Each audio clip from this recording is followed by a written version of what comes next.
The protagonist, Lu Nan, awakens to find himself transmigrated into the world of spirit masters. In this realm, the path to strength lies in the relentless drawing of cards. There exists a wealthy individual who, having squandered his fortune, descends into madness upon acquiring a mere 1,000,000 gray cards. A destitute youth stumbles upon a serendipitous encounter, discovering a blank spirit card, which he activates into a blue-grade spirit, transforming himself into a figure of prominence. However, Lu Nan's situation is markedly different. Possessing a spirit card evolution slot, he can obtain the blue-grade cards that others must draw through sheer luck, merely by evolving them twice. While others boast about their purple epic cards in the streets, Lu Nan has already amassed dozens in his possession. One fateful day, when a certain spirit emperor confronts him, accompanied by 10 purple epic spirits, Lu Nan merely smirks and instantaneously unleashes a golden legendary spirit card. Regardless of how many legendary gold cards you possess, before me, you are all mere underlings. Chapter 1. The World of Spirit Masters. In the year 2250, during the height of summer, the sun blazes fiercely outside the window. At the podium, an exceptionally poised female teacher passionately imparts her knowledge to the students. This marks the final lesson for the students below, and, simultaneously, it is Lu Nan's inaugural lesson. In the year 2050, the global resurgence of spiritual energy brought about monumental changes to the climate and geography of Blue Star. In the year that followed, rifts to other realms opened successively, unleashing beasts that rampaged across the land, wreaking havoc.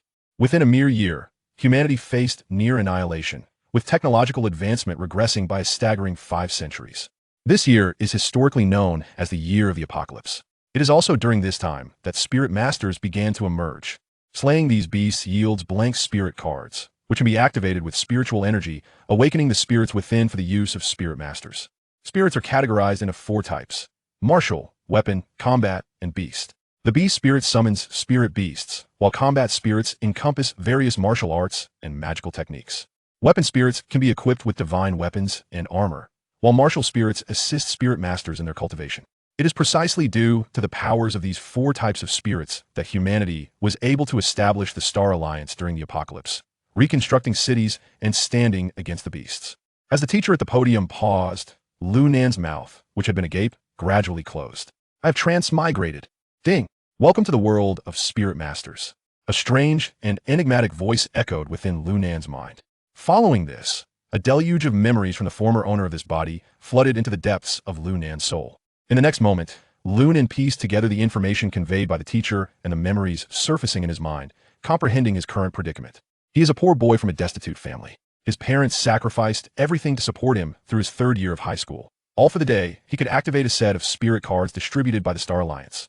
A set consists of 10 cards. Although there are only 10, all blank spirit cards, this expense is insurmountable for an ordinary family in this world. With an average monthly income of 5,000 Star Alliance coins per person in a typical household, a single spirit card commands a market price of 20,000 Star Alliance coins. Moreover, this is a privilege exclusive to the public schools of the Star Alliance. Every student graduating from the Star Alliance High School receives a set of blank soul cards, uniformly distributed by the Star Alliance, on the eve of their graduation. Regrettably, the original owner of this body, who had toiled for over a decade in diligent study, suffered a fatal heart attack in the final moments, inadvertently benefiting the time traveler, Lu Nan. Lowering his gaze to the 10 blank soul cards on the table, Lu Nan simultaneously mourned for the original owner's plight while harboring a flicker of anticipation within. Blankness signifies boundless possibilities. As memories surfaced, Lu Nan comprehended that soul mastery is categorized into 5 distinct ranks: gray, white, blue, purple, and gold. The higher the rank, the greater the rarity. Each rank embodies a unique significance. The gray rank consists of souls that might be utilized in daily life, capable at most of engaging in ordinary production tasks. Only upon reaching the white rank does one become eligible for conscription as a regular soldier, officially deployed in combat. The blue rank, seemingly mediocre at first glance, actually represents the backbone of the Star Alliance, akin to an elite cadre. The purple rank, classified as epic, can create a sensation in any city if a single epic soul emerges from its ranks. Moreover, should one activate an SSS Gold Legendary Soul from a blank soul card, they would be directly granted admission to the highest academy of the Star Alliance, receiving premier training and access to limitless resources. Ultimately, this would irrevocably alter their destiny. While Lu Nan pondered these thoughts, the first student in the class to take a risk appeared. A series of gray flashes captivated everyone's attention. Gray, gray, gray, gray, gray. 10 consecutive gray ranks. This is impossible. Such a result caused the young boy before him to completely shatter, bursting into tears. Observing him, Lu Nan felt a twinge of compassion stir within. A set of soul cards is explicitly priced at a staggering 200,000 Star Alliance coins. Yet, the resale value of these 10 gray ranks amounts to a mere 20,000. Were it not for the Star Alliance's recycling channels, even that sum would likely find no takers. In a school where everyone's familial circumstances are largely similar, all can empathize with the heart-wrenching sensation of loss. It is tragic, utterly tragic. If their family possesses no savings, his future path is destined to be fraught with challenges. With the first activation, naturally, the second soon followed, as students in the class continuously triggered the souls within their cards, with results emerging in succession.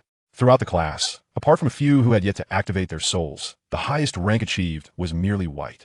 Such a dismal scenario extended beyond just Lu Nan's class, persisting throughout the entire Star Alliance 6 High for 3 consecutive years.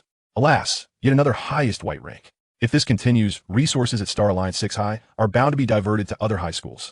The homeroom teacher sighed deeply, yet the next moment, an exclamation resonated through the classroom. Blue rank. It's a blue rank, and it's a battle soul. Following the direction of the voice, it turned out that someone had activated a rare blue rank soul, notably a highly practical combat-type battle soul. The fortunate student who drew the blue rank, named Wu, was so overwhelmed with excitement that he stammered, unsure of how to respond to the battle soul before him.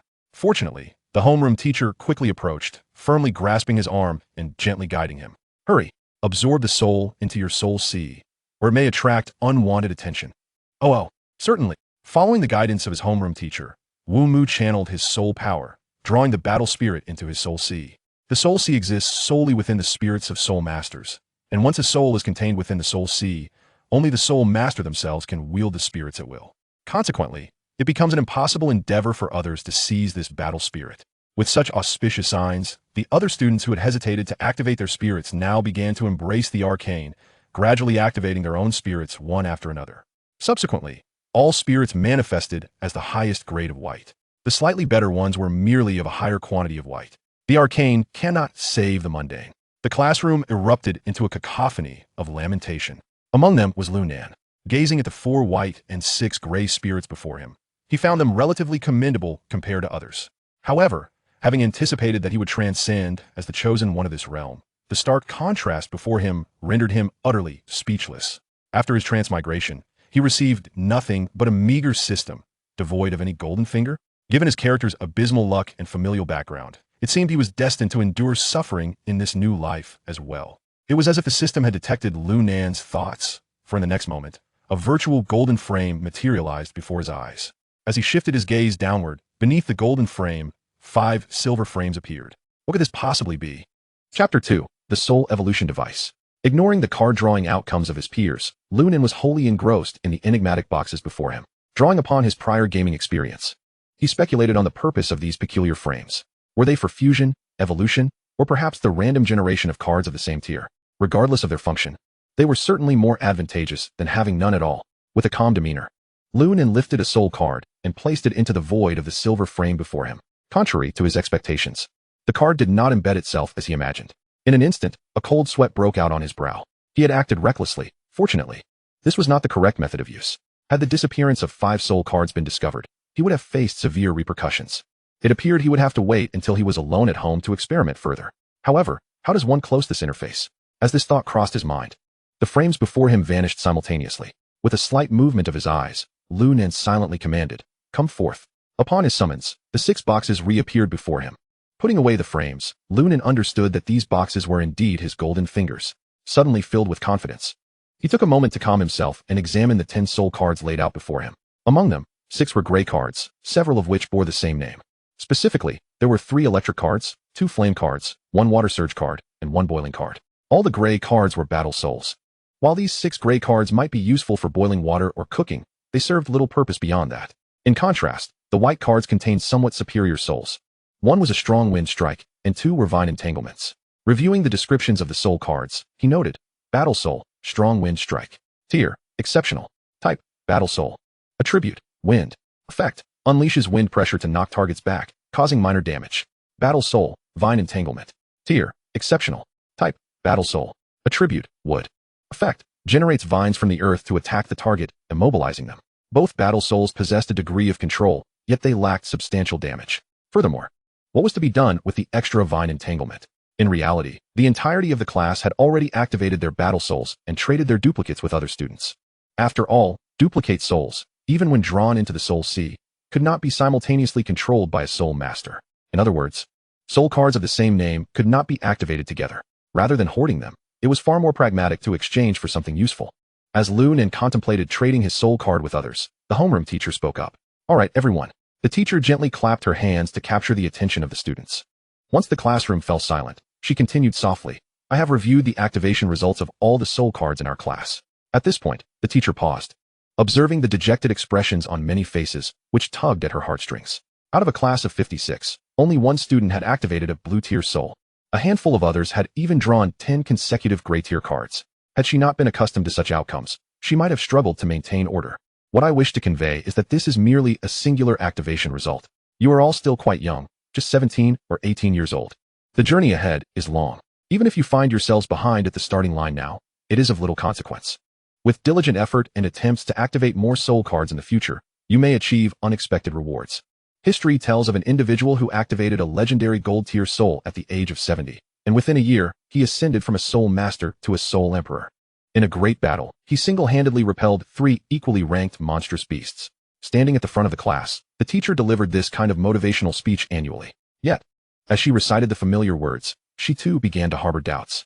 If activating a gold-tier soul were truly so simple, the tier description would not be set at 1 in a million.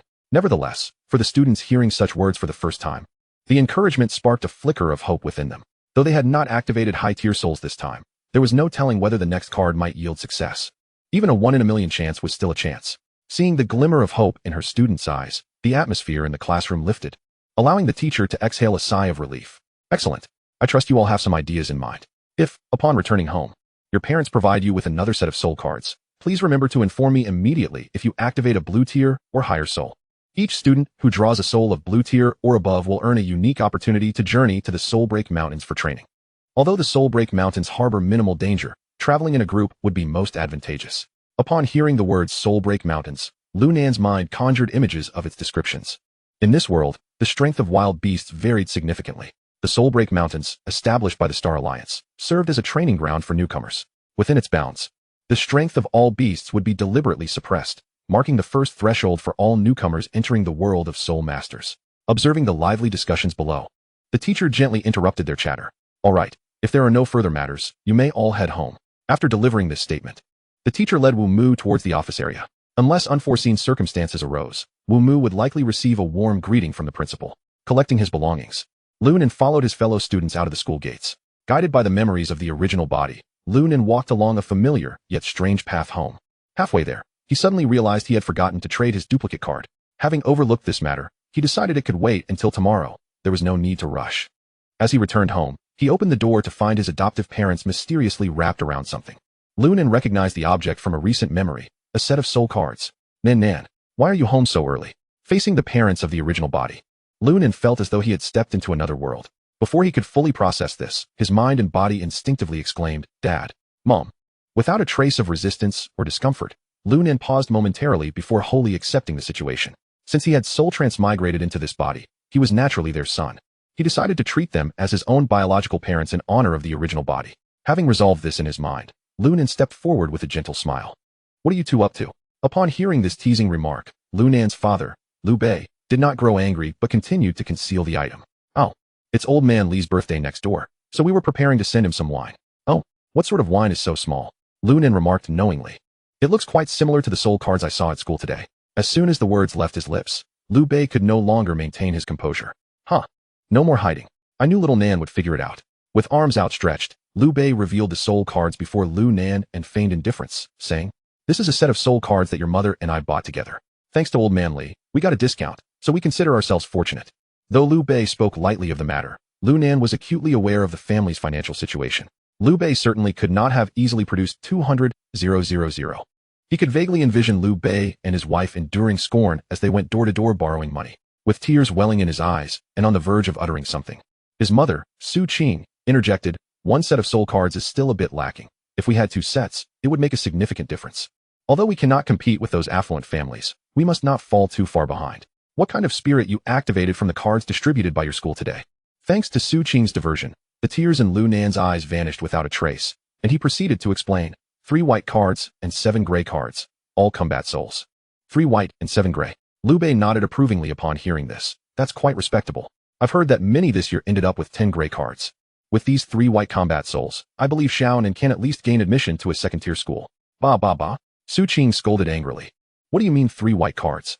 Our Nan still has another set of soul cards to activate, so put away your pessimism. Oh right. Look at my pessimistic tongue. Liu Bei chastised himself with a hard slap to the face. Before Lu Nan could respond, his parents had already ushered him and his card pouch into the room. With a click, the door closed behind them, yet Liu Bei's voice still echoed from outside.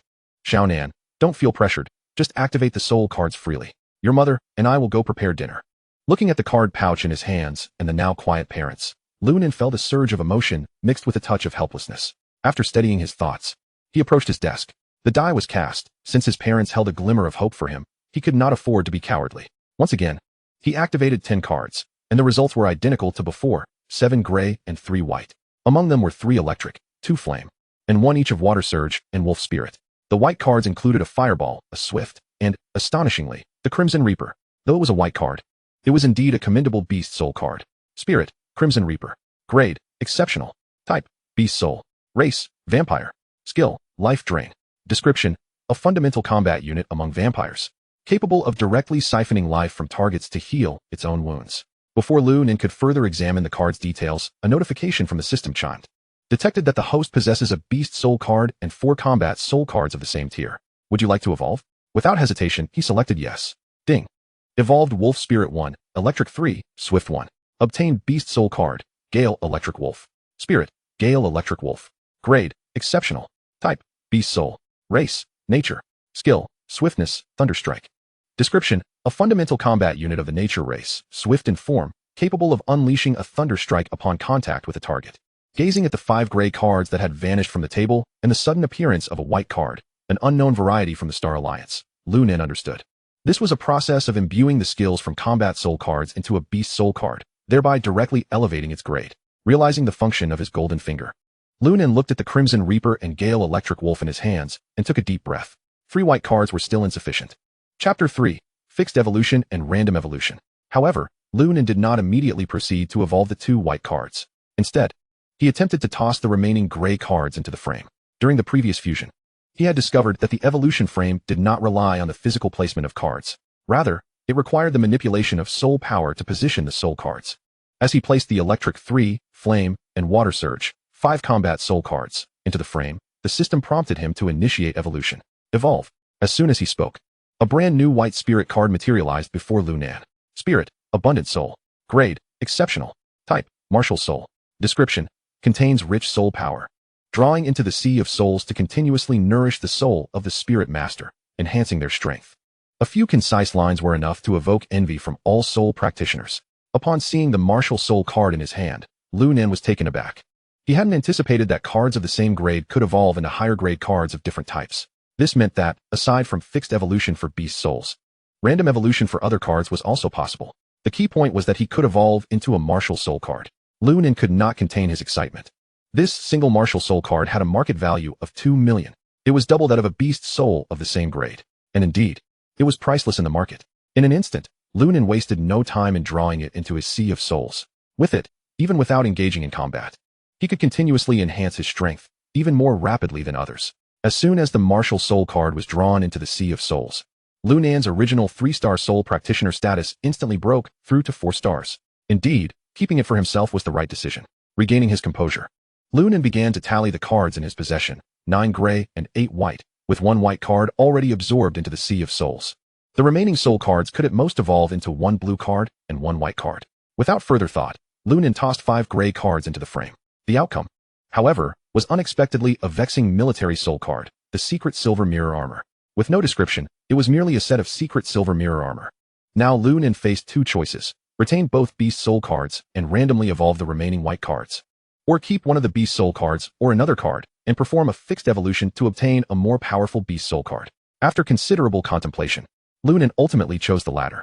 What he needed now was to secure a spot in the soul-severing mountain range, where he could harvest exotic beasts and accumulate blank soul cards. Thus, synthesizing a powerful beast soul was more advantageous than the unknown. Other soul cards could be obtained eventually, as long as there was an evolution device. With a thought, Lu Nan placed the Crimson Reaper along with the other soul cards into the frame, leaving only the Vine Entanglement and Gale Electric Wolf. Ding. Detected that the host is evolving a white grade soul card. Would you like to initiate Super Evolution? Super Evolution? Super Evolution allows the evolved card to ascend an additional grade. The host can trigger Super Evolution once per major tier. Hearing the system's explanation, Lu Nan was instantly exhilarated. 5 white cards could evolve into purple cards. If instead of white cards, he had 5 blue cards. Slapping his own face to regain clarity, Lu Nan dispelled that thought. What he needed now was to enter the soul-severing mountain range to rapidly grow stronger. Otherwise, considering that 5 blue cards would be worth 5 million in the market, he would need decades to accumulate that wealth. He simply could not afford to wait. As for selling after evolution, Lu Nan understood the principle that a commoner is innocent, but possessing a treasure can lead to trouble. Without further delay, Lu Nan commanded, "Initiate Super Evolution." Ding. Super Evolution completed. Obtained purple grade soul card, Crimson Lord. Spirit, Crimson Lord. Grade, Rare. Type, Beast Soul. Race, Vampire. Skill, Life Drain Soul Binding. Crimson Bloodblade, Secret Silver Shield. Description: the Vampire Lord, a high-tier combat unit, possesses formidable control, damage, and sustain capabilities. Truly worthy of a purple grade card. As Lu Nan observed the 4 skills, he noted that, in addition to the original skill, the other 3 were entirely derived from the basic card's evolution. Thus, Lu Nan drew the blue and purple cards into his Sea of Souls. The solitary white grade soul card, Vine Entanglement, remained as a means of self-preservation and was also absorbed into the sea. Soon after, the system automatically displayed a character attribute interface. Name, Lu Nan. Level, Soul Practitioner 4 stars. Potential, Good. Soul cards, Martial Soul, 1 Abundant Soul. Beast Soul, 1 Crimson Lord, 2 Gale Electric Wolf. Chapter 1. The Binding Vines in the Character Attributes interface. The soul card count is conveniently displayed. After tidying up, Lu Nan suddenly remembered that his parents were still waiting outside for his results. Had it not been for their unwavering support in procuring a set of soul cards for him, he would not have attained an epic-level soul card so swiftly. With this thought in mind, Lu Nan promptly turned around to open the door, eager to share the delightful news. However, upon opening the door, his parents, having lost their support, stumbled in. Fortunately, Lu Nan was quick enough to catch them. Looking at his parents, Lu Nan felt a mix of amusement and exasperation. It was evident that despite their verbal reassurances, they were deeply concerned. Clearing his throat, Liu Bei coughed tactfully and pretended, "Your mother and I just finished cooking and we're about to call you for dinner." Su Qing, catching Liu Bei's cue, chimed in, Yes. By the way, Nan, how did your soul card activation turn out?" Realizing that his parents were far more invested in his activation results than he had anticipated, Lu Nan hesitated. Would revealing that he had activated a purple-level soul card be too overwhelming for them? Noticing his prolonged silence, Liu Bei sensed an ominous premonition. "It's all right, Xiaonan. Even if the activation results aren't great, it doesn't mean anything." Su Qing visibly paused at this statement, a flicker of disappointment crossing her face, though it was quickly masked. "Indeed, Nan, it's merely a set of soul cards. Your father and I will work hard to buy you another set next year." Though touched by their goodwill, Lu Nan felt a tinge of helplessness. Perhaps it was best to be forthright. "Actually, my card draw results were quite good. Quite good." Liu Bei was momentarily taken aback, then exclaimed, "Did you activate 10 white-level soul cards?" Lu Nan shook his head. "Not just white-level. My goodness." Su Qing gasped, covering her mouth in astonishment. "Not just white-level. Could it be that you activated a blue-level soul card?" "Partially correct," Lu Nan said, gently grasping his parents' shoulders before whispering, "In addition to the blue level, I also activated a purple-level, epic soul card." A sharp intake of breath echoed in the room, the shock lingering in the air. Chapter 2. 3 blue cards. Is that a lot? With Lu Nan's candid revelation, his parents gazed at him in utter disbelief. "Xiaonan, did you just say purple-level, epic soul card?" "I must have misheard." They both exclaimed in unison. Given that epic soul cards are exceedingly rare, it was no wonder they found it hard to accept. Taking a deep breath, Lu Nan elaborated. "Indeed, with the second set of blank soul cards you provided, I activated a purple-level soul card. This. Su Qing's legs buckled, and she began to fall back, but Lu Nan was prepared, swiftly catching her. "It's merely a purple-level soul card. Take a moment, Mom." "Merely a purple-level soul card?" Liu Bei exclaimed. "Do you understand what a purple-level soul card represents? Fame, wealth, status. And it offers so much more than that. Even if you don't trade it in the Soul Sea, it's worth millions on the market. Millions." Su Qing was momentarily speechless. That amount represented countless hours of toil for both her and Liu Bei. Gripping Lu Nan's shoulders, Liu Bei pressed, "Enough of this talk, Xiaonan. Have you drawn the soul card into the Soul Sea? It's not safe to leave it out." "I've already drawn it into the Soul Sea," Lu Nan replied. "However, I also drew that blue card along with it. Otherwise, I could have sold it to alleviate some of our family's pressure." "What nonsense," Liu Bei scolded. "Our family has no pressure. Though the blue card is a tier below the purple card, it is still precious. We would rather have you possess more soul cards than anyone else than sell it. Hearing Liu Bei's reprimand, Lu Nan felt a warmth blossom within him. This is what parents do. They strive to provide the best, even everything, for their children. Eventually, Liu Bei and Su Qing insisted on seeing the purple level soul card. Akin to parents eagerly awaiting their child's acceptance letter after passing the entrance exams, Lu Nan gladly agreed. Knowing that while the Star Alliance regulations prohibit the use of soul cards within the city, he could still display it. In the next moment, a brand new epic level soul card, shimmering with a violet hue, appeared before Liu Bei and Su Qing. Epic level, Crimson Lord. A beast soul. It's a beast soul. That night would be one of sleepless anticipation for Liu Bei and Su Qing. Upon returning to his room, Lu Nan dialed his homeroom teacher's number. After a few rings, the call was answered, accompanied by the sound of water, suggesting the teacher was bathing. Hello, is this Lu Nan? Yes. Calling me at this hour. Could it be that you activated a blue level soul card? The voice carried a hint of eagerness, as activating a blue level soul card would benefit the teacher as well. Nodding, Lu Nan replied honestly, yes, a blue card and a purple card. The sound of a cascade of objects falling, followed by a cry of dismay, indicated that the teacher had likely toppled over. You said purple card? Are you certain it's a purple card? The teacher's breathing became hurried, causing Lu Nan to worry. Yes. Teacher Lu, are you alright? After a brief silence, the teacher responded, I'm fine. You should rest well tonight. I will report this to the school right away. Tomorrow morning. You should come in as usual, just like the other students. Remember, before you arrive at school tomorrow, try not to mention anything about possessing a purple epic level soul card. The tone was serious, devoid of jest. After receiving Lu Nan's affirmation, the teacher promptly hung up. Lu Nan surmised that he was not the only one who would be sleepless that night. Consequently, he began to reassess the significance of the purple card. It appeared that the implications of possessing a purple card were far greater than he had ever imagined. The following day, after freshening up, Lu Nan returned to school as instructed by his teacher. It was the time for students to fill out their college applications. By now, several classmates had gathered, huddling together, presumably to discuss attending the same university. Upon entering the classroom, Lu Nan returned to his seat. Lu Nan, you're here, Wu Mu said, sitting beside him with a smile. I activated another set of soul cards after returning home yesterday, but not every draw is so fortunate. Wu Mu, having grown up alongside Lu Nan, despite activating a blue level soul card, exhibited no arrogance. It's alright, at least you have a blue level soul card now, granting you a chance to enter the soul-interrupted mountains. As long as we join forces, what do we have to fear about not having a blue level soul card? Join forces? Wu Mu blinked, then exclaimed in delight. Did you also activate a blue level soul card? Lu Nan nodded, poised to reveal even more exhilarating news when an untimely voice interrupted from the crowd. Huh, blue level soul cards? Chun Xuejia, surrounded by admirers, sauntered toward the two. Wu Mu, I heard you didn't activate a blue level soul card after returning home yesterday, right? Let me tell you, your luck has run out, unlike mine. As he spoke, Chun Xuejia summoned 3 blue cards from his soul sea, displaying them in a line for everyone to see. Alas, I beg your pardon. I possess an abundance of blue cards that my soul's ocean can scarcely accommodate. A blunder, indeed. Lu Nan's fists have hardened. Were it not for Wu Mu restraining him, he might have engaged in a confrontation with the other party. What is the matter? Do you wish to resort to violence? Chun, the scholar, gazed at Lu Nan with an air of arrogance, confident that his 3 blue cards would enable him to act with impunity, even garnering support from the school administration. Lu Nan, let it go, Wu Mu whispered in his ear. Chun possesses 3 blue quality cards. His prowess in the soul-fragmented mountains will undoubtedly surpass ours. At such a moment, it would be wise to endure, lest he seeks to make our lives difficult. Just as Lu Nan was about to respond, the homeroom teacher briskly entered the classroom. Has everyone arrived? She immediately spotted Lu Nan and quickly descended from the podium.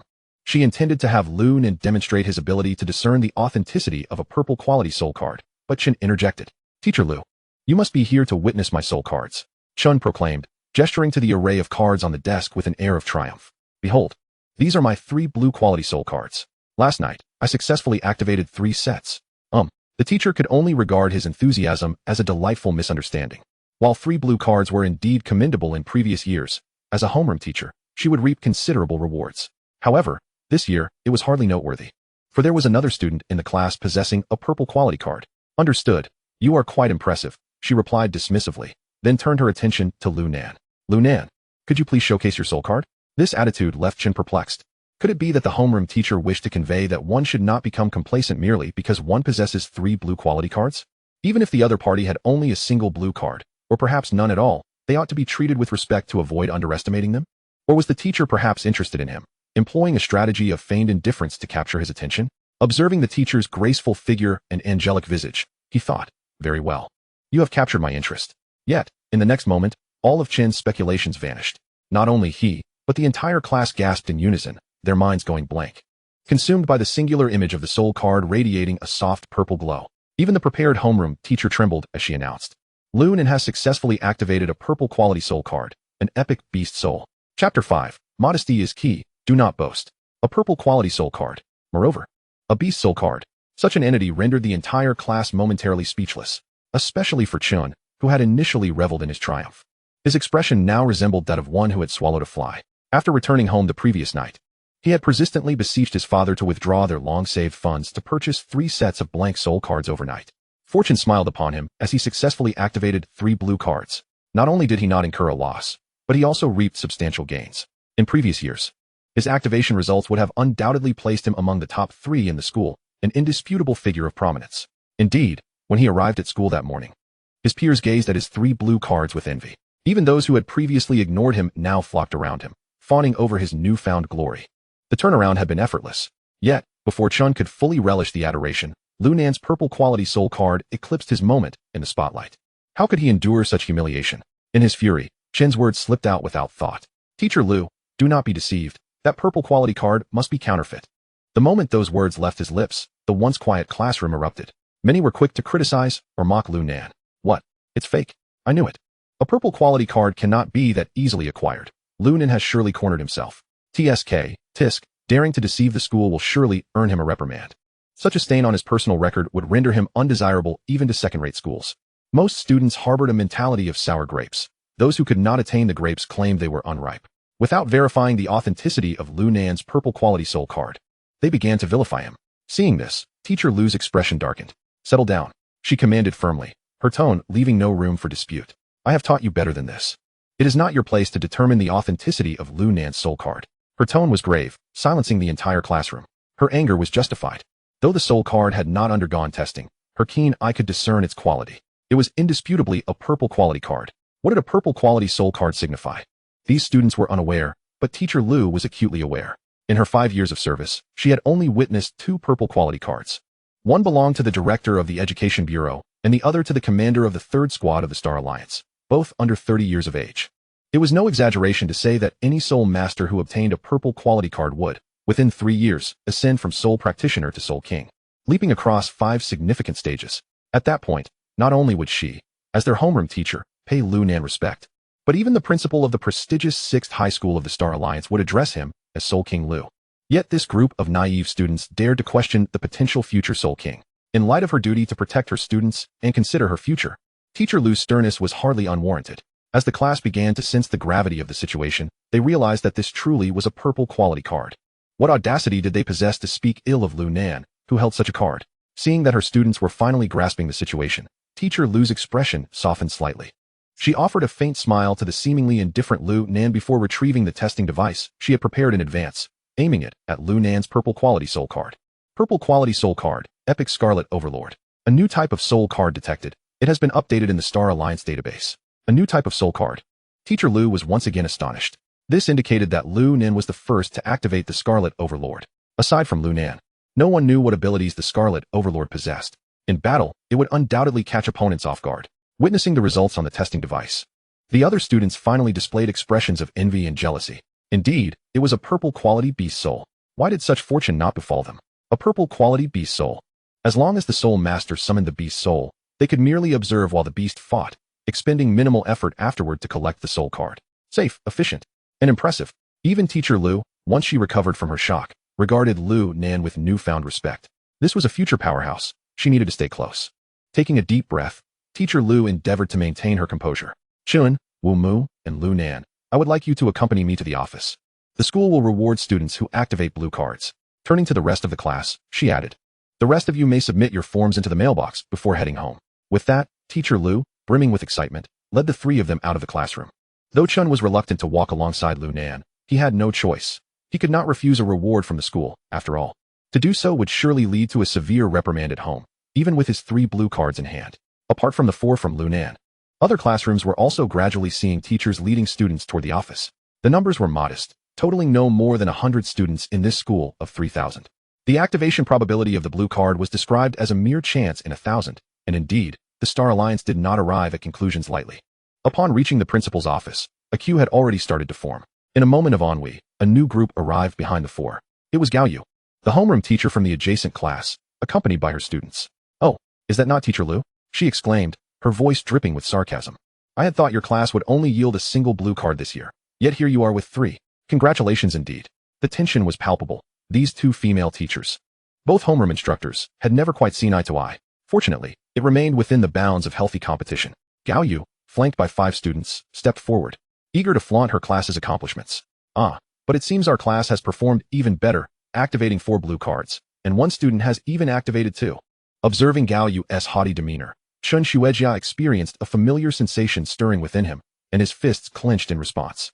Just then, Lu Rian shot him a knowing glance, and he immediately understood. Seeking to steal the limelight? Oh, I'm quite adept at that.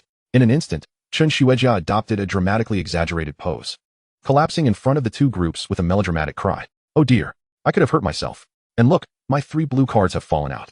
The sight of such a large man in this ridiculous stance instantly drew the attention of the 100 or so teachers and students present. As they beheld Chen Shueijia sprawled on the ground, a collective wave of disbelief washed over them, setting aside his overly effeminate appearance. How could soul cards possibly fall out of the soul sea? Surely, there was no need for such ostentation. Yet, upon seeing the 3 soul cards on the ground, the crowd relaxed somewhat. 3 blue cards indeed warranted a bit of bragging. "Oh dear, Chen Shueijia, how clumsy of you." Lu Rian pulled him up, secretly giving him a thumbs up. Meanwhile, Gaoyu's expression soured. 3 blue cards are hardly impressive. Even combined, you don't surpass the number our class possesses." Stubbornly refusing to concede. Noticing Gaoyu's lingering defiance, Lu Rian decided to deploy her trump card, Lu Nan. As expected, upon hearing Lu Rian's call, Lu Nan couldn't help but smile wryly. He had intended to remain low-key and quietly amass his wealth, but his prowess simply would not allow it. Under the watchful eyes of the crowd, Lu Nan slowly stepped out of the line and revealed his soul card. All eyes were on him. Initially, they assumed that Lu Rian would only call upon him if he possessed 2 or more blue cards, which would serve to diminish Gaoyu's arrogance. However, upon closer inspection, they were greeted only by an unfamiliar blue card, the Gale Electric Wolf. Though it was indeed a new type of soul card, it failed to capture much attention at that moment. "I had thought you possessed 2 blue cards. It's merely a new soul card, nothing extraordinary." Just as Gaoyu was about to breathe a sigh of relief seeing Lu Nan reveal only 1 card, he suddenly withdrew the blue card back into the soul sea. "Oh dear, my apologies, I pulled the wrong card." Lu Nan wore a sheepish grin as he addressed the crowd. Soon after, a brand new soul card, radiating a purple glow, appeared before their eyes. Wiping non-existent sweat from his brow, Lu Nan chuckled to himself. It was time to showcase this card. A mistake, indeed. Chapter 6, The Olive Branch of the Supreme Academy. A mistake? How could such a blunder occur? Gaoyu was nearly driven to the brink of fury, yet she felt compelled to suppress her anger. After all, he was the possessor of an epic card, while she merely held a few blue cards. She could not afford to offend someone destined for greatness. With an awkward smile, Gaoyu retreated into the crowd amidst the sympathetic gazes of onlookers. Lu Rian chose not to berate Gaoyu further and instead engaged in conversation with other homeroom teachers. With Lu Nan activating an epic card, her status as a homeroom teacher naturally soared, and she might very well become the grade head by tomorrow. After all, one of her students was destined to be a soul king. Thus, the other homeroom teachers were eager to curry favor and establish connections. As they spoke, the door to the principal's office swung open. A few teachers and students who had just received their rewards exited, and the principal's secretary peeked out from inside. Observing the crowd no longer in line but circling around a select few, he quickly deduced who had arrived. "Is it Teacher Lu and Lu Nan?" "Ah, yes. They are right here." The principal had been anticipating their arrival. "In that case, let us allow Lu Nan to enter the principal's office first to receive his reward." Before Lu Rian could speak, others chimed in, eager to respond on her behalf. Watching them clear a path for her class to receive their rewards first, Lu Rian felt a twinge of embarrassment. "This isn't quite right. You've all waited for so long." The others shook their heads in unison, insisting it was no trouble at all. There's nothing inappropriate about this. It's the treatment befitting an epic card. After a moment of hesitation, Lu Rian finally led Lu Nan and the others through the throng, only for the principal's secretary to interject with a hint of exasperation. "Teacher Lu, please come in." The principal is eager to meet Lu Nan. Thus, Lu Rian straightened up, leading Lu Nan and his companions with pride toward the principal's office. Along the way, the 4 were met with the fervent gazes of their peers, and a hint of satisfaction crept onto Lu Rian's face. Even Chen Shueijia began to swell with pride at that moment, relishing the experience of receiving preferential treatment among the crowd. He had already concocted another point of pride. "My classmate Lu Nan is the bearer of an epic card." Principal Wu Lu was a middle-aged man in his 40s, exuding a formidable presence and a serious demeanor that commanded reverence from all students. It was said that he was at least at the Soul Emperor level. Such strength was the reason he chose to remain at this modest school, driven solely by his love for his alma mater. At that moment, seated beside him was another individual. With hair of black and white, he bore the striking features of a youthful boy, and the aura he radiated was no less potent than that of the principal, perhaps even overshadowing it. Just from the unintentional aura he exuded, Lu Nan felt as though his soul might be crushed into fragments. This person was a stranger to Lu Nan.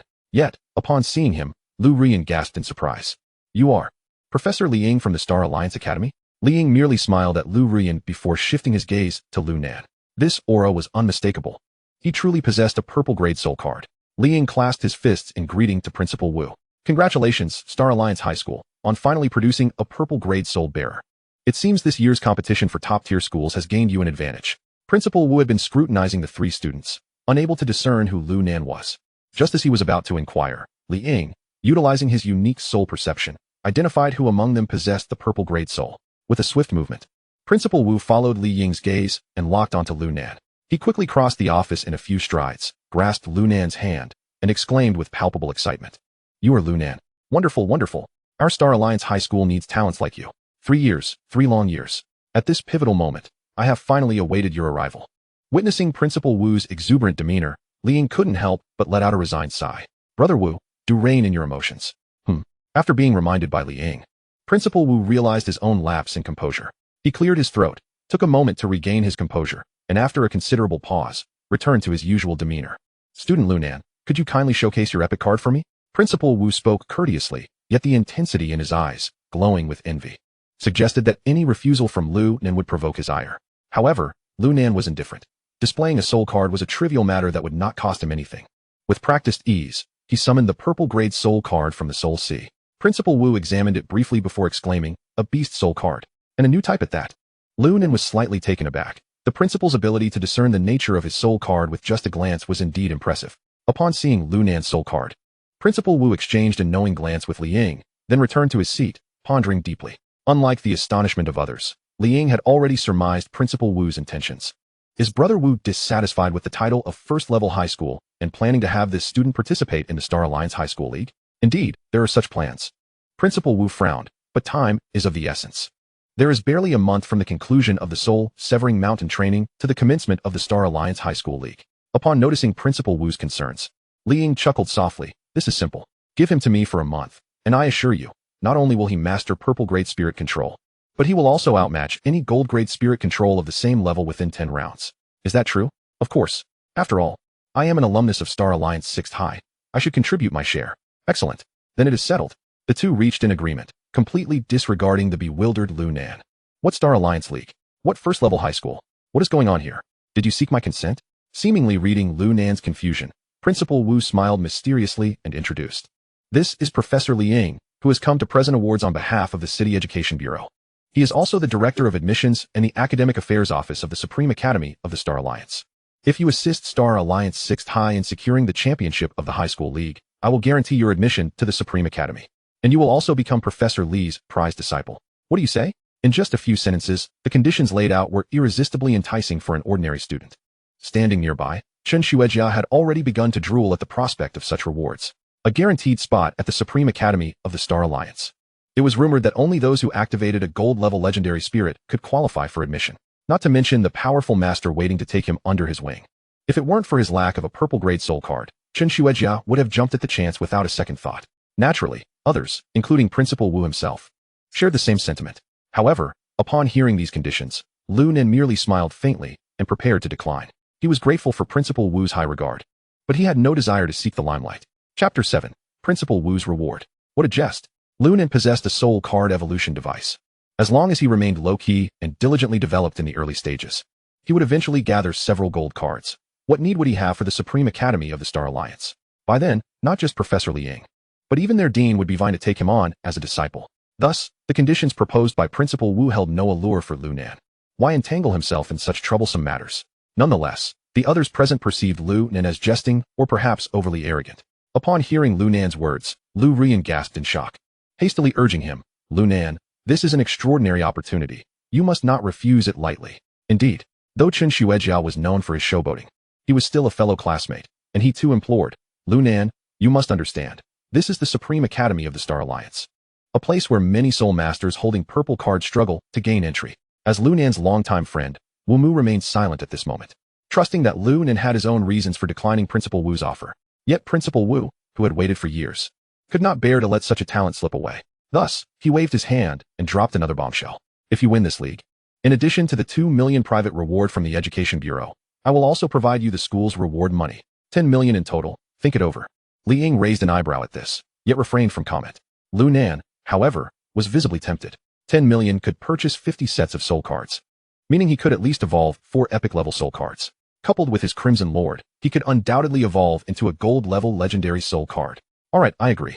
Without hesitation, Lu Nan acquiesced. With a gold soul card, he could harvest even more soul cards in the soul-severing mountain, maximizing his benefits. However, he did have one stipulation. But I have one condition. Once the 10 million is converted into soul cards, they must be delivered to me within today. Principal Wu's eyes sparkled momentarily before he chuckled. You wish to have your bonus in advance. Are you not afraid of losing the match and being unable to repay this sum? I am well aware of that. Lu Nan replied with a cupped fist and a smile. If Principal Wu doubts my ability to fulfill my task, perhaps you should seek someone else. Lu Nan's words were unambiguous, causing cold sweat to bead on Lu Rian's forehead. This Lu Nan was audacious indeed. Well done, you rascal. Principal Wu slammed the table. Though not in anger, the soul cards will undoubtedly be delivered to you today. I am eager to see what tricks you can pull. Now, take your regular rewards and be on your way. I have other matters to attend to. As Principal Wu spoke, he signaled to his secretary.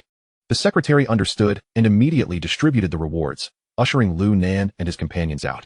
As they departed, Li Ying could only smile wryly, addressing Principal Wu beside him. Brother Wu, even if we win the championship, the Star Alliance will only reward the school 3 million, which means you will need to shell out 5 million from your own pocket. Merely a trifling sum. Principal Wu reclined against the sofa, gazing at the ceiling. But oddly enough, I have complete faith that he will win. Perhaps it was because he too shared a similar audacity. Exiting the principal's office amidst the envious gazes of the crowd, the principal's secretary turned to Lu Nan and said, Lu Nan, please return home to rest. I will personally deliver the items you requested today. Upon hearing this, those who were unaware of the details grew restless. What sort of reward required such extensive preparation? Necessitating the personal delivery of the principal's secretary? It must be something extraordinary. Before the crowd could speculate further, the self-proclaimed expert, Chun Shuejia, revealed Lu Nan's fortune. Hey, you all don't know, but just now, Principal Wu awarded my brother Lu Nan a staggering 50 sets of soul cards. At this revelation, the scene erupted in gasps of astonishment, especially those seasoned teachers who recognized that, while purple cards had been activated in previous years, Principal Wu's generosity this year was unprecedented. Compared to past rewards, this offering to Lu Nan was at least tenfold greater. Such a stark contrast left everyone astounded. Feeling the intense scrutiny of those around him, Lu Nan could hardly fathom how quickly Chun Shuejia had spilled the beans. Moreover, who is your brother? He shot a glare at Chun Shuejia, and amid the uproar, Lu Nan could only smile helplessly at the crowd before taking his leave. Upon returning home, Lu Nan discovered that his usually diligent parents had not gone to work. The reason was likely due to him. Moved by emotion, Lu Nan immediately engaged in conversation with the two, gradually forgetting about the soul cards. Ever since Lu Nan acquired the purple grade soul card, the moments of warmth shared among them would become increasingly precious. Before long, the principal's secretary arrived as promised, delivering the soul cards to Lu Nan's doorstep. It was then that Lu Nan recalled he had yet to receive the reward of 50 sets of soul cards. The family hurriedly stood up, neatly arranging themselves to welcome the principal's secretary. Upon seeing the black box in the secretary's hands, Lu Bei's first reaction was to wonder if it contained some local specialty. Although Lu Nan was quite impressive, the principal seemed to be overly generous. With this thought, Lu Bei exclaimed, "Oh, Teacher Lu, you didn't have to bring anything." Indeed, Nan has already received the school's rewards. How could he accept more from the principal? Su Qing also failed to discern the contents of the box. After speaking, she even attempted to push the soul cards away, nearly causing Lu Nan to break into a sweat. The family's reactions left Secretary Yu momentarily astonished. What? Lu Nan, didn't he inform you about this? Secretary Yu looked at Lu Nan in confusion. Realizing the situation, Lu Nan awkwardly admitted, I forgot, it's my fault. How could you forget? Secretary Yu chuckled helplessly and then addressed the puzzled Lu Bei and Su Qing. This is not a gift. It's a reward granted to Lu Nan by the principal. A total of 50 sets of soul cards, none missing. If you don't believe me, feel free to count. 50 sets of soul cards. Even Lu Bei, who had lived a substantial portion of his life and had seen much, was left stammering at the sight of the 50 sets. No need to count. No need to count. We believe you. Teacher Yu. However, wasn't the principal a bit too generous, just handing out 50 sets of soul cards like that? It could be seen as an investment. Secretary Yu briefly explained the background to Lu Bei and Su Qing before handing the soul cards over to Lu Bei. After hearing Secretary Yu's explanation, Liu Bei breathed a sigh of relief, receiving the soul cards with a sense of pride. My son, how remarkable he is. To have earned such high expectations from Principal Wu. Secretary Yu smiled slightly and continued, that is how it is. Additionally, there's one more thing. The journey to the soul-dispersing mountains will commence tomorrow, so please ensure Lu Nan prepares well. Principal Wu truly has high hopes for you. With the message conveyed, Secretary Yu exchanged a few pleasantries before taking his leave. After bidding farewell to Secretary Yu, the three of them eagerly placed the black box on the table. Upon opening it, the contents spilled out with a clatter. As the last soul card tumbled out, the entire table was instantly covered with soul cards. 500 blank soul cards. 1 million. I never expected to witness so many blank soul cards in my lifetime. Liu Bei sighed deeply, while Su Qing beside him choked up. They had indeed raised a wonderful son. Gaining composure, Liu Bei suddenly pulled Su Qing closer and earnestly said to Lu Nan, you just focus on activating the spirit cards tonight. Leave the rest to us. Once you've activated them, just let us know the results. Lu Nan nodded. Activating the soul cards wasn't particularly troublesome, and he could complete all 500 within an hour. Once finished, Liu Bei happily joined Su Qing in preparing dinner. Alone with the 50 sets of soul cards before him, Lu Nan realized that the golden legendary soul card was now within reach. Chapter 8, The Big Reveal. Lu Nan gazed at the 50 sets of soul cards and decided to first cleanse himself with incense and a bath before activating the spirits. Once everything was ready, he rubbed his hands together and initiated the activation of the first set of soul cards. However, a dazzling array of lights flashed, leaving Lu Nan momentarily dumbfounded. 9 gray. 1 white. Could my luck truly be this poor? Not a single blue card? Unwilling to accept defeat, Lu Nan angrily activated 10 sets of soul cards. Yet the outcomes were not much better. Goodness. 89 gray cards, 11 white cards. Was this the price of having a golden finger? Lu Nan sighed deeply. With 39 sets of soul cards remaining, if the results continued like this, he would have no choice but to rely on minimum guarantees. Activating another 10 sets in succession. This time, he finally drew a blue card. A rare find, 1 blue card activated from 100 soul cards. A stroke of luck that wasn't entirely outrageous. Yet, Lu Nan remained unsatisfied, muttering in frustration as he casually initiated another 100 activations. Soon after, flashes of gray and white light erupted repeatedly, causing Lu Nan's heart to race. Could it be yet another highest-grade white card? The thought crossed his mind, and in the next moment, a blue light flickered before his eyes. Well, he had only managed to activate 1 blue card again. Rubbing his temples in frustration, Lu Nan was just about to commence his third 100 activations when Su Qing called him for dinner. Hearing Su Qing's call, Lu Nan felt that his current state was not conducive to further activating soul cards, so he rose and walked to the dining table to eat, hoping to adjust his mindset. Upon reaching the table, he found it filled entirely with vegetarian dishes. This was utterly inconceivable for Su Qing, who had never engaged in such practices. Lu Nan smiled silently, taking a few bites of food, and once he felt his mindset was right, he carried the remaining blank soul cards into his room. Closing the door, he took a deep breath and resumed activating the soul cards. Perhaps it was the effect of the occasional vegetarian meal, but when Lu Nan drew the 40th set of soul cards, a purple light finally flickered within. Finally, the moment had arrived. Spirit, indomitable demon body. Grade, rare. Type, weapon spirit. Description, summons a magical armor, causing magical damage upon summoning and subsequent continuous magical damage, while enhancing attack power and movement speed, and providing a 50 damage reduction effect. An epic grade soul card, although it was a weapon spirit. This particular soul card was undoubtedly classified as Tier 1 among weapon spirits in the records of the Star Alliance. With not only a remarkably high damage reduction but also bonuses to attack and speed, it was both resilient and powerful, extremely practical.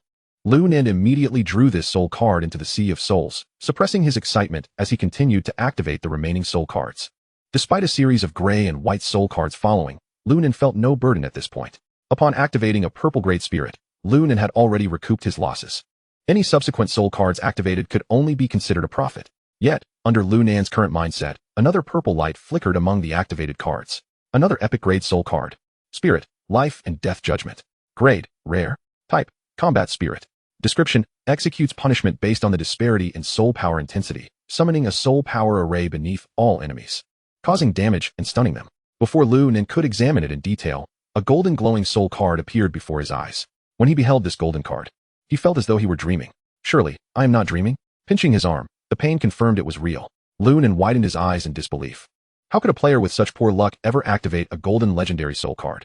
Although he could evolve cards into golden ones himself, drawing a golden soul card by sheer luck was an entirely different sensation. Who wouldn't he want something for free? Golden soul card. It symbolized authority, status, and wealth. Every year, the Star Alliance distributed 1 million Star Alliance coins per capita as a subsidy for such high-level talents. With a heart racing with excitement, Lu Nan tremblingly reached out to touch the golden soul card before him, checking its attributes. Spirit, Panda Wine Immortal. Grade, Legendary. Type, Beast Spirit. Race, Pandaren. Skills, Drunken Mist. Flame Breath, Drunken Fist, Elemental Clone, Resistant Skin.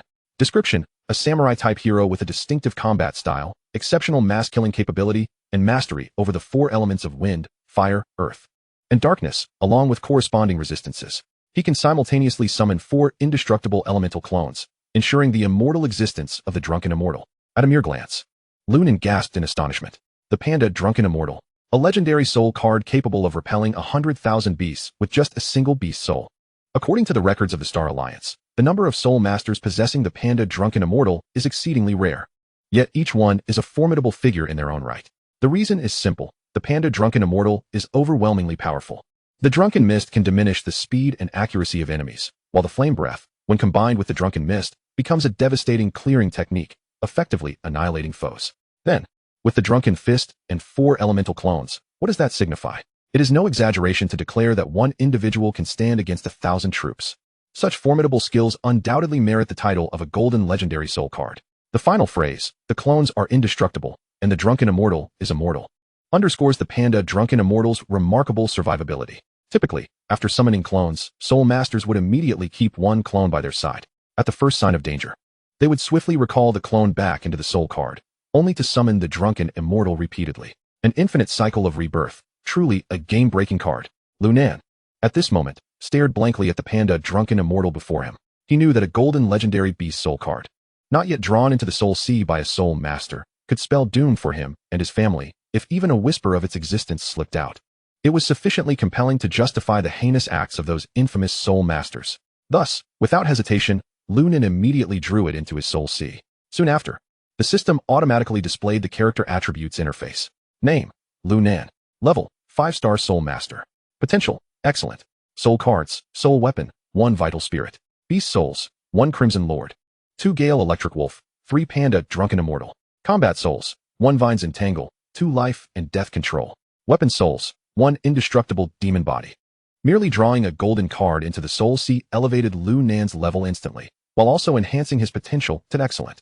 The golden legendary soul card truly lived up to its reputation. However, for Lu Nan, a single golden card was not the end. He was now preparing to evolve a second golden card. Chapter 9, Evolution, Golden Legend. Counting all the soul cards at hand, Lu Nan currently possessed 412 gray cards, 81 white cards, 3 blue cards, 3 purple cards, and 1 golden card. This means he could ultimately hold 5 purple cards and 2 golden cards. The remaining inventory of soul cards consisted of 2 gray cards, 3 white cards, and 3 blue cards. The Crimson Lord, having been shown to others, was absolutely not eligible for evolution to avoid unnecessary speculation. After hastily calculating the results, Lu Nan immediately set about evolving the soul cards. First, the 410 gray cards, under the guidance of soul power, were all transformed into 82 white cards in under 5 minutes. Without the slightest pause, Lu Nan further evolved 160 white cards into 32 blue cards. However, this time, none of the evolved blue cards were soul weapon cards. This indirectly highlighted the rarity of soul weapon cards, as the probability of activating a soul weapon card was no less than that of activating a higher tier soul card. Furrowing his brow in contemplation, Lu Nan decided that if all else failed, he would retain his original vital spirit, for it provided greater assistance compared to purple soul cards. With that thought, Lu Nan proceeded to evolve the remaining 30 blue cards into purple cards. In the end, 6 purple soul cards lay neatly before Lu Nan. A glance revealed a glimmer of joy in his eyes. Soul Weapon, Harmony of Heaven and Man. Grade, Exceptional. Type, Soul Weapon. Description, contains immense soul power, aiding soul masters in resonating with the soul sea and nurturing their souls. In less than a second, Lu Nan directly drew the soul weapon card into his soul sea without a hint of hesitation. Following this, a tremendous change occurred in his soul sea. Firstly, it expanded. Lu Nan's soul sea, once merely a shallow spring, transformed into a larger and deeper pond. Secondly, Lu Nan sensed a deeper resonance with the soul cards within his soul sea. Previously, due to his low level, he could only unleash 20 of a soul card's abilities. But now he could at least harness 40. Finally, Lu Nan's soul master level surged to 6 stars. The results were astonishing. Upon the completion of the purple soul weapon card's effect, Lu Nan exhaled a breath of relief, his eyes sparkling with newfound clarity. The purple soul weapon card was indeed formidable. With the resonance of the purple soul weapon card concluded, Lu Nan effortlessly took out the blue soul weapon card for evolution. Ultimately, he once again found himself with 6 purple soul cards: Naga Elite, Magic Shield, Storm, Winter is Coming, Splitting Arrow, and Wing Transformation. Among them, the Naga Elite was a beast soul, which, under Lu Nan's deliberate evolution, resulted in a remarkably powerful purple beast soul card. The other 5 cards were combat souls, with a particularly unique one being Wing Transformation. Unlike equipment cards, Wing Transformation is a combat soul card that allows the soul master to condense their soul power into wings, enabling brief aerial flight depending on the soul master's vitality. After some contemplation, Lu Nan decided to retain the Crimson Lord, Life and Death Control, Indestructible Demon Body, and Wing Transformation. As for the other soul cards, they would all be utilized to evolve the Naga Elite. Excitedly placing the 5 purple soul cards into the evolution slot, Lu Nan murmured the command to evolve, and in the next moment, a brand new card radiating a golden, divine light appeared before his eyes. Soul Weapon, Naga Sea Witch. Grade, Legendary. Type, Beast Soul. Race, Mermaid. Skills, Forked Lightning, Frost Arrow, Magic Shield, Tornado, Raging Waves. Description, a mysterious hero adept at long-range combat, draped in scaled armor. The Daughter of the Sea is often seen as a harbinger of impending storms, capable of striking both ground and air. A long-range mage, and judging by her skills, this beast soul possesses remarkable area damage and impeccable control, perfectly complementing the abilities of the Panda Drunken Immortal. Without further deliberation, Lu Nan directly drew the Naga Sea Witch and Winged Transformation into his Soul Sea. The system interface promptly reappeared. Name, Lu Nan. Level, 7-star Soul Master. Potential, excellent. Soul cards, Soul Weapon, 1 Harmony of Heaven and Man Beast Souls, 1 Crimson Lord, 2 Gale Electric Wolf, 3 Panda Drunken Immortal for Naga Sea Witch. Combat Souls, 1 Life and Death Control, 2 Wing Transformation. Weapon Souls, 1 Indestructible Demon Body. Having leveled up once more, Lu Nan was now quite accustomed to it. After reassessing his collection of soul cards, Lu Nan nodded in satisfaction before stepping out of the room. Just moments ago, in the living room, his parents, Liu Bei and his wife, had watched the activation results with bated breath. Therefore, when Lu Nan re-entered the house to activate the remaining soul cards, they were simultaneously filled with trepidation. What if Lu Nan failed to activate any purple cards? That would be a significant loss. As Lu Nan emerged from the room, both parents instinctively rose to their feet, about to inquire, when Lu Nan preemptively spoke. Dad, Mom, I just activated 2 golden cards and 4 purple cards. Upon saying this, Lu Nan displayed all the soul cards within his Soul Sea. It's true, it's really a golden card. And 2 of them. Gazing at the 2 gleaming gold cards before them, Liu Bei and Su Qing trembled incessantly, stretching out their arms in a futile attempt to touch the cards. Alas, their legs felt as heavy as lead, rendering them unable to take a single step. Lu Nan, having anticipated such a scene, swiftly guided the elderly couple to the sofa, gently massaging their backs while engaging them in light conversation. After a considerable half-hour, Lu Nan's unwavering efforts finally roused them from their stupor, leading them to embrace and weep. After conversing for a while longer and witnessing their emotions stabilize, Lu Nan retreated to his room for some much-needed rest. After all, he had to venture into the soul-severing mountains the following day. A night of recuperation was essential for him to effectively hunt the aberrant beasts and acquire more soul cards. However, for Liu Bei and his wife, sleep eluded them once again. The next day, Lu Nan arrived at school bright and early. From a distance, he spotted fellow students wielding blue cards already gathering on the playground, forming small groups to ensure mutual support once they entered the soul-severing mountains. Just as Lu Nan was about to approach Wu Mu in the crowd, a robust voice rang out from behind him. To think you activated a legendary golden soul card. You certainly haven't disappointed me. Without needing to turn around, Lu Nan surmised that the speaker was Principal Wu. How did the principal discern that I activated a golden soul card? Lu Nan halted, turning to face Wu Lu. Soul power, Wu Lu explained as he approached Lu Nan. Over the course of one night, your soul power has ascended 2 levels, and its quality has improved remarkably. Such a phenomenon could only stem from the activation of a golden soul card, unless, of course, you have learned to conceal your soul power. I would be eager to learn more, Lu Nan replied, understanding that Wu Lu hinted at imparting the secrets of masking one's soul power. Yet the principal chose to inquire further. What type of legendary soul card did you activate? Realizing he could no longer keep it hidden, Lu Nan displayed the Panda Drunken Immortal card with grace. Upon seeing the card, Wu Lu nodded in satisfaction, a smile gracing his lips. Impressive. Such a formidable beast spirit. It seems our chances in the upcoming high school league have significantly increased. Much of this is thanks to the 50 sets of soul cards you provided. Without them, how could a student possibly activate a legendary soul card? Lu Nan remarked, acknowledging the principal's contribution. Well said. Your humility is commendable, Wu Lu replied, then pointed a finger at Lu Nan's forehead. At the moment of contact, Lu Nan felt an unusual presence emerge in his sea of souls, leaving him astounded. The Sea of Souls is the foundation of a soul master, Who knows what Wu Lu has placed within it? Yet, noticing Lu Nan's trepidation, Wu Lu merely patted his shoulder, reassuring him, "Fear not. What I placed in your sea of souls are merely techniques to control your soul power. Otherwise, continuing to project your soul power would make you a shining target for those powerful aberrant beasts. Who would they kill if not you?"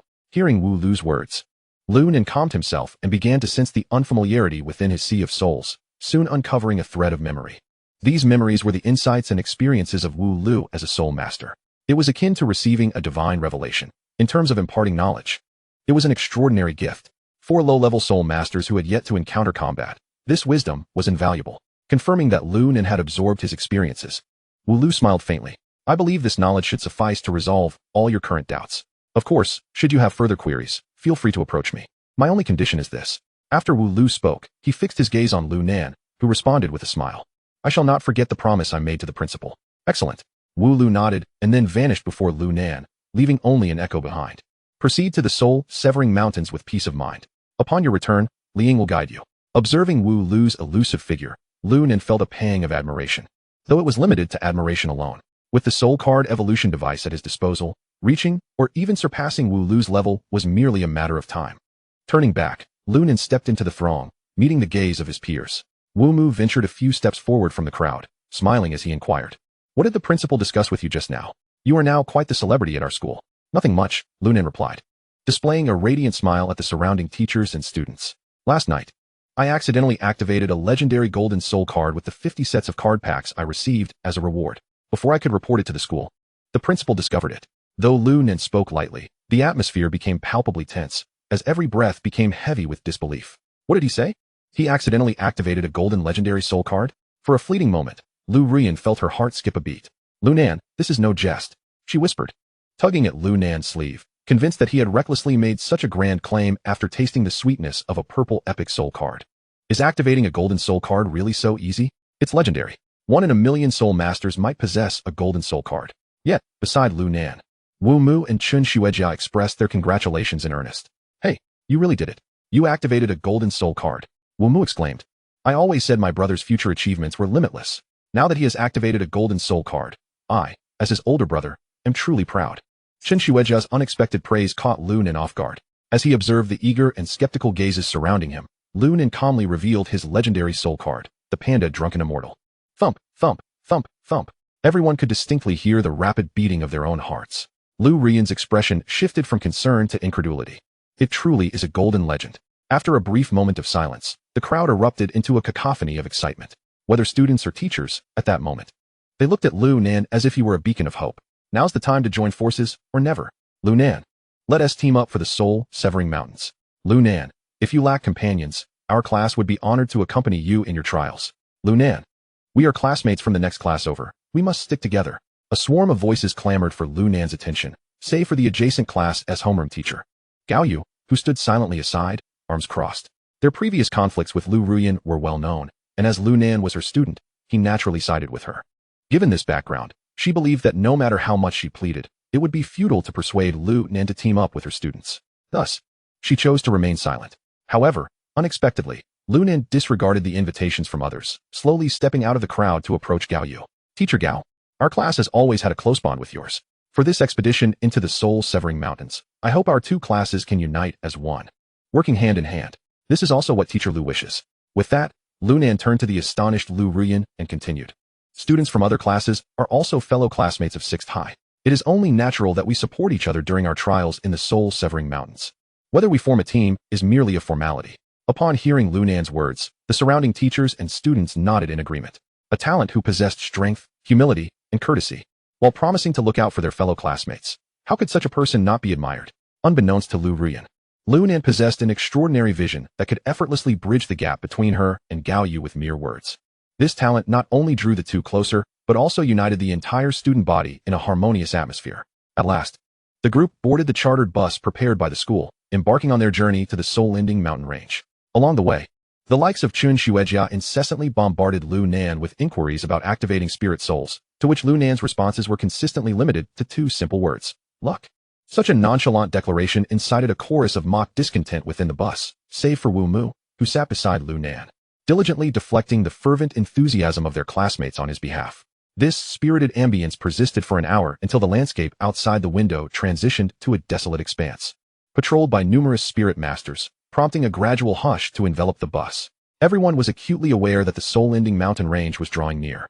Despite assurances from the teachers of minimal danger, no one could guarantee the absence of unforeseen events. Sensing the students' apprehension, an individual rose to offer words of comfort. The exotic beasts within the soul-ending mountain range periodically triggered a beast tide due to spatial constraints, during which the station's spirit masters would fend off the onslaught. The last beast tide had only recently occurred a month prior, with 2 months remaining until the next, thus the students need not worry excessively over the coming week. They were to proceed with their training as usual. Even before disembarking, teachers had begun to outline essential precautions. The teacher responsible for leading Lu Nan's group was none other than Lu Nan.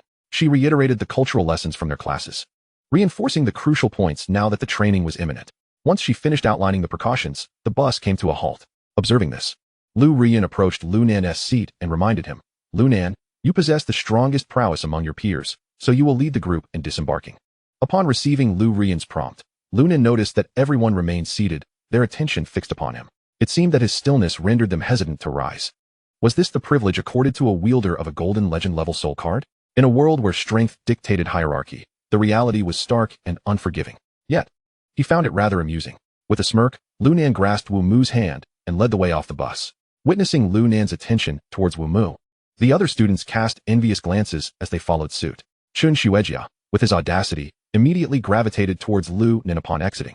Meanwhile, students from other buses orderly made their way towards Lu Nan. Despite the presence of numerous patrolling and stationed spirit masters, even a tiger may doze off. Who could ascertain whether they would notice impending danger?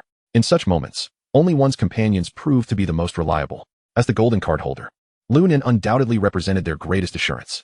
Observing the increasing crowd around him, Lu Nan couldn't help but chuckle ruefully. At this rate, he would hardly need to train once they entered the soul-ending mountain range. With so many students gathered, should they encounter a beast, it would be impossible for him to showcase his prowess with the golden card. If he could not vanquish the beasts, how would he collect blank soul cards? While contemplating this dilemma, a few figures approached in the distance, the leader exuding a composed aura that rendered Lu Nan unable to discern his realm. However, based on the experience imparted by Lu Nan surmised that this individual was likely a great spirit master. Lu Nan stepped through the crowd to engage in conversation with him for a brief moment before guiding him before the students. These individuals were the safety officers responsible for the students' security within the soul-ending mountain range, with the leader being Officer Luo Xing, a great spirit master of 3 stars. After Lu Nan's introduction, she led the applause. Amid the clapping, Luo Xing nodded slowly and then inquired in a deep voice, "I heard from Teacher Lu that among you, someone has activated a golden legend-level soul card?" As soon as he finished speaking, Luo Xing noticed that all eyes among the teachers and students were fixated on Lu Nan. Raising an eyebrow, Lu Nan promptly displayed his golden card. Facts spoke louder than words. Upon witnessing Lu Nan's golden card, Luo Xing and the accompanying safety officers widened their eyes in astonishment, exchanging glances filled with disbelief. One of Luo Xing's team members whispered, "Captain, it truly is a golden card. What should we do? What else can we do?" Luo Xing sighed. "We must assign more personnel to protect him discreetly. If anything were to happen to him, our positions would be rendered moot." The significance of a golden soul card was paramount, and even the Star Alliance would take it seriously. Thus Luo Xing dared not act carelessly. Having confirmed Lu Nan's identity, Luo Xing discreetly issued instructions before stating, "In a moment, you will enter the soul-ending mountain range in batches. Our personnel will transport you to different locations. Each transport can accommodate no more than 10 individuals. The safety officers within the mountains are predominantly spirit master-level experts. Should danger arise, simply call for help, and assistance will be forthcoming. However, remember that calling for help signifies the abandonment of your training." Hearing Luo Xing outline the rules, Lu Nan nodded inwardly, relieved as this alleviated his previous concerns. The fewer the participants, the greater the spoils they could claim. Thus, the group gradually dispersed from Lu Nan's side and reformed into teams. As previously arranged with Gao Yu, their 2 classes formed a single team, comprising a total of 7 individuals in Lu Nan's party. Once the teams were organized, Lu Nan's group, possessing the golden card, was designated to enter the arena first, standing upon the prepared teleportation array. The safety officer utilized a battle soul card to transport Lu Nan and his companions to a designated location. Lu Nan felt a momentary disorientation before he found himself in an unfamiliar grove. No sooner had he regained his footing than a pack of white wild dogs emerged before them, having detected the presence of the group, seemingly incensed that their territory had been breached. The moment these wild dogs appeared, the sole female student from Gao Yu's class let out a piercing scream. That scream would inevitably spell trouble. Initially, the wild dogs merely regarded Lu Nan and his group with caution, But now, agitated by the outburst, they became overtly aggressive. Concurrently, a virtual interface materialized before Lu Nan. Exotic beast, Inuyasha. Level, Soul Master 2 stars. Potential, good. Species, beast. Skills, 1, Bite 2. Soul Scattering Iron Claws. Description, a low-level exotic beast, a hybrid between an exotic beast and a common canine, possessing tremendous potential. Could it be that even a low-level exotic beast harbors such high potential? Yet now was not the time for Lu Nan to ponder these matters. The Inuyashas were upon them, and without swift action, he risked sustaining injuries. I'll take the lead. Just as he was about to act, Chun Shueijia had already summoned his soul card, Flames of the Red Cliff. Lu Nan could distinctly feel the temperature of the air around him rising significantly as a barrage of fire arrows launched forth. As a blue card, the Flames of the Red Cliff was more than sufficient to deal with the pack of Inuyashas. The range and damage of the attack were beyond what the Inuyashas could withstand. In an instant, 5 Inuyashas were dispatched without even managing to unleash a single skill, their anguished cries fading away as their forms dissipated into ethereal light. What remained were a scattering of blank soul cards. Hey, Chun Shueijia chuckled, eager to rush forward and collect the soul cards. However, in that moment, he remained oblivious to the imminent danger lurking in the surrounding underbrush. The wails of the 5 slain Inuyashas had attracted a nearby pack of over 20 more to the scene. Be careful. Detecting the imminent attack from the Inuyasha lurking in the grass, Wumu immediately shouted a warning to Chun Shueijia. Concurrently, he, along with his fellow classmates, summoned their soul cards in unison, preparing to assist Chun Shueijia. Bang! A thunderous sound echoed as a massive wooden barrel struck the ground, and a thick mist infused with a rich aroma of alcohol swiftly enveloped the area. The Inuyasha, which had initially lunged at Chun Shueijia, became disoriented and sluggish upon being enveloped by the mist. It was then that Chun Shueijia finally recognized the peril surrounding him, exclaiming in alarm, "Oh my! Did I just disturb a den of dogs?" Chapter 12. The Independent Consciousness of the Golden Beast Soul. As Chun Shueijia, in a state of panic, rushed back to the crowd, he noticed a colossal figure standing beside Lu Nan, beneath a conical hat and draped in a long black robe. The figure had a rotund physique, unmistakably revealing that this hefty creature was none other than the panda wine immortal summoned by Lu Nan. Though it appeared to be merely a hefty figure weighing several hundred pounds, its agility was undeniably impressive. At that moment, the panda wine immortal grasped a jade-green bamboo pole in one hand, while a large red gourd of wine hung from its waist, intricately carved and far from ordinary. With a powerful gulp of wine, the panda wine immortal opened its mouth wide and unleashed a fiery breath towards the distant alcohol mist. The once dense mist ignited in flames, resulting in a violent explosion. Boom! In the aftermath of the resounding blast, all the Inuyasha present were ignited by the flames, consumed within a second, leaving only charred patches of grass and a scattering of blank soul cards behind. How ferocious! Chun Shueijia exclaimed, his eyes wide with astonishment as he glanced at the 3 blue cards in his hand, suddenly feeling their insignificance. Is the disparity between blue cards and gold cards truly this vast? Is this the legendary golden soul card? A girl from the adjacent class couldn't help but voice her curiosity. Indeed, this is my golden card, the beast soul, panda wine immortal, Lu Nan replied succinctly, drawing the admiration of all present. The sheer presence of the panda wine immortal was striking. Standing there, it exuded the aura of a master. Its extraordinary demeanor stirred a longing in everyone's hearts, each secretly wishing, how wonderful it would be to possess a panda wine immortal of my own. Meanwhile, a security officer, who had been discreetly monitoring Lu Nan's safety, was equally astonished. It's a beast soul card, and a panda wine immortal at that. Luo Xing had been trailing them since Lu Nan's arrival, and upon witnessing the panda wine immortal, his expression shifted multiple times. He hastily instructed his subordinate, "I underestimated him. Immediately notify the team to send 3 more people over. Even if we all fall, he must not suffer a scratch." Yes, shadows stirred in the dark, and Lu Nan sensed these developments through the panda wine immortal. However, he chose not to shatter the veil of secrecy, allowing them to pursue their own agendas as long as they did not interfere with his monster hunting. Amidst the gazes of admiration, Lu Nan caught sight of several Inuyasha suddenly leaping forth. It seemed they had come seeking vengeance. Yet, with the panda wine immortal at his side, how could these low-level beasts possibly approach Lu Nan and his companions? In the blink of an eye, the panda wine immortal employed a single technique, fiery breath, resulting in yet another round of blank soul cards littering the ground. The others hadn't even had the chance to summon their soul cards before the battle concluded. Hey, Chun Shueijia lamented, eyeing the blank soul cards that did not belong to him. He turned back to Lu Nan with a mournful expression. Come on, buddy, leave a few for us. It's safe to follow you, but we're not gaining any experience. Lu Nan was momentarily taken aback by Chun Shueijia's words. Right, they're here to train as well. It does seem a bit selfish to hog everything. After a moment's thought, Lu Nan uttered something that nearly made Luo Xing, lurking in the shadows, spit blood. I've heard there are many beast nests in the Soulbreaker Mountains. How about we go poke around? Goodness, is everyone with a golden card this audacious? Right out of the gate, they want to raid all the beast nests in the Soulbreaker Mountains? ISNT, that courting disaster? That is not a good idea. A cautious girl from Lu Nan's side interjected. What if something dangerous happens and the security personnel can't come to our aid? Upon hearing this, Luo Xing, who had felt despondent, nodded in agreement. This girl is quite sensible.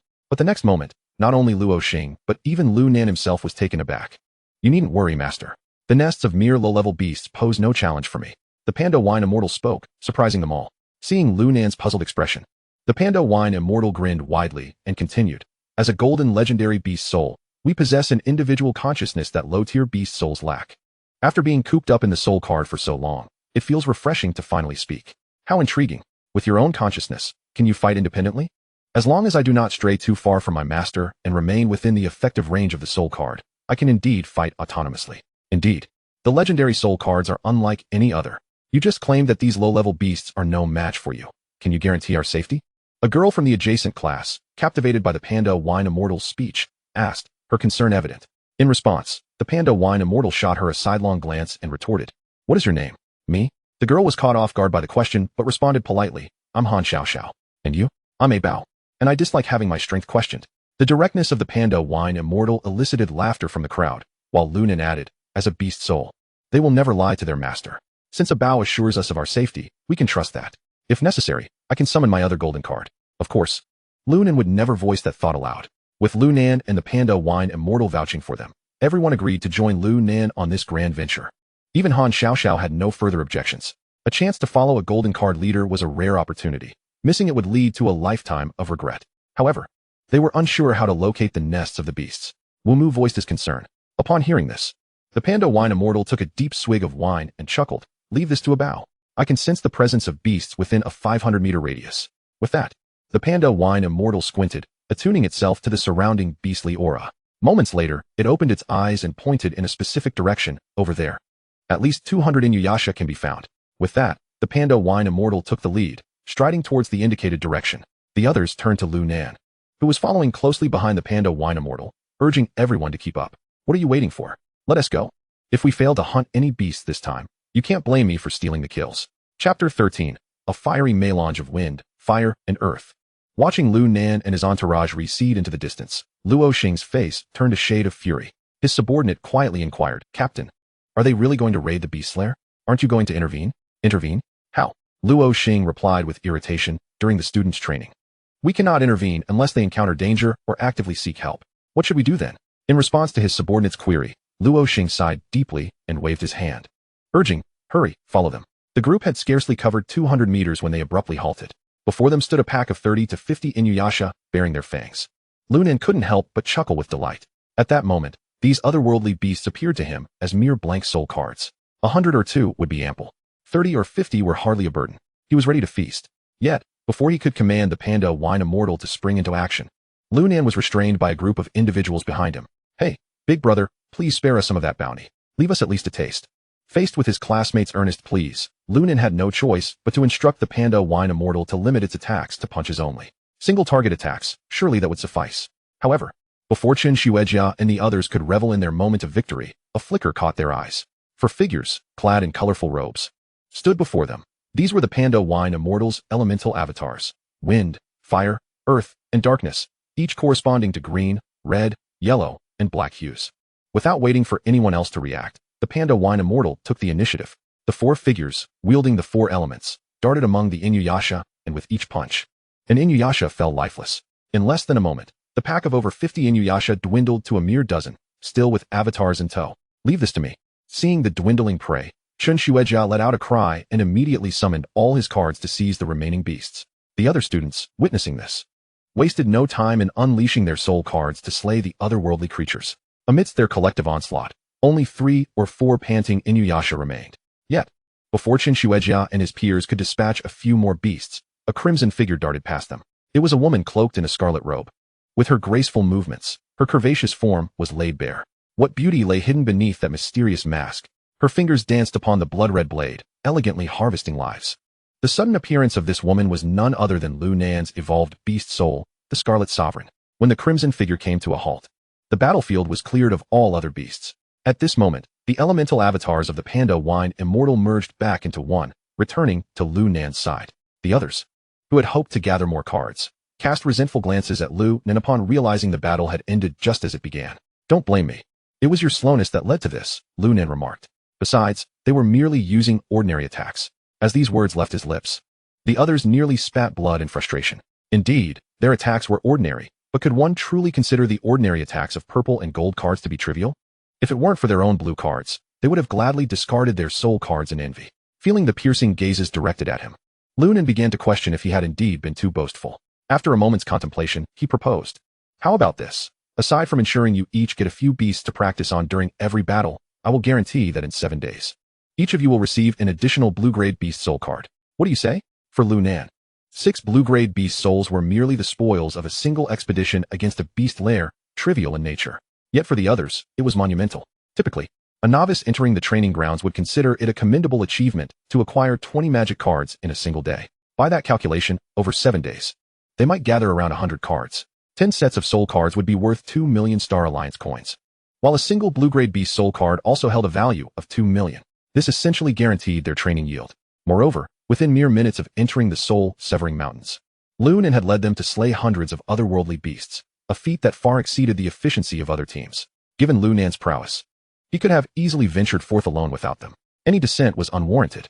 With this, their course became much simpler. The Scarlet Sovereign, lacking individual consciousness, began collecting the soul cards scattered on the ground. Lu Nan commanded the Panda Wine Immortal to once again summon 4 elemental avatars, each shouldering a member of the group, including the Scarlet Sovereign. With their robust forms, the elemental avatars, even when burdened with 2 individuals, maintained remarkable speed, akin to a high-speed train. Lu Nan and the Scarlet Sovereign, carried by the dark elemental avatar, led the way into the Inuyasha's lair. Gradually, they began to spot clusters of Inuyasha within the den. These Inuyasha had gathered in a circle, some frolicking about in play. Their tranquil existence was doomed to be shattered the moment Lu Nan intruded. Stop running, Lu Nan commanded as he squinted at the Inuyasha before him. Are these the only beasts left in the lair? In response, the dark elemental avatar, channeling the consciousness of the Panda Wine Immortal, affirmed, indeed. As the group observed the Inuyasha, those in the distance turned in unison to face Lu Nan and his companions. Clearly, they were not welcoming these unexpected guests. With a howl, the Inuyasha charged at Lu Nan's group. The Panda Wine Immortal, incensed by such audacity from these low-level beasts, could hardly contain its displeasure. How dare they not flee at the sight of me, but instead initiate an attack? This is intolerable. The Panda Wine Immortal hurled its gourd to the ground, and in the next instant, a torrent of wine mist erupted forth. Then, it unleashed a fiery breath. Boom. A tremendous explosion reverberated, akin to countless grenades detonating simultaneously. The leading Inuyasha were struck down in an instant, caught in the shockwave of the explosion, igniting their bodies. And the air was soon filled with the rich aroma of roasted meat. The Panda Wine Immortal inhaled deeply, saliva pooling as it lamented. If only I could savor a bite of that meat, paired with a jug of fine wine. Lu Nan, exasperated, patted the Panda Wine Immortal's head. Is your skill solely for roasting meat? Focus on the task. You'll have plenty to eat afterward. The Panda Wine Immortal perked up, exclaiming, Master keeps his word. Lu Nan waved his hand, saying, Of course, now let's deal with the enemies. After exchanging a few knowing glances with Lu Nan to ensure he wasn't jesting, the Panda Wine Immortal became fully invigorated. At that moment, the remaining Inuyasha charged through the flames. Boom. The wind elemental avatar unleashed a whirlwind, lifting all the Inuyasha into the air. Before they could touch the ground, the fire elemental avatar struck, releasing a torrent of flames that transformed the whirlwind into a fiery vortex, sending the Inuyasha soaring once more. The scent of barbecued meat intensified in the air. In the next instant, the earth elemental avatar conjured numerous stone spikes, aimed at the airborne Inuyasha. The 3 elemental avatars, each equipped with their own skills, worked in harmony. In mere moments, over 100 Inuyasha, exuding the tantalizing aroma of roasted meat, found themselves pinned to the stone walls. Lu Nan couldn't help but applaud. Bravo! What a splendid barbecue. Truly worthy of a legendary beast soul. Chapter 14. With gold cards, one can reign supreme. In the boundless expanse of the soul-severing mountains, countless students are currently engaged in fierce battles against the exotic beasts, honing their skills in the treacherous, soul-lending mountains. 3 days have elapsed since their transportation into this perilous realm, and they have ventured deeper into its heart. Logically, as they delve further into the mountains, the number of encounters with these formidable creatures should increase. Yet, curiously, they have not only encountered fewer beasts, but have also observed that the few they do meet appear to be fleeing in terror from the depths of the mountains, only to be intercepted by the waiting teams outside. One particular team has just concluded a skirmish, with members collecting the empty soul cards and presenting them to their captain, who, puzzled, distributes the cards according to each member's performance while gazing into the depths of the mountains. The anomalies among the beasts in the soul-ending mountains have intensified over these 3 days. Let us hope nothing untoward occurs. No sooner had he uttered these words than a series of roars erupted from afar, accompanied by tremors beneath their feet. What is happening? Am I a harbinger of doom? The captain exclaimed in astonishment, quickly signaling to his comrades to climb the branches for a better vantage point. Once atop the branches, they strained their eyes toward the source of the roars. Initially, they could only discern a cloud of dust, but gradually, they spotted over 100 iron-horned rhinoceroses charging forth. The sight nearly sent them tumbling back to the ground in fear. The iron-horned rhinoceros, a beast of the 5th rank, is a formidable adversary. Though classified as a rank 5 soul beast, textbooks unequivocally state that encountering more than 10 of these creatures in the wild necessitates immediate flight for all those below the rank of soul master.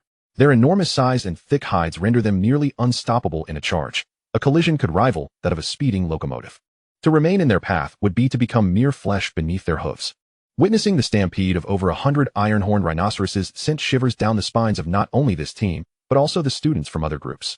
Surely, this is not an assault on a city. Even a grand soul master would hesitate to confront them.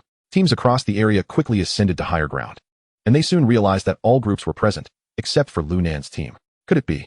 As they pondered, the herd of iron-horned rhinoceroses thundered within mere hundreds of meters. At last, they discerned the expressions of these beasts, mirroring the panic of those that had previously fled the depths of the mountain. What could possibly instill fear in such seemingly invincible creatures, akin to a freight train? Suddenly, a booming laugh erupted from behind the herd of rhinoceroses. All eyes turned to see, amidst the swirling dust, for enormous figures sprinting after them. As they drew closer, the observers realized these were colossal pandas, each wielding a roasted leg of meat in one paw and a wine jug in the other, laughing heartily as they pursued the iron-horned rhinoceroses. And atop these pandas sat none other than Lu Nan and his companions. Quick, don't let them escape, Chun Shueijia exclaimed, rubbing his hands together in excitement as he pointed at the rhinoceroses. Their meat must be delectable. Even the composed Wu Mu chimed in, regardless of taste. A bao will undoubtedly prepare it splendidly. Lu Nan, too, found himself swept up in the fervor of this culinary escapade. Unbeknownst to him, the legendary beast soul possessed hidden skills, allowing for the creation of culinary delights of legendary quality. Eat, eat, eat. That is all you think about. Han Xiaoxiao scolded the panda wine master. Hurry and capture this herd of beasts. We still have more nests to raid. Ironically, it was the initially timid girl who seemed most focused on the task at hand. Feeling Han Xiaoxiao's urging on his forehead, the panda wine master chuckled. Watch this. His 4 elemental avatars suddenly moved with a mesmerizing grace, their speed surging by 30%, a boon from the drunken fist technique. Within mere seconds, the avatars infiltrated the throng of iron-horned rhinoceroses. The dark elemental avatar dropped its wine jug, unleashing a vast cloud of intoxicating mist that enveloped all the rhinoceroses within a 200-meter radius. Drunken mist, thorny stone path, tornado, fiery breath. The 4 elemental avatars unleashed their skills in unison, resulting in a cataclysmic eruption that transformed the landscape into a blazing mountain, upon which the golden-hued iron-horned rhinoceroses were skewered and roasted. A deep breath allowed them to savor the tantalizing aromas of both wine and meat wafting through the air. The panda wine master, cradling Lu Nan and his companions, leapt atop the mountain, selecting one of the roasted rhinoceroses. With a resounding rip, the succulent meat overwhelmed their senses. Gulp. It was unclear who swallowed first, but soon every student from the 6th High School of the Star Alliance was caught in a chain reaction of salivation, not out of mere hunger for the meat, but in awe of the 4 pandas. To defeat 100 with a mere 4, and to slay iron-horned rhinoceroses with such ease, was this the power of a golden legendary soul card? Moreover, from their earlier conversation, had they already raided several nests of exotic beasts? This would explain the dwindling numbers throughout the soul-ending mountains. Feeling emboldened by their golden cards, they left no room for mercy. Not only them, but even the hidden safety personnel, including Luo Xing, gazed in astonishment at the spectacle unfolding before them. How many is this now? Luo Xing inquired, his lips dry as he turned to his aide. Including the nest of iron-horned rhinoceroses. We have dismantled 8 nests in 3 days, totaling 1,036 exotic beasts. The aide calculated, his heart racing at the staggering figure. To eliminate over 1,000 beasts in 3 days was akin to combating a small-scale beast tide. Call in a few more personnel, Luo Xing commanded, rubbing his forehead.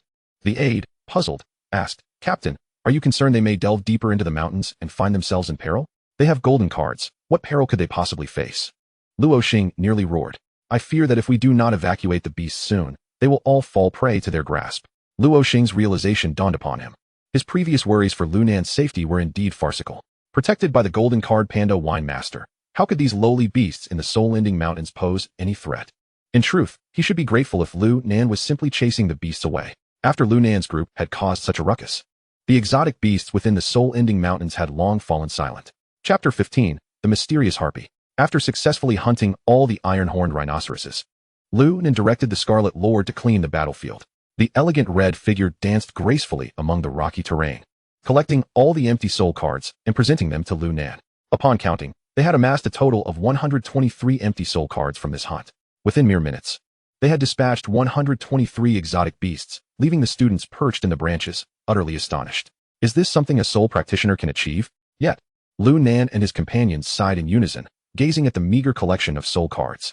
Only a little over 100 cards. Finding exotic beasts is becoming increasingly difficult. Not to worry, there are still a few nests nearby. At this rate, by the end of our trials, we should accumulate at least 2,000 soul cards.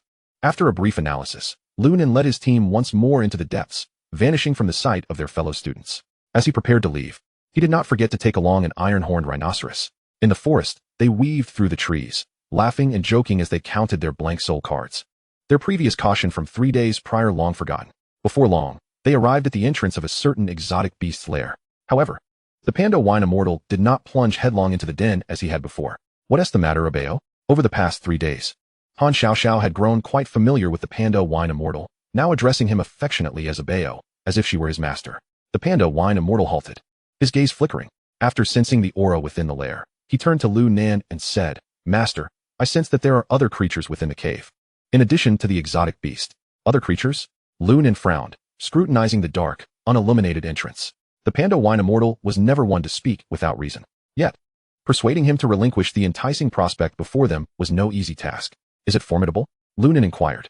If even the panda wine immortal deemed the entity strong, or could not sense its strength, he would not risk bringing his classmates along on an adventure. The panda wine immortal sniffed, then shook his head.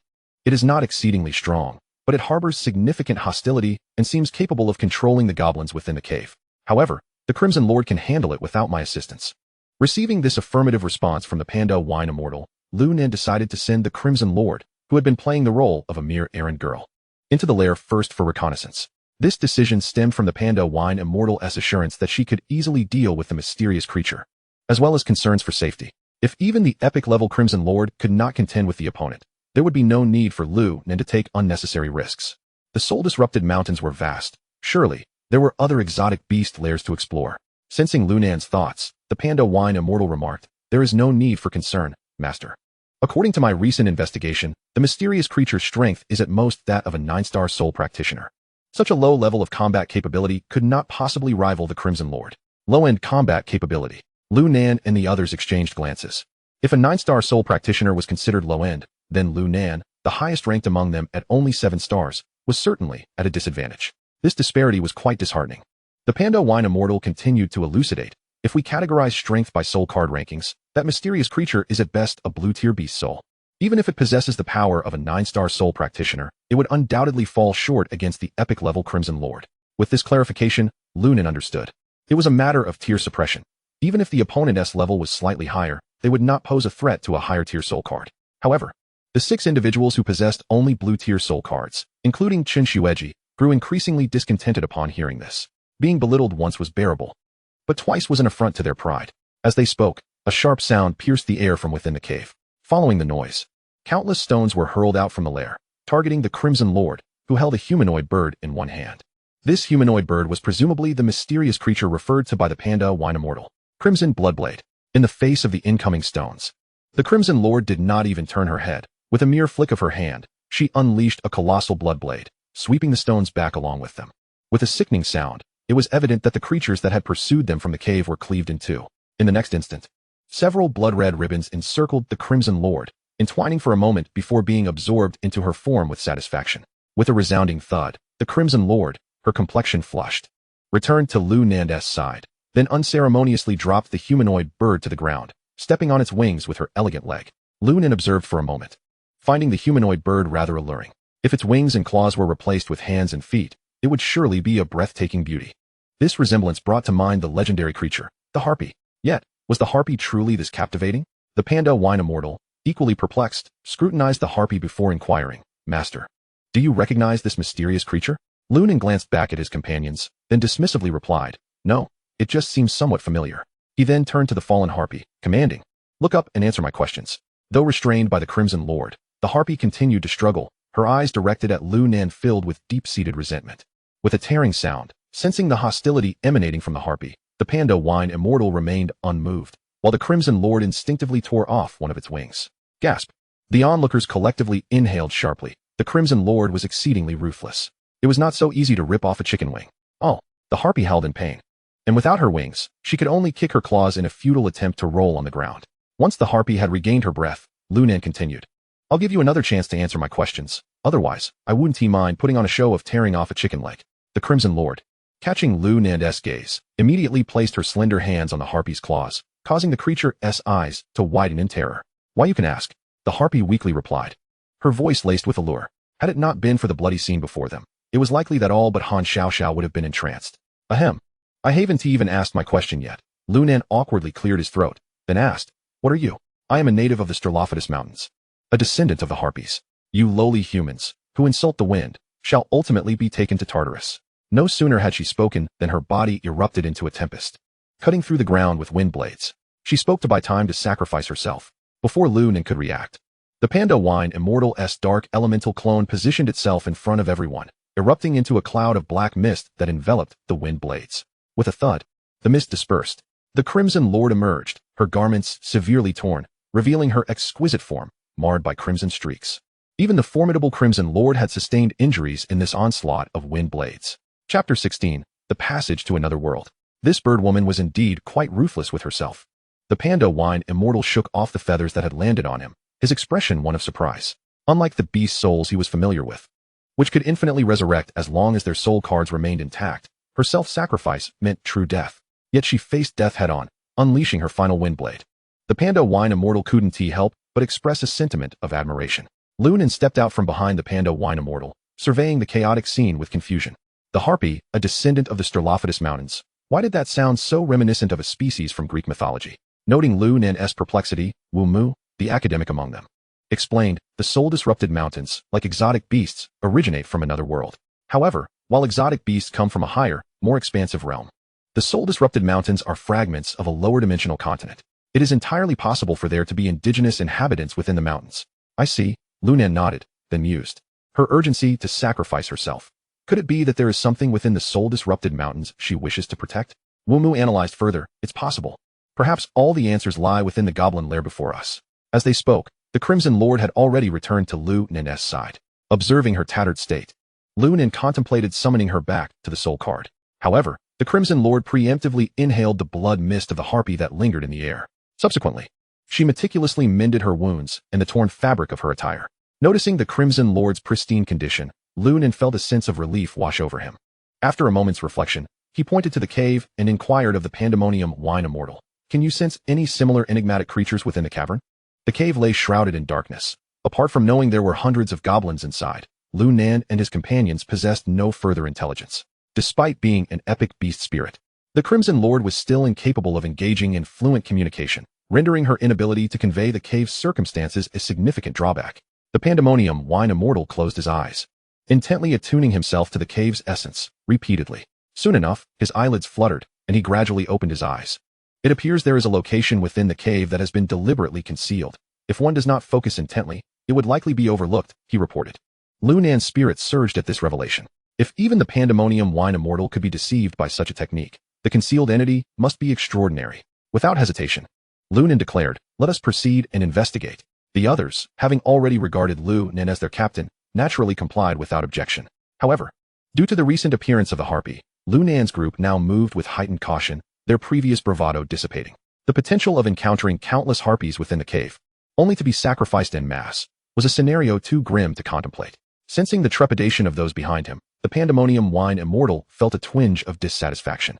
Was it necessary to be so apprehensive with him present? Yet, out of respect for Lu Nan, he refrained from expressing his irritation. As they advanced, the silhouettes of goblins began to emerge within the cave once more. These grotesque creatures, unfazed by the inky darkness, lunged recklessly at Lu Nan and his companions, only to be swiftly dispatched by the Pandemonium Wine Immortal, who felled them with singular, powerful strikes. Eventually, A glimmer of light began to penetrate the cave. Strangely, as the illumination grew, the goblin numbers dwindled until none remained. Now, the cave was as bright as day. Upon closer inspection, the light emanated from gemstones embedded in the ceiling, while the floor beneath them was an intricately patterned, colossal stone disc. Indeed, they had stumbled upon a civilization from another world. Wu Mu cast his gaze downward, entranced by the mysteries of this otherworldly civilization. This pattern, it seems vaguely familiar. While Wu Mu scrutinized the floor's design, the others began to survey their surroundings and soon discovered several pools of blood on the distant ground. Floating above the bloodstains were a few feathers. Another sacrifice? Lu Nan knelt to examine the bloodstains, noting that they flowed sluggishly, tracing the cracks in the stone slab torn by the wind blades, converging towards the center of the disc. As they pondered, the others also recognized the same bloodstains, which ultimately coalesced into one. At that moment, Wu Mu furrowed his brow and murmured, "This pattern resembles a summoning circle." As Wu Mu's contemplation ceased, the illumination within the cave surged dramatically. With a resounding boom, the space began to tremble, and the most palpable sensation for Lu Nan and his companions was the earth shaking beneath them. Before they could regain their footing, a fissure erupted at the center of the stone disc. Astonishingly, instead of stone, a bizarrely radiant purple light emanated from within the crack. A primal roar, reminiscent of a wild beast, echoed through the air as countless harpies surged forth from the rift, soaring above Lu Nan and his companions. With the emergence of the harpies, the spatial fissure sealed shut, shaking the very fabric of reality. Upon their arrival, the once bright cave was instantly obscured by the harpies' feathers. Though lacking a system prompt, the Pandemonium Wine Immortal exclaimed, "Be cautious, master. These avian beings possess the strength of 9-star soul users, on par with the previous harpies." Hovering in the air, the harpies quickly spotted Lu Nan and his companions below. The leader of the harpies surveyed the surroundings for a moment, evidently searching for the harpy that Lu Nan had previously captured. Failing to locate her, the leader descended and fixed her gaze upon Lu Nan, her eyes betraying a chilling realization of the fate that awaited the one who had harmed her kin. "How dare you, a lowly human, harm our kind? I shall see you perish." Emboldened by their numerical superiority, the leader rallied the harpies, who swiftly descended upon Lu Nan and his companions. Lu Nan cursed under his breath and pointed at the harpies above, commanding, "Crimson Lord, strike them down." Even before the harpies appeared, the Crimson Lord had been poised for battle. Upon receiving Lu Nan's order, she unleashed her pent-up fury, throwing back her cloak and charging forward. The harpies, valiant in their own right, did not retreat in the face of the Crimson Lord's overwhelming presence, instead rushing headlong toward their adversary. The battle was imminent. Chapter 17, Purple Grade Soul, Life and Death Decided. Much like her previous assault on the goblins outside the cave, the Crimson Lord initiated the confrontation with a blood blade, cleaving through the front line of harpies and sending them plummeting from the air, their blood mist scattering in the wake of their fall. Enraged by the loss of their kin, the remaining harpies howled in fury and charged at the Crimson Lord. However, being skilled flyers, they quickly recognized the danger of clustering together in the face of her devastating skills. Instead, they spread out, encircling the Crimson Lord from all directions and swooping down to strike with their claws. A sickening sound echoed as the claws of a harpy tore into the Crimson Lord's back, leaving 3 bloody gashes. In retaliation, the Crimson Lord spun around, delivering a powerful thrust of her dagger, cleaving the assailant in two while simultaneously replenishing her wounds with the fresh blood and summoning a mithril shield. Faced with such a multitude of harpies, the Crimson Lord was evidently taking the encounter seriously. Meanwhile, several more harpies closed in on her, their claws outstretched as they were unprepared for the shield's sudden appearance. Clang, clang, clang. The sound of clashing steel filled the air as the Crimson Lord found herself overwhelmed. Despite her agility, she was no match for the swiftness of the flying foes and became increasingly defensive against their relentless assaults. From a distance, Lu Nan, sheltered under the protection of the Pandemonium Wine Immortal, expressed his growing concern. "Are there not too many harpies? Can the Crimson Lord handle this?" In response to Lu Nan's apprehension, the Pandemonium Wine Immortal remained unflustered. After taking a sip of wine, he burped and replied, "Master, although the purple grade is only of mid-tier strength, she can undoubtedly handle these lowly wretches. Rest assured." "Really?" Lu Nan frowned as he observed the unfolding chaos. To be honest, even at this juncture, he remained uncertain of the true extent of the Crimson Lord's capabilities. Until now, it had been the Pandemonium Wine Immortal engaging in battle, decisively overpowering the otherworldly beasts, while the Crimson Lord merely played the role of a card collector. How formidable was she, really?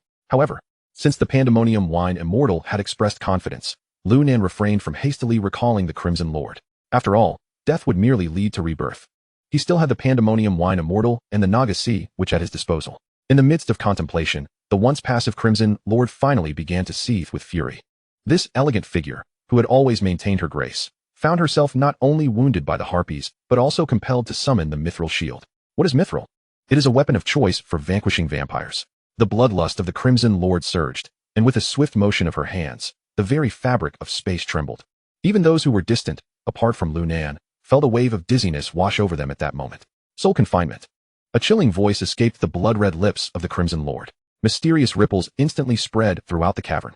The intangible power of souls lurked like a venomous serpent poised on a branch, ready to strike when a sparrow dared to alight upon it. And those harpies in the sky were akin to the sparrows. Buzz. A barely perceptible sound resonated in the minds of all present. The once reckless harpies, who had been attacking the Crimson Lord without restraint, abruptly ceased their wing beats and plummeted to the ground. This spectacle left Lu Nan and his companions in a state of stunned disbelief. It was indeed a widespread soul shock skill, replete with formidable control. Truly, a purple-grade epic beast spirit. While it may not rival a bow's overwhelming might, it was certainly sufficient to manage these harpies with ease. After the harpies fell, the Crimson Lord unleashed a crimson blood blade upon those on the ground, reaping countless lives in a single strike. Faced with such devastating losses, the harpy leader, who had been spectating from the sidelines, let out a shriek of terror. Yet, instead of fleeing, her gaze fixed upon the intricate patterns on the ground. Her eyes ablaze with madness. For Harpia, sacrifice. With a command, the remaining surviving harpies, without a hint of hesitation, hurled themselves into the circular stone slab. Windblades danced. Blood splattered, saturating the entire ground. The cries of agony rang out. This gruesome scene sent shivers down Lu Nan's spine. What were they attempting to achieve? The Panda Wine Immortal observed the grand spectacle before him, displaying not a trace of emotion. He disdainfully remarked, in response to the master, "It is nothing of great consequence. They are merely summoning their kin." Kin? Indeed, they are slightly stronger than this batch, but at most, they are only 2-star soul masters, perhaps numbering around 2,000. 2,000 2-star soul masters. This revelation not only astonished Lu Nan and his companions, but also sent a chill of dread down the spines of the security personnel hidden in the shadows, including Luo Xing. An incursion of 2,000 2-star soul master entities from another world. Hurry and report to the Star Alliance. Upon hearing Luo Xing's command, his subordinates wasted no time, swiftly dispatching a few individuals to relay the urgent message. Meanwhile, Luo Xing retrieved his soul card from the Soul Sea, ready to descend and protect Lu Nan and the others at a moment's notice. From a distance, he could see the vast swarm of harpies in the air. Even without counting them, his experience in facing beast tides allowed him to deduce that the number of harpies soaring above had indeed surpassed 2,000 and continued to swell. The sheer volume of harpies emerging from the summoning circle was overwhelming. Even the Crimson Lord would be hard-pressed to halt their advance. Furthermore, their strength was a significant leap above the previous batch, and the students on the scene would undoubtedly struggle against these soul master-level beings. Gradually, as the Crimson Lord was overwhelmed by the harpies, over half of the remaining harpies redirected their attention toward Lu Nan and his group.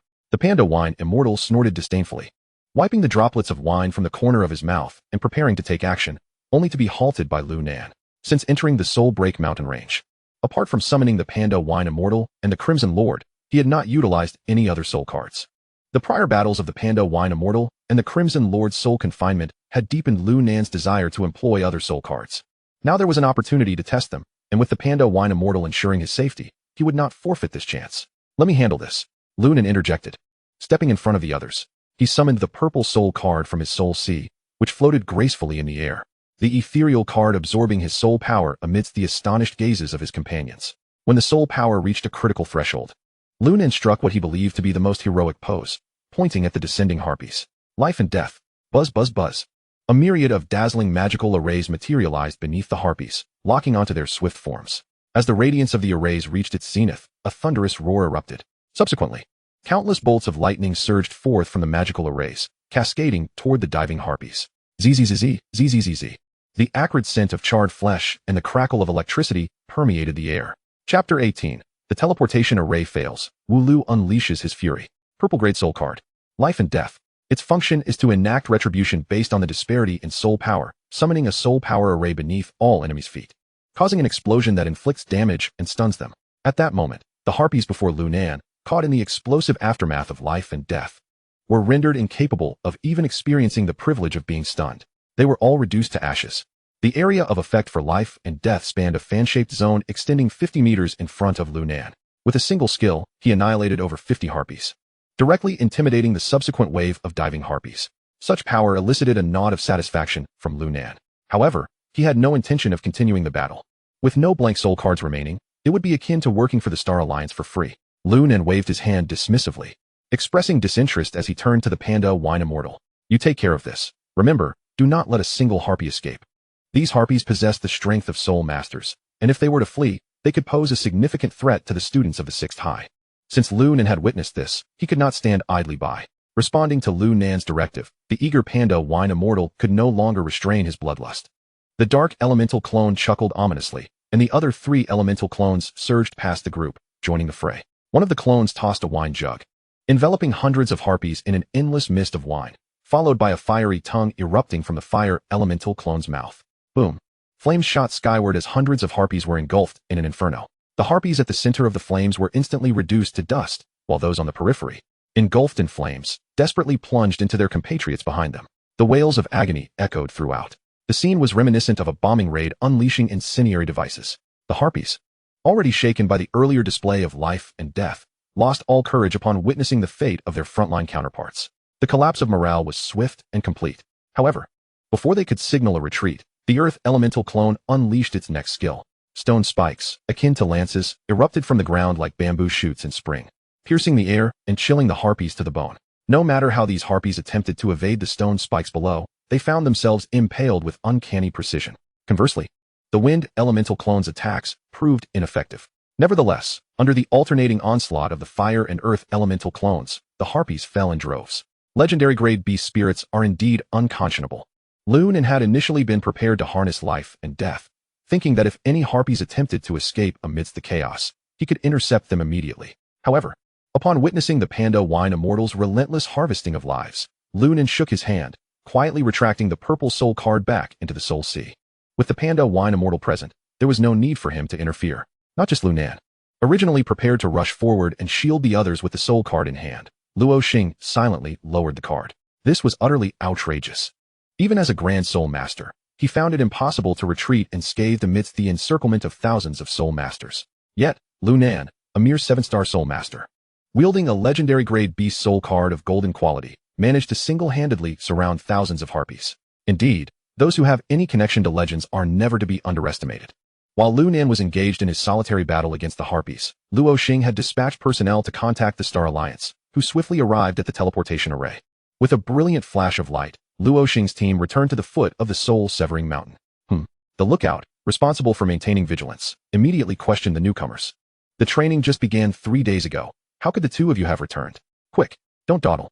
One began to explain while the other dashed toward the communication room without a backward glance.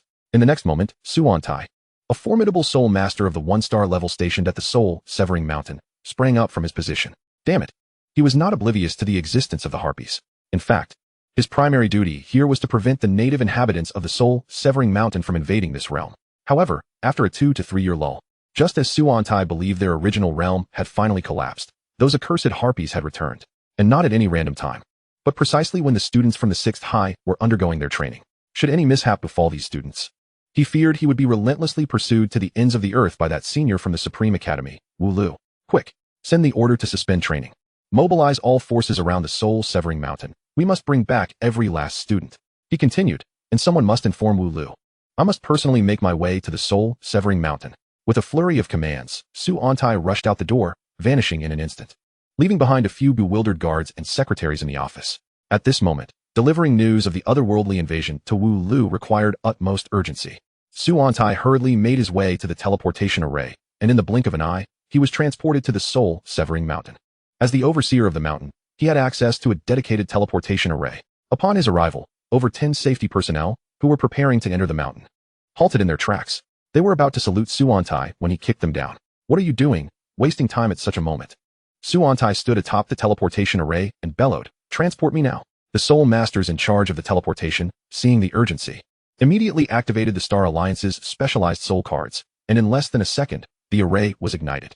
A dazzling light erupted from the teleportation array. However, something astonishing occurred. Although the teleportation array operated as usual, Suantai remained firmly planted in place. Observing the unfolding scene, he quickly realized what had transpired. The array had been disrupted, transforming into a one-way teleportation system. Truly, what one fears often comes to pass. At that moment, Suantai's expression finally betrayed his agitation. Just as he was lost in thought, contemplating a countermeasure, a long rainbow streaked through the sky, landing before him with a resounding crash. Suantai, You guard this place well. A furious roar nearly caused Su Antai's legs to buckle, nearly bringing him to his knees. Senior Wu, please, it's not my fault. I've done all I can to guard against these otherworldly creatures. Wu Lu glared coldly at Su Antai, then cast a glance toward the direction of the soul-severing mountain. Snorting disdainfully, we'll settle the score later. For now, come with me into the mountain to rescue the students. Su Antai took 2 steps back. Fearing a punch from Wu Lu, the teleportation array had failed. Chapter 19, Dance. The Waltz of Love. While chaos reigned outside the soul-severing mountain, Lu Nan led a group of companions, finding solace against a cool stone as they observed the panda wine immortal and the Crimson Lord decisively crushing the harpies. The thousands of harpies had been thoroughly subdued, trapped against the stone disc. The harpies from the fissure sought to infiltrate, while those on the other side wished to retreat. Both sides converged in a chaotic pile at the center of the fissure, hastening their own demise. With a casual sweep of a wide area skill, the panda wine immortal obliterated swathes of harpies. As the battle progressed, the ground was littered with heaps of harpy corpses. The panda wine immortal stood atop the mound of bodies, ascending higher, akin to a war god. The Crimson Lord was even more fearsome. Any damage she sustained was immediately replenished by absorbing the blood and flesh of the fallen harpies beneath her. To the harpies, this was akin to devouring their own kin, eliciting countless shrieks of terror. Simultaneously, Lu Nan noted that the soul power supplied to the Crimson Lord was now negligible. She had become self-sufficient, thriving on the battlefield. In terms of resource consumption, she far surpassed the panda wine immortal. The battle had turned overwhelmingly in their favor. As it appeared that this batch of harpies was on the brink of annihilation, the radiance of the disc array surged once more. This time, the fissure below appeared even more immense and profound. The harpies that had been continuously emerging from the fissure ceased their advance, allowing their comrades to retreat. Lu Nan and his companions observed keenly. What is happening? Have they finally realized they've bitten off more than they can chew? Now they wish to flee? Too late. Chun, the scientist, chuckled. In stark contrast to Chen's optimism, Wu Mu frowned with concern. I don't think it's merely a retreat. I suspect something formidable is about to emerge from that array. Such as? Lu Nan had anticipated Wu Mu's speculation, but felt his understanding of the otherworldly realm was far inferior to Wu Mu's. Just as Wu Mu was about to elaborate, the disc array erupted with a thunderous crash. Boom. The bloodied corpses collapsed under the explosive sound. The elemental avatars of wind, fire, and earth leaped aside to evade the falling bodies, while the Crimson Lord, caught in the center of the heap, could not escape in time. In an instant, she was buried beneath hundreds of corpses. Witnessing such a spectacle, Lu Nan and his companions widened their eyes, eager to comprehend the situation on the disc array. Whoosh! A razor-sharp object sliced through the air, hurtling toward Lu Nan, stopping mere inches from his eyes. In a hair-raising moment, the panda wine immortal flicked his fingers, sending the projectile flying. Clang! The sound of an arrow striking stone rang out. As Lu Nan focused his gaze, he saw a pristine, sturdy feather embedded into the ground, buried at least 5 centimeters deep. One could only imagine, had the feather not been deflected, it would have pierced Lu Nan's skull, scattering his brains to who knows where. Cold sweat trickled down Lu Nan's back as he turned to face the direction of the array, only to find a harpy of a different breed, its pristine feathers glimmering as it soared gracefully, its expression imbued with a disdainful gaze. With each flap of its massive wings, it unleashed cutting gusts of wind. To call it a harpy seemed a misnomer. It was more akin to an angel, albeit one with a rather foul temper. Could this possibly be the queen of the harpies? Master, be cautious. This avian entity possesses strength equivalent to a 7-star soul master. Allow me to handle this, declared the panda wine immortal, standing resolutely before the crowd and gazing intently at the harpy. Meanwhile, Lu Nan and his companions found themselves engulfed in astonishment. Was there truly a creature of 7-star soul master caliber lurking within the Soul Sunder Mountains? And with such palpable animosity towards its foes? Hadn't it been stated that the trials within the Soul Sunder Mountains were remarkably safe? Was this an expansive dungeon where one could challenge foes of greater levels without expenditure? Regardless of the thoughts swirling in the minds of the others, the harpy too regarded the panda wine immortal from a distance. In her eyes, he alone posed a significant threat to her existence. Whoosh! The sound of slicing air echoed as several feathers embedded themselves in the panda wine immortal's bamboo staff, while countless more drifted to the ground. In the blink of an eye, the two had engaged in combat. Hiss! Witnessing this spectacle, the onlookers collectively inhaled sharply, instinctively retreating further.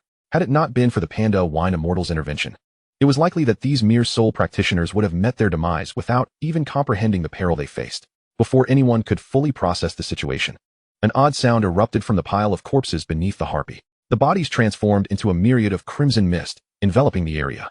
Then, a colossal scarlet blade, imbued with the might to cleave through all, sliced through the blood fog, aiming directly at the airborne harpy. Startled by the sudden assault of the blood blade, The harpy swiftly retracted her wings, encasing herself in a protective cocoon. Swish! The blood blade struck her wings, forcing the harpy back several meters. Yet, before she could retaliate, another crimson figure sprang forth from the blood mist, unleashing a relentless barrage of strikes upon the harpy. It was the Crimson Lord, previously immobilized beneath the corpses. The Crimson Lord erupted in response to the perceived threat against Lu Nan, delivering the utmost damage she could muster at that moment. However, the harpy was formidable in her own right.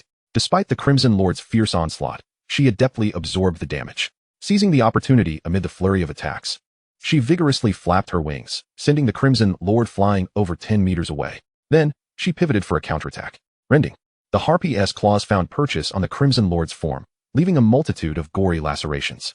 Yet, the Crimson Lord appeared unfazed by the injuries, frantically unleashing skills and attacks in a fervent frenzy against the harpy. When the Crimson Lord's condition grew dire, she merely inhaled deeply, drawing the surrounding blood mist into her own body to mend her wounds.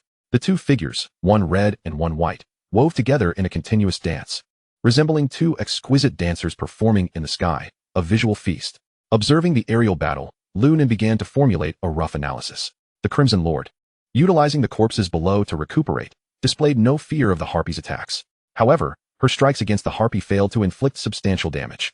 Although the harpy's offensive and defensive capabilities surpassed those of the Crimson Lord, the latter's extraordinary regenerative abilities meant that if a decisive blow was not struck, the conflict would be prolonged. This promised to be a war of attrition, if the panda wine immortal refrained from entering the fray. Chapter 20. She is also my beast spirit. Just as the Crimson Lord and her opponent reached an impasse, the panda wine immortal left a wind elemental doppelganger to protect Lu Nan and the others, while the other three elemental avatars joined the battle. Consequently, the equilibrium was shattered in an instant. Boom. Shortly after the panda wine immortal entered the fray, the massive fists of the three elemental avatars struck the harpy's wings simultaneously. Following three muffled thuds, the harpy's pristine white wings were pierced with three substantial holes. Overwhelmed by such severe injury, the harpy let out a pained shriek, her once graceful form now in disarray as she plummeted to the ground. Thud. Blood soaked the entire stone platform. However, the harpy was not primarily concerned about the bloodshed. A far graver threat loomed. The damage inflicted by the dark elemental doppelganger extended far beyond mere punctures. From the wound, an incessant onslaught of dark matter, imbued with an aura of obliteration, relentlessly assailed her wings. The areas tainted by darkness ceased to provide any sensation, as if those fleshly appendages were no longer hers.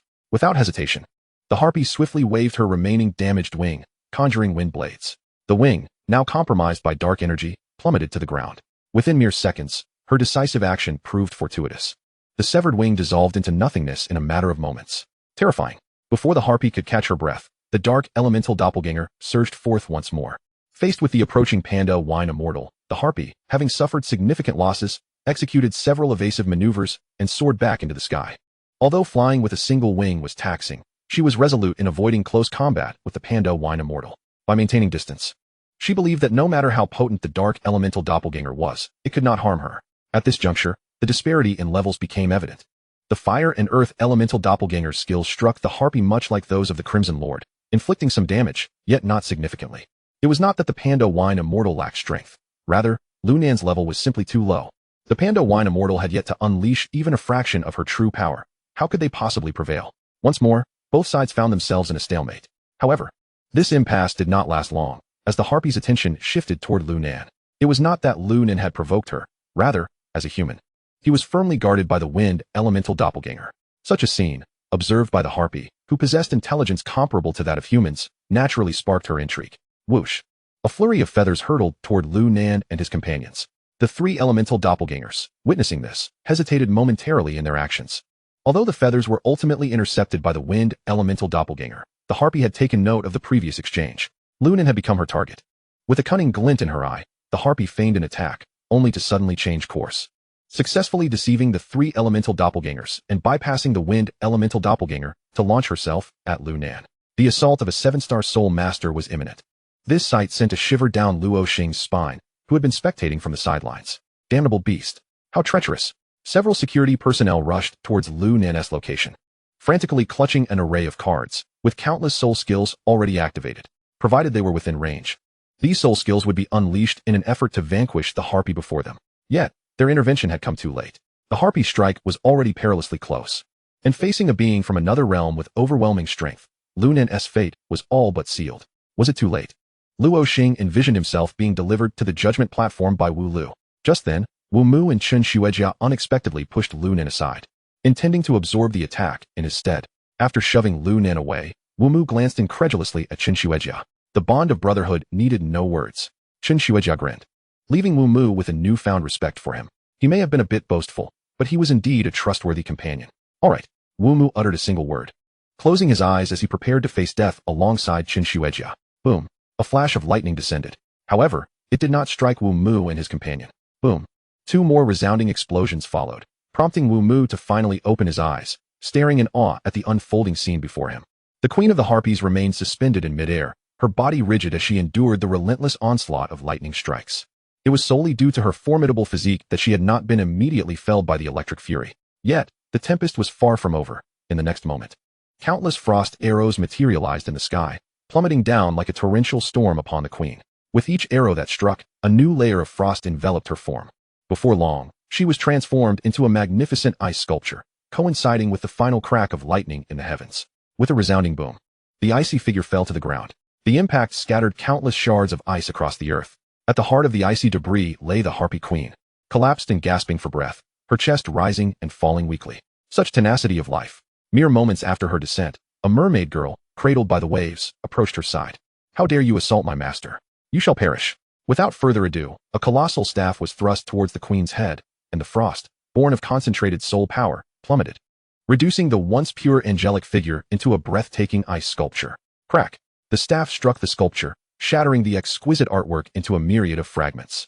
This spectacle left the onlookers, including Chun and Wu, momentarily bereft of thought, their minds flooded with questions. Where had this mermaid girl come from? When she referred to master, who could possibly be her master?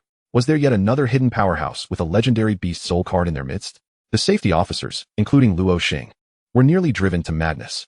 2 golden legendary beast souls. What was happening this year that made activating golden legends so effortlessly attainable? However, the most astonishing events were yet to unfold. The powerful and beautiful mermaid glided toward Lu Nan, who had been knocked to the ground by Wu. She knelt, aiding him to his feet while softly murmuring, "Vases arrives late, causing my master distress. Please, punish me." Though her voice was gentle, Chen heard her words clearly. "Brother, she too is your legendary beast soul." With the mermaid's support, Lu Nan slowly rose. In response to Chen's inquiry, he confirmed, "Yes, she is also a legendary beast soul. Her name is Naga Witch." At that moment, the panda wine immortal merged its avatar back into its true form, flanking Lu Nan on either side with 2 golden legendary beast souls. This breathtaking scene struck awe into the hearts of all present. Chapter 21. Retreat from the Soul-Breaking Mountains. Is what you say truly the case? Chen was left speechless by the sight before him, and the others shared his astonishment, gazing at the beast souls beside Lu Nan. With the Crimson Lord approaching, Lu Nan's displayed beast souls amounted to 2 gold and 1 purple, a total of 3 high-grade beast soul cards. Had they not been familiar with Lu Nan's background, the students would surely have concluded he hailed from a family of immense wealth. Even disregarding the value of the purple card, the market price for 2 golden beast soul cards was staggering, 400 million, and yet, they were virtually priceless. Even Luo Xing took a long moment to recover from the shock. This individual had nearly been slain by a creature from another world. What a close call. Overcome with trepidation, he rushed to Lu Nan's side, along with several colleagues, forming a protective barrier around him.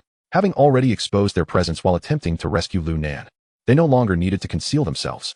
Lu Nan, aware that someone was tailing him, found it somewhat amusing that they had only arrived after the battle had concluded. Did they not find their timing a bit redundant? However, he bore no ill will, understanding that the essence of training lay in real combat. If one were to always seek shelter behind others, how could they truly hone their skills? "Lu Nan, are you injured?" Luo Xing examined him anxiously, as though he were a concerned mother tending to her wounded child. "I'm fine," Lu Nan replied with a slight shake of his head. With the Panda Lord and Naga Witch present, he felt capable of protecting himself. Yet, he recognized an undeniable truth. Despite possessing 2 golden soul cards, he must exercise caution when confronting soul masters of the 7-star caliber or greater. Today, he had been fortunate that only the Harpy Queen emerged from the rift, and his unexpected summoning of the Naga which allowed him to vanquish her. Otherwise, he would have required the backup of Luo Xing and the others to escape safely. With a lingering sense of unease, he glanced at the formation on the ground, where ripples continued to undulate, causing his eyelids to flicker. Is this array still active? Luo Xing, having glanced back a few times for confirmation, reassured Lu Nan and the other students. The energy sacrificed to this array is insufficient. It can only support the transport of a soul master of the 7-star level. In other words, this passage had become ineffective. Hearing this, The students collectively exhaled a sigh of relief. Had a high-level Soul Master Harpy emerged, they might not have survived to tell the tale. Let us proceed. The training has been prematurely terminated. We must regroup with the forces outside. Lu Nan was taken aback by this announcement, yet upon reflection, it made sense. The Star Alliance had surely encountered otherworldly creatures before and understood their levels and scales. Most ordinary students faced with such events would likely meet their demise on the spot. Terminating the training early was indeed a precaution for their safety. After all, life is of paramount importance. Only an anomaly like Lu Nan could manage to turn the tide against an incursion from another world by sheer luck. Thus, the group promptly set off under Luo Xing's guidance toward the nearest teleportation array. Meanwhile, at the foot of the mountain, Wu Lu and his team had been assaulting the barrier of the soul-breaking mountains for over half an hour. Everyone was laboring tirelessly, channeling their soul power, with Su Antai and Lu Ruyan exerting the most effort. Initially, Lu Ruyan had not fully grasped the implications of an otherworldly incursion. To her, the beast tide already represented the highest threat level in the soul-breaking mountains. However, when Wu Lu informed her that creatures of spirit-level strength had previously appeared in the mountains, she fainted on the spot. Upon regaining consciousness, she saw Wu Lu leading the charge against the barrier, and without a moment's hesitation, she joined the effort to break through. As Lu Nan's homeroom teacher, Lu Ruyan was especially driven by urgency. Su Antai, being the head of the soul-breaking mountains, understood that if even one student encountered trouble, he would be held accountable. Moreover, that student just so happened to be a rising star with a golden legendary beast soul card. If things went awry, he would face dire consequences before even having to serve time in prison. Fortunately, the barrier of the soul-breaking mountains was not particularly formidable. Under the leadership of Wu Lu, a soul emperor, a crack finally appeared in the barrier. When the fissure emerged, hope surged through the crowd, and they unleashed their most potent strikes. Boom. With their collective effort, the barrier shattered. Quickly, search for the students in batches, and ensure their safe return. Everyone else, follow me and Principal Wu to subdue the otherworldly creatures. Yes. Once the barrier broke, Su Antai immediately issued orders. As soon as he did, the safety personnel surged forth like ants from a nest, flooding into the depths of the soul-breaking mountains. Su Antai and Wu Lu followed the safety personnel who had previously reported, heading directly towards Lu Nan's location. Coincidentally, students who had been training within the soul-breaking mountains encountered Wu Lu and his team along the way. When the two groups converged, the batch of students was still engaged in fierce combat with the otherworldly beasts. In less than a second, several of these creatures met their demise. Their heads severed from their bodies, leaving them oblivious to their own demise. It was evident that this was the handiwork of Wu Lu. The appearance of Wu Lu sparked a wave of confusion among the students. Wasn't this supposed to be a training exercise? Why had the principal come to the soul-severing mountains in person? If this was an open class, the scope seemed excessively broad. Principal Wu, what brings you here? The one speaking was the captain of the students who had previously observed from the treetops. You are from Class 1, correct?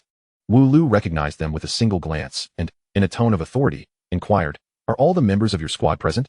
As principal, he regarded the safety of each student with equal concern. Members?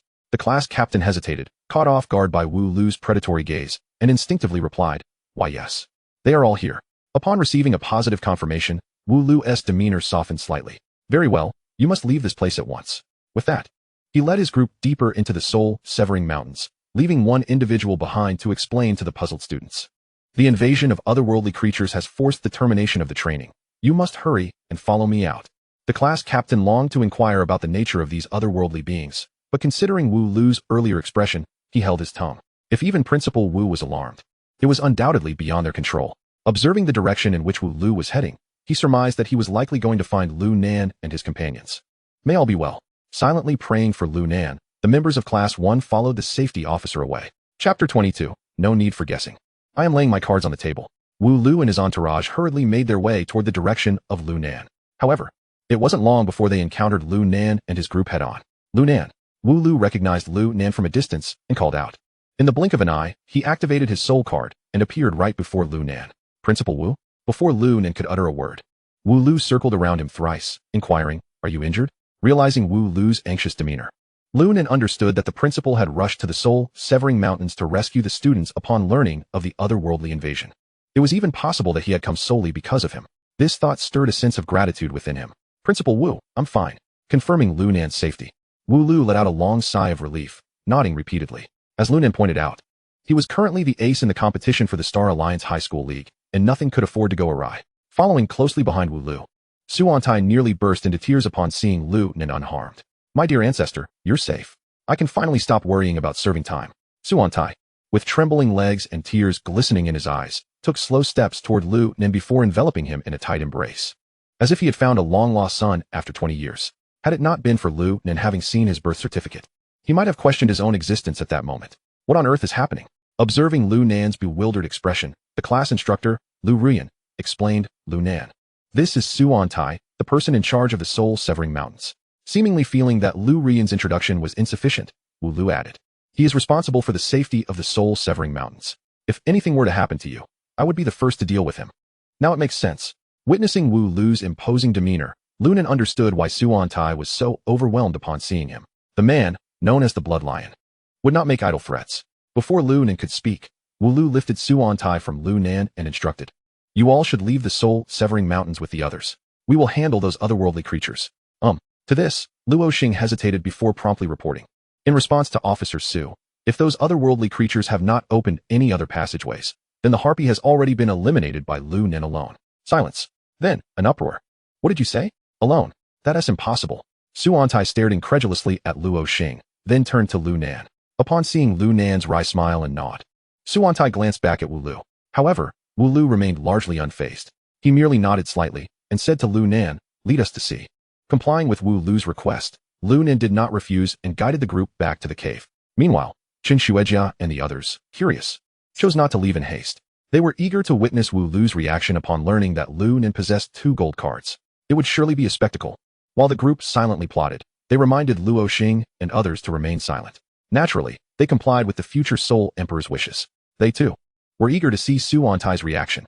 Upon returning to the cave, the goblins had already been cleared away by Luo Xing, so no interruptions occurred. However, once everyone arrived at the scene, they were immediately struck speechless. A mountain of corpses and a sea of blood. The ground was strewn with countless grotesque bodies. Hardly a single one intact. The terrain bore silent witness to the carnage. Stone mounds summoned by earth elementals, cuts inflicted by wind elementals, scorched earth from fire elementals, and ice ravaged by lightning strikes. It was as if deities were clashing in battle. Witnessing the horrific scene, even the battle-hardened safety officers felt a shiver run down their spines. Thousands of corpses littered a mere few dozen square meters. A sight rarely seen even amidst a massive beast tide. Not to mention Lu Ruyan, who had spent years teaching at the academy. With a gasp, she fainted onto Lu Nan, unable to be roused no matter the effort. Helpless, Lu Nan summoned the panda wine immortal to carry her. In contrast to the chaos, Wu Lu remained remarkably composed, exchanging glances with Suantai as they began their examination. Before long, both noticed something amiss. The ground was littered with shards of ice, and the residual energy within them suggested a power level around that of a soul master of the 7 stars. Suantai stared in shock at Wu Lu, who remained silent, returning to Lu Nan's side. He asked Lu Nan, "Did you do all of this by yourself?" Lu Nan nodded, smiling slightly as he replied, "Yes, indeed. But don't you dare lie." Upon hearing Lu Nan's response, Suantai leapt up in disbelief. Over 3,000 harpies on site, and even with a gold-grade legendary soul card, your soul power would not suffice to sustain such expenditure, unless you possess a blue-grade martial soul card.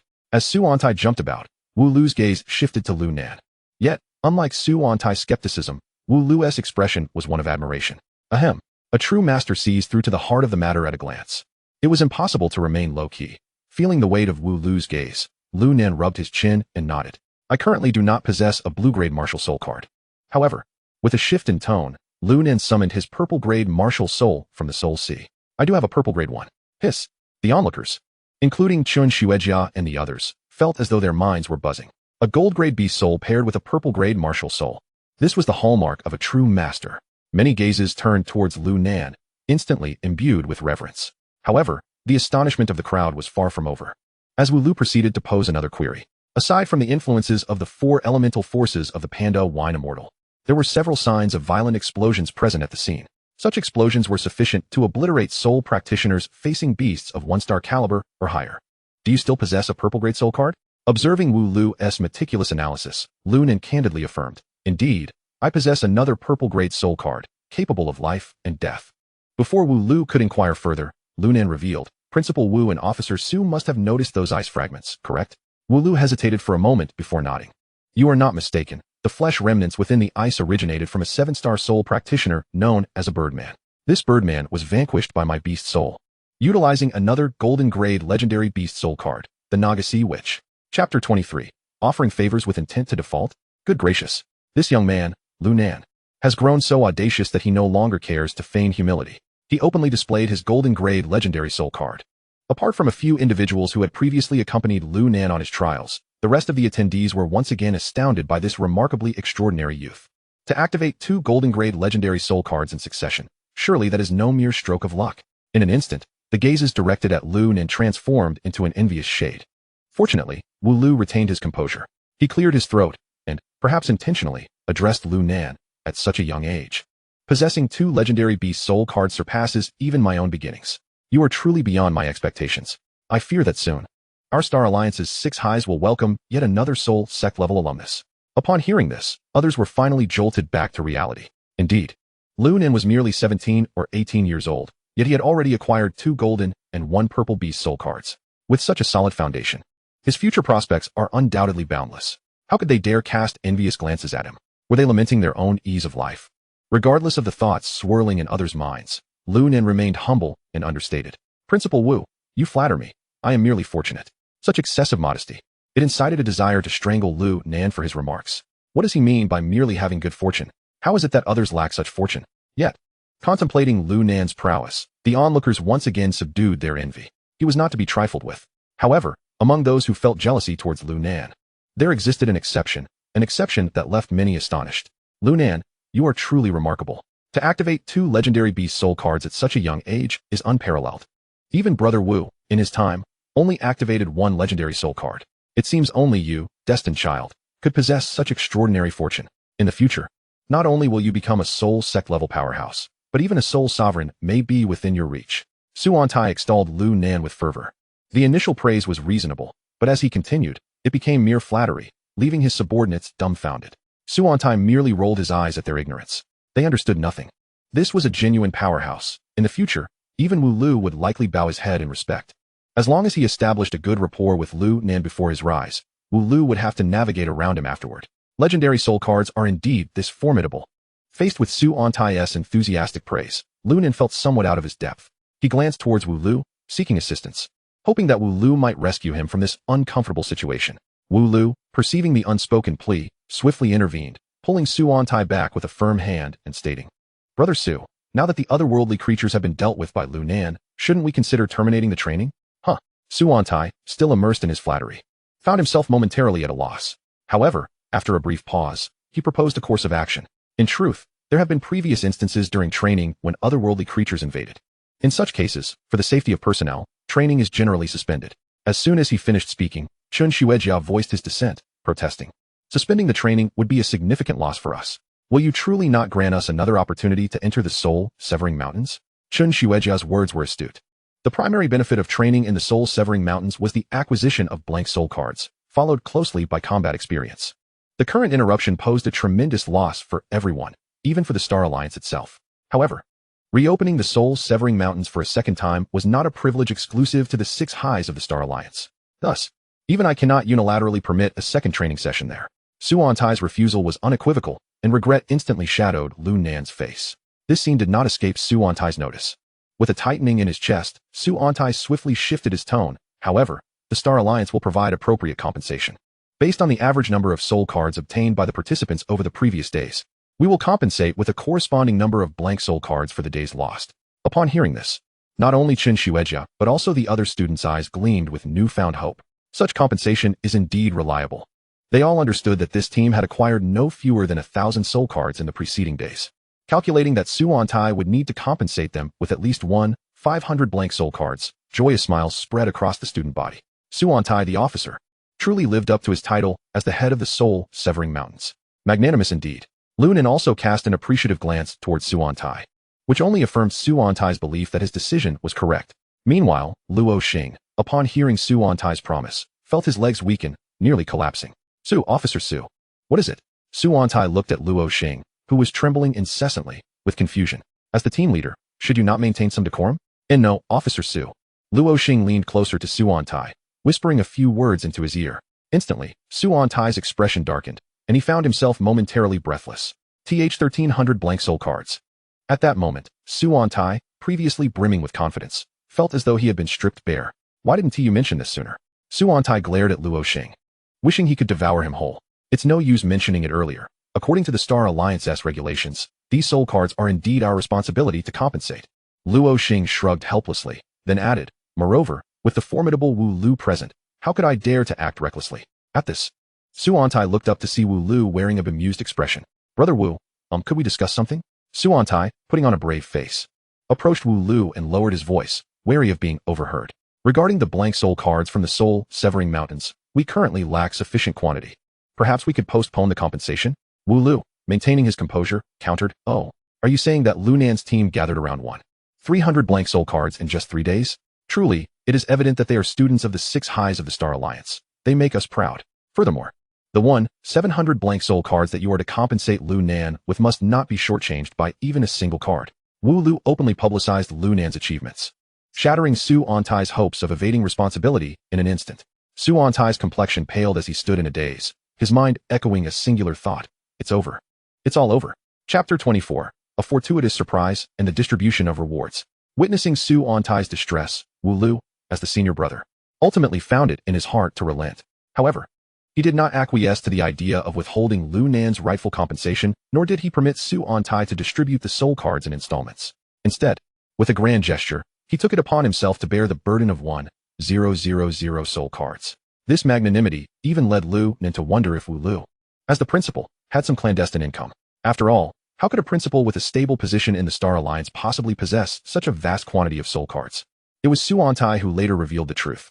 As a Soul Emperor-level powerhouse, Wu Lu received an exorbitant annual subsidy from the Star Alliance. Not to mention, he participated each year in combating the formidable beast tides, earning at least several thousand soul cards after each battle. To him, a mere 1,000 soul cards was truly inconsequential. Upon hearing this, Lu Nan's resolve to grow stronger only solidified. If a Soul Emperor could regard money as mere refuse, what of the Soul Sect? Would it not indeed affirm the saying, I, for one, am not interested in wealth? At this moment, Wu Lu was oblivious to Lu Nan's thoughts. He merely wished to escort Lu Nan out of the soul-severing mountains and return to his own affairs. With the Star Alliance High School League approaching in a month's time, he needed to make comprehensive preparations.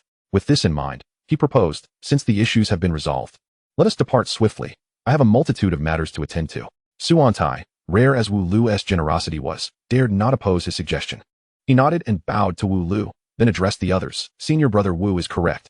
Now that everything has been clarified and everyone has received their compensation, we should hasten our departure from the soul-severing mountains.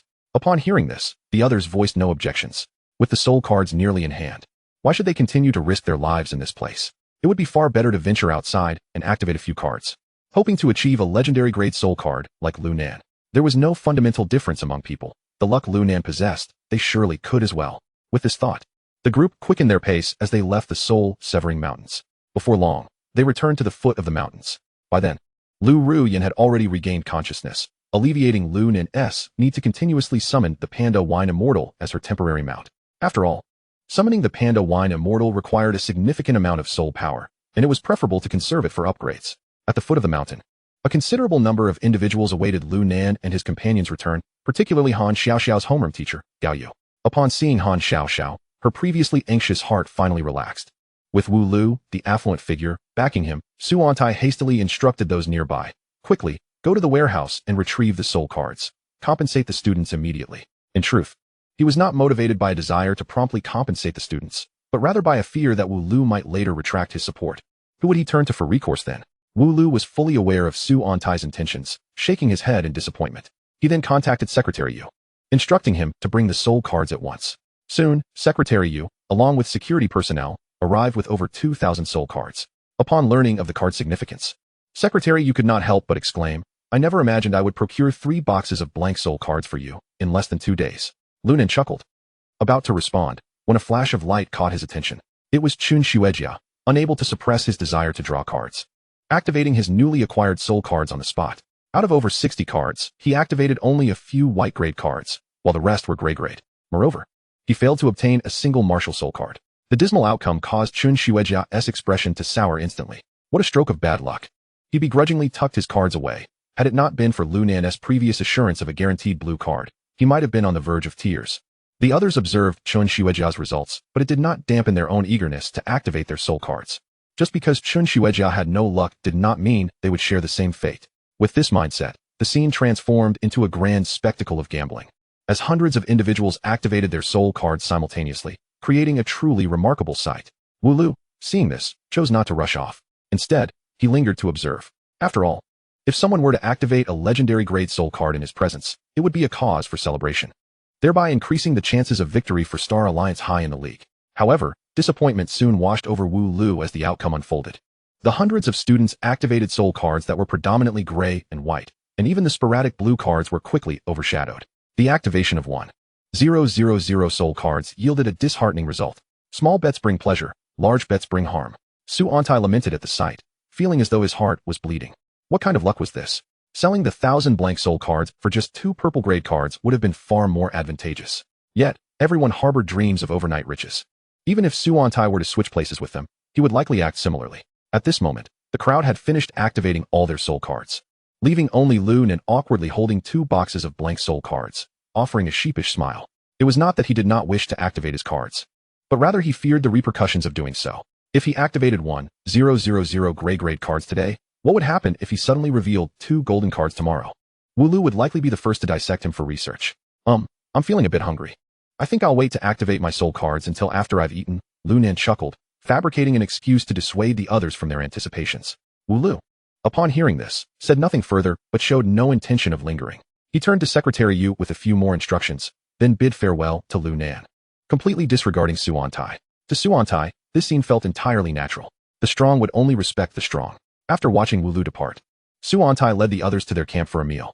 Upon arriving at the dining hall, Su Antai arranged for Lu Nan to sit beside him, with only Secretary Yu and Lu Ru Yen remaining alongside, in addition to individuals of captain rank or higher from the camp.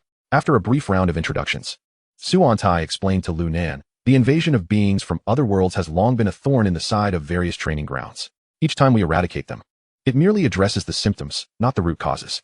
Thus, the Star Alliance rewards those who successfully eliminate these beings based on the quantity and strength of the creatures slain. This time, the soul-severing mountains were teeming with otherworldly beings of considerable strength. If we report your achievements, the rewards you receive will be substantial. At Su Antai's words, Lu Nan was initially taken aback, but soon, elation surged through him. He had been worried that he was merely working for the Star Alliance without recompense. He never anticipated such unexpected fortune. Chapter 25. The Secrets of the Star Alliance and the Greatest Threat. Yet, upon reflection, it made sense. In ordinary training grounds, the levels of otherworldly beasts were generally kept within the confines desired by the Star Alliance. Thus, the beasts present posed little threat to humanity. However, these beings from other worlds arrived under peculiar circumstances and possessed intellect on par with humans. More importantly, they harbored a deep-seated animosity toward humanity. Therefore, while they may be few in number, the Star Alliance found them to be a significant headache. Thus, the Star Alliance is bound to implement a series of measures regarding these beings from other realms. Commander Su, might I inquire if there were any signs prior to the invasion by these otherworldly entities? Or perhaps, which locations have witnessed the most frequent incursions? Lu Nan's questions were somewhat direct, nearly revealing his intent to hunt these creatures. Lu Ru Yen also subtly leaned her head closer to Su Antai, harboring a degree of curiosity about the matter. Although she was merely an ordinary teacher, one could never guarantee safety when venturing outside. The threat from these otherworldly beings was indeed the greatest peril. Su Antai's expression shifted several times. Lu Nan's inquiries pertained to the highest secrets of the Star Alliance. In fact, the news of incursions by these beings is typically concealed by the Alliance. Generally speaking, ordinary citizens live and die within their own cities, unaware of the lurking dangers outside. Those capable of combat would eventually discover the truth without the Alliance's intervention. The decision to keep such matters under wraps is likely to prevent unnecessary panic among the general populace. Take Lu Nan, for instance. Had he not possessed the system's golden finger or activated a soul card of blue quality, learning about the multitude of otherworldly beings eyeing the human realm would surely have left him in a state of perpetual anxiety. However, after some contemplation, Su Antai chose to be forthright. Given the presence of Secretary Yu, who was already privy to the existence of these beings, a teacher with discernment, and the future elite of humanity at the table, it seemed appropriate to share this information. Yet, he emphasized that while he could divulge the details, they must ensure not to utter a word to ordinary individuals, or he could not guarantee their safety. Upon hearing this, Lu Ru Yan's eyes widened in astonishment, clearly realizing the gravity of the forthcoming revelations. Nonetheless, with the conversation having reached this juncture, it would be imprudent not to continue listening. As a lady, her curiosity was piqued. Lu Nan merely nodded in acknowledgement. Observing this, Su Antai proceeded, "Are you aware of how many training grounds exist in this world?" Just as Lu Ru Yen was about to raise her hand to answer, Su Antai motioned for her to remain silent. "Regardless of your knowledge in this regard, I wish to inform you that within these training grounds, there are countless passages to other realms. At least 5 such passages exist within the soul-severing mountains." A sharp intake of breath escaped Lu Nan's lips. 5 passages to other realms. Should fortune not favor them today, and all 5 passages open simultaneously, it would not just be him at risk. The entire defensive force of the soul-severing mountains would likely face annihilation. Moreover, the so-called training grounds of the Star Alliance were, in fact, entrances to other realms discovered by countless predecessors over the past 3 centuries, which were subsequently designated and guarded to prevent the complete influx of these beings. Ordinary beasts from other realms were merely higher-level but low-intelligence creatures, whose defeat would yield soul cards. Upon hearing Su and Tai's elucidation, Lu Nan was momentarily dumbfounded. The training grounds were merely passages. This implied that the gravest threat to this world did not stem from the beast tides, but rather from the incursions of otherworldly beings. However, Lu Nan quickly regained his composure and stated plainly, "So, Commander Su implies that the locations with the highest concentration of these beings are precisely where the most passages are found." Indeed, Su and Tai affirmed with a slight nod. Clarifying further, while the majority of these passages are concentrated and suppressed in the central region of the Star Alliance, within our city, there exists another location with a significant number of these passages. What location? Lu Nan inquired, leaning in closer to discern the details. Su and Tai smiled gently, gesturing towards Secretary Yu, far away in the distance, yet right before our eyes. Secretary Yu? Lu Nan looked at Secretary Yu, confusion etched across his face. Observing his reaction, Su and Tai chuckled and explained, "The most powerful individual in this city is none other than Master Wu. As the strongest, he is responsible for guarding the most critical passages to other realms." "Ah, I see," Lu Nan exclaimed, astonished. He had not anticipated that the unassuming Wu Lu would possess such a significant role. Wu Lu's image in Lu Nan's mind grew considerably in stature. Cough. Su and Tai's revelation prompted a cough from Secretary Yu, who then helplessly clasped his hands in a gesture of resignation towards Su and Tai. "Commander Su, your Tai Chi skills are commendable, but are you not concerned that Master Wu might come seeking retribution for your words?" "Of course, I am concerned." Su and Tai laughed heartily, yet his demeanor suggested he was unperturbed. "I believe Master Wu would not hold me accountable for this revelation. However, without the strength of a Grand Soul Master, venturing there would be tantamount to courting death." Secretary Yu regarded Su and Tai calmly, then glanced at Lu Nan, shaking his head. "Should Lu Nan encounter trouble upon entering, it is likely that neither of us would escape unscathed." "Grand Soul Master," Lu Nan gasped, pulling at his tongue. Secretary Yu never spoke lightly, and his words were not mere hyperbole. Initially, he had considered pleading with Wu Lu, but it appeared he would now have to implore Wu Lu not to cast him into that perilous place. "Given Lu Nan's current abilities, even if I do not intervene, Master Wu would undoubtedly escort him to that location, personally ensuring his safety." Secretary Yu remained silent for a while, clearly aware of Wu Lu's temperament. Furthermore, it was likely that the accelerated training location promised by Professor Li Ying from the Supreme Academy was also related to this passage to another realm. In a month's time, the Star Alliance tournament would commence. To swiftly accumulate combat experience, the soul-severing mountains were no longer sufficient to meet Lu Nan's needs. "Oh, Secretary Yu, why the excessive worry?" Su and Tai patted Secretary Yu on the shoulder, laughing heartily. Even without Master Wu's protection, with Lu Nan's current prowess, the creatures on the periphery of the passage pose no threat to him. This is evident from the fate of those bird-like beings within the soul-severing mountains. Would you not agree, Lu Nan? Lu Nan furrowed his brows momentarily before relaxing. "Indeed. If the creatures on the periphery are as weak as those in the soul-severing mountains, I can certainly protect myself." Upon hearing Lu Nan's words, Luo Xing nearly choked on his drink. The otherworldly beings that caused him considerable distress seemed to be regarded as trifling by these individuals. It was evident that differing levels of strength led to vastly different perspectives. Chapter 26, The Academy, the Guild, and the Star Alliance. Secretary Yu felt a headache coming on from the unwarranted confidence exuded by the two before him.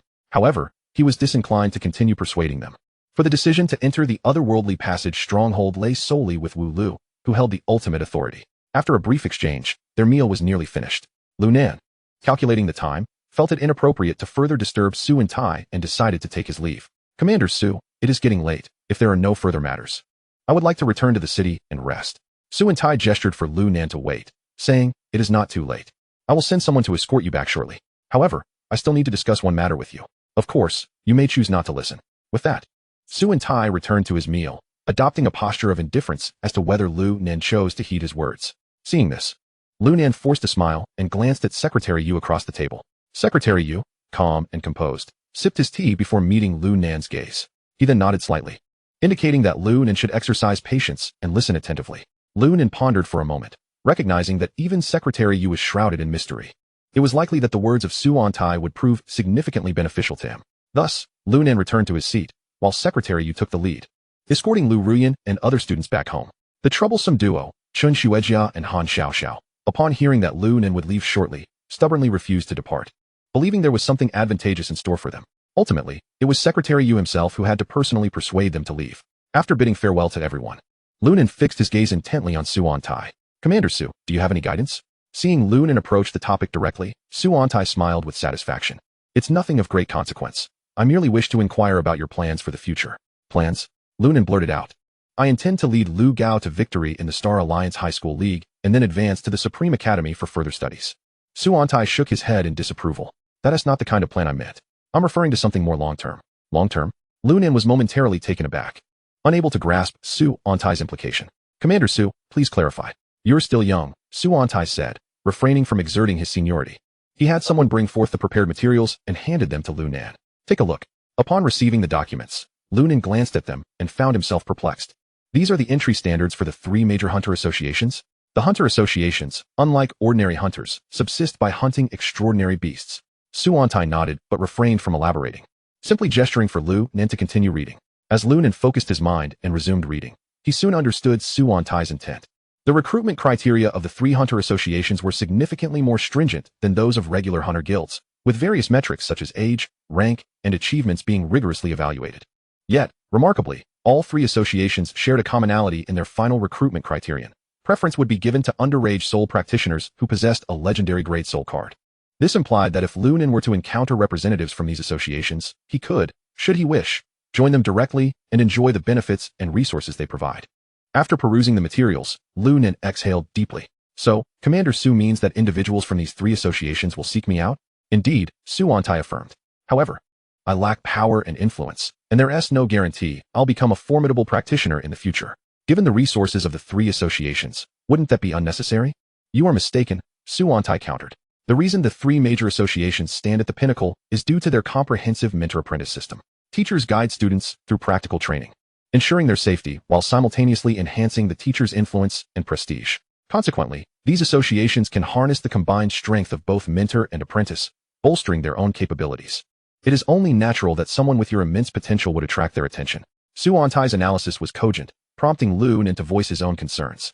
"But what about the Supreme Academy? Aren't they also a mentor-apprentice system?" "Not quite.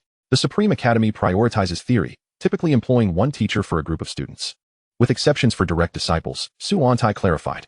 Lu Nan then grasped the distinction. The Supreme Academy emphasized theoretical knowledge, akin to traditional universities in his previous life, representing a formal education system.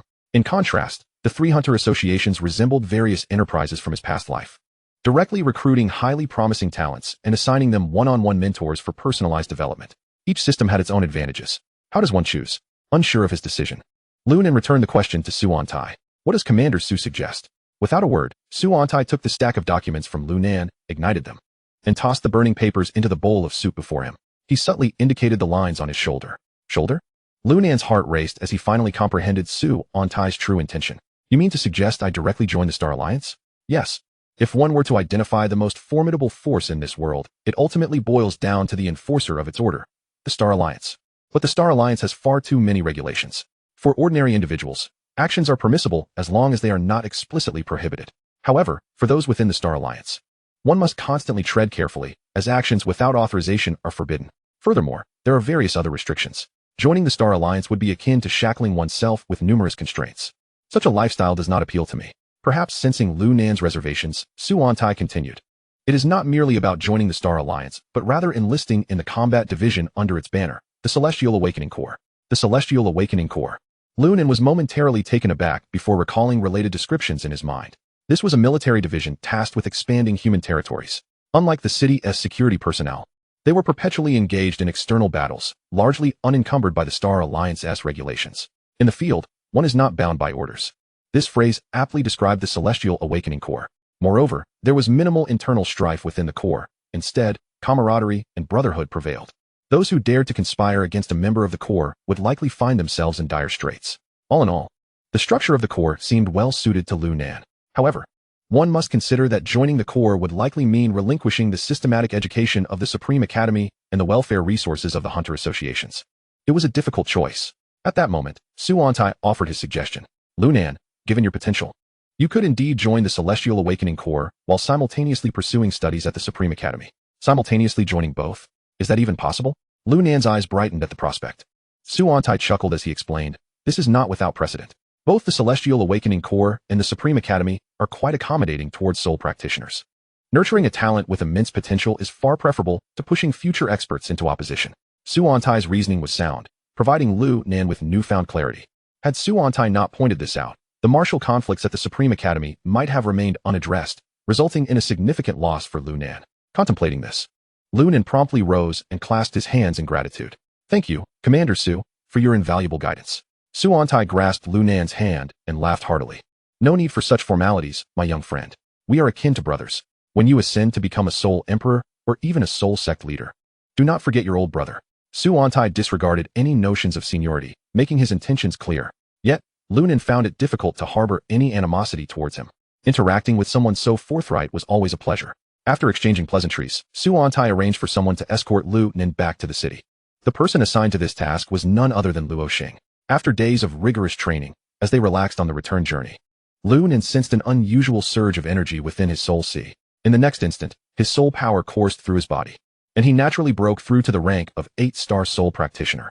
Luo Xing looked on in astonishment, exclaiming, "Indeed, those with high potential can level up just by breathing." This unexpected upgrade did not impede their journey back to the city. As nightfall approached, Lu Nan finally caught sight of his home from Luo Xing's galloping steed, along with a group of men and women dressed in formal attire. "Who are these people?" "They are from the Hunter Associations," Luo Xing replied nonchalantly. "It seems someone has leaked your information. As it spreads, this outcome is hardly surprising." Lu Nan nodded, and after conversing with Su Antai, he could easily deduce the intentions of these individuals. Should he confront them? Luo Xing chuckled wickedly. They possess remarkable skills. They would undoubtedly evade any assault. It was best to rethink the matter. After all, this was a Hummer, and should anyone fail to dodge in time, it would likely lead to a night spent in detention for the both of them. He gestured for Luo Xing to halt, bid him farewell, and quietly circumvented the crowd, climbing through the window into his room. Upon closing the window, Lu Nan let out a heavy sigh. He never anticipated that returning home would require him to act like a thief. While he was lost in thought, a sudden hand unexpectedly landed on his shoulder. Instantly, Lu Nan felt a chill run through his veins. If it weren't for the prohibition of soul cards within the city, this room would have been teeming with various beast souls. Nevertheless, he was so startled that he darted to the corner of the wall. Just as he was about to curse, he recognized the individual before him. "Li Ying? Professor Li?" Lu Nan gazed at Li Ying. Confusion mingled with a hint of anger as he pointed an accusatory finger at him. Breaking into someone's home, even if you are a professor from the Supreme Academy, is utterly unreasonable. However, Li Ying did not take offense at Lu Nan's outburst. Instead, he slowly stepped aside, revealing Liu Bei and his wife standing at the door of Lu Nan's room. Seeing Lu Nan reprimanding Li Ying, Liu Bei hurriedly emerged to clarify, Nan, you've misunderstood Professor Li. We brought him here to show him your room." "Show him my room?" Lu Nan regarded Li Ying with suspicion, perplexed by this turn of events.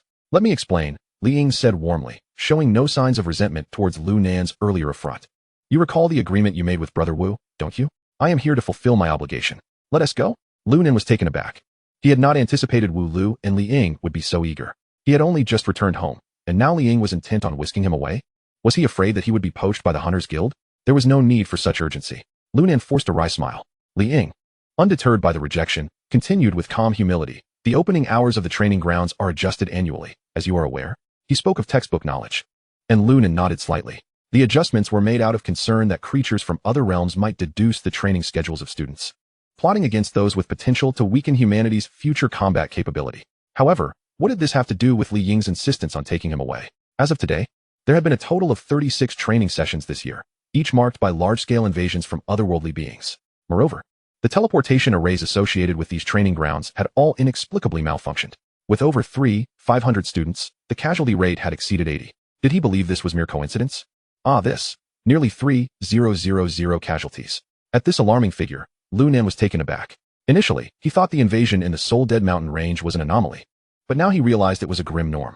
Had he not possessed a gold grade soul card at that time, but rather a purple grade like the Crimson Lord, the outcome. Lu Nan could scarcely bear to contemplate it. He pressed his lips together, feeling parched. Professor Li implies that this is a calculated attack targeting the students. He murmured.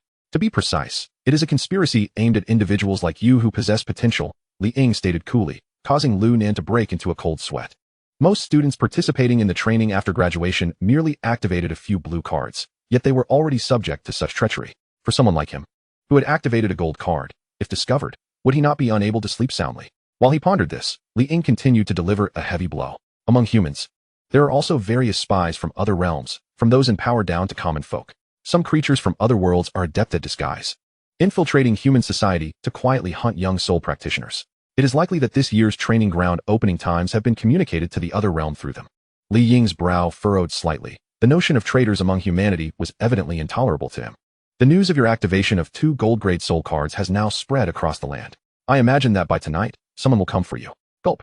Lu Nan struggled to swallow, raising a hand to wipe the cold sweat from his forehead, only to discover his clothes drenched with it. When he turned to see the worried expressions on Liu Bei and his wife's faces, his heart tightened. Remaining here was not only unsafe for him, but also placed his parents in jeopardy. Within a second, Lu Nan was compelled to make a decision. I implore you. Professor Li, take me with you. Chapter 28. The Stance of the Hunters Guild. Li Ying was not surprised by Lu Nan's choice. It was his only avenue of escape. Only by following him could Lu Nan and his parents find safety. Otherwise, the myriad of open and covert threats would ensure that within a night, Lu Nan's family would surely make headlines. Li Ying had even envisioned the title, Shock, Family of 3 Massacred. Fortunately, Lu Nan was astute enough to recognize the gravity of the situation.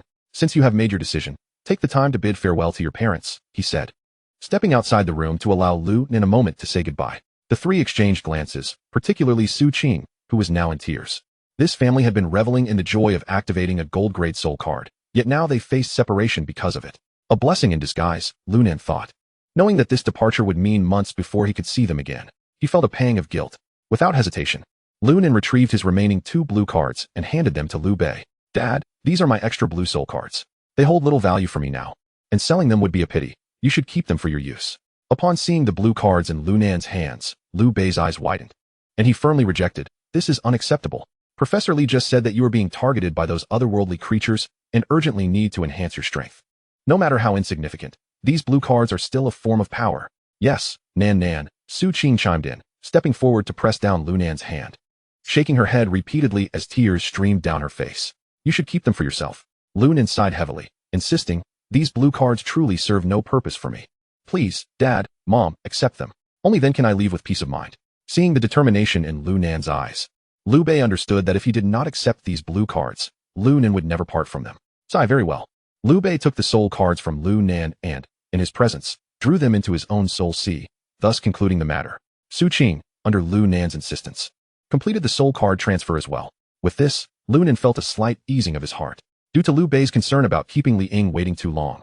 The 3 exchanged a few more words before Liu Bei ushered Lu Nan out of the house, holding 2 boxes of blank soul cards. Lu Nan smiled wryly at the sound of the door slamming shut behind him, knowing he could no longer lead an ordinary life. Let us go? Li Ying, having experienced similar situations, remained unfazed by the scene before him. With an ethereal demeanor, he was in stark contrast to Wu Lu. Lu Nan followed Li Ying towards his front door while inquiring, Professor Li, where are we headed? Li Ying did not answer, but rather posed a counter-question. Where do you believe is the safest place? Lu Nan pondered for a moment and blurted out, by Principal Wu's side? It was indeed quite safe. Li Ying initially affirmed Lu Nan's response, then shook his head with a sigh. But he can only protect you for a moment. He cannot safeguard you for a lifetime. Professor Li's implication was clear. What thoughts do you harbor? Li seemed remarkably adept at steering such dialogues, yet he was far from being cryptic. Rather, he sought to enlighten Lu Nan. Gently tapping his forehead, Lu Nan found clarity after a brief moment and articulated his response. If the denizens of this other world wish to slay me, then let them. Rather than cower in fear of treachery, it is far preferable to confront them head-on. In the throes of battle, I shall continuously evolve, and when I am sufficiently formidable, no scheme will pose a threat to me. Upon hearing Lu Nan's resolute answer and witnessing the determination in his gaze, Li could not help but nod with satisfaction. A promising pupil indeed. Now, our destination is the portal to the other world. The exit is not only teeming with myriad exotic beasts, but is also frequently visited by creatures from the other realm eager to hunt you down. An excellent ground for honing one's skills. An excellent ground? Were it not for Li's accompaniment, Lu Nan would undoubtedly consider that place a veritable hell. With the destination firmly established, Lu Nan cast aside his reservations, pushed open his front door, and stepped out first. However, as soon as he emerged, his head felt as if it might explode. Lu Nan has come out. It was unknown who among the crowd, with sharp eyes and a booming voice, shouted, and the next moment, throngs of people surged forward, encircling Lu Nan. Caught up in his own predicament, he had completely forgotten the assembly of onlookers at his doorstep. I am the head of the Divine Guild. Would you, Lu Nan, be interested in joining us? Lu Nan, have you considered the Saint and Guild? What do you mean by classmate, you ask? Master Lu Nan, here are 1,000 blank soul cards graciously offered by our Palms Guild. Please accept. Away with you. Master Lu Nan's stature is far beyond that of mere trinkets. A paltry 1,000 cards are hardly worthy of discussion. The Arctic Bear Guild offers 2,000 soul cards, along with 20 million in cash. What bear guild, you say? From the Rockheart Guild, offer 5,000 soul cards, with 2 Golden Beast soul cards in Master Lu Nan's possession. Are you attempting to appease a beggar with your 5,000 cards? 1,000.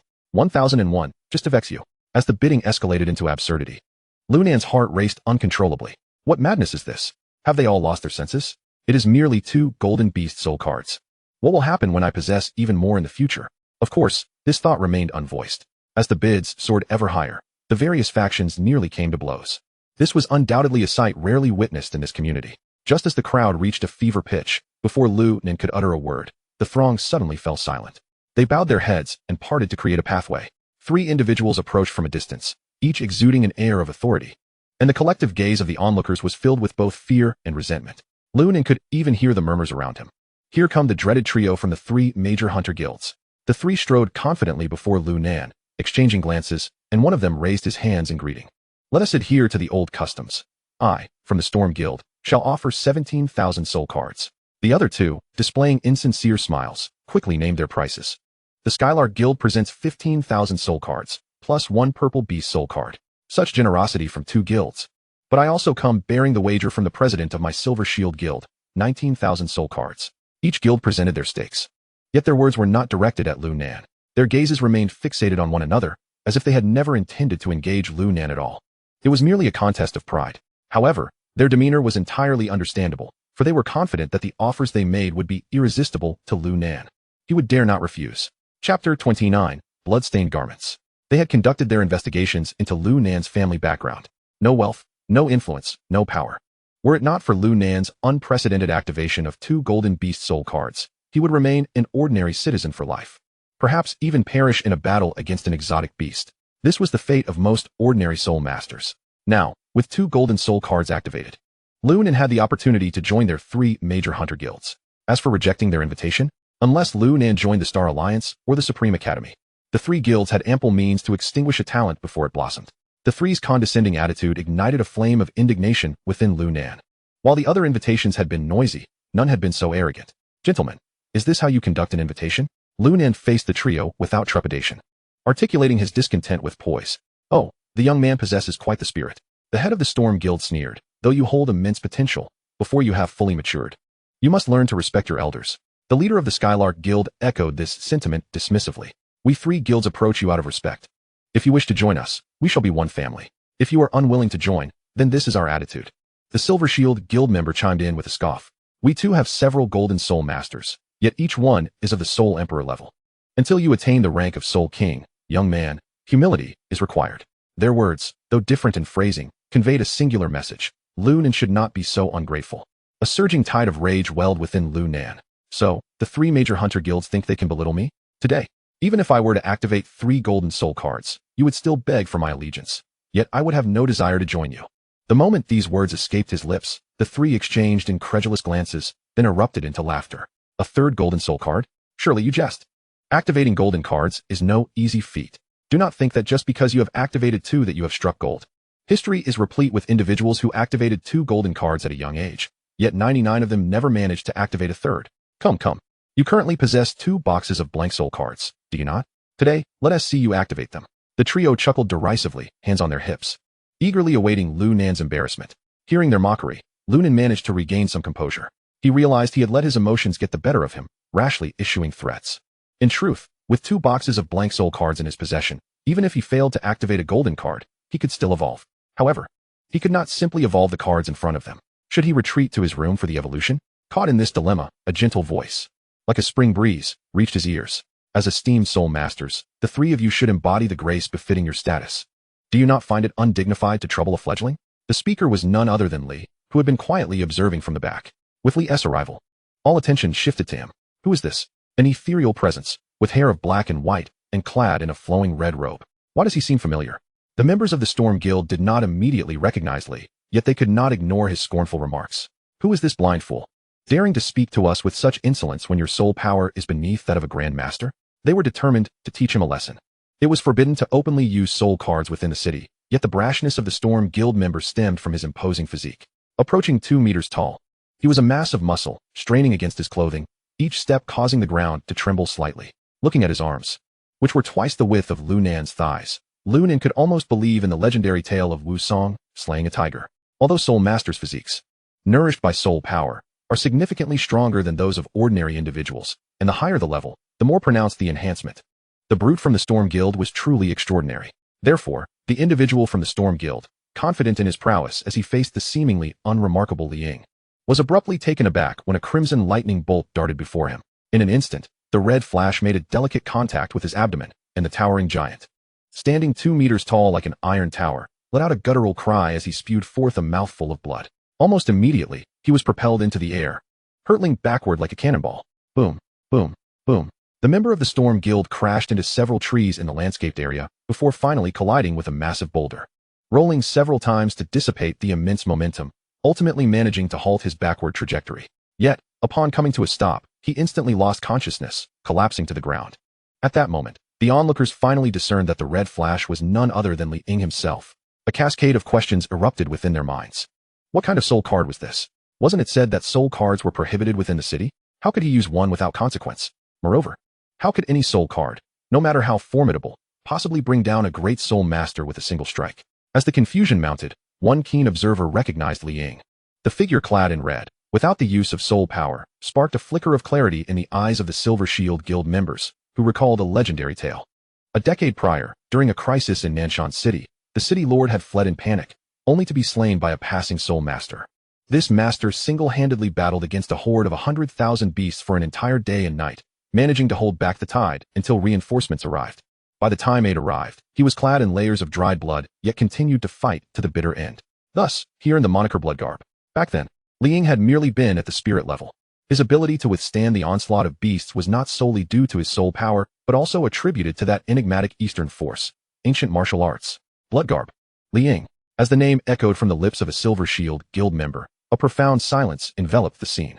The members of the Lark and Silver Shield Guilds instinctively stepped back, realizing that the refined and elegant gentleman before them was far from a mere weakling beneath the level of a great soul master. He was, in fact, a decisive and formidable human hero. Li Ying observed their retreat with keen eyes, and with a gentle lift of his gaze, uttered 2 words. Stop.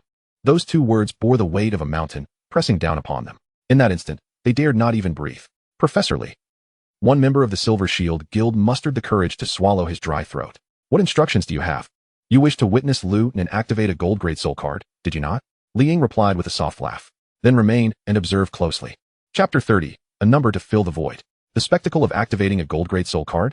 Not only did it intrigue the others present, but even Lu Nan, the very person at the center of the event, felt a wave of shock wash over him. Was Li Ying not there to extricate him from a predicament? Why was he instead thrusting himself into the spotlight? Had he mistakenly flipped the script? However, before Lu Nan could exchange a few whispered words with him, Li Ying turned to address the crowd. Lu Nan is indeed a person of great fortune. A mere gold card is something he can activate with ease. The probability of activating a gold card is minuscule, yet Li Ying boldly asserted his confidence in Lu Nan. The crowd erupted in murmurs, with some audacious souls questioning Li Ying. What if Lu Nan fails to activate the gold grade soul card? How shall Professor Li explain? Explain? Li Ying shot a sidelong glance at the speaker, his tone indifferent. Do I owe you an explanation? With that, the individual fell silent. In this world, strength speaks louder than words. Yet, Li Ying did not forget to glance back at Lu Nan, harboring expectations. I believed you had built sufficient momentum. The rest is up to you. With a bitter taste lingering in his mouth, Lu Nan sighed helplessly. Professor Li thinks too highly of me. Li Ying smiled faintly, stepping back to grant space while whispering to Lu Nan, rest assured, if you truly cannot activate the gold grade soul card, I happen to have an extra one on hand. Lu Nan looked at Li Ying in astonishment, disbelief etched on his features. An extra gold grade soul card? Was this even a realistic statement? However, with Li Ying's assurance, Lu Nan felt a weight lift from his chest. He adjusted his mindset, then opened one of the boxes containing blank soul cards before everyone. The first box contained exactly 500 blank soul cards. Upon seeing the neatly arranged cards, the gazes of all present ignited with fervor. Though they had previously promised Lu Nan blank soul cards, they were not their own. With their monthly wages, purchasing even 2 blank soul cards was a stretch. Now, witnessing Lu Nan's intent to activate 500 blank soul cards in one go, they were utterly captivated. Although they were not the ones activating the soul cards, it would certainly bolster their bragging rights in future conversations. Lu Nan, unfazed by their thoughts, was now wholly focused on activating the soul cards before him. Channeling his soul power, he tentatively activated 100 of the blank cards. The illumination emanating from the activated soul cards cascaded upon the spectators like the lights of a disco ball, albeit the colors appeared rather monotonous. 100 cards, entirely gray. Not only Lu Nan, but even the usually composed Li Ying couldn't help but twitch at the corners of his mouth. In a sense, Lu Nan's luck was indeed beyond the ordinary. It appeared that his gold card was destined to slip away. Nevertheless, he maintained an impassive facade as he observed Lu Nan's subsequent actions. After all, a gold card was trivial in comparison to his 6 high-level disciples and the future personal disciple Lu Nan. Yet Lu Nan remained undeterred by this setback. He had encountered such low odds before in his previous world while playing games. Taking a deep breath, Lu Nan proceeded to activate the next 100 soul cards. This time, fortune favored him slightly better, 99 gray cards and 1 white card. Displaying 200 low-grade soul cards before the crowd, the outcome was not entirely unexpected. Yet it exceeded all predictions. This luck was truly record-breaking. Members of the Silver Shield Guild couldn't help but remark. Even if you activated 200 blank soul cards for a pig, you wouldn't yield such results. Others nodded in agreement, their sentiments striking a chord with Lu Nan. You are the pig. Your entire family is made up of pigs. With such eloquence, one might hope not to hear such words again. Li Ying cast a displeased glance at the speaker, yet he found himself at a loss for a retort. For the truth lay in the words. Lu Nan truly possessed the worst luck he had ever witnessed. After shooting a glare at the Silver Shield Guild, Lu Nan unleashed all his soul power. This time, he decided to go all in. Witnessing Lu Nan's choice to activate 300 soul cards in one go, the crowd's eyes widened in astonishment. Could activating more cards consecutively change his luck? With all eyes fixated on him, the soul power Lu Nan released enveloped all the soul cards. In that instant, the blank soul cards blazed with brilliance, casting reflections upon every face present. Heavy breaths filled the air as everyone yearned to discern the result of Lu Nan's activation. Should he truly activate a gold-grade soul card, they too would replicate today as seen in hopes of enhancing their own fortunes. Mysticism had long been a prevalent belief on this continent. Under the unwavering gaze of numerous eyes, the radiance of the activated soul cards gradually dimmed. Ultimately, the scene erupted into a chorus of incredulous gasps. This luck was nothing short of invincible. Really, if I were to scatter a handful of rice over the soul cards, even a chicken would perform better than this. Old Wang, having lived for so many years, has indeed gained a broader perspective, ignoring the incessant chatter of those around him. Lu Nan lowered his gaze to the 500 soul cards before him, lost in contemplation. Among them were 448 gray cards and 52 white cards, which fortuitously added up to a round number in conjunction with his remaining soul cards. His luck in accumulating numbers was truly unparalleled. He found himself defiant against fate. Anger surged within Lu Nan, and he cast aside all caution. His eyes were already fixated on the next box, glowing with a fierce crimson light. It was a gaze reminiscent of an old gambler, possessed by the allure of chance after many years. He was determined to activate all 500 blank soul cards in one go. Li Ying, observing Lu Nan's current state, furrowed his brow. Although a soul master-esque condition does not affect the outcome of soul card activations, should Lu Nan activate another 500 gray and white grade cards in his current state, it could lead to a complete mental breakdown. Such an outcome would be detrimental to his future growth and might instill a fear of activating soul cards ever again. This was a grave concern. Just as Li Ying was about to intervene, a clear and melodious voice suddenly resonated in Lu Nan's previously foggy mind. Ding! The system has detected that the host has activated a total of 1,000 soul cards. Upgrading the soul card evolution device. Upgrade complete. A new function has been unlocked. The host can now evolve soul cards within the Soul Sea and replace successfully evolved cards with blank soul cards in reality. The effects produced during replacement will be identical to those of activating soul cards. The familiar system voice, a cherished golden finger, gazing at the well-known evolution interface before him.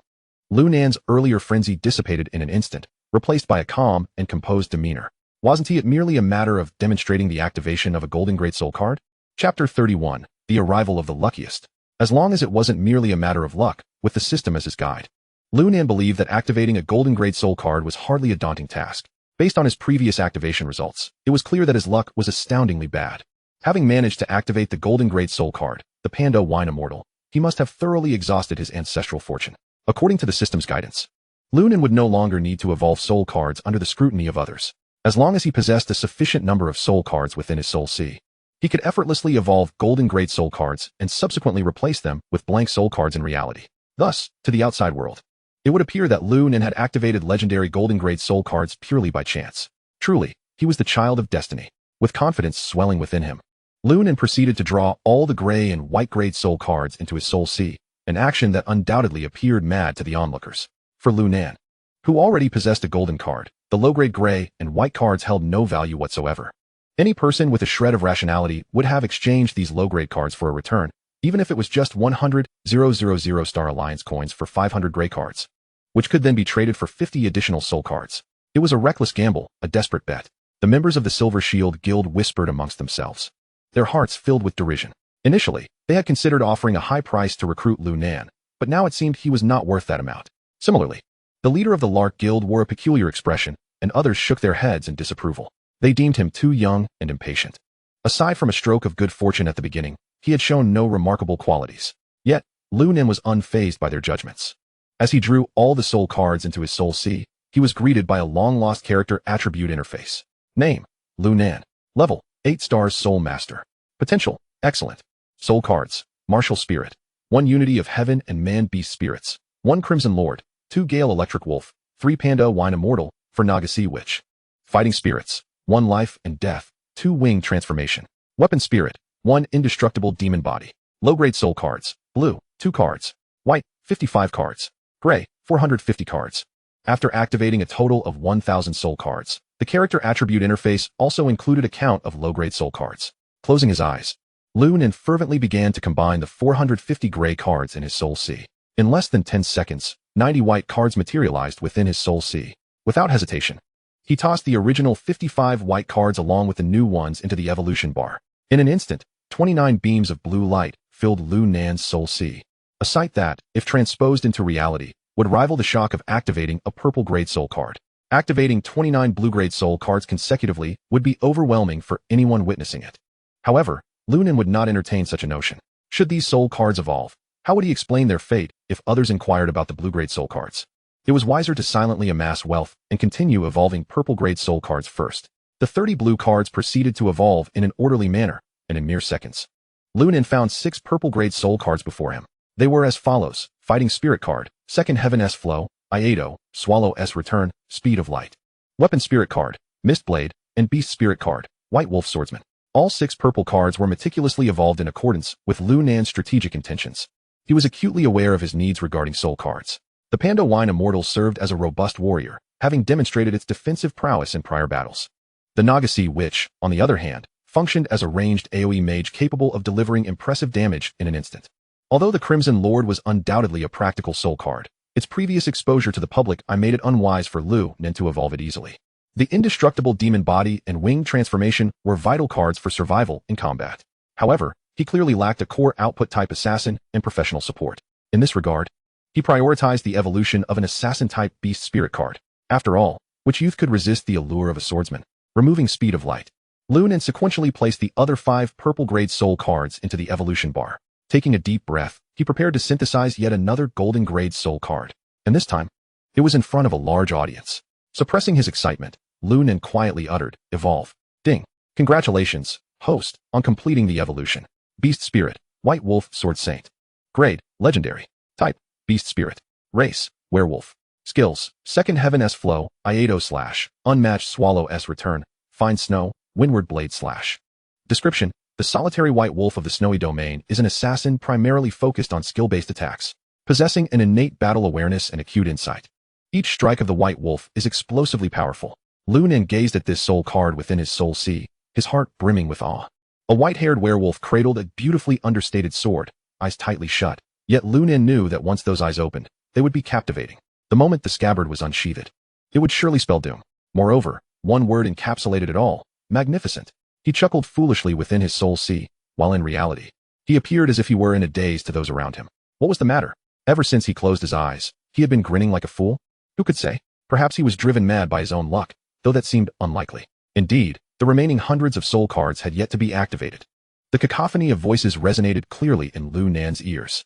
However, rather than feeling anger at their words, Lu Nan wore a broad smile. Go ahead, speak your mind. Soon, when I unveil this legendary gold-grade soul card, you'll understand the true meaning of being slapped in the face. Slowly, Lu Nan opened his eyes, his previous foolishness replaced by an air of self-assured superiority. With a graceful motion, he grasped a blank soul card before him, swung his arm in a wide arc, and crossed his hands. He murmured softly, "Activate." This peculiar and somewhat theatrical gesture was about to elicit another round of mockery from the crowd. Yet, in the next moment, silence enveloped the venue. Their dark pupils fully absorbed the golden light that emanated forth. After a brief pause, chaos erupted. Oh my goodness.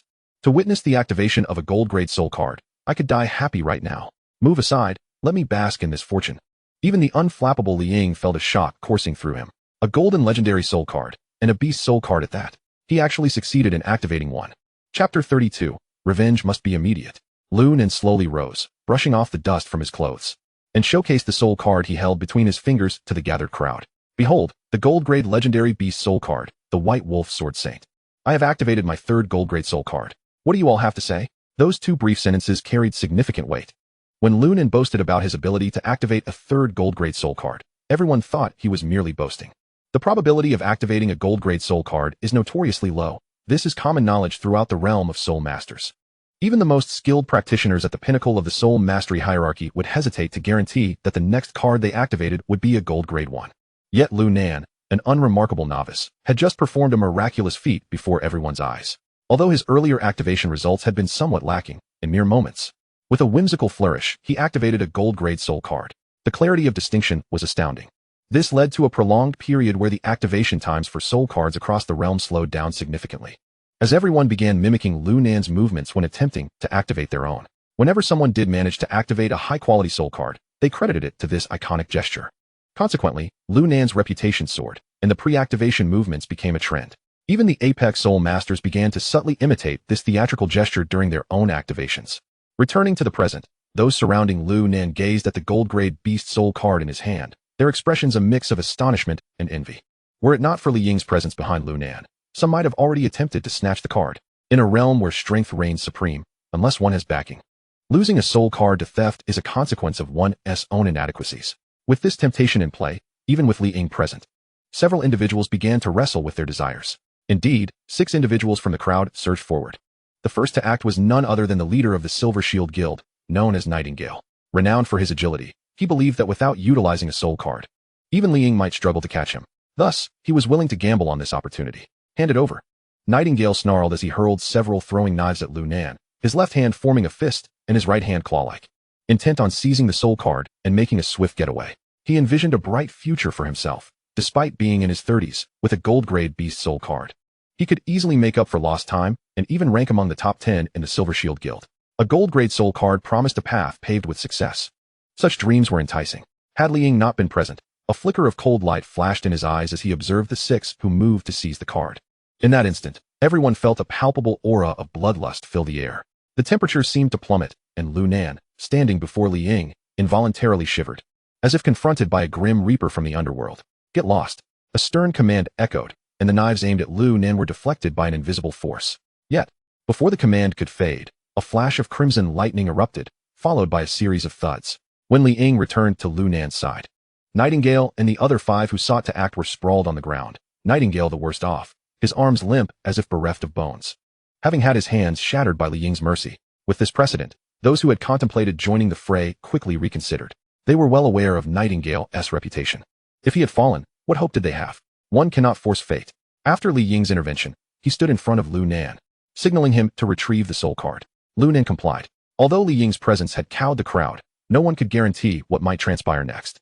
Thus, it was prudent to secure the soul card without delay. Once Lu Nan drew the gold-grade soul card, the White Wolf Sword Saint, into his soul sea, the power within erupted once more. His soul master level simultaneously ascended to the 9th star. At that moment of breakthrough, Lu Nan felt an unparalleled sense of ease.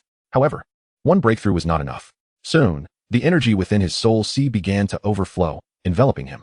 He sensed that, should he desire, he could breach his level at any moment and ascend to become a soul master. Just as Lu Nan prepared to push for another breakthrough, Li Ying suddenly intervened, sealing several of Lu Nan's acupoints. In bewilderment, Lu Nan felt his soul energy retreat back into his body, nourishing his very flesh and bones. Once this was accomplished, Li Ying turned to the bewildered Lu Nan and explained, "Don't rush the breakthrough. Your foundation is not yet stable." Only then did Lu Nan comprehend that Li Ying had his best interests at heart, stabilizing the energy within his soul sea. Lu Nan finally found the time to address the members of the Hunter Guild. However, upon witnessing Lu Nan activate his third gold-grade soul card, the Hunter Guild members realized their visit was destined to be in vain. They had only brought 2 gold-grade soul cards as leverage, and the cost for 3 was exponentially higher. There was no way they could rival the Silver Shield Guild's 19,000 soul cards. Even if they produced 40,000 blank soul cards, Lu Nan would have no reason to even glance in their direction. 3 gold-grade cards afforded one an overwhelming advantage. Moreover, following the earlier incident of attempted theft, no guild could dare to recruit Lu Nan. They would be fortunate if he bore them no grudge. Lu Nan keenly observed the subtle expressions of the HR representatives from various guilds, discerning their thoughts. Stepping over the prostrate figure of Nightingale, Lu Nan approached the standing representatives from the three major guilds and spoke. The Lark Guild, am I correct? Yes, yes indeed. The HR representative of the Lark Guild forced a smile, inwardly cursing the ancestors of the other two guilds. What a situation this is. Should Lu Nan truly harbor resentment? Upon his return to the guild, he might well find himself subject to the president's ire. A young soul master possessing 3 gold-grade soul cards, coupled with the nurturing of Li Ying and Wu Lu, could transform even a pig into a soul emperor. You previously asserted that your invitation was a testament to your regard for me. I possess few merits, the sole one being my inability to hold grudges. Chapter 33, The Black Tower. Indeed, the grudge has been taken. The HR of the Skylark Guild felt a thunderous resonance in his mind. Cold sweat trickled down his pale visage. Then, his eyes darted, and without hesitation, he presented a purple-grade soul card, cradling it with both hands as he offered it to Lu Nan. Master Lu, I apologize for my earlier indiscretions. This is a token from the Skylark Guild. The purple-grade soul card was initially intended to recruit Master Lu, but it seems we underestimated his true worth. Please accept this as a gesture of my contrition. Oh, the rapid shift in attitude from the Skylark Guild is quite astonishing. Lu Nan found himself taken aback. A purple-grade soul card merely for an apology? They truly possess the ability to be both humble and flexible. One cannot help but admire the HR's broad perspective. Lu Nan accepted the purple-grade soul card with a smile. The Skylark Guild is exceedingly courteous. Please convey my regards to your president. Certainly, certainly. The HR of the Skylark Guild finally breathed a sigh of relief upon hearing Lu Nan's words. A purple-grade soul card in exchange for Lu Nan's goodwill was indeed a worthwhile trade. Seizing the moment, he continued, I am Su Tian, responsible for talent acquisition at the Skylark Guild. You may simply call me Little Su. Should you require anything from our guild in the future, do not hesitate to ask, and we shall spare no effort on your behalf. With Su Tian leading the charge, others soon followed suit, showering Lu Nan with goodwill. The soul cards freely given to him amounted to a staggering 2,000. Yet, Lu Nan remained disinterested in further conversing with these sycophants. Declining the other empty soul cards, he departed with Li Ying. This scene delighted Su Tian, who had offered the purple-grade soul card. It indicated that Lu Nan would only forge ties with the Skylark Guild. As Li Ying and Lu Nan entered the vehicle, he nodded slightly at Lu Nan. Not only did Lu Nan preserve the dignity of one guild while maintaining the greater good, but he also rejected temptation, remaining steadfast in his principles. Lu Nan, upon hearing this, couldn't help but smile ruefully. These individuals are stationed right at my doorstep. If I offend them all, how might it affect my parents' future? Glancing back at the dark alleyway, Lu Nan voiced his thoughts. Su Tian of the Skylark Guild does not appear foolish. If I extend goodwill towards him, the guild will undoubtedly protect my family from the shadows. It is a plan, albeit still inadequate. Li Ying, gripping the steering wheel and gazing ahead, spoke slowly. I will apply for a plaque from the Supreme Academy. Once it is hung, unless the academy falls, no one will dare lay a hand on your family. Of course, this is not entirely foolproof. The most critical factor remains one's own strength. One must be powerful enough that the mere mention of being related to you commands respect. Li Ying's words struck Lu Nan's heart like a tonic. Indeed, nothing serves as a better shield than one's own strength. Presently, Lu Nan is on the path to becoming ever more formidable. The urban planning of the Star Alliance cities shares a fundamental uniformity, marked by towering walls that rise layer upon layer from the outside in. The outermost layer is defended by the strongest forces of the entire city. Should they fail to hold the gates, a massacre would merely be a matter of time. As Li Ying drove Lu Nan through the layers of the city, they soon passed the Lord's residence, arriving at the very heart of the city. Before them stood a pitch-black round tower, rising to a height of 150 meters. Though not particularly tall, it was the highest structure in the entire city. Upon disembarking, Li Ying led Lu Nan directly toward the Black Tower. Upon entering, Lu Nan and Li Ying immediately garnered the attention of those within the tower. Who approaches? A chilling voice resonated through the air. Inform Brother Wu that I have brought Lu Nan, Li Ying called out into the void, then stood with his hands clasped behind him, observing Lu Nan's expression. From the moment they entered the Black Tower, Lu Nan instinctively widened his eyes. Before him lay at least 50 or 60 otherworldly portals, each guarded by a dedicated sentinel. This was merely what Lu Nan could see. The higher levels of the tower were shrouded in darkness, obscuring all visibility. Yet Lu Nan knew that the number of portals there would be no less than those in sight. What does it mean that the most perilous places are often the safest? This city has effectively transported the layers of otherworldly creatures to its very center. How utterly ludicrous. No wonder the Star Alliance has always shunned discussion of anything within the Black Tower. Should this secret be revealed, it would surely incite chaos throughout the city. Perhaps even the entire alliance. As Lu Nan pondered, a graceful, mature woman descended before him. Her alluring figure surpassed even that of Lu Nan's homeroom teacher, Lu Rian. Clad in high-heeled black stockings and a commanding officer's hat, brandishing a riding crop, Lu Nan might have doubted whether Li Ying had indeed brought him to the right place, were it not for the formidable aura she exuded. Upon her arrival, she emitted a melodious laugh. "Ah, is this the talent designated by the Supreme Academy, Lu Nan? Do call me senior sister. Lin Ling, you're in your 40s and still expect to be called senior sister? How shameless." A man at one of the portal entrances turned to glance at the trio, mocking them. "Lu Nan, don't heed her. This sadist is at least 35, calling her senior aunt would be more fitting." In an instant, the formerly ominous atmosphere of the Black Tower erupted into laughter. Unfazed by the ridicule from her peers, Lin Ling turned to Lu Nan and inquired, "What do you think? Do you wish to follow your senior sister? I guarantee you'll break through the soul spirit realm within a year." "Only the soul spirit?" The man who had spoken first scoffed. "Lu Nan, it's better to join me. Our society is renowned for rapid advancement. With your talents, surpassing the Soul King within a year is a mere trifle. Rapid advancement often leads to swift demise. Join my 100 Battles Society, where we grow through combat. Our fundamentals are far more solid." The guardians of each portal engaged in a lively debate. This scene felt oddly familiar to Lu Nan. Previously, it was the Hunter Guild vying for recruits. Now, it appeared to be the clubs of the Supreme Academy competing for talent. It truly resonates with the adage, gold shines wherever it is found. However, Lu Nan is already committed elsewhere. Silence. A commanding voice cut through the air, plunging the Black Tower back into silence. Chapter 34. Pull me up when you're about to die. At an unknown moment, Wu Lu's figure materialized before Lu Nan. "Recruiting without consulting me?" His emergence was akin to a stern instructor appearing amidst a raucous classroom, commanding, serious. With a cold snort, Wu Lu rebuked, "What do you all accomplish with these so-called societies? Aside from collecting membership fees?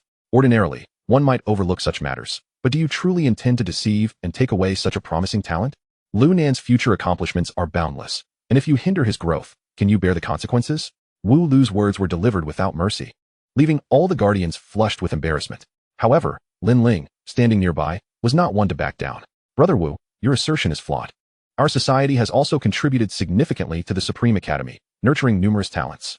While our mentorship may not be as professional as that of a few esteemed instructors, guiding him through the trials of the other world should hardly be deemed a hindrance." Lu Nan couldn't help but steal a few glances at Lin Ling. After all, few would dare to speak to Wu Lu in such a manner. It was well known that Wu Lu's temperament was diametrically opposed to Li Ying's. He was notoriously hot-headed. True to form, as soon as Lin Ling finished speaking, Wu Lu erupted in fury as if his most tender spot had been touched. The Abyss Society's egregious abuses, executing its own members, have yet to be addressed by the Supreme Academy. Speak another word, and as an advisor of the Academy, I could easily have your society disbanded. "Hey, Brother Wu, let's keep things separate," Lin Ling protested, though she was well aware of the leverage Wu Lu held over her and dared not say more. Lu Nan cast a glance at Wu Lu, realizing that this principal's identity was far more complex than it appeared on the surface. Principal of the 6th High of the Star Alliance, guardian of the Black Tower, advisor of the Supreme Academy, and a senior to these guardians. Truly impressive. After rebuking Lin Ling, Wu Lu turned his attention to Li Ying. Li Ying nodded and seemed to recall something, addressing Wu Lu, "Brother Wu, I must concede that your decision back then was indeed astute. Lu Nan has brought us considerable surprises." Wu Lu looked at Li Ying with puzzlement, wondering what further surprises this young man could possibly unveil. Li Ying, hands clasped behind his back, slightly raised his chin and pointedly directed his words at Lu Nan. "He is now the holder of 3 legendary grade beast spirit cards." Gasps of astonishment rippled through all the guardians present, their gazes fixed on Lu Nan as if he were a rare treasure. 3 legendary beast spirit cards. What a concept. Even Wu Lu found himself involuntarily widening his eyes. "Is this true?" Lu Nan hesitated, searching for the right words, before finally responding. "It's true. I inadvertently activated another legendary grade beast spirit card." Stunned, everyone in the Black Tower was rendered speechless. What does it mean to inadvertently activate another legendary grade beast spirit card? For heaven's sake, just be a person. In truth, these guardians were not without their own legendary grade spirit cards. Some even possessed 3. However, each of these cards was activated through years of hard work and sheer luck. Take Lin Ling, for instance. She was in her 30s when her 3rd legendary grade spirit card was activated, achieving a spirit level of 3 stars at that time. Yet here was Lu Nan, a student under 18 years of age, a spirit master of 9 stars, already possessing 3 legendary grade spirit cards. This was not merely an advantage at the starting line. He was sprinting with the finish line in sight. Good, good, good, Wu Lu exclaimed, excitement evident as he clasped Lu Nan's shoulders, exclaiming, "With your fortune and strength, winning this year's Star Alliance High School League Championship will be as easy as taking candy from a child." Li Ying, hearing this, merely nodded in agreement. "Brother Wu, possessing 3 legendary grade spirit cards alone is insufficient. Other high school principals have undoubtedly invested heavily in talent development. If Lu Nan does not intensify his training, the gap may soon narrow. Wu Lu nodded vigorously in response. You are absolutely right. We must prioritize training. He then turned to Lu Nan, stating, this black tower suppresses all the otherworldly passageways in this city. Each passage is fraught with peril, teeming not only with countless otherworldly beasts, but also with innumerable treacherous otherworldly races. It is indeed an excellent place for honing one's skills. However, the guardians stationed before these passageways are at least spirit-level soul masters. Do you know why? They must be at least of spirit level. It dawned on Lu Nan that the powerful aura emanating from these guardians was indeed reminiscent of Su Ontai from the soul-ending mountain. Only those of spirit level could traverse freely within. Precisely, a great soul master can barely defend themselves within. Only those of spirit level possess the qualifications to suppress all otherworldly races.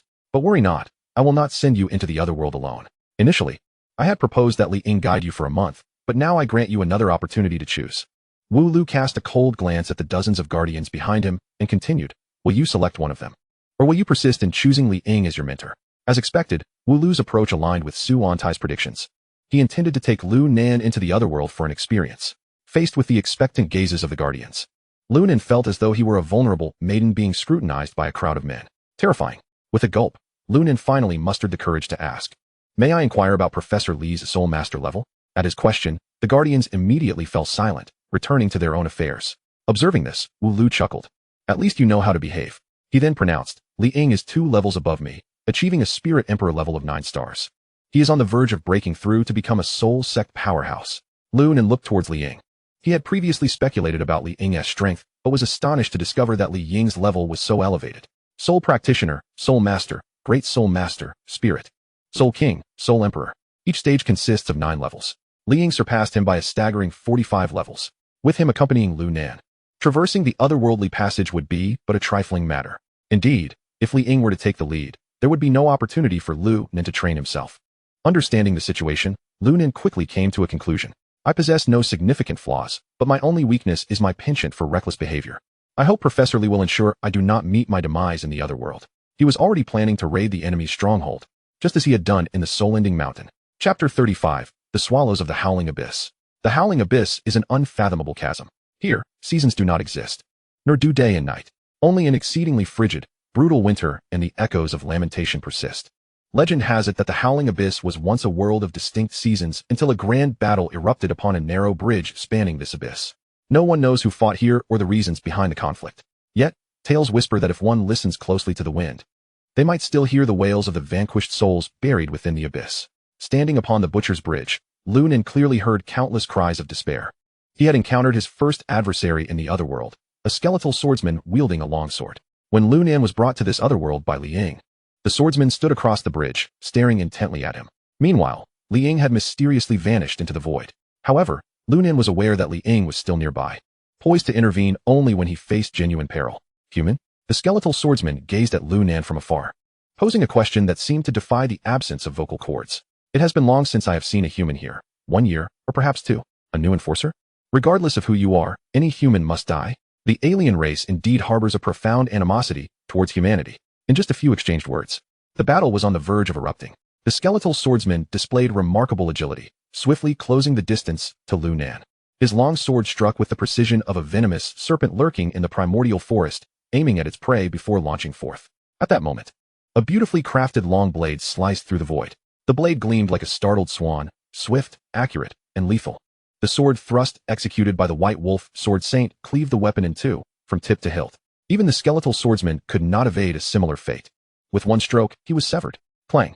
As the long blade returned to its sheath, all that remained before Lu Nan was a pile of bones, along with a warrior half-kneeling as he sheathed his weapon, the White Wolf Sword Saint. In less than 3 seconds, the skirmish had concluded before it had even truly begun. Truly, a testament to the legendary Gold-Grade Beast Soul. Is this the Gold-Grade Soul card you just activated? After the battle's conclusion, Li Ying emerged from the shadows. His presence was formidable, and astonishingly, he bore a new type of Beast Soul card. Li Ying's sudden appearance startled the White Wolf Sword Saint, leading him to mistakenly perceive Li Ying as an adversary. His pale pupils fixated on Li Ying with unwavering intensity. To him, Li Ying was equally powerful. Yet this did not diminish his fierce fighting spirit. His duty was to protect his master at all costs. His right hand instinctively returned to the hilt of his blade. Sensing the White Wolf Sword Saint's fervor, Lu Nan was taken aback and hurriedly explained, Hold on, he's one of us. With Lu Nan's intervention, the White Wolf Sword Saint finally reined in his murderous intent and, casting a respectful glance at the enigmatic Li Ying, bowed his head. Yes, my lord. After calming the White Wolf Sword Saint, Lu Nan turned to the ever-composed Li Ying and inquired, Professor Li, is this the howling abyss you mentioned? Li Ying gazed into the distance, as the darkness across the bridge seemed to evoke his memories. Gradually, he replied, Indeed, within the howling abyss, the alien race reveres slaughter and violence. In terms of equivalent levels, they are generally several times stronger than other alien races from different realms. This is merely one of the outermost entrances. The alien you just encountered was already at the 2-star Soul Master level. Then how should I cultivate? It was no wonder Lu Nan had so many questions. The knowledge of this otherworldly realm was entirely absent from his previous textbooks. Do you understand the concept of a moth to a flame? At Li Ying's rhetorical response, an ominous premonition stirred within Lu Nan.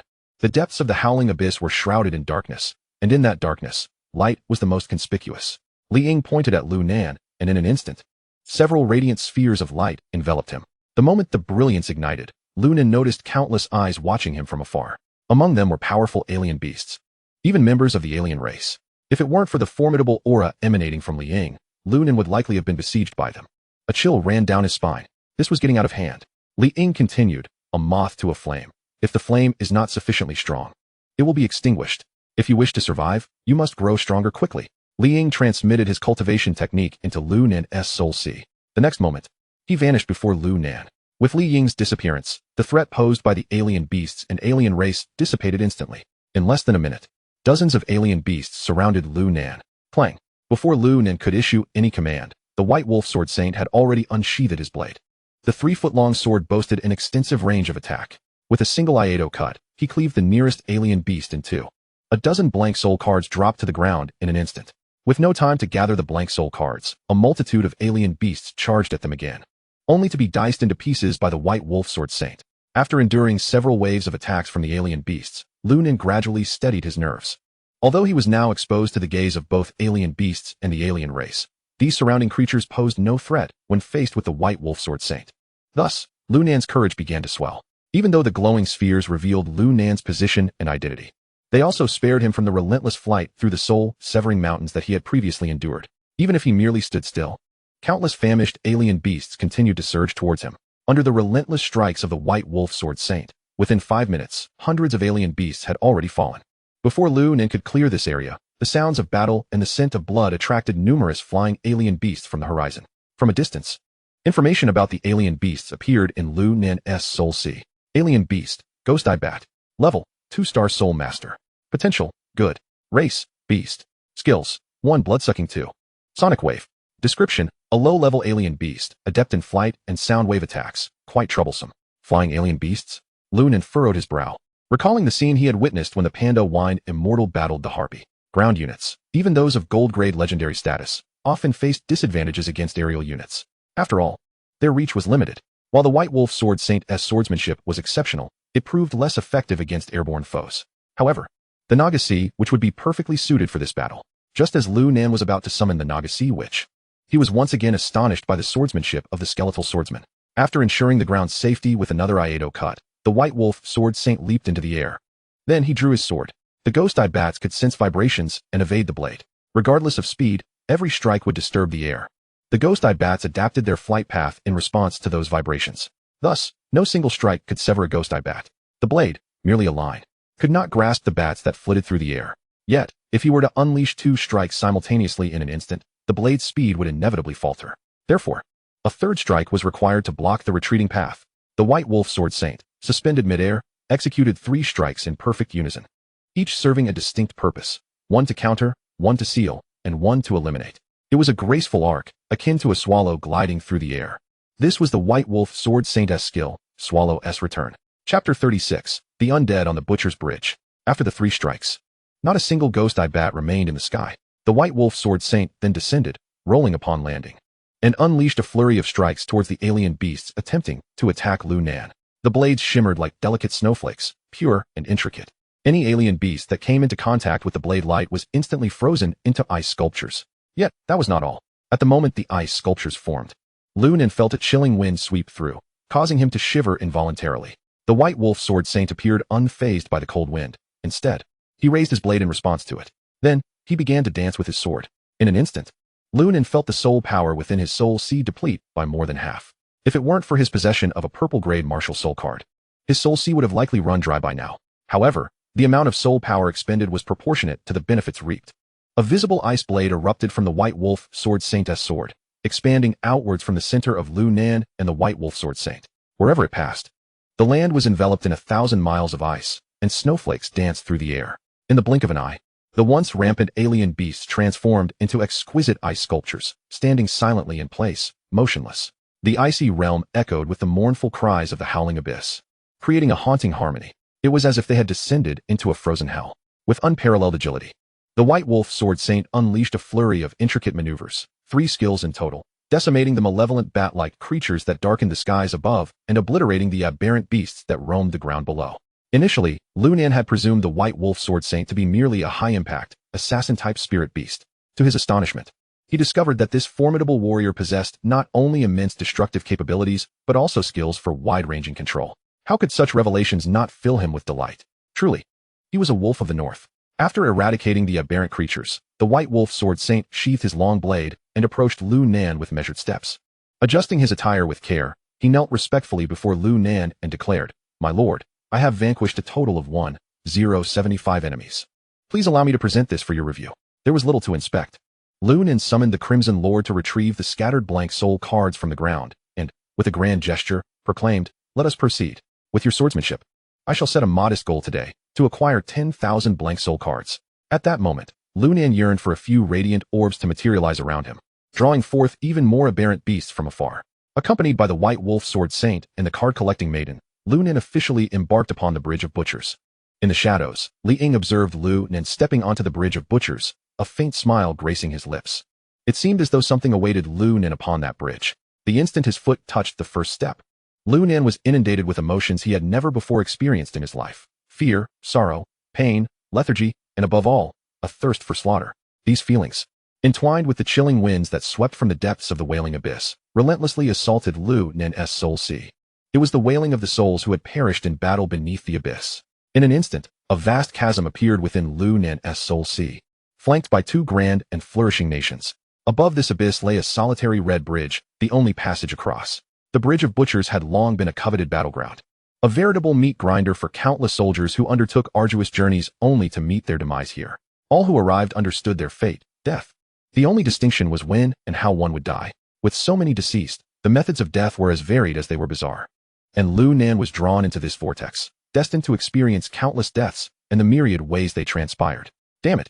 The excruciating agony compelled Lu Nan to clutch his head. At that moment, he felt his sanity teetering on the brink of collapse. Little did he realize that the first obstacle he would face upon entering the wailing abyss was not the aberrant beasts or the alien races, but the mournful cries of the souls who had perished in battle. Here, his prized golden soul cards and his rank as a soul master were utterly worthless.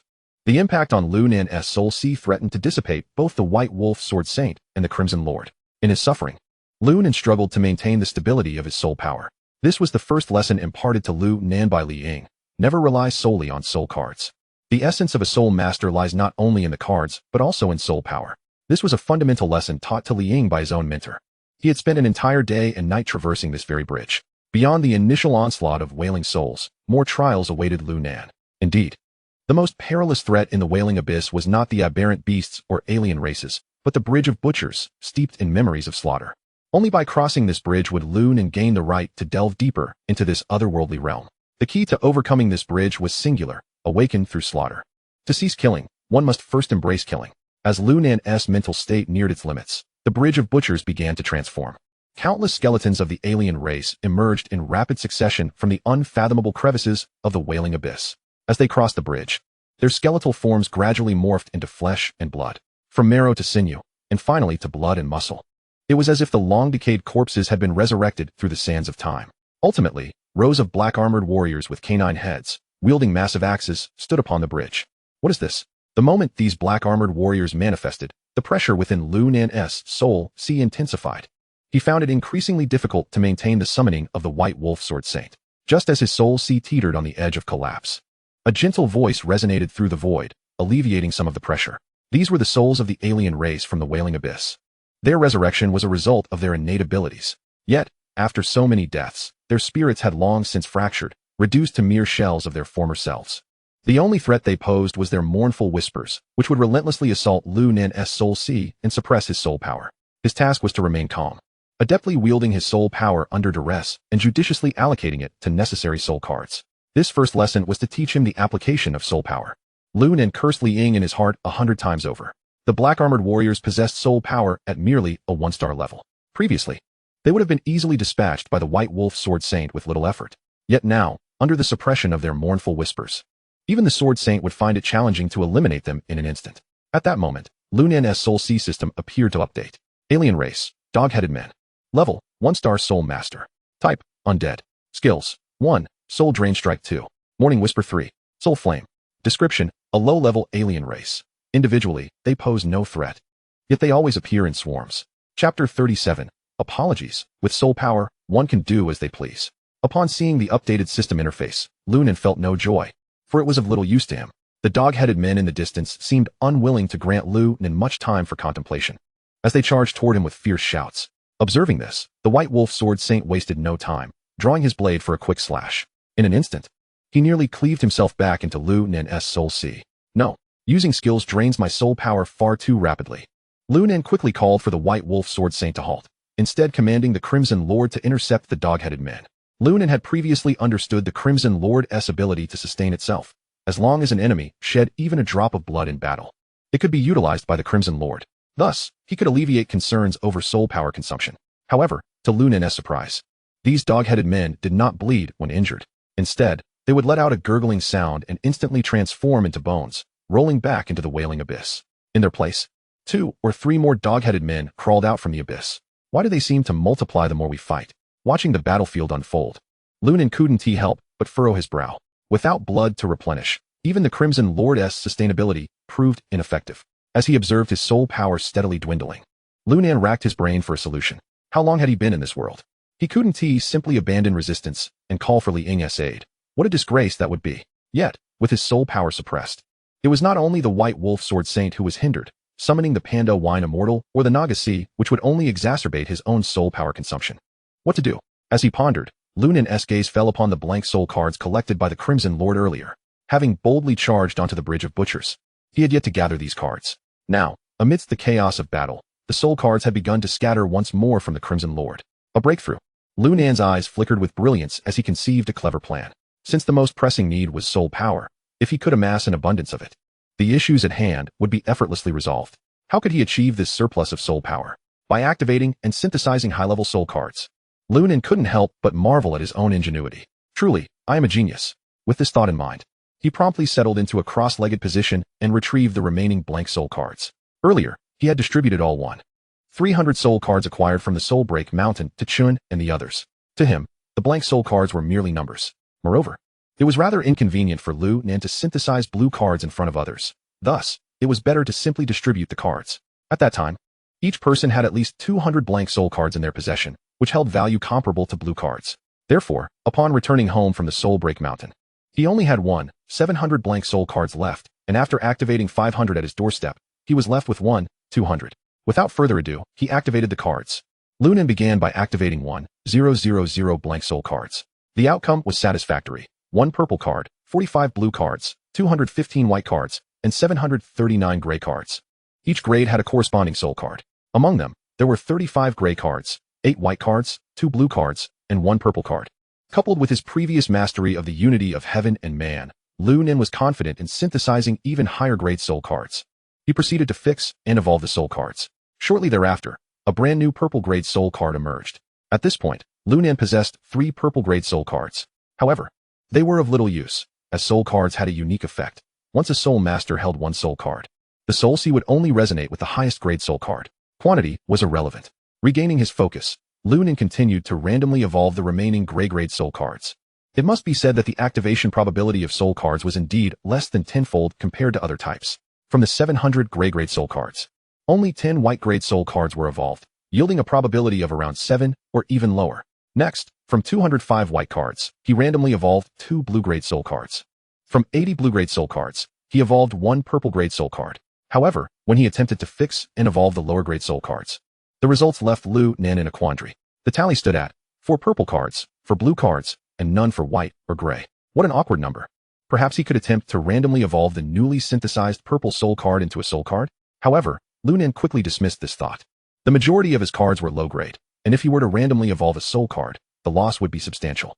Even if he managed to gather enough low-grade soul cards to fix and evolve a legendary grade soul card, the uniqueness of the soul card would seal its fate. Having more was futile. It would be wiser to reserve the purple soul cards for fixed evolution. With this in mind, Lu Nan turned his attention back to the remaining 200 blank soul cards. Surely, fortune could not be so cruel. Anxiously, he took out 100 blank soul cards and activated them once more. A series of radiant lights erupted, revealing gray, white, and blue cards. Yet, upon activation, Lu Nan's expression fell. He ended up with 4 white-grade soul cards and 4 gray-grade soul cards. Was this some sort of jest? With a resigned shake of his head. Witnessing his dwindling soul power, Lu Nan had no choice but to activate the remaining 100 blank soul cards one by one. Beast souls, weapon souls, combat souls. Yet not a single soul card. The blank soul cards were diminishing rapidly, and eventually, only 10 remained without a glimpse of a soul card. Just as despair began to set in, a flash of gray light suddenly appeared. Spirit card, meditation. Grade, exceptional. Type, soul card. Description, contains a trace of soul power, aiding soul masters in resonating with the soul sea and nurturing their souls. At that moment, Lu Nan felt as if dry kindling had met a roaring flame. Electrified with passion. System, initiate fixed evolution. With a flurry of operations, a golden light finally flickered within Lu Nan's soul sea. Spirit card, master of all laws. Grade, legendary. Type, soul card. Description, contains boundless soul power, aiding soul masters in resonating with the soul sea and nurturing their souls. Without hesitation, Lu Nan replaced the blank soul card in front of him with this legendary grade soul card. Then, before Li Ying's eyes, he drew this golden legendary soul card into his soul sea in one fluid motion.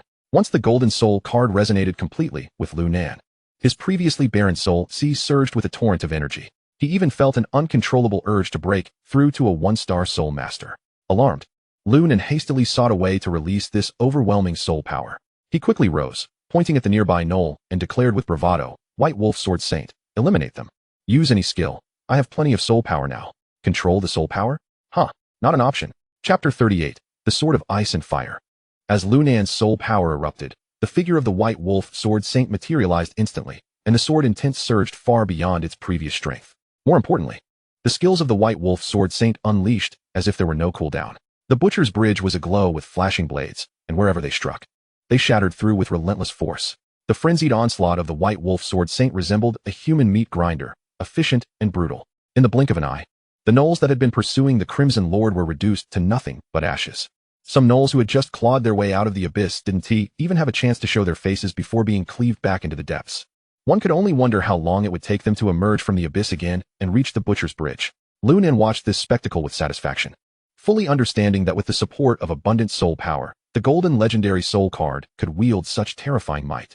While his previous fixation on beast soul cards was commendable, without a significant reserve of soul power, even the most plentiful golden soul cards would be rendered useless. However, with the golden soul card in hand, these issues were effortlessly resolved. Meanwhile, hidden in the shadows, Li Ying's chest heaved as he observed Lu Nan activating the soul card. He had witnessed many instances of soul cards being activated during battle, yet Lu Nan was the first to activate a golden soul card in such a manner. What fortuitous luck. The moment he laid eyes on that golden soul card, Li Ying knew it was only a matter of time before Lu Nan crossed the Butcher's Bridge. Previously, he had spoken of learning to allocate one's soul power wisely, but he had never heard of anyone possessing a golden soul card facing a shortage of soul power. This first lesson had turned out to be quite futile. On the Butcher's Bridge, the number of gnolls only increased under the relentless slaughter of the White Wolf Sword Saint. For every one that fell, 3 or 4 more stood up. As Lu Nan quickened his pace towards the opposite side of the bridge, not only did more gnolls appear, but a multitude of crocodile men also emerged from the far shore. These crocodile men were fearsome, savage, clad in tough armor, wielding enormous double-edged blades. Otherworldly race, crocodile men. Level, 1-star soul master. Type, undead. Skills, 1 death roll 2. Whirlwind/3. Ramming charge. Description, low-level otherworldly race, known to appear in packs. They are the enemies of gnolls on the Butcher's Bridge. Upon reading the description, it was evident that once these two waves of otherworldly races clashed, they would engage in a fierce battle beyond Lu Nan. However, Lu Nan still underestimated the profound animosity that the alien race held towards humanity. It was a hatred etched deep within their very bones. Even after millennia, even after countless deaths, even as they forgot who they were and what their purpose was, they still noticed Lu Nan the moment he stepped onto the bridge. As he reached the center of the bridge, Both the dog-headed and crocodile men roared in furious unison at him. Remarkably, they joined forces to besiege Lu Nan and his spirit beast. Yet, Lu Nan remained unperturbed, a smile gracing his face. Perfect timing, White Wolf Sword Saint. Please demonstrate your most formidable skill. Yes, replied the White Wolf Sword Saint, standing firm with his feet shoulder-width apart, his back straight. His right hand hung naturally at his side, while his left hand slowly gripped the hilt of his sword. Once he steadied himself, the ferocity in his gaze softened, resembling a beast calming down. Then, with a thunderous roar, the sword sheath erupted with dazzling and searing ghostly flames. Filled with malice and frenzy, condensing into a sword held in the White Wolf Sword Saint's left hand. Simultaneously, the long sword in his right hand manifested a frost that emanated an intense chill, deep and ethereal. As if merely gazing upon the white mist could freeze one's very gaze. One sword of ice, one sword of fire. Like the sun and moon in the realm of the dead, not to witness the passage of time, but to orchestrate the decay of life. The 5 directions path sequence. Dual heavens flow. With both blades swung simultaneously, they surged outward from the center of the butcher's bridge. The flames roared along the path of arrival, scorching the dog-headed men repeatedly. For countless years, numb from the curse of death, they let out agonizing howls at this moment. Meanwhile, on the other side, the cold was bone-chilling, a piercing winter. The crocodile men had yet to launch their first attack when they were utterly silenced beneath the frigid blade. Silent ice, tumultuous fire. This was the most powerful technique of the legendary beast spirit, the White Wolf Sword Saint. After showcasing his ultimate move, the White Wolf Sword Saint respectfully turned to Lu Nan and said, "My lord, I am but a humble servant, and could only strike with such an unsatisfactory blade. Please forgive me." Lu Nan, who had been awestruck by the might of the White Wolf Sword Saint, couldn't help but smile wryly at his words. "And this is unsatisfactory? What would your ideal ultimate sword strike look like?" The White Wolf Sword Saint sheathed his sword and gestured a circular motion in front of Lu Nan, indicating that within a radius of 1,000 meters, he could unleash a dual elemental strike of ice and fire. "You are impressive. It seems I underestimated your scope." Lu Nan rubbed his forehead, aware that although he possessed a golden grade martial soul card, his current level limited the flow of soul power within his soul sea. The maximum capacity was merely that. While a steady stream was manageable, expecting the White Wolf Sword Saint to unleash astonishing damage was impossible. It was akin to pairing a 2G phone with a 5G network. No matter how fast the internet, it required a compatible device. The golden grade martial soul card was the 5G network, while Lu Nan was the outdated 2G phone. Clearly, he was the one restricting the White Wolf Sword Saint's potential. It seemed imperative to swiftly advance his abilities as a spirit master. The only uncertainty lay with Li Ying's agreement. Lost in thought, Li Ying had already appeared before Lu Nan. "How many more surprises do you have for me?" Li Ying clapped Lu Nan on the shoulder. "I initially aimed to hone your awareness of soul power planning on the Butcher's Bridge, but I never anticipated you would activate a golden grade legendary martial soul card on the spot. It seems this lesson is somewhat superfluous." "Just luck," Lu Nan thought, feeling immensely proud, yet realizing that humility was prudent in the presence of someone of Li Ying's stature. Li Ying merely nodded, brushing aside the matter. "Professor Li, may I inquire when I might break through to the rank of Spirit Master?" Lu Nan asked the question that had long lingered in his mind, and Li Ying, rather than scolding him for his impatience, patiently explained, "Having crossed the Butcher's Bridge, your next step is to compress your soul power, using quantitative changes to induce qualitative ones. When you break through to become a Spirit Master at that stage, you will be significantly stronger than those who undergo a typical breakthrough, and your training speed will be accelerated. At the very least, under comparable conditions, a regular 3-star Spirit Master would pose no challenge to you." Chapter 39. Breaking Through to Spirit Master, Legendary Triple Link. In the ensuing 3 days, Lu Nan remained seated on the Butcher's Bridge. The ice and fire domain created by the White Wolf Sword Saint had dissipated, replaced by countless dog-headed and crocodile men. These alien beings continuously crawled up from the depths of the abyss, their singular focus directed at Lu Nan, who sat at the center. However, the White Wolf Sword Saint would never allow them to wreak havoc unchecked. As spirit beasts, they felt no fatigue, and with boundless soul power at their disposal, the release of skills knew no limits. Thus, even surrounded by the enemy, Lu Nan had no cause for concern. Throughout these 3 days, Lu Nan diligently practiced the technique imparted by Li Ying. Initially, he felt no significant change while operating the method, but after completing a full cycle of the Great Circulation, he distinctly sensed the alterations within his soul power. Compressing, constantly compressing. It felt as though the air-filled portions within were being forcefully extracted, transforming his once expansive soul sea into a mere puddle of clear water. Yet, the soul power contained within this water was far more potent and pure than in the previous lake. Upon the final trace of soul power being purified and compressed, an immense surge of pure energy flowed from his martial soul into the soul sea. This influx no longer required Lu Nan to compress and purify. It directly transformed into the most refined energy, filling the entire soul sea. Simultaneously, the soul sea continued to expand. This process was a bittersweet struggle. On one hand, the pure soul power bolstered Lu Nan's soul sea, continually enlarging its capacity. On the other hand, the essence of this soul power radiated warmth, repairing the fissures of his expanded soul sea. After repeating this cycle for 7 great circulations, Lu Nan finally perceived notable changes within his soul sea. Most evidently, what was once a lake was now more than doubled in size, continuously emitting energy that surged back into his body. The feedback of soul power enhanced his physique, elevating his physical capabilities far beyond that of an ordinary person, an essential distinction between spirit masters and soul practitioners. At that moment, Lu Nan realized he had successfully advanced in rank, achieving the strength of a 1-star spirit master. As he retracted the technique, Lu Nan felt a renewed sense of ease in his body. Sensing the ongoing battle on the butcher's bridge, he exhaled deeply and shook off his limbs. Crack, crack. His body sounded as if it had been dormant for ages, and now, upon moving, every bone creaked audibly. Professor Li's technique was indeed remarkable, a refreshing stream in the world of spirit masters. After breaking through to the next level, Lu Nan did not rush to rise, but began preparing for the next round of soul card activation. The over 1,000 soul cards he had acquired at the bridge had yet to be activated. Now that he had just crossed a significant threshold, he could perform a supergrade evolution. If he used a purple grade soul card for the supergrade evolution, could it potentially yield a card that surpassed the golden grade? While he pondered this, he decided to hold off in Li Ying's presence. If he were to inadvertently trigger a phenomenon that surpassed golden grade cards, it would be challenging to explain. It was prudent to first evolve into a golden grade soul card. As Lu Nan surveyed the 1,000 blank soul cards before him, he knew he could at least synthesize 2 golden grade soul cards. As for the type of soul cards, that would depend on his choices. Currently, he possessed 3 golden grade beast soul cards and 1 martial soul card.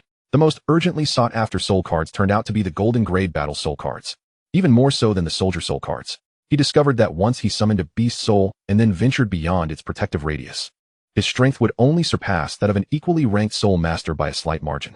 Moreover, in certain scenarios, the beast soul cards were indeed less convenient than the soldier soul cards that could be donned at will. What if, in a moment of crisis, there was no time to summon the beast soul card? This was no mere game. In the perilous world of spirit masters, a single misstep could lead to death. With this thought in mind, Lu Nan began to activate the soul cards he possessed. The outcome was, as expected, disappointing. Not a single legendary great soul card was among them. Even a glimmer of purple light seemed a luxury. He had 810 gray cards, 165 white cards, 24 blue cards, and a single purple card. His luck this time was evidently worse than in previous attempts. Were it not for his possession of a soul card evolution device, Lu Nan might have already loosened his belt and hanged himself from this bridge, becoming the first ghost of the butcher's bridge.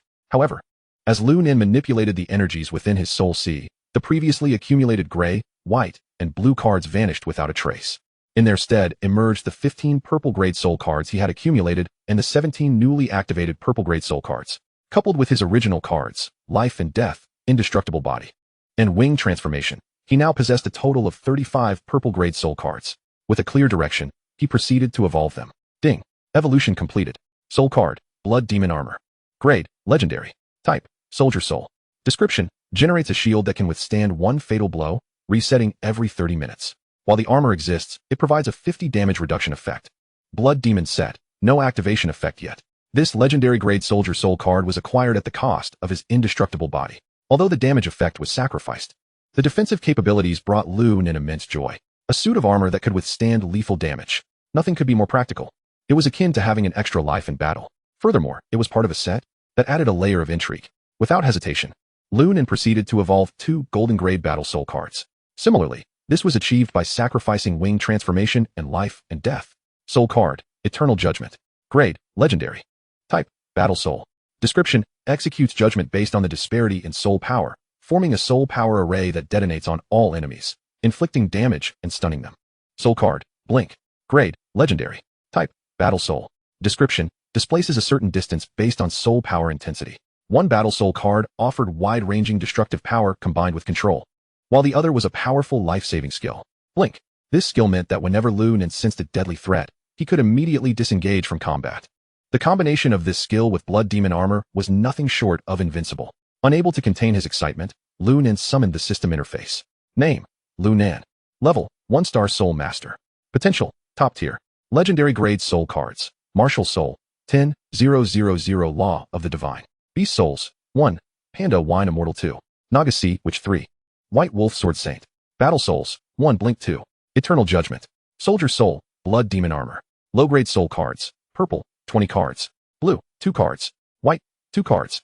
Gray, 143 cards. This outcome left Lu Nan thoroughly satisfied. He still had a considerable number of gray cards remaining, which he chose to retain merely to maintain a facade. Little did Lu Nan anticipate that after activating numerous golden-grade soul cards, even the purple-grade cards would be relegated to the category of low-grade cards. If word of this were to spread, he might very well be drowned in a sea of spit from the masses. Chapter 40. The Numb Liang. The existence of others. To evolve 3 golden cards all at once was no small feat now. Lu Nan's foremost task was to figure out how to explain this to Liang. When Liang first encountered Lu Nan, the latter possessed but a single purple-grade soul card. Moreover, upon their initial meeting, Liang had discerned Lu Nan's status with remarkable clarity, knowing that at that time, Lu Nan had only 1 purple-grade soul card. This Soul Emperor-level expert had a unique ability to somewhat perceive other soul cards. Although the insights were not entirely precise, they were usually quite close. This meant that if Lu Nan claimed ownership of the 3 golden-grade soul cards in his evolution panel, Liang would undoubtedly notice the anomaly. The energy contained within those 3 golden-grade soul cards was akin to 3 radiant stars. It was a fool's errand for Lu Nan, with his ephemeral soul sea, to attempt to obscure their brilliance. Given this, it would be more prudent to stage a performance. As Lu Nan had anticipated, during the following 3 days, Liang watched him closely from the shadows. Thus, when Lu Nan made his breakthrough as a soul master, Liang was the first to notice, casting a look of approval in his direction. No additional guidance was necessary, nor did he need to expend his own effort. His soul disciple had managed to comprehend his techniques, compress his soul power, and achieve a perfect breakthrough to become a soul master. What a worry-free disciple. Who wouldn't he appreciate that? Seeing Lu Nan just having attained the rank of soul master, and then activating a flurry of blank soul cards, Liang remained unhurried, simply standing still to observe. Within a few minutes, it seemed Lu Nan had activated all his soul cards. The results were promising. Lu Nan had even activated another purple-grade soul card. Liang smiled, preparing to approach Lu Nan to offer his congratulations.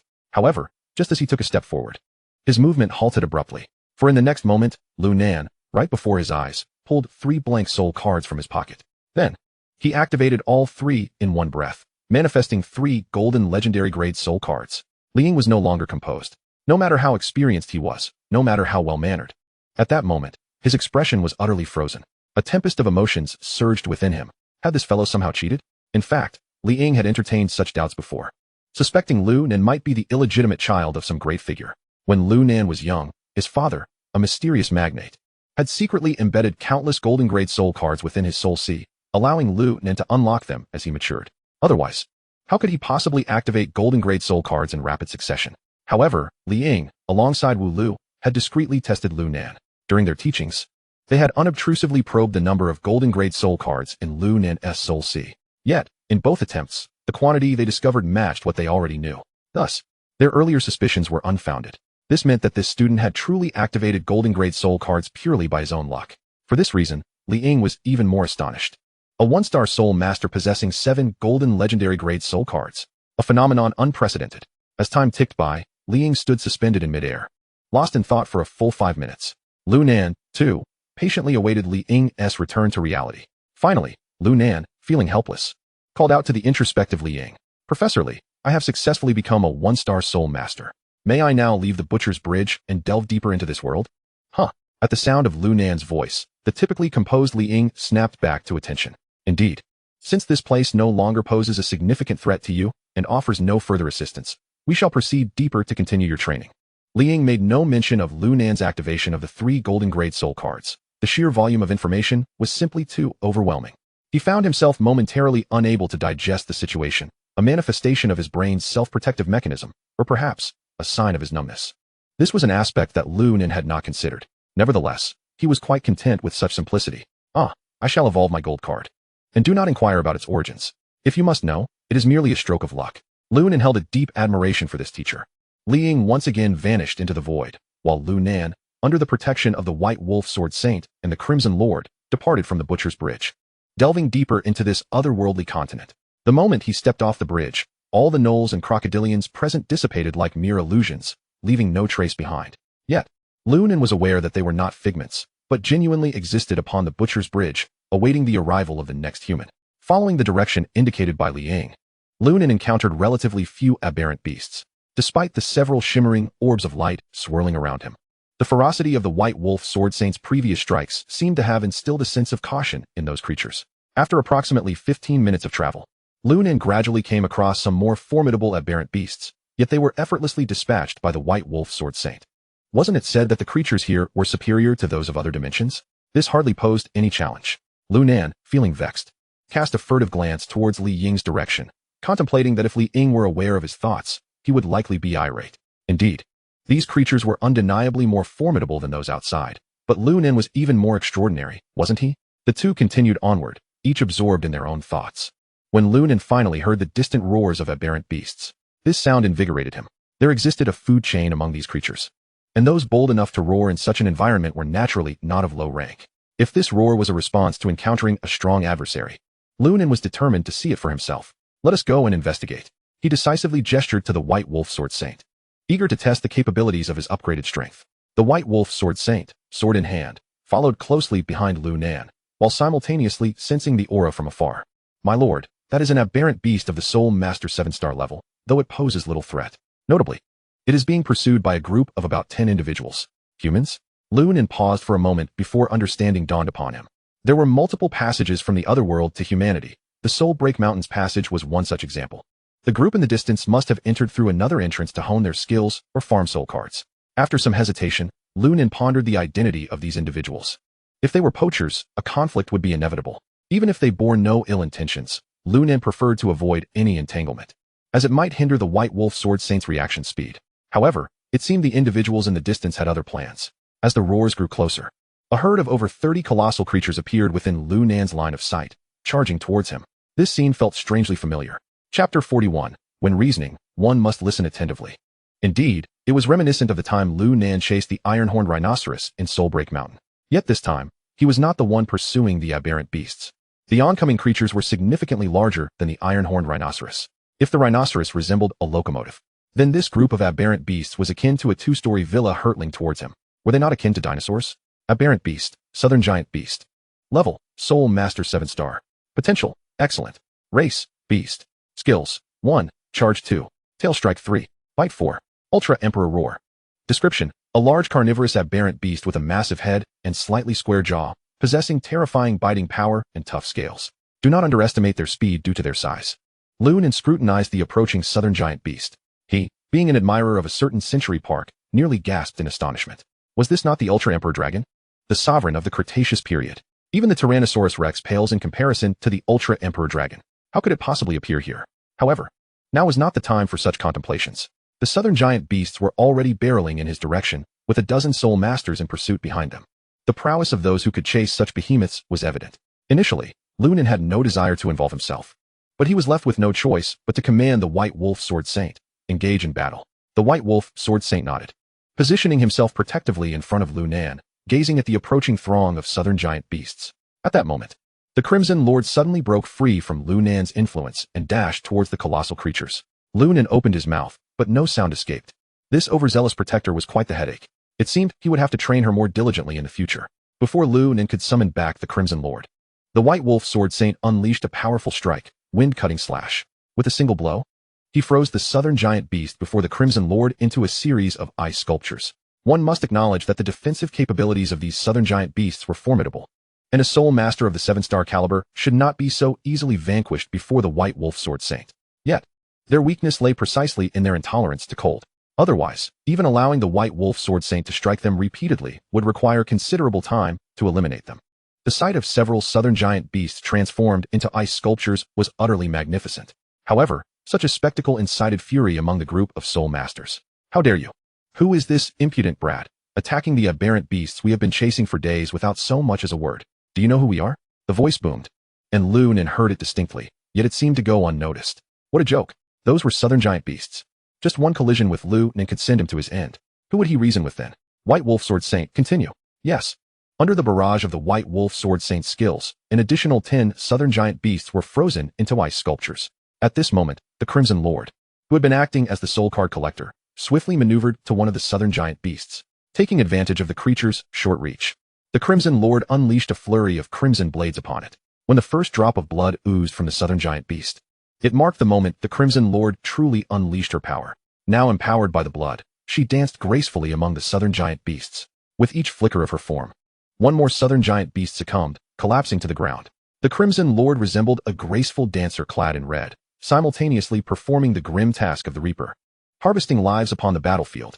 Lu Nan felt as though he had been transported to a whimsical ice-themed theater, enthralled by the Crimson Lord's performance. In a daze, the southern giant beast fell victim to the combined efforts of his two soul beasts, meeting their demise in mere seconds. 33 southern giant beasts, not an insignificant number, yet still genuine soul master 7 stars. From their emergence to their total obliteration, scarcely a minute had passed. At this juncture, the group of soul masters, who had been pursuing them, could no longer contain their outrage. One individual pointed directly at Lu Nan, threateningly declaring, "You little rascal! Have you forgotten the agreements between the hunter guilds? You must not seize another's spoils, or you will be deemed a provocateur and may be killed without remorse." Lu Nan lowered his gaze to the dozens of blank soul cards scattered on the ground, pondering that such a trivial number of soul cards was hardly sufficient to even fill the gaps between his teeth. To seize their spoils? Was it worth the trouble? Nevertheless, Lu Nan took a step forward and clasped his fists in salute. "My esteemed friends have misunderstood me. I have no intention of contesting for your spoils. My actions were merely motivated by concerns for my own safety, which necessitated the elimination of these southern behemoths." With just a few sentences, Lu Nan conveyed his thoughts and intentions, wishing to avoid any conflict with the soul masters before him. However, his humility and concession failed to elicit a shred of goodwill in this world where strength reigns supreme. "Shut your mouth. My esteemed friends have only just begun to indulge themselves and practice their skills, and you've disrupted everything," the aggrieved voice demanded. "What will you do to compensate for the losses incurred by our esteemed company?" Esteemed company? Lu Nan was taken aback. It seemed the opposing party was also here for training. "Then, what do you propose?" Although he ostensibly sought a peaceful resolution, Lu Nan had already discreetly infused his soul power into the soul cards within his soul sea. "This lot is difficult to deal with. Simply bring me a few more southern behemoths, and we shall not hold it against you." "Bring more southern behemoths?" Lu Nan's expression turned icy. "You should not have interfered with our hunt." The speaker persisted, even beginning to covertly release his soul cards. Observing this, Lu Nan let out a cold laugh. "Am I to perish then?" Before the person could respond, a figure slowly emerged from the crowd, a strikingly handsome young man, exuding an air of arrogance and indifference. He appeared to be of similar age to Lu Nan, and given the level of protection surrounding him, it was clear he was a pampered scion. "Disturbing my enjoyment with lawn warrants your demise," he declared. "Here, I am the law." Before he could finish, the Crimson Lord unleashed a flurry of crimson blades aimed at the ground beneath the young man. Crack! The previously frozen ground shattered, creating a chasm nearly 5 meters deep. Thankfully, the Crimson Lord understood the precariousness of attacking humans. Otherwise, this young man would have bid farewell to his legs. "Watch out, young master." The other soul masters, appearing as protectors, were momentarily struck with panic, hastily shoving the young man behind them to ensure his safety before exhaling in relief. They never imagined that this seemingly reasonable young man could become so unreasonable when provoked. Chapter 42. Deep-Rooted Grudges. Gazing at the deep chasm before him, the young man, referred to as young master, felt his face flush with rage. Who was he? His father was one of the leaders of the Enlightenment Legion, a master at the Soul Emperor level. With a mere command, he could determine the life or death of others. How dare this lowly individual lay a hand on him? Accustomed to being revered, he felt his pride wounded, especially in front of his friends and his beloved. This was utterly intolerable. "Brother Fan, are you all right?" Suddenly, a girl nestled close to him, wrapping her arms around his, her soft form pressing against him. As she cooed, her arms swayed enticingly. "Ah, I can't take it." Fan Buzhao swallowed hard, then wrapped his arm around the girl, feigning calmness. "I'm fine, Lan, it's nothing. But that brat, daring to strike me, must be regretting it now. He is probably scared to the point of trembling. I wager that was his strongest move. How could he possibly contend with me?" He pointed disparagingly at Lu Nan, yet none of his companions believed him. Even Lan, not a naive damsel, sensed the insincerity. "Really? Brother Fan, you're amazing.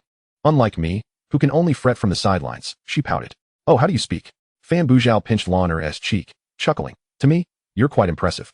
After finishing, he wore a knowing smile. The head of the protectors observed the scene with a shake of his head, bemused. Fan Buzhao's father was a renowned military leader, steadfast and disciplined. Yet, this son had turned out to be utterly frivolous. This exercise was intended as a practical lesson arranged by Fan Buzhao's father, but the young dandy had invited all his idle friends along. What was this place? It was an alternate world, a confidential domain of the Star Alliance. If news leaked, not only would he suffer, but even Fan Buzhao's father would be in deep trouble. He had the audacity to claim it was for nurturing the next generation of core strength for the Star Alliance. Yet this group merely frolicked and laughed as if on a leisurely outing while he and his subordinates fought in the front lines, even having to corral the southern behemoths for their training. Ultimately, it was the protectors who bore the brunt of the danger. Fan Buzhao was a poor reflection of his father. Looking back at Lu Nan, He had initially assumed Lu Nan to be an inconsequential character. Thus, he paid no heed when one of Fan Buzhao's lackeys shouted at him. However, after witnessing Lu Nan effortlessly slay dozens of southern behemoths, he began to reconsider Lu Nan's true capabilities. After a moment's hesitation, the head protector stepped forward. Young master, the individual across from us has demonstrated the ability to instantaneously dispatch numerous southern behemoths, and he dares to confront us. I suspect he possesses some background. Perhaps I should speak with him? Speak. What is there to discuss? Fan Buzhao retorted, jabbing a finger at the protector's nose. Didn't you see him attack me? If you don't bring him over here to eat dirt, I'll report you to my father when we return to the Legion. Though he was subservient to outsiders, he was a tyrant to his father's subordinates, a quintessential spoiled brat. The head protector, insulted, felt a surge of displeasure but replied. The beast soul cards he possesses are unlike any I have seen.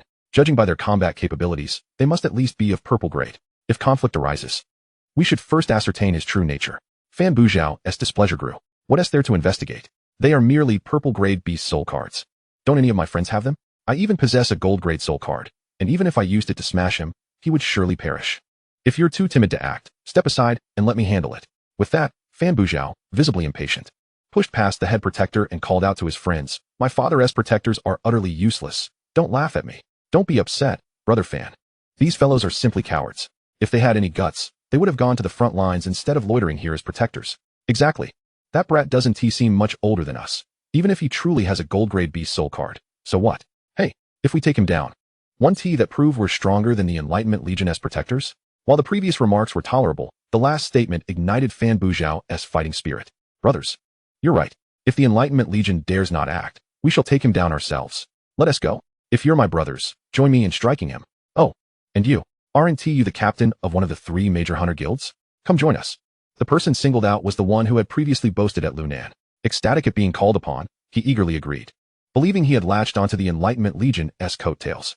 The head protector's expression darkened significantly. The other guards could no longer stand idly by and quietly approached him. Whispering, Captain, the young master's words seem to trample upon the dignity of our celestial legion, do they not?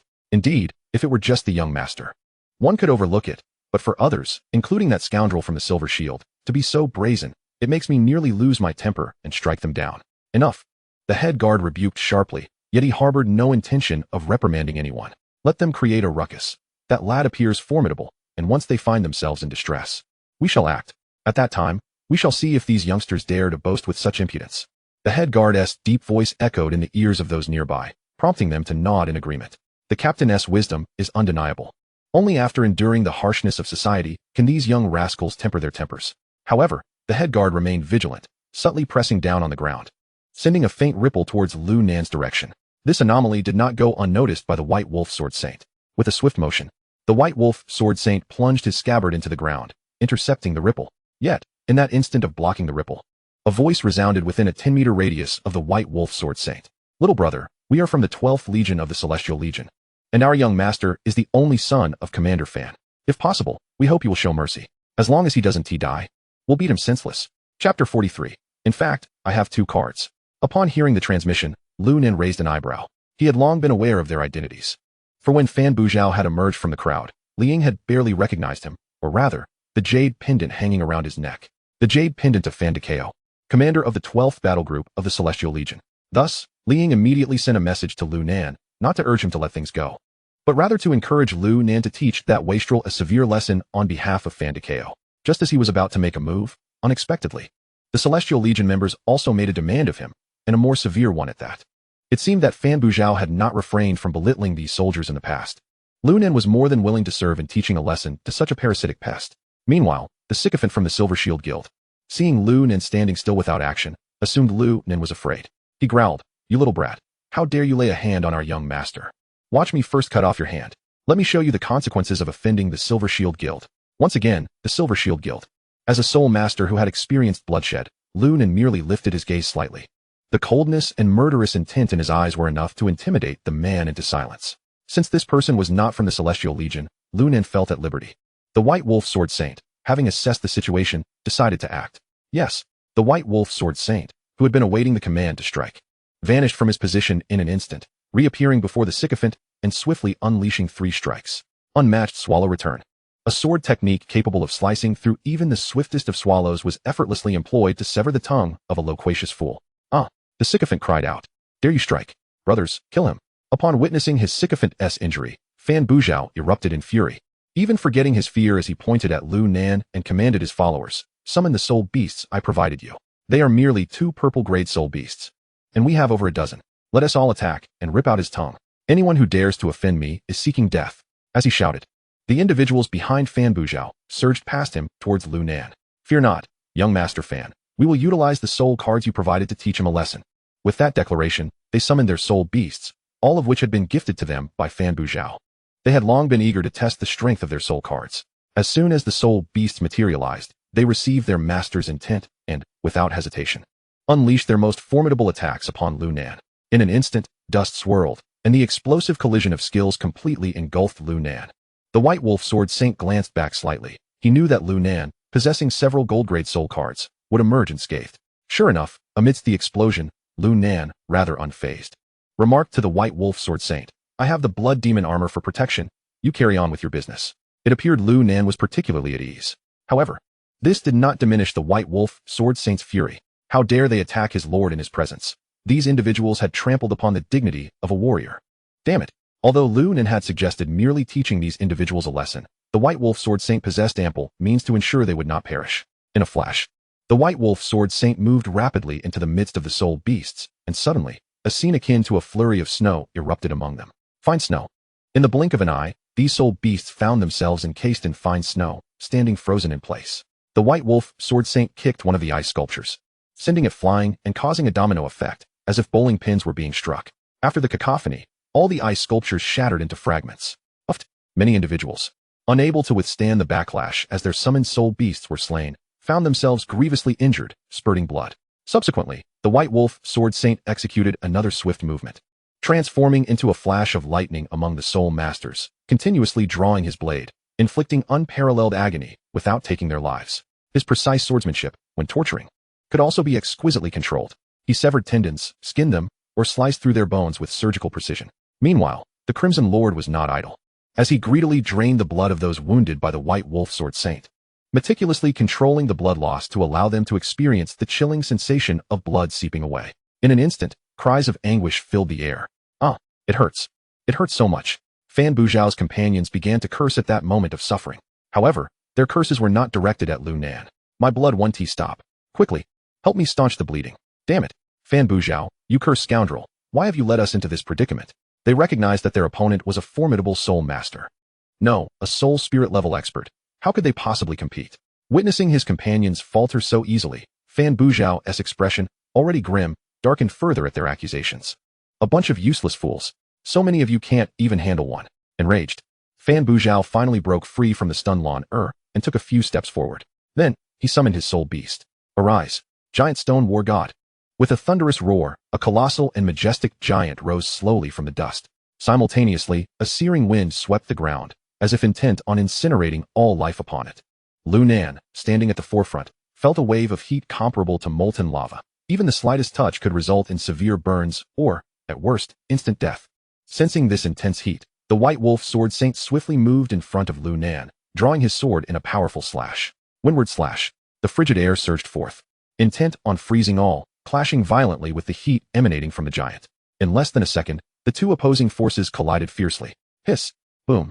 In an instant, a violent wind arose, and the alternation of extreme cold and heat conjured a whirlwind upon the parched earth, which appeared for but a moment before dissipating. Following this, torrential rain began to pour from the sky. Lu Nan and Fan Buzhao locked eyes through the curtain of rain. This scene elicited a series of astonished exclamations from the head of the guards, who had been merely spectating until now. It was, astonishingly, a battle involving a legendary beast soul card of the highest caliber. To his surprise, the commander had entrusted such a card to this prodigal son. However, the captain remarked, it seems the opponent also possesses a legendary beast soul card of the same caliber. I witnessed it, he added. The head of the guards nodded, saying, I had hoped he would teach the commander's son a lesson, but it appears a fierce struggle awaits them. Yet, as soon as the head of the guards uttered these words, he became acutely aware of his misjudgment. Pando Wine Immortal, White Wolf Sword Saint. Subdue him and rub him into the ground. Chapter 44, Gold Grade versus Gold Grade. 2 gold grade soul cards. Moreover, one of them was the Panda Wine Immortal. Upon seeing the figure of the Panda Wine Immortal, the soldiers of the Apocalypse Legion, watching from a distance, gasped in astonishment, erupting into a clamor. Captain, did you see that? 2 gold grades, and one is the panda wine immortal. Who on earth is this person? Surely, not someone to be trifled with. Undoubtedly formidable. He must be a scion of some influential figure here for training. Do you think he possesses a 3rd gold grade soul card? Impossible. Do you think gold grade soul cards grow on trees? The head of the guards felt a headache from the incessant chatter around him. Yet he was acutely aware of the rank of the panda wine immortal among beast soul cards. The illustrious name of the panda wine immortal was known throughout the Star Alliance. It could be said that whenever anyone inquired about the strongest among the gold grade beast soul cards, the panda wine immortal would invariably be mentioned. Thus, when Lu Nan shouted the name of the panda wine immortal, the opposing Fan Buchao was thrown into a panic. Fan Buchao could scarcely believe that Lu Nan possessed 2 legendary gold grade beast soul cards. He knew that the giant stone warrior he commanded had been granted to him only after he relentlessly pleaded with his father. To activate a gold grade soul card on his own would be no easy feat. Impossible. His panda wine immortal must be a fake. Giant stone warrior, crush them. The possession of 2 gold grade soul cards by Lu Nan clearly led to a profound imbalance in Fan Buchao's heart.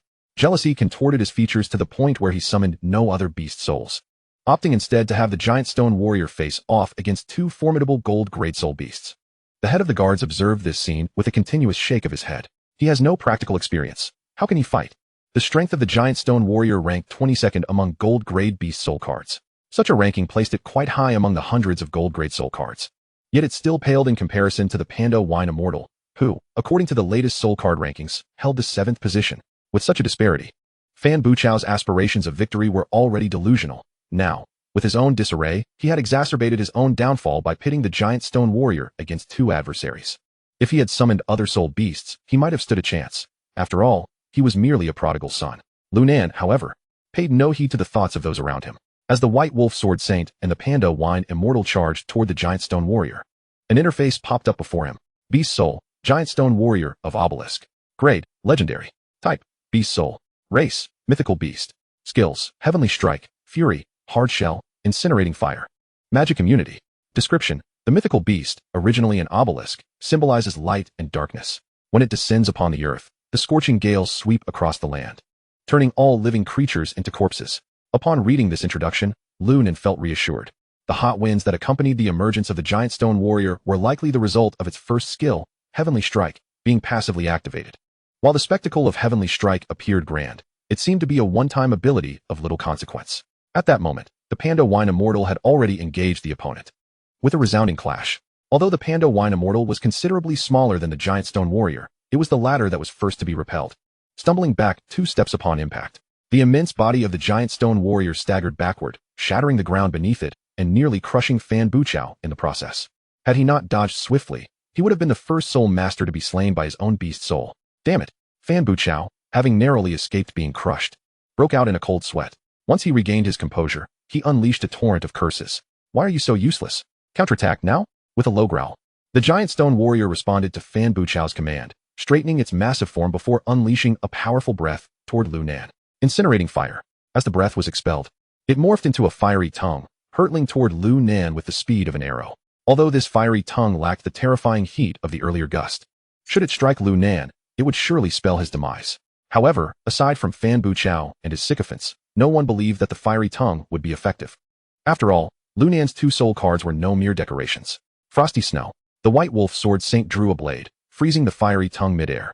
The chilling aura surged back along the tongue, extending all the way to the mouth of the giant stone warrior. Crack. As the cold encased the giant stone warrior, a layer of white frost spread across its surface. However, the frost seemed to have little effect on the stone behemoth. It merely stirred slightly, shaking off the frost with ease, indicating that its magic immunity skill was not without merit. Seeing the White Wolf Sword Saint's attack fail against the giant stone warrior, Fan Buchao felt a surge of confidence. Excellent. As expected of my giant stone warrior, the attacks from the opposition are but tickles to you. We stand invincible. Onward. Continue the assault.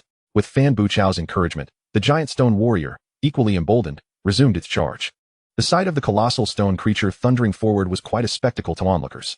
Yet to Lu Nan, it was far from welcoming. Sensing the threat posed by the giant stone warrior, both the White Wolf Sword Saint and the Panda Wine Immortal erupted in a simultaneous display of fury. After exchanging a glance, they each devised their own strategies for confrontation. Leave it to me. Within 10 seconds, it shall be no more.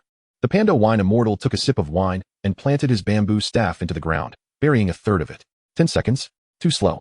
The White Wolf Sword Saint countered, shaking his head. You are strong, but this giant is better suited for me to handle.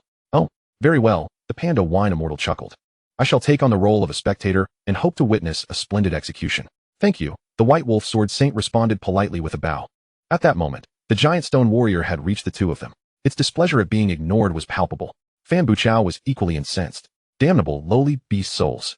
How dare you disregard my giant stone warrior? You shall pay dearly for this. Giant stone warrior, crush them.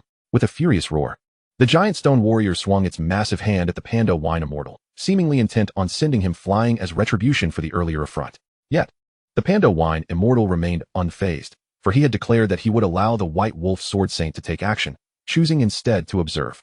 Even when the colossal hand loomed just a fraction of a centimeter away, the panda wine immortal continued to sip from his wine jug, unperturbed. At that moment, the white wolf sword saint made his move. There was neither ice nor fire, it was simply action. What moved was the blade in his hand. With an unadorned yet decisive stroke, as the colossal stone war god prepared to strike the panda alcohol immortal, the blade sliced through the air. Boom. As that strike was unleashed, a thunderous roar echoed through the scene. It was not the sound of the panda alcohol immortal being flung away, but rather the resounding crack of the stone war god's palm severing from its body. Roar. Although the stone war god felt no pain, the obliteration of its hand ignited an overwhelming fury within it. After all, it was a legendary beast soul of golden rank. How could it endure such indignity? Its crimson eyes turned toward the white wolf sword saint, who showed no signs of yielding. At the moment their gazes met, the sword saint unleashed his second strike.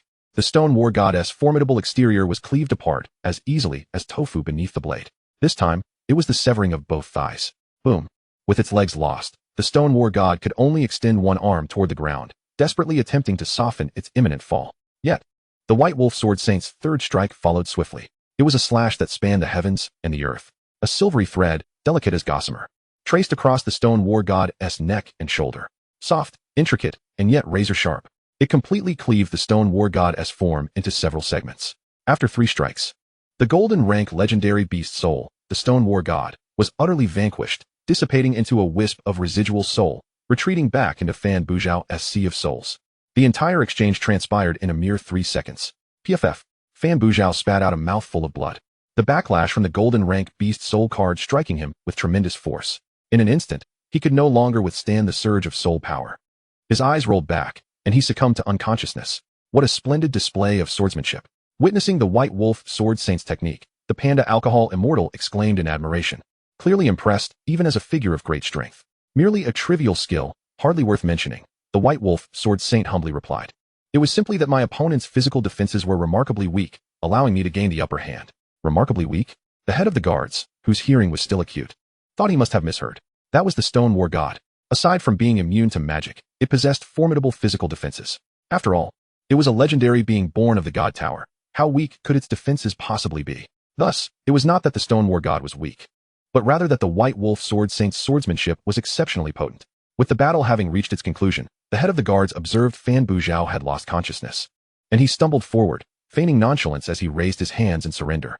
Great one, please cease your assault. We concede. From the outset, he had never intended to confront Lu Nan. He merely sought to use Lu Nan's strength to teach this group of arrogant rascals a lesson. Now that Fan Buchao had received his due punishment, he had no desire to engage Lu Nan in combat. Thus surrendering became the most prudent choice. After all, it was evident that fighting Lu Nan would only lead to loss. Even if victorious, the cost would be greater. Lu Nan was a student possessing 2 golden rank soul cards. Could he be an ordinary individual? Being targeted by someone with an unknown background, yet immense potential, would surely be a source of great unease. It was far wiser to simply yield. Fortunately, prior to the confrontation, the head of the guards had exchanged pleasantries with Lu Nan. Believing that Lu Nan would understand that the Dawn Brigade was different from Fan Buchao and would not be overly difficult with him. As Lu Nan observed the head of the guards raise his hands and surrender, he summoned the White Wolf Sword Saint and the Panda Alcohol Immortal to return to his side. With the 2 formidable beast souls as his protectors, he gradually approached the head of the guards. He then extended his right hand. The head of the guards appeared momentarily taken aback before slowly lowering his raised hands and extending his own right hand to clasp Lu Nan's. So you are a warrior of the Dawn Brigade. I thought there was a sense of familiarity about you, Lu Nan remarked with a smile. However, even if you belong to the Dawn Brigade, such unreasonable behavior, as exhibited earlier, is rather inappropriate, wouldn't you agree? Upon hearing this, the head of the guards was struck by 2 thoughts. First, Lu Nan undoubtedly had connections to the Dawn Brigade. Second, he wished for nothing more than to find a hole to burrow into. How embarrassing. Fan Buchao, that wastrel, had ultimately tarnished the Dawn Brigade's reputation. The head of the guard sighed with a bitter expression. Alas, we are all personal guards of Commander Fan. Our task this time is to ensure his son's safety while remaining silent and not retaliating. As long as his actions are not excessively outrageous, we generally cannot interfere. Is it not infuriating? Lu Nan nodded in agreement. Infuriating indeed. The head of the guards continued. Fortunately, in this other world, there are no other humans present. So we have not committed any grave mistakes. The only other human we encountered was you, and it is fortunate that you were the first I met.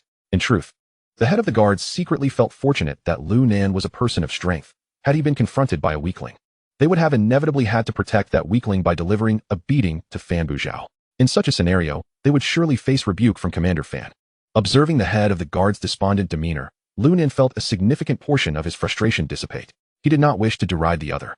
Yet anyone would feel discontented after being so brazenly confronted. This time, he had shown restraint solely out of respect for the Dawn Brigade. As he sought to join their ranks in the future, patting the head of the guards on the shoulder, Lu Nan offered words of comfort. Where were you originally taking this wastrel? Now that I've intervened, I hope it hasn't disrupted any grand plans of the Dawn Brigade. What grand plans could there be? In response to Lu Nan's familiarity, the head of the guards loosened his demeanor. We were merely bringing him in for some training. Now that he has suffered a backlash from the golden rank beast soul, he likely regain consciousness for 3 to 5 days, and we must take him back. But rest assured, upon returning, I will not mention encountering you.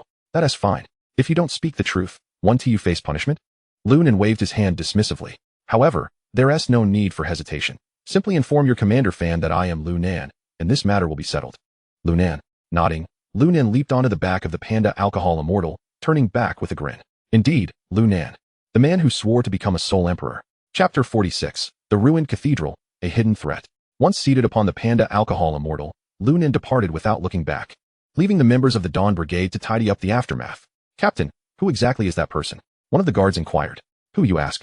The head of the guards looked momentarily puzzled before shaking his head. He possesses only a single star in Soul Master rank, yet commands the Panda Alcohol Immortal, along with an unknown beast soul card whose power far surpasses that of the Stone War God. The key point is that he can simultaneously supply the soul power required for 2 legendary beast souls. Such a person, do you still need to inquire about his background? He is the greatest enigma. The head of the guards kicked one of his subordinates. Stop being nosy, and get back to work. Seeing their leader's impatience, the subordinates wisely ceased their inquiries. Soon, all the injured and unconscious individuals were being transported by summoned soul beasts. As for that sycophant from the Silver Shield Guild, he was dealt with by the head of the guards during a moment of distraction. Keeping him around was simply inviting trouble. The head of the guards discreetly wiped the blood from his blade, leading everyone away, while the echo of Lu Nan's words resonated in his mind. I, Lu Nan, swear to become a soul emperor. A soul emperor, such audacity, regardless of what the Dawn Brigade may face. To Lu Nan, this recent conflict was merely a trivial interlude. His primary objective now was to enhance his own strength. This place was indeed a paradise for self-improvement. Previously, the White Wolf Sword Saint had engaged in relentless battles, and the soul power from the Martial Spirit card continuously flowed through Lu Nan's Soul Sea. With the cleansing of this soul power, Lu Nan's Soul Sea was steadily expanding. Before long, he would attain the rank of a 2-star Soul Master. Furthermore, the variety of exotic beasts here vastly exceeded that of the outside world. However, he also discerned a troubling issue. The higher the level of the exotic beasts, the less likely they were to congregate in groups. It was likely that encountering 3 exotic beasts of great soul master strength simultaneously would be considered fortunate. This led Lu Nan to ponder another matter.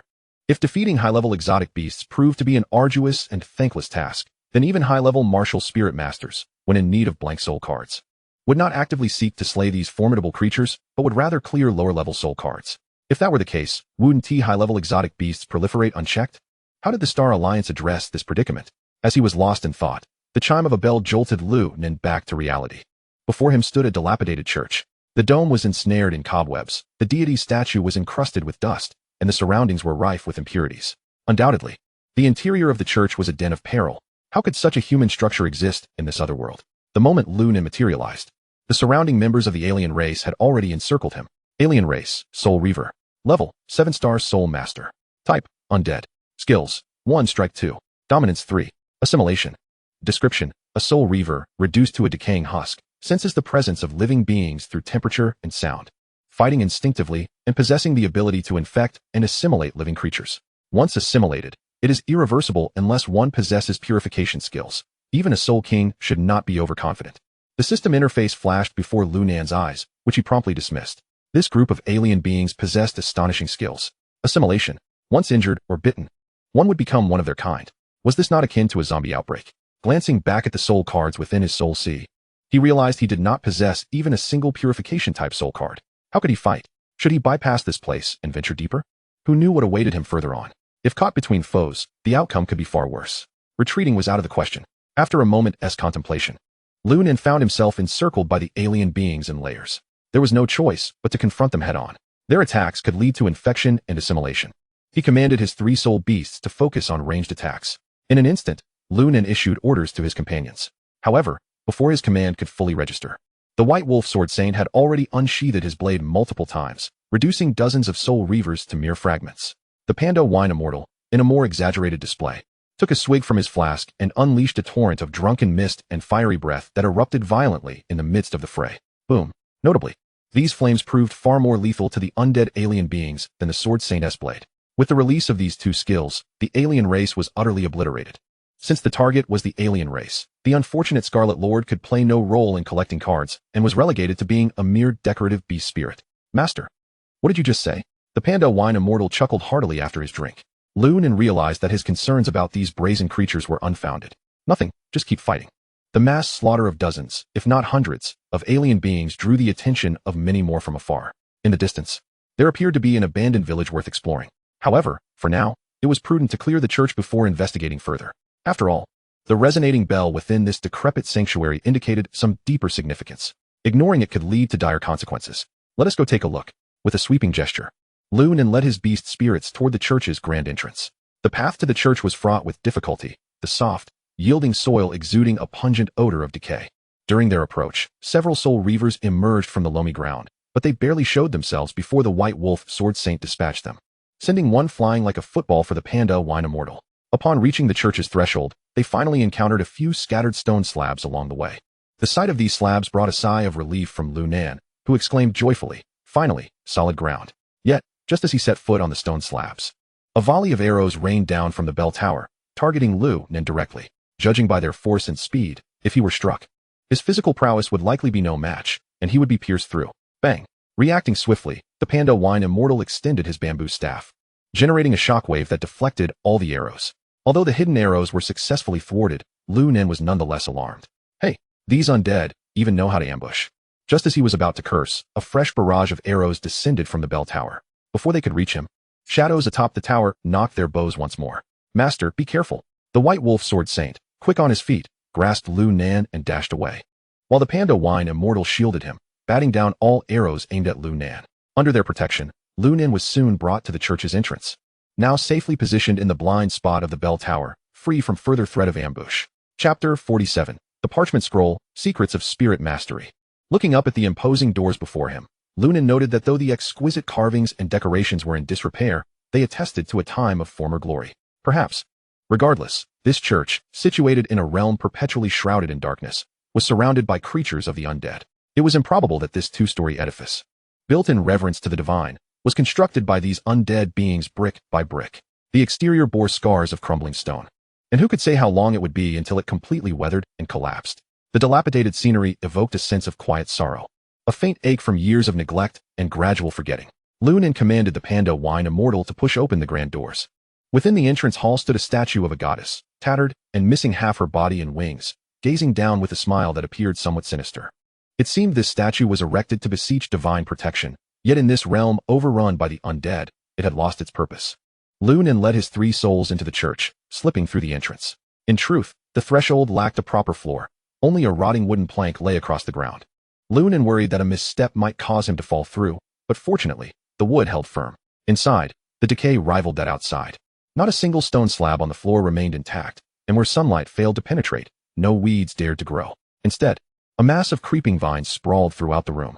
Ensuring that no imagined dangers lurked nearby, Lu Nan nimbly navigated the hall to stand beneath the goddess's statue. Beneath the statue, a table bore an ancient parchment scroll, its writings long faded by the passage of time. What is this? A parchment scroll? Lu Nan bent down to inspect it, but refrained from reaching for the scroll. In response to the master's query, I sense a mysterious aura emanating from it. Aura? Lu Nan turned to the Panda Wine Immortal, who nodded in affirmation. I, too, have felt it. However, it appears that certain means are required to activate the inscription. Means, you say? Lu Nan had never encountered such wondrous phenomena. To expect him to devise a method for activation was indeed a formidable challenge. At that moment, The Crimson Lord, who had always played the role of a mere ornament, unexpectedly took a deliberate step forward and inclined her head slightly towards Lu Nan. Master. These were among the few words the Crimson Lord could articulate, yet Lu Nan, bound to her by a spiritual connection, especially after his ascension to the rank of Soul Master, could distinctly perceive her intentions. Are you suggesting that you possess a solution? Lu Nan's eyes sparkled with intrigue as he gestured towards the scroll before them. Then let us see you try. The Crimson Lord, understanding his cue, elegantly stepped forward in her red high heels, traversing the black and white realm towards the table. She slightly moved her chin, revealing a glimpse of her pearly white teeth from her soft crimson lips, which she gently bit into. Crimson droplets trickled down her lips, flowing along the delicate contours of her pale chin, ultimately caught by her raised finger. With her slender fingers, she traced the blood back to her ruby lips, savoring the crimson upon them. Simultaneously, she smeared the blood from her finger onto the parchment scroll. The parchment absorbed the blood, seemingly developing veins akin to human skin, expanding and contracting rhythmically. It expanded once more, then contracted again, until the veins resembled varicose veins, sprawling across the entire surface of the parchment. But that was not the end. The veins twisted and coalesced into characters, letters that had never graced the world of Soul Masters. Yet, in Lu Nan's original world, these were the very characters in common use. Lu Nan was astonished. This revelation marked one of the most delightful discoveries since his arrival in the realm of Soul Masters.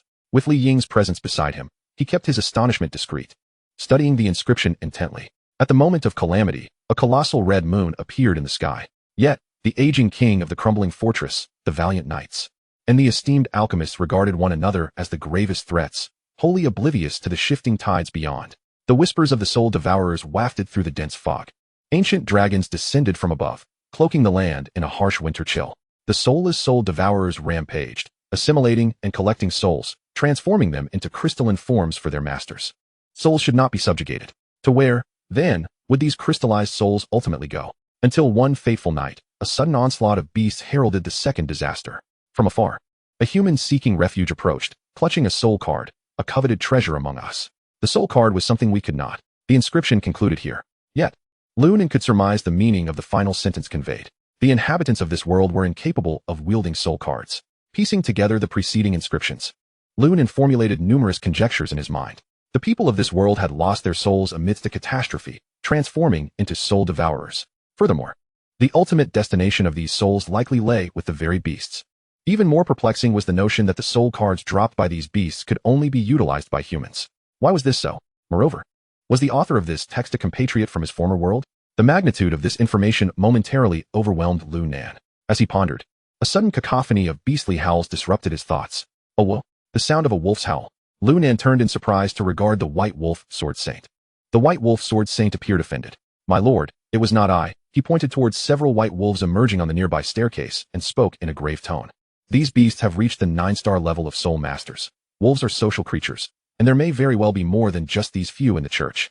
As he spoke, Lu Nan found himself in agreement with the White Wolf Sword Saint's assessment. Too many. It is unimaginable how such a dilapidated church could harbor so many wolves. Furthermore, the wolves present here cannot possibly be ordinary. They were all beasts of the extraordinary. Enough of this. We must eliminate them first. Lu Nan gestured for the 3 souls to form a formation around him, each engaging the enemies while he maintained control of the battlefield. He had a premonition that those who had previously loosed arrows from the bell tower would also manifest here. After the division of labor, the beasts gradually began their offensive. At this juncture, Lu Nan could discern the appearance of these wolves more clearly. Their teeth resembled steel, and their slender jaws hinted at an extraordinary biting force. It was evident that even the White Wolf Sword Saint would feel inferior in this regard. Chapter 48. The Abyss Watcher, Alec. The 9-star level White Wolves had now charged forth. At this moment, without Lu Nan needing to issue commands, the 3 souls unleashed a barrage of attacks. Although the enemies were numerous, their combat prowess was not on the same tier, and they swiftly decimated the pack of white wolves. However, Lu Nan remained vigilant. He had already summoned the blood demon armor to encase himself and infused his soul energy into the blink within the soul sea. At the slightest hint of danger, he would be ready to escape.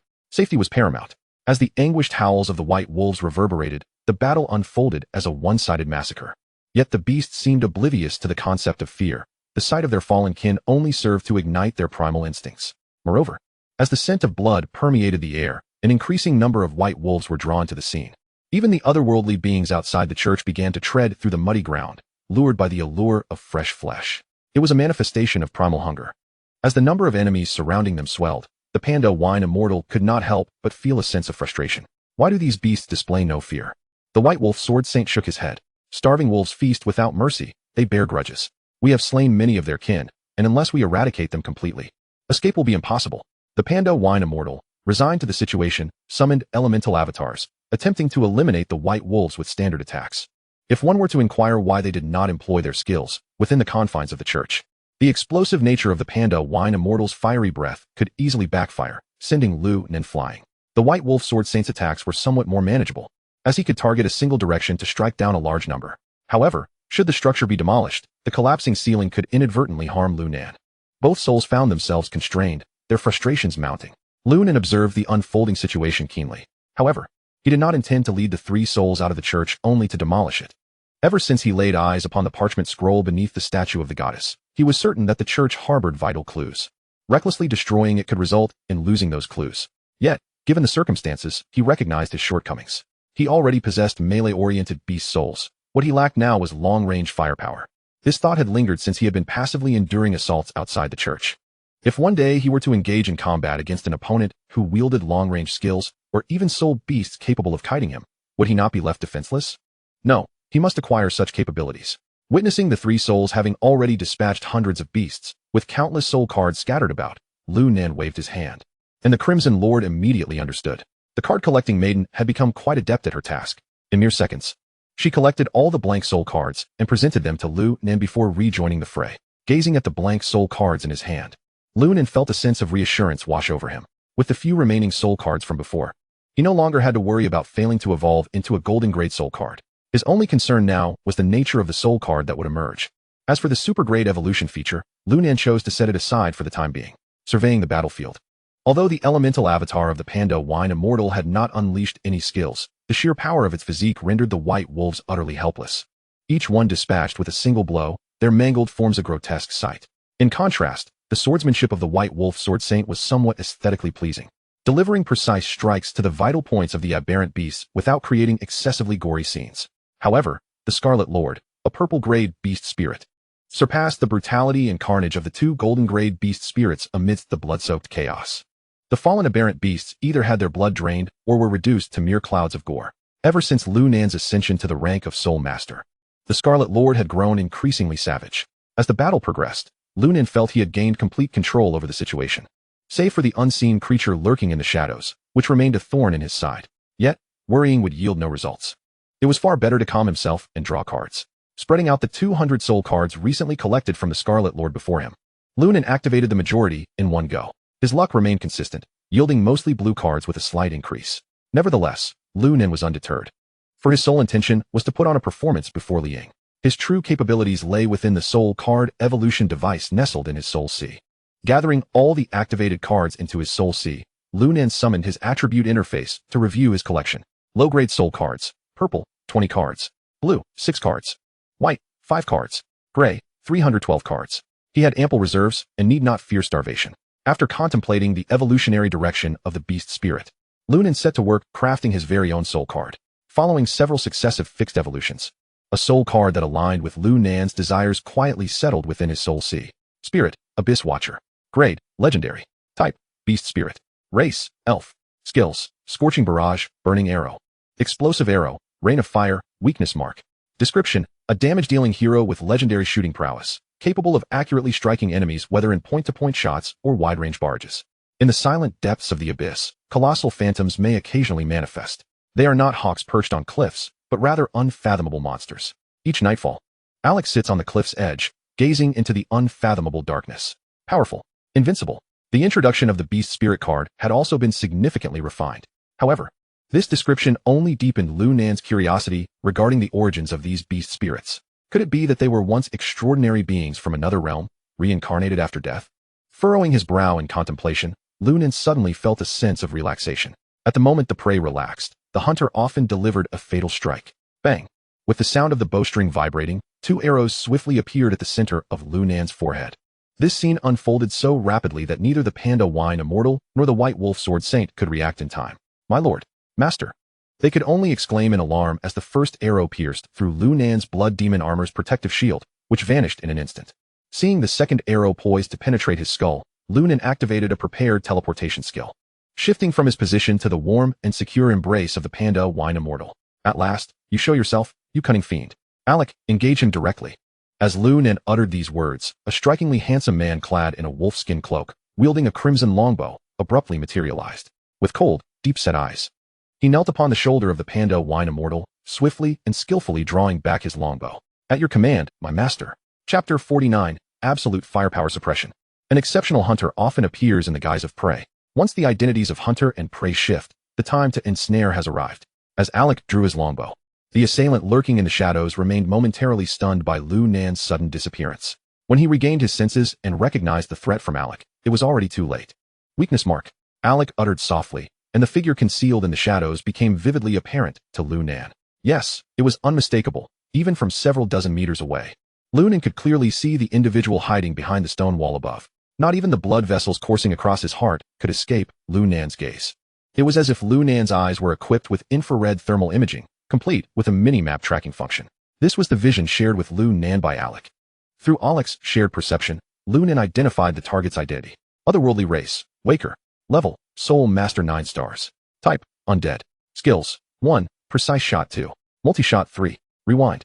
Description, a Soul Reaper endowed with the ability to rewind time, who, by chance, unlocked a moment of recollection from their past life. A zombie with memories. To suggest that this individual bore no useful information would be something Lu Nan would never believe. Leave him alive. In a moment of urgency, Lu Nan commanded Alec. The Waker, upon noticing that Alec's bow was fully drawn, realized that it was too late to retaliate, and swiftly fled the scene, exhibiting a strategic awareness of changing locations after firing a shot. Indeed, a zombie with memories. But how could Alec allow him to escape so easily? The bowstring, already taut, was released in an instant. Bang! Whoosh! A flaming arrow pierced through the stone wall of the church's second floor with a speed imperceptible to the naked eye, aimed directly at the thigh of the marked individual. Thud! The flaming arrow penetrated the man's thigh, pinning him against the stone wall, which was already on the verge of collapse, now riddled with countless cracks. Through these fissures, a multitude of flames flickered, though they were quickly extinguished by the surrounding chill. As for the individual with the arrow embedded in his thigh, his willpower was formidable. Despite having lost a significant portion of flesh from his leg, he still gritted his teeth and continued to run, which astonished Lu Nan. However, it was limited to just a few meters. During this time, Alec had already loosed numerous arrows from his longbow. Scorching barrage. Originally, no arrows were present on the bowstring, but as Alec drew back the bow, flaming arrows manifested at his fingertips, employing the classic Mongolian shooting technique. This method eliminated 99% of the time required to nock an arrow, ensuring both precision and stability. Combined with the high rate of fire, long range, and penetrating power of his longbow, Alec became a human artillery piece. Lu Nan could no longer perceive the speed at which Alec knocked and released arrows. It was simply too swift. He could only witness a continuous stream of flaming arrows being unleashed from the crimson longbow, forming a fiery line as they drilled through the wall, pierced by the first arrow. After a relentless barrage lasting 10 seconds, Alec finally lowered his longbow. Lu Nan quickly turned his gaze toward the target, and upon seeing it, he nearly dropped his jaw in astonishment. A multitude of arrows, numbering in the hundreds, struck with remarkable precision into the knees of the target, severing his thighs and calves as if they were mere twigs. This was no ordinary archery. It resembled the rapid-fire might of a Barrett rifle. Such ferocity. After being struck in the knee, the target tumbled to the ground, and bereft of his legs, he could only crawl laboriously in an attempt to escape. Yet, how swift could his crawling be? In the meantime, Alec had effortlessly cleared the ground floor of the church in less than half a minute. Within that brief span, Lu Nan witnessed what it truly meant to be a legendary ADC, without the need for skills or movement, devoid of any flamboyance. He simply stood upon the shoulders of the panda wine immortal, drawing his bow repeatedly, as hundreds of aberrant beasts fell one after another, transformed into charred remnants of flesh. Even the panda wine immortal and the white wolf sword saint grew weary of further action. When it came to the speed of exterminating foes, Alec claimed second place, and none dared vie for the first. Under such overwhelming firepower, the dilapidated church finally returned to its original silence. It was then that Alec paused his bow drawing, leaped down from the panda wine immortal's shoulders, and knelt before Lu Nan. The Abyss Watcher, Alec, presented himself to his master. Just as the panda wine immortal and the white wolf sword saint had done upon their first encounter, Alec performed a solemn bow. Though simple, it was a gesture that could only resonate through the bonds forged by life itself. Lu Nan rose from the embrace of the panda wine immortal, took a few steps to Alec, and spoke gently. Well done, Alec. From now on, we shall be comrades in arms. The panda wine immortal, the white wolf sword saint, and the crimson lord behind me are all your family. At your command. Alec looked up to see the panda wine immortal and the white wolf sword saint nodding slightly at him, their gazes imbued with kindness. Alec reciprocated with a warm smile. In truth, Lu Nan's introduction was somewhat superfluous. The moment Alec was summoned, he had already sensed the presence of the two formidable souls beside Lu Nan, along with another strikingly beautiful vampire. For in the depths of fate, a subtle connection existed among them, forged through Lu Nan. As Lu Nan's level ascended, this connection would grow increasingly clear. Although still tenuous at present, it was sufficient for Alec to discern friend from foe. This was also the reason why, despite being strangers, the soul beasts had not clashed due to misunderstandings. Satisfied to see his soul beasts interacting so harmoniously, Lu Nan nodded approvingly and helped Alec to his feet. At that moment, Lu Nan began to take note of his surroundings once more. Glancing towards the door, he saw the alien beings outside continuing their relentless advance towards the church, their numbers swelling. Lu Nan knew he had to seize the moment to interrogate the soul reaver on the second floor thoroughly before departing. Accompanied by his new companions, they ascended the staircase to the church's second floor. As Lu Nan stepped onto the corridor of the second floor, he was met with a gaze filled with intense animosity. Such a look he had only witnessed before in the eyes of a harpy. What manner of hatred could provoke this soul reaver, with only fleeting memories, to harbor such enmity towards humanity, to the extent of wishing to devour them whole? The answer may lie just ahead. Chapter 50, The Tome of the Departed. The panda wine immortal, Abeo, approached the awakener with measured steps. The figure before him was a humanoid monstrosity, its body partially decayed and grotesque crystals protruding from its back. A crude short bow lay beside him, more than adequate for striking targets within 100 meters. An astute observer would recognize that the awakener, with his legs shattered, stood no chance of evading the capture of the panda wine immortal. Yet, he persistently twisted his upper body, yearning to inch closer to Lu Nan, even if just a fraction, to seize any opportunity to strike. The awakener's lack of awareness frustrated the panda wine immortal. Lifting the awakener, he grinned and then, with a series of cracking sounds, crushed the creature's hands and jaw. If a mere mortal were subjected to such brutal torture, they would surely howl in agony. Yet, the soul reaver felt no pain. Even if decapitated, it might rise again from the earth after millennia. The only fear that might haunt it was the loss of its final memories, leading to a complete disorientation of self. Once lost, it might never again be fortunate enough to trigger its recollection abilities. Lu Nan understood this better than the awakener did. I can overlook your treachery, but you must tell me why you sought to kill me. Otherwise, I possess ample means to ensure you lose your memories once more. Upon hearing Lu Nan's words, the awakener seemed momentarily dazed. It was as if it had been transported back to a time of aimless wandering across this land, reminiscent of a soulless husk, subsisting on raw flesh. A taut sound of bowstring reverberated through the air, the ominous note snapping the awakener back to a semblance of awareness. Before it lay a blazing crimson arrow, and the awakener, having previously felt the sting of such arrows, instinctively shuddered. The agony of lost memories was etched deeply within. Human. The raspy voice quivered with a hint of panic. We were once human. You arrogant soul masters, what true abilities do you possess beyond meddling with the fates of others? The cursed powers you wield only bring endless misfortune. Why should you be able to harness the power of souls while we are reduced to mere fodder for your ambitions? Return my soul to me. The awakener's indignation grew with each word, increasingly forgetting its dire predicament and the threats it faced, frantically striving to break free from the panda wine immortal's grasp to strike at Lu Nan. Release me, you damned fool. As the awakener's agitation intensified, its attempts to escape the panda wine immortal's hold grew stronger. Lu Nan frowned at the unfolding scene. Eliciting information from the awakener in such a state would clearly be challenging. Nonetheless, he patiently inquired, calm yourself. Tell me, did you inscribe the parchment scroll beneath the statue of the goddess? But it was as though a switch had been flipped within the awakener in that moment. Even the scant remnants of its consciousness evaporated, rendering any semblance of calm impossible. However, as the awakener struggled against the panda wine immortal's grip, something unusual slipped from its chest. It was a book. What secrets might it contain, carried by a soul reaver as it regained a fragment of consciousness? Give it to me. Lu Nan pointed at the book nestled within the awakener's clothing, prompting the panda wine immortal to swiftly extract it and present it to Lu Nan. This act only incited further agitation in the awakener, leading it to howl in distress. Return it to me, you shameless soul master. Enough. With mounting impatience, Lu Nan bellowed. Bury him. Although he had previously promised the awakener not to erase its memories, he had not committed to sparing it. Moreover, burying it underground would likely allow the awakener to emerge again after a fortnight. By that time, Lu Nan would have long departed, returning to the safety of the city. This was a familiar task for him.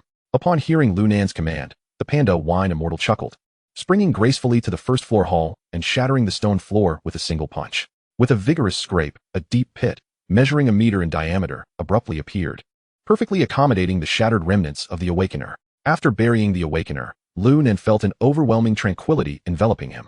He could now devote his full attention to the tome that the Awakener had regarded as a treasure. The book was crafted from fireproof and waterproof materials, a testament to its preservation over the course of centuries. The inscriptions upon its pages were inscribed with an unknown pigment, appearing as though freshly penned, remarkably clear and legible. The cover bore 4 significant characters, written in the script of Lu Nan's original world, the Ledger of the Deceased. The frontispiece read, "The tome containing the ledger of the deceased is enshrined within the secret realm. Wandering souls in the void shall heed the Soul Master's summons to return to life." Upon reading this line, 2 words echoed in Lu Nan's mind. What the hell? What manner of tome was this? For 3 centuries, humanity within the Star Alliance had continually utilized soul cards to fend off the incursions of otherworldly beasts, relying on them for their basic sustenance. Many scholars had endeavored to unravel their origins and to ascertain their fate upon destruction or the demise of the Soul Master. Yet, not a single Soul Master had been able to elucidate their true nature. The few phrases on this tome's frontispiece, however, seemed to subtly unveil the enigma of the soul cards.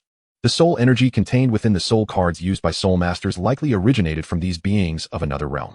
Hurriedly flipping through several pages, Lu Nan was astonished to find the preceding pages had been torn asunder.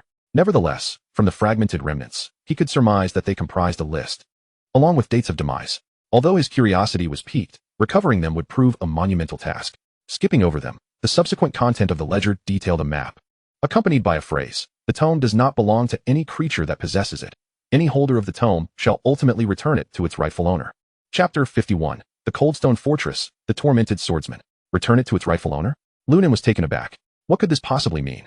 Was it instructing him to return the book following the map's guidance? What would happen if he chose not to? With these questions swirling in his mind, Lu Nan examined the map. The church's location was marked in the lower right corner, not far from a suspension bridge. Without a doubt, it was the Bridge of Butchers.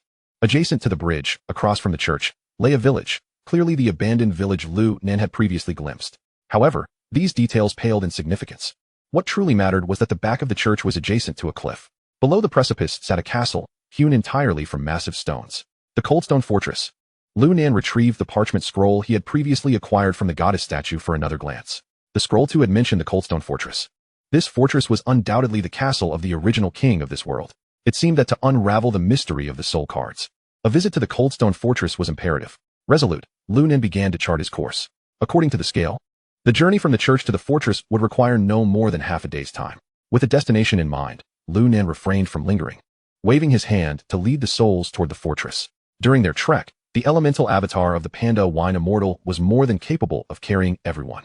Lu Nan and the Crimson Lord continued to ride upon the shoulders of the dark elemental avatar, while the White Wolf Sword Saint sat regally on the Wind elemental avatar, sword in hand. This was not a matter of the White Wolf Sword Saint shirking his duties. Rather, there was simply no need for his prowess at that moment. For throughout the journey, Lu Nan encountered no hindrances. Even if there had been, under Alex's arrows, they would surely be reduced to ashes. Standing atop the Fire elemental avatar, Alex's archery seemed to receive a substantial enhancement. Their combination resembled a humanoid artillery, continuously unleashing dazzling fireworks and devastation. Before long, immersed in the lively atmosphere, Lu Nan arrived at the base of the Coldstone Fortress's walls. Though the surrounding structures had been severely ravaged by the passage of time, their grand scale still served as a reminder not to overlook the glory that once resided here. Collapsed towers lay strewn upon the ground, surrounded by crumbling walls, with some trampled flags scattered about, chronicling untold tales of the past. As he approached the fortress's grand entrance, Lu Nan initially presumed that the vast, open plain would remain free of any anomalies. Yet, it was at that very moment that a blizzard suddenly descended. The howling winds roared in Lu Nan's ears, and the swirling snow obscured his vision to the point where he could scarcely discern the Crimson Lord just a meter away. Just then, a murderous intent, as tumultuous as the snowstorm, abruptly descended. Clang! 2 sword energies of equal might intertwined less than half a meter before Lu Nan, the resultant shockwave dispersing the tempest of snow, clearing a patch of space. At that moment, he could barely make out a figure 10 meters ahead. The dark swordsman was shrouded in a mysterious, swirling black mist, wielding a blood-red sword adorned with elven runes, seemingly having harvested numerous formidable souls. There were no eyes to speak of, only an aura of lethal intent. Otherworldly being, the tormented swordsman, Cruxius. Level, Great Soul Master, 1 star. Type, Undead. Skills, 1. Dusty Blade 2. Heavy Slash 3. Cleave 4. Rejuvenation. Description, an exceptionally skilled swordsman, Cruxius was once the renowned captain of the knightly order at the Coldstone Fortress. Though his inner turmoil persisted, his dark side gradually revealed itself. Lu Nan had anticipated that matters could not proceed so smoothly. However, despite his mental preparation, Encountering a foe of the great Soul Master's caliber still stirred a measure of apprehension within him. The sudden blizzard and the concealed sword energies hidden within the storm compelled Lu Nan to question whether this otherworldly being possessed any hidden skills. Yet, worrying now would yield no benefit, for the White Wolf Sword Saint had already engaged in battle with the foe. Indeed, the swordsmanship of the tormented swordsman was remarkable. Lu Nan had considered the White Wolf Sword Saint's skills to be top tier, yet the tormented swordsman navigated the White Wolf Sword Saint's relentless assault with ease. This was not merely a matter of skill quantity or soul power. The tormented swordsman retaliated solely with pure swordsmanship. Amidst the flurry of blades, the newly formed blizzard failed to encroach upon their duel, repelled entirely by the sword energies. The two combatants exchanged blows, and Lu Nan could even feel the exhilarating intensity of their clash. Chapter 52. The Swordsman in Dust. The sword light was chilling. Beneath the coldstone fortress, the two had already engaged in countless exchanges. The chaotic sword energies sliced through the already collapsed stones and debris. Snowflakes, ruins, and broken tiles surrounded them like a forbidden zone. The others could not intervene, or perhaps were not permitted to do so. This was a duel belonging to the swordsman. Both warriors exerted their utmost, wielding their deadliest blades. Yet remarkably, each was able to narrowly evade the other's strikes. Their powers were on par. The coldstone fortress would not tolerate the likes of them. A raspy voice echoed through the storm. The lament of the sorrowful swordsman resonates like the mournful wails of hell. It belongs to me. So what? The White Wolf Sword Saint deftly evades the sorrowful swordsman's fierce onslaught with a swift maneuver, positioning his long blade to strike back at the sorrowful swordsman. Enraged, the sorrowful swordsman no longer shies away from the blade. Instead, he counters with fervor. Determined to clash head-on with the White Wolf Sword Saint, convinced that the quality of his rune-imbued sword far surpasses that of the long knife wielded by the latter. Sword of the dust covered, he bellows, as a violent fury envelopes him. The sword energy collides with the White Wolf Sword Saint's blade, each impact heavier than the last, gradually eroding the very essence of the White Wolf's weapon. With each clash, the White Wolf's long knife accumulates a layer of dust. Initially a mere speck, it soon resembles the relentless wear of time, leaving the blade devoid of any glimmer save for the oppressive rust. When the long knife finally shatters, the sword energy engulfs the White Wolf Sword Saint. In a moment of peril, he hastily positions his left hand sheath before his chest. Yet even that is met with a shower of sparks as the sheath is struck, sending the White Wolf Sword Saint hurtling backward. With sheer brute strength, this commander of the knightly order stands as formidable as the panda wine immortal, gazing at the kneeling figure of the White Wolf in the distance.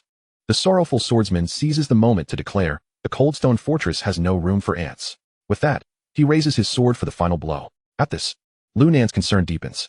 Panda wine immortal, should the White Wolf Sword Saint falter, you and Alec must act simultaneously. Alec responds with a faint smile. Master, the White Wolf Sword Saint has not yet been defeated. Lu Nan is taken aback, only to catch a glimpse of an icy blue flame emerging from the corner of his eye. Through the swirling snow, he follows the light and sees the White Wolf Sword Saint firmly grounded in a stable stance, sheathing his knife. The icy blue flame emanates from the sheath in his hand, a fire so frigid that even a mere glance conveys its chilling intent. Clutching the icy blue flame, the White Wolf Sword Saint slowly closes his eyes as the sorrowful swordsman advances. As the broken blade is sheathed, the icy blue flame extinguishes as if snuffed out like a torch deprived of fuel. In that very instant, the sorrowful swordsman's rune sword strikes down upon the White Wolf's forehead.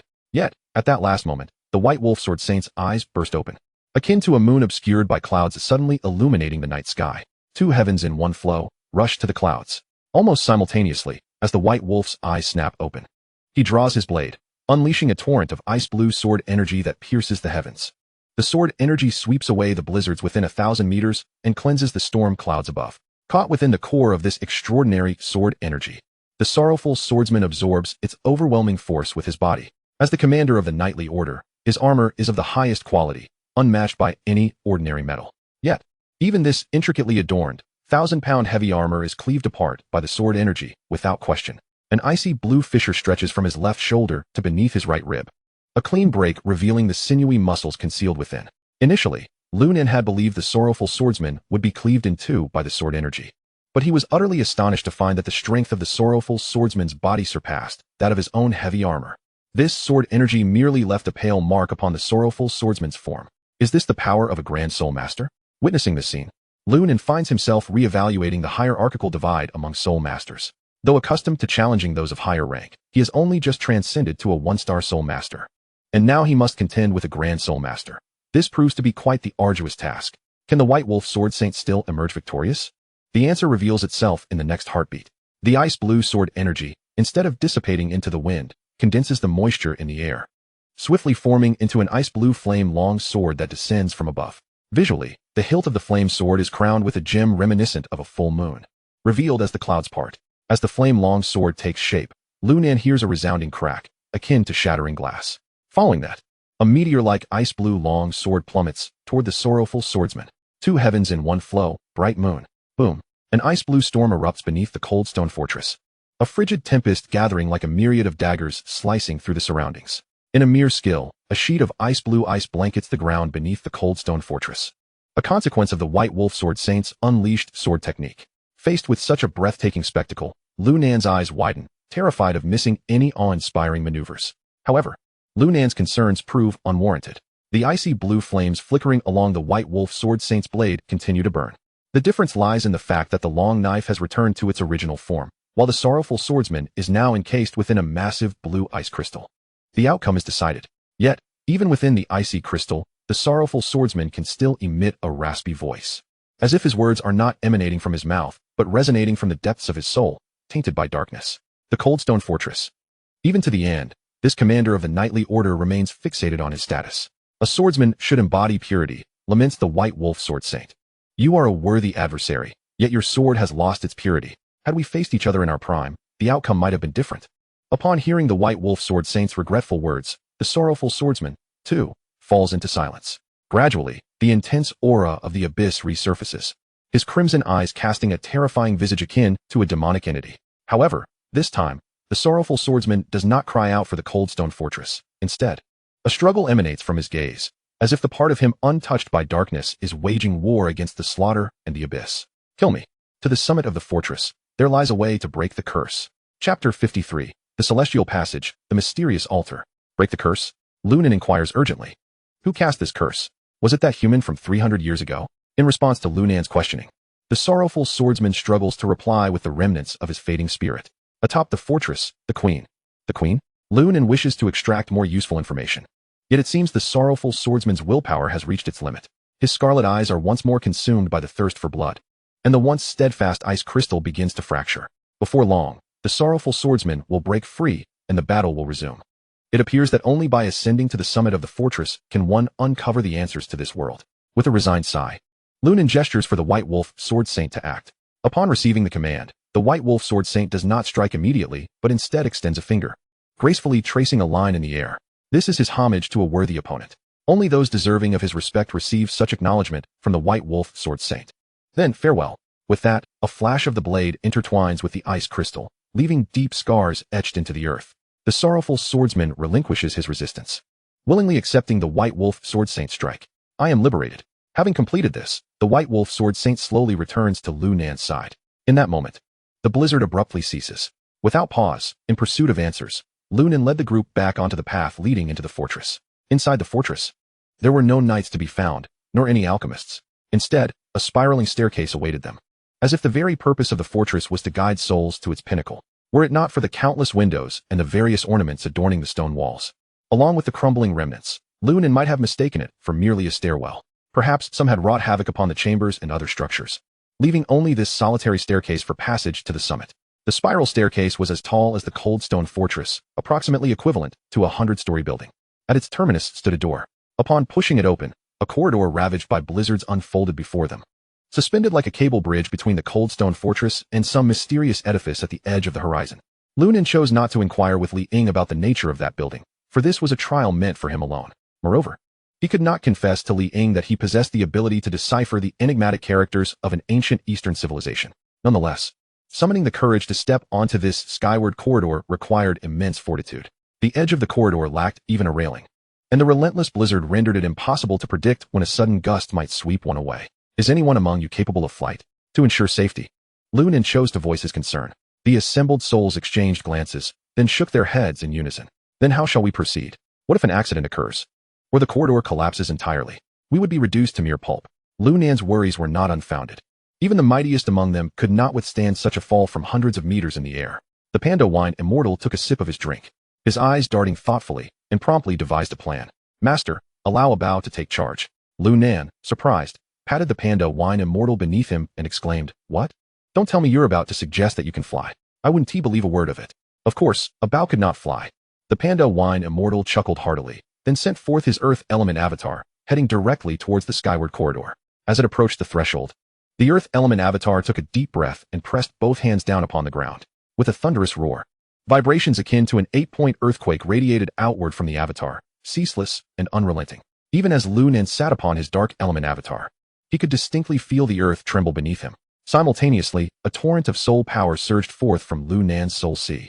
The consumption of soul power exceeded that which the White Wolf Sword Saint expended to defeat the tormented swordsman. Lu Nan felt as though he were being gradually drained of his essence. In a moment of desperation, he could not help but shout, not so forcefully, "Slow down." However, it was too late. Within mere moments, the earth element avatar had thoroughly siphoned the soul power from Lu Nan's soul sea. Were it not for the support of his legendary grade martial soul, he might have found himself in the same predicament as Fan Buzhao, being carried back by Liang. Even so, Lu Nan felt dizzy from the rapid loss of soul power, akin to suffering from hypoglycemia. After a moment of clutching his head, he finally regained his composure. Just as he was about to reprimand the panda wine immortal, he was suddenly taken aback. As the tremors subsided, the once existent skyward corridor had vanished, replaced by a magnificent stone bridge, over 30 meters wide. Upon this bridge stood two colossal panda sculptures, a taste only the panda wine immortal could appreciate. "Master, is this bridge secure enough?" Lu Nan mused that the panda wine immortal's talents were truly underappreciated in construction. "It's stable now." Having resolved the issue of crossing, Lu Nan chose not to dwell on the matter of soul power consumption, directing the souls to tread upon the stone bridge. Yet, it was not long before the bridge became shrouded once again by the raging winds and snow. The further they progressed, the more ferocious the blizzard became. Eventually, as they reached the midpoint, Lu Nan's fears materialized.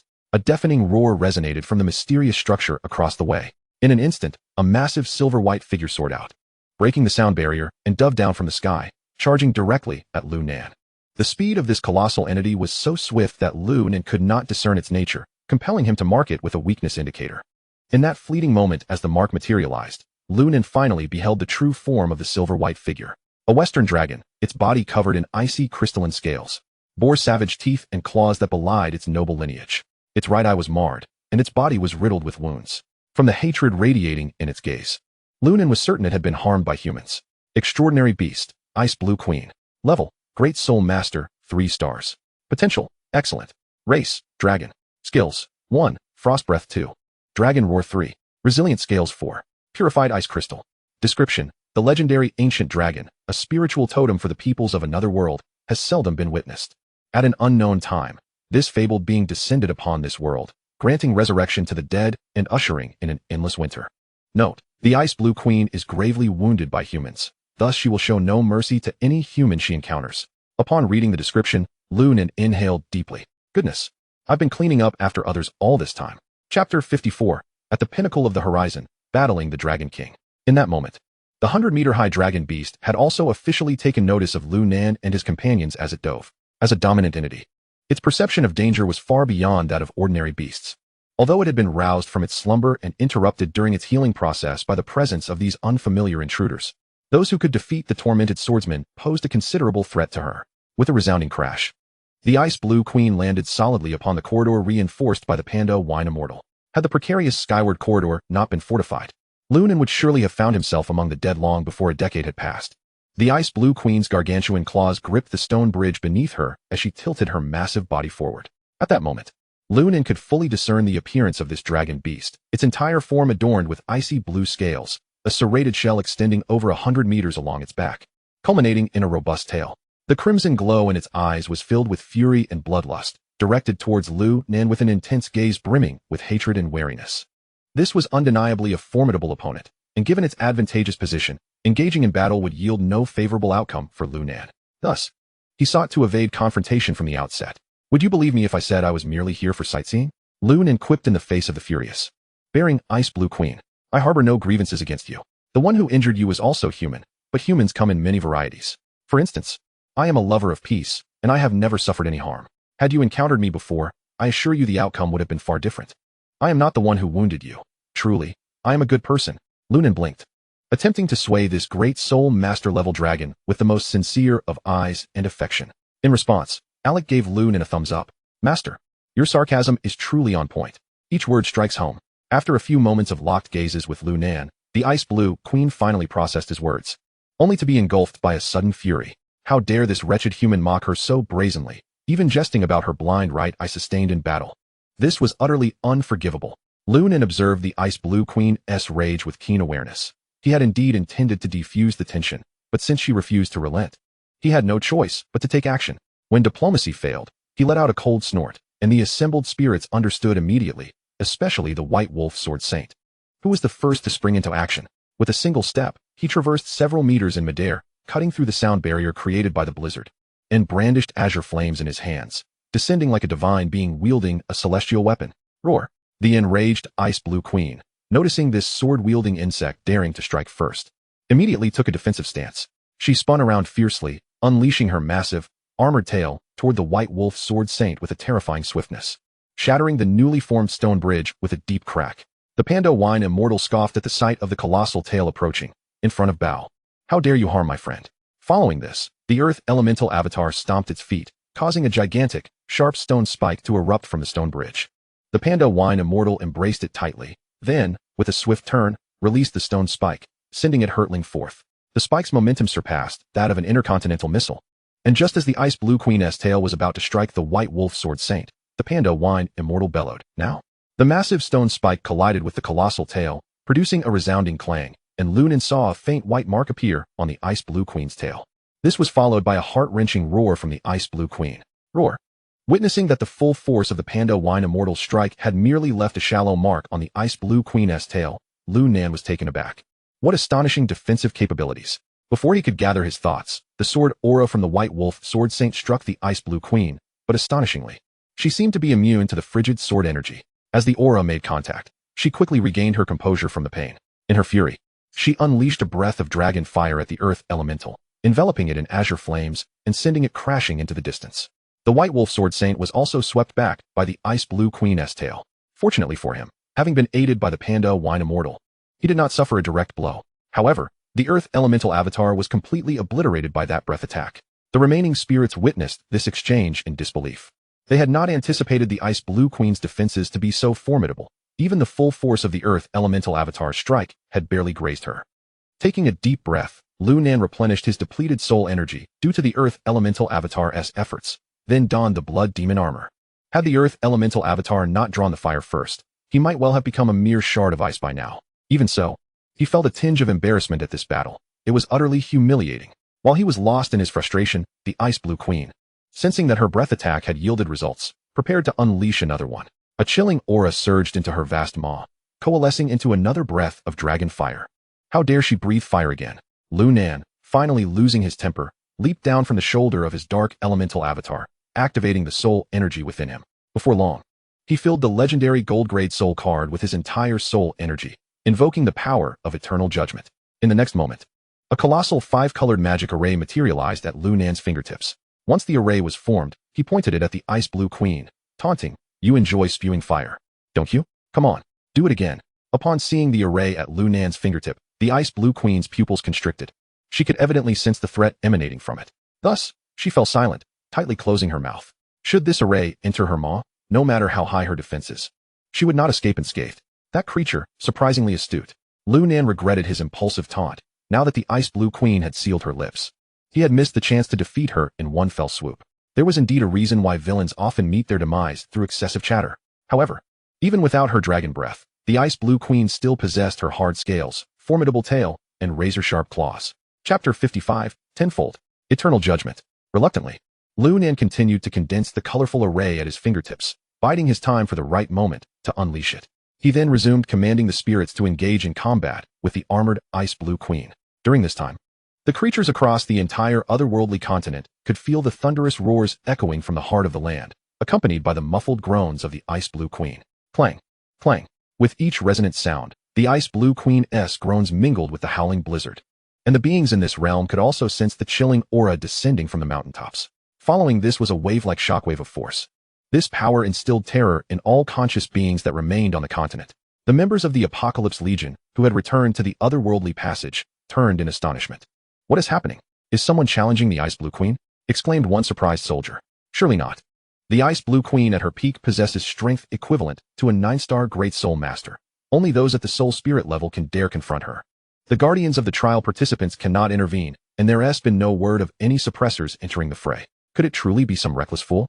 Amidst the discussions, the leader of the Apocalypse Legion's guards bore a glimmer of insight in his eyes, a smirk gracing his lips. I doubt that individual is merely a fool. Oh, has the captain deduced something? The other soldiers gathered around, inquiring eagerly. Do you recall the young man we encountered a few hours ago? Yes. The one with the 2 gold-grade soul cards. Could it be him? Most likely. The guard leader cast an envious glance toward the horizon, then shook his head. Let us not speculate. It matters not what others do. We must keep moving. Yet, even as they hurried onward, the group couldn't help but glance back toward the battlefield. Though they had faced countless battles themselves, those who came to this other world for trials were all young prodigies under 20. A great soul master below the age of 20. Such fortune must have come from divine favor in their past lives.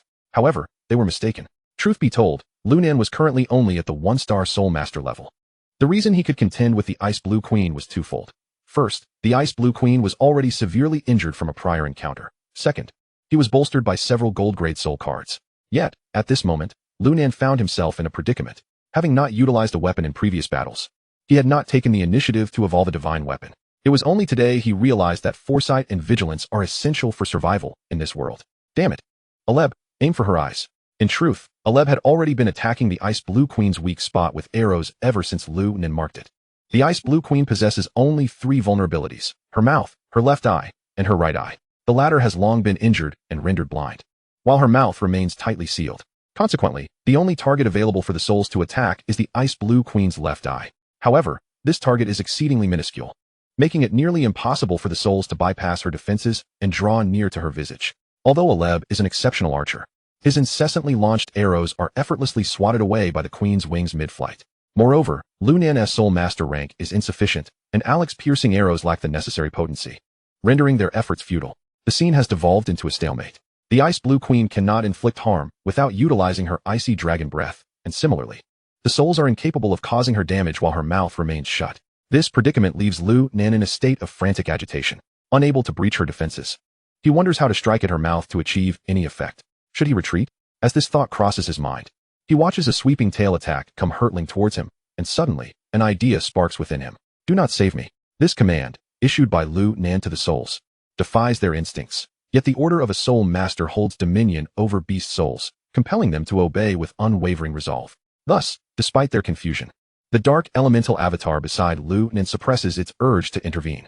Gritting his teeth, Lu Nan disperses the multicolored array at his fingertips and boldly confronts the Ice Blue Queen's iron tail. Boom. With an immense crashing sound, Lu Nan is propelled like a cannonball through the sky, blood spilling from his mouth as he hurtles into the distance, ultimately enveloped by the swirling snowstorm. Silence descends. A profound stillness enveloping not only the souls led by the Panda Wine Immortal, but even the Ice Blue Queen, momentarily taken aback. What transpired? Was this human not their leader? Why do they remain motionless while I attack him? Yet, a smirk of assured victory soon spreads across the Ice Blue Queen's face. As Lu Nan is flung away, she swiftly opens her gaping maw, coalescing a tremendous icy vortex within. The human who posed a threat is now vanquished.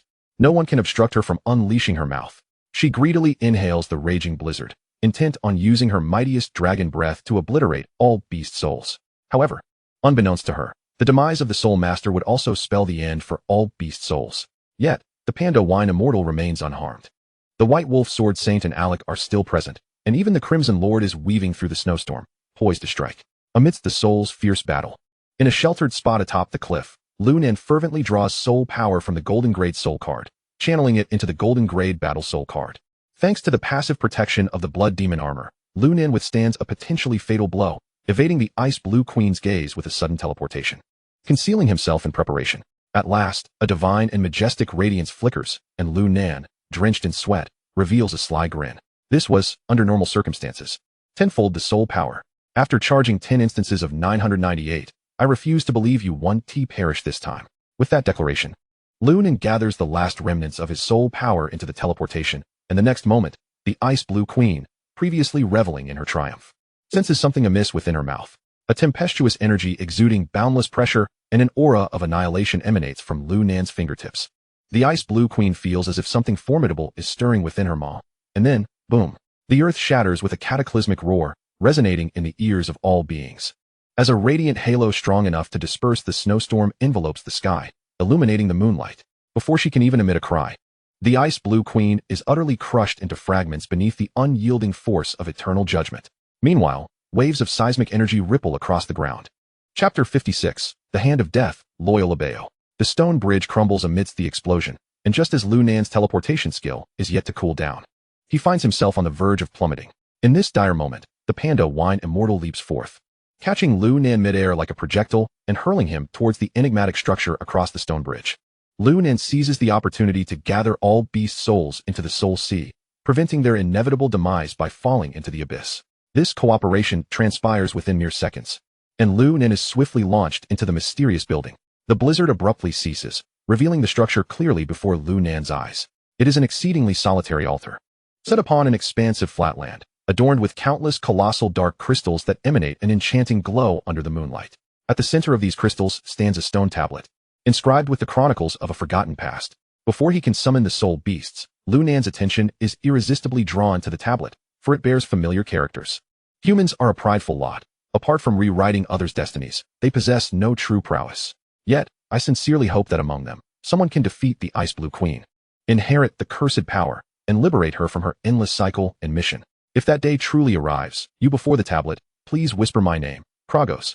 Upon reciting this passage, Lu Nan realizes he has inadvertently activated some arcane ritual. A mysterious force surges forth from the tablet, and the air begins to shimmer with ethereal ripples, inciting a sense of unease even in the ever-watchful Liang, who had remained concealed in the shadows. What kind of power is this?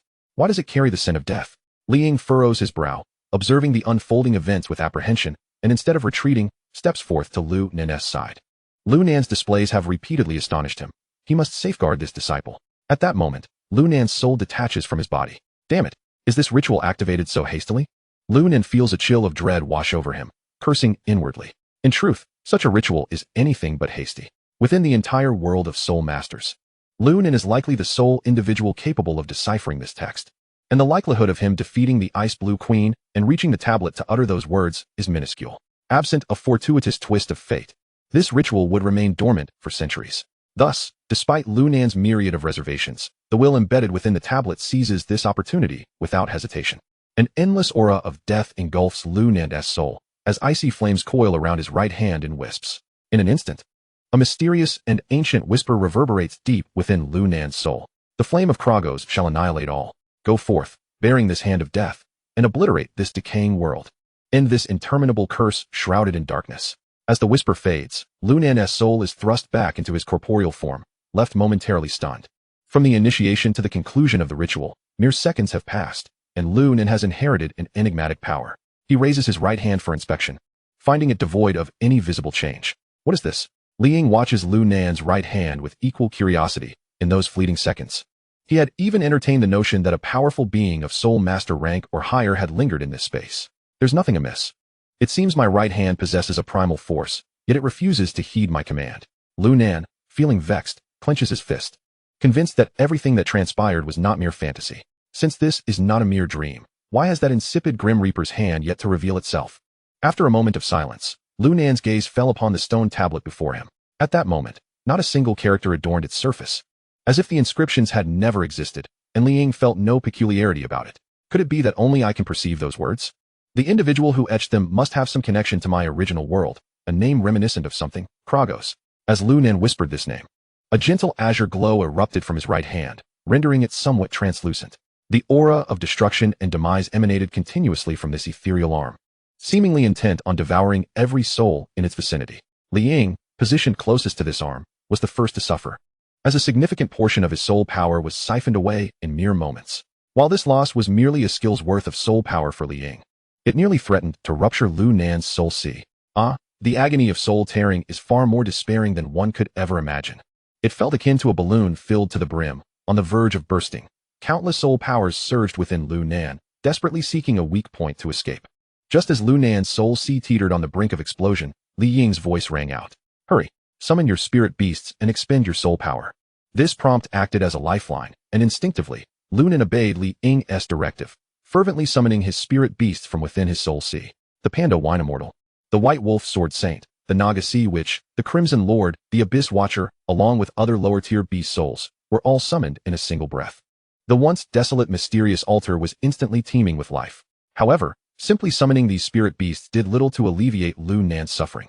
Thus, a series of eternal sanctions were continuously unleashed from Lu Nan's fingertips, resulting in distant explosions. This frenzied spectacle left all summoned spirit beasts in a state of shock. "Master! My lord! Your Majesty!" They cried out in concern, yet they remained at a loss as to how to aid Lu Nan. Observing this, Li Ying quickly commanded, "Quickly utilize your skills to help Lu Nan expend his soul power, otherwise, he risks being overwhelmed." The Panda Wine Immortal's eyes sparkled with understanding as he grasped Li Ying's intent, then instructed the other spirit beasts, "I'll serve as the target. Unleash all your skills upon me." After uttering this, the Panda Wine Immortal immediately deployed his elemental clone to act as a living target, directing all spirit beasts to unleash their targeted skills upon him. In an instant, nearly all the spirit beasts comprehended the Panda Wine Immortal's intentions and, disregarding whether he could withstand the power of their skills, unleashed a barrage of attacks in frenzied abandon. The once tranquil mysterious altar erupted once more into a tempest of lightning and thunder. Chapter 57, The Holy Mark of Dimensions. At that moment, the Panda Wine Immortal's elemental clone played a crucial role. As long as his clone was not simultaneously defeated, it could revert to his true form at any time, allowing for continuous duplication. The clone was immortal, and the Wine Immortal was indestructible.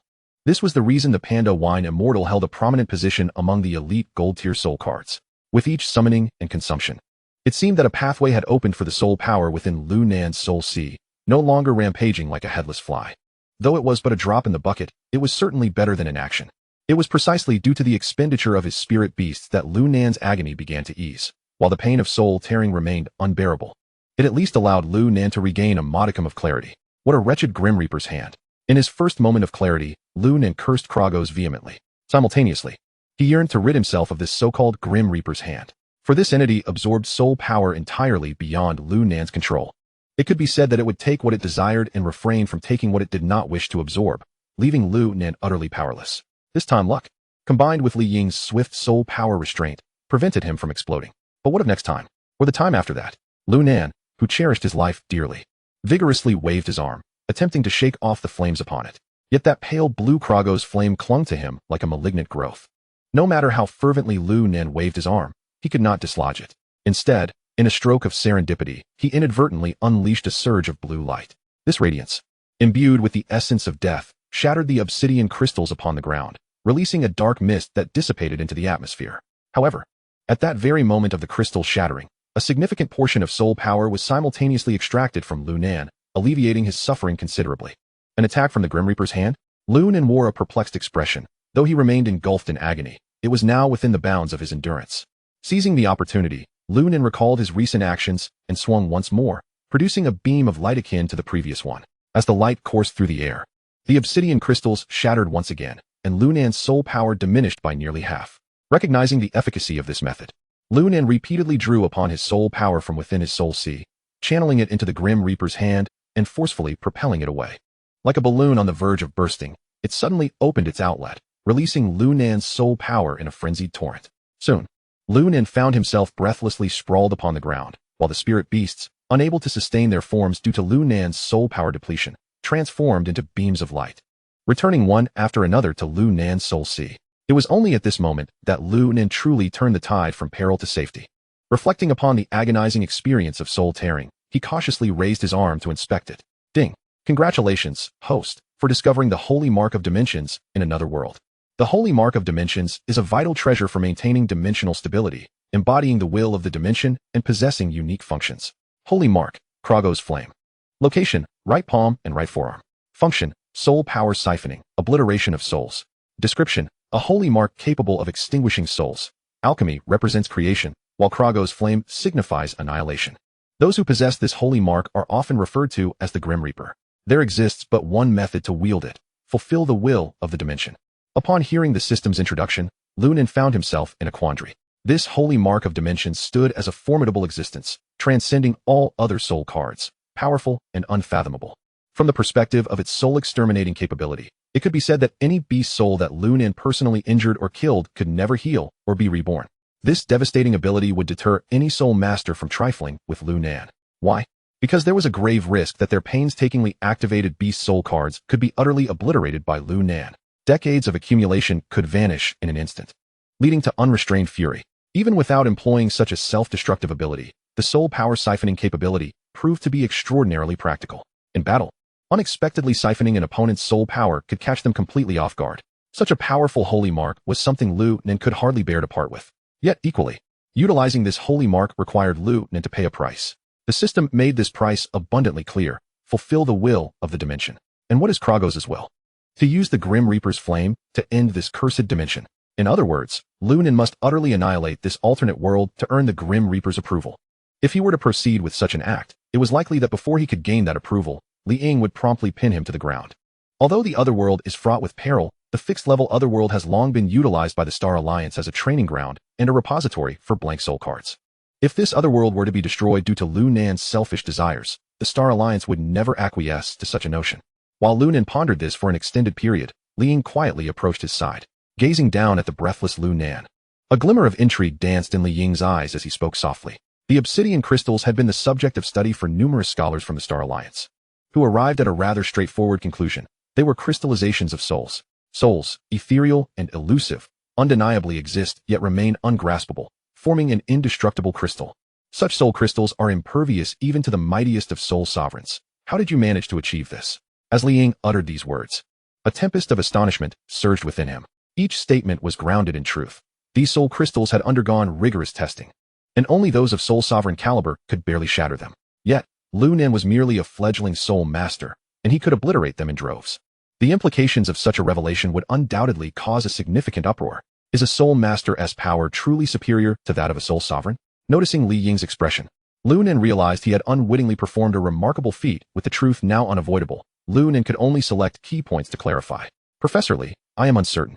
Just a moment ago, I glanced at that monument, and my right hand suddenly felt aflame, uncontrollably absorbing your soul energy, while simultaneously unleashing shockwaves.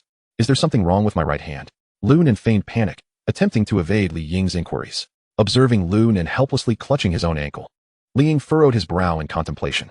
Ultimately, whether he genuinely believed Lu Nan or chose to remain silent about his doubts, he replied coolly, if that is the case, your ability to shatter the soul crystals stems from the power received from the monument. Given their shared origin, it is understandable. Chapter 58, The Return. Li Ying provided Lu Nan with a highly plausible explanation, sparing him the trouble of fabricating lies. However, ever since you shattered the majority of the soul crystals, it appears that the otherworldly beings here have become somewhat peculiar.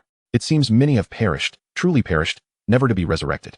Upon hearing this, Lu Nan immediately grasped that these few soul crystals were the key to lifting the curse. Simultaneously, the sense of relief he had just attained now hung precariously once more. Li Ying, deserving of his reputation alongside Wu Lu, could merely stand here and perceive the changes in this otherworld. It is worth noting that, although this realm is not vast, it is still comparable to the size of a county, leading Lu Nan to suspect if Li Ying possessed some form of radar here. This must be a mere illusion. Lu Nan took a deep breath and stood, declaring, it's just a few soul crystals. They shouldn't have any significant impact. He hastily attempted to divert Li Ying's attention, fearing that if Li Ying detected anything amiss, he might not so readily allow Lu Nan to destroy the soul crystals. Yet, Lu Nan's concerns were unfounded. No, my soul sensing is infallible. As the soul crystal shattered, the signs of activity from the otherworldly beings diminished significantly. This is a positive development. The reason this otherworld is classified as high risk is precisely due to the fact that the otherworldly beings are nearly impossible to eliminate. Now that a method to purify them has emerged, we must seize this opportunity. Consequently, all the achievements against the otherworldly beings will be solely attributed to you. The unexpected fortune left Lu Nan momentarily dazed. Professor Li, you're not trying to deceive me, are you? Li Ying offered a knowing smile, softly replying. Why would I need to deceive you when I am already more powerful? An elder's confidence rendered Lu Nan speechless. Hasten to destroy these crystals. I will be your witness. With Li Ying's endorsement, Lu Nan felt liberated from any lingering fears. He promptly unleashed the hand of death to obliterate the soul crystals with relentless vigor. After all, should any complications arise, Li Ying would take responsibility. The destruction of the crystals required little time, and once the final crystal was annihilated, both Li Ying and Lu Nan sensed the profound transformation sweeping through the otherworld. In mere seconds, the moon, which had remained unmoved for 3 centuries, plummeted from the sky, while simultaneously, a brilliant sun ascended on the opposite horizon. Warmth and gentleness enveloped them. To think that such sunlight could grace this otherworld. Li Ying gazed down at the mysterious altar's surface, where the ice and snow melted away the moment the sun rose, revealing tender sprouts peeking through, lush and vibrant. Unlike Li Ying, who often lamented the melancholic seasons, Lu Nan was preoccupied solely with the system's notification resonating in his mind. Ding! Congratulations, host. You have fulfilled the will of Klagos, and the hand of death is now wholly yours. So simple? Lu Nan was taken aback, repeatedly whispering Klagos in disbelief. When he observed his right hand blinking obediently like an LED light, no longer indiscriminately absorbing Li Ying's soul energy, he understood. He had secured his claim. This sacred mark, capable of extinguishing souls, had completely become his own. Lu Nan stood in place, grinning foolishly for a while, until Li Ying patted him on the shoulder. Let us depart. Huh. The most powerful being in this other world has been vanquished. Lingering here serves no purpose. Li Ying sighed, realizing that Lu Nan's fortune surpassed his expectations. The meticulously planned teaching agenda had become almost superfluous in the face of such overwhelming luck. In these past few days, he had genuinely taught in vain. With a heavy heart, Li Ying lifted Lu Nan without awaiting his consent and vanished from the spot. Lu Nan felt a whirlwind of sensations as they arrived at the exit of a certain otherworldly passage. Come, that is the way out.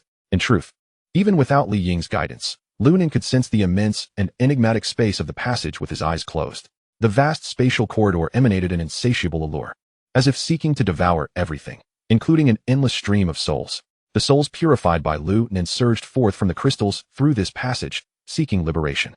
Witnessing countless souls achieve freedom, Lu Nan felt he had unwittingly performed a good deed. Without a moment's hesitation, Lu Nan confidently stepped forward, following the souls into the passage. The sensation was peculiar, reminiscent of his first entry into the other world, as though someone on the other side was tugging at him. Buzz. Lu Nan and Li Ying's figures vanished from the scene. Meanwhile, within the Black Tower, the entrance to the passage leading to Klagos's realm churned incessantly. This was a sight the guardians of the Black Tower had never witnessed before. Something seemed amiss with this otherworldly passage. The man who had previously clashed with Lin Ling looked perplexedly at the passage before him and beckoned his companions to investigate. It does seem odd. Could it be on the verge of collapse? No, otherworldly passages exhibit signs before collapsing, but this is not what one would expect. Hey, could it be that Senior Li is causing a ruckus inside? Upon hearing the news, Lin Ling approached to join the commotion. They've been in there for 5 or 6 days. Do you think Lu Nan truly brought about his own demise, prompting Senior Li's wrath to annihilate the world?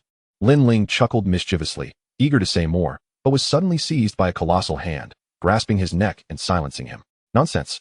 Wu Lu's fiery temper remained unchanged, devoid of any sentimentality. With a mere flick of his wrist, he cast Lin Ling away. Surprisingly, Lin Ling, instead of panicking at the abrupt throw, gracefully twisted her slim waist mid-air, adjusting her form to land steadily. Just as she was about to unleash a torrent of curses, her expression shifted dramatically.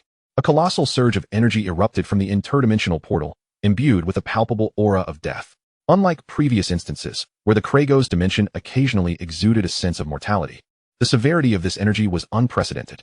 The sheer destructive force contained within was enough to make Wu Lu's countenance change. An anomaly in the portal. All personnel, prepare for combat. Affirmative.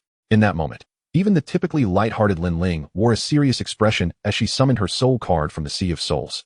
Such a formidable aura could only signify an invasion of the entire dimension's combat strength, or perhaps an encounter with a formidable adversary.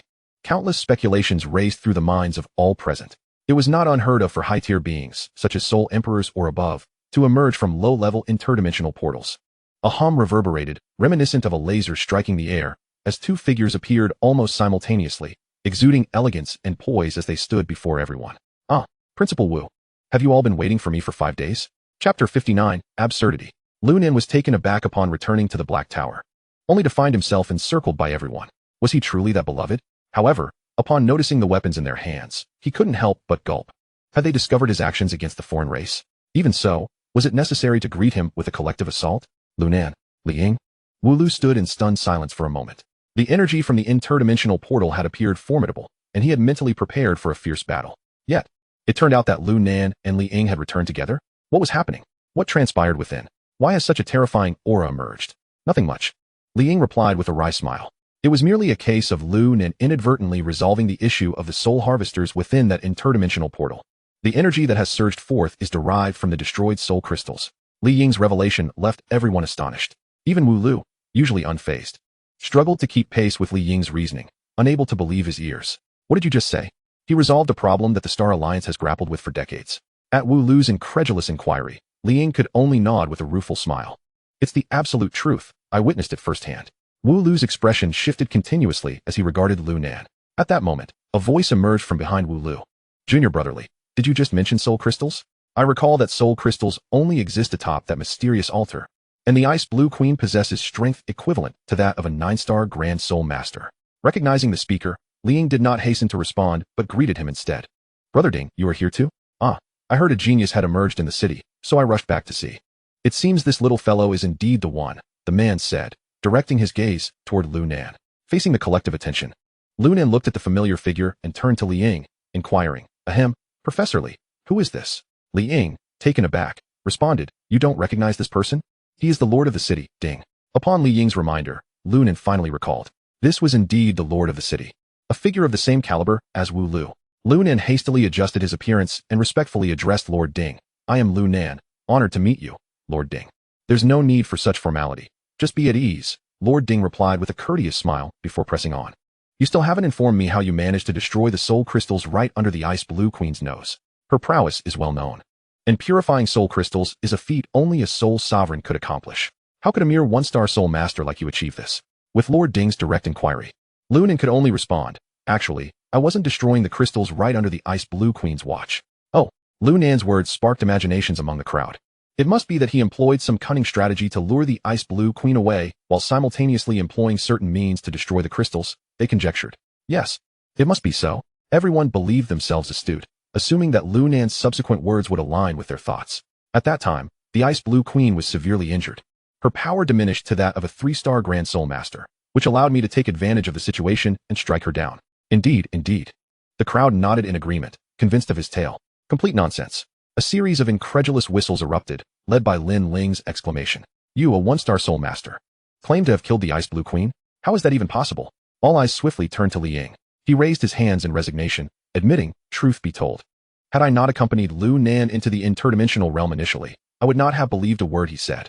However, I now stand as a witness to Lu Nan's claims. He indeed vanquished the Ice Blue Queen." Li Ying was renowned for his refined integrity. With his testimony, disbelief was no longer an option for the gathered crowd. How is this possible? Lord Ding, suppressing his excitement, continued to probe. Even if she were merely a 3-star Grand Soul Master, she should not have been so easily slain, even with 3 golden soul cards. Ding was astute, each inquiry hitting the nail on the head. 7 cards, Lu Nan murmured softly.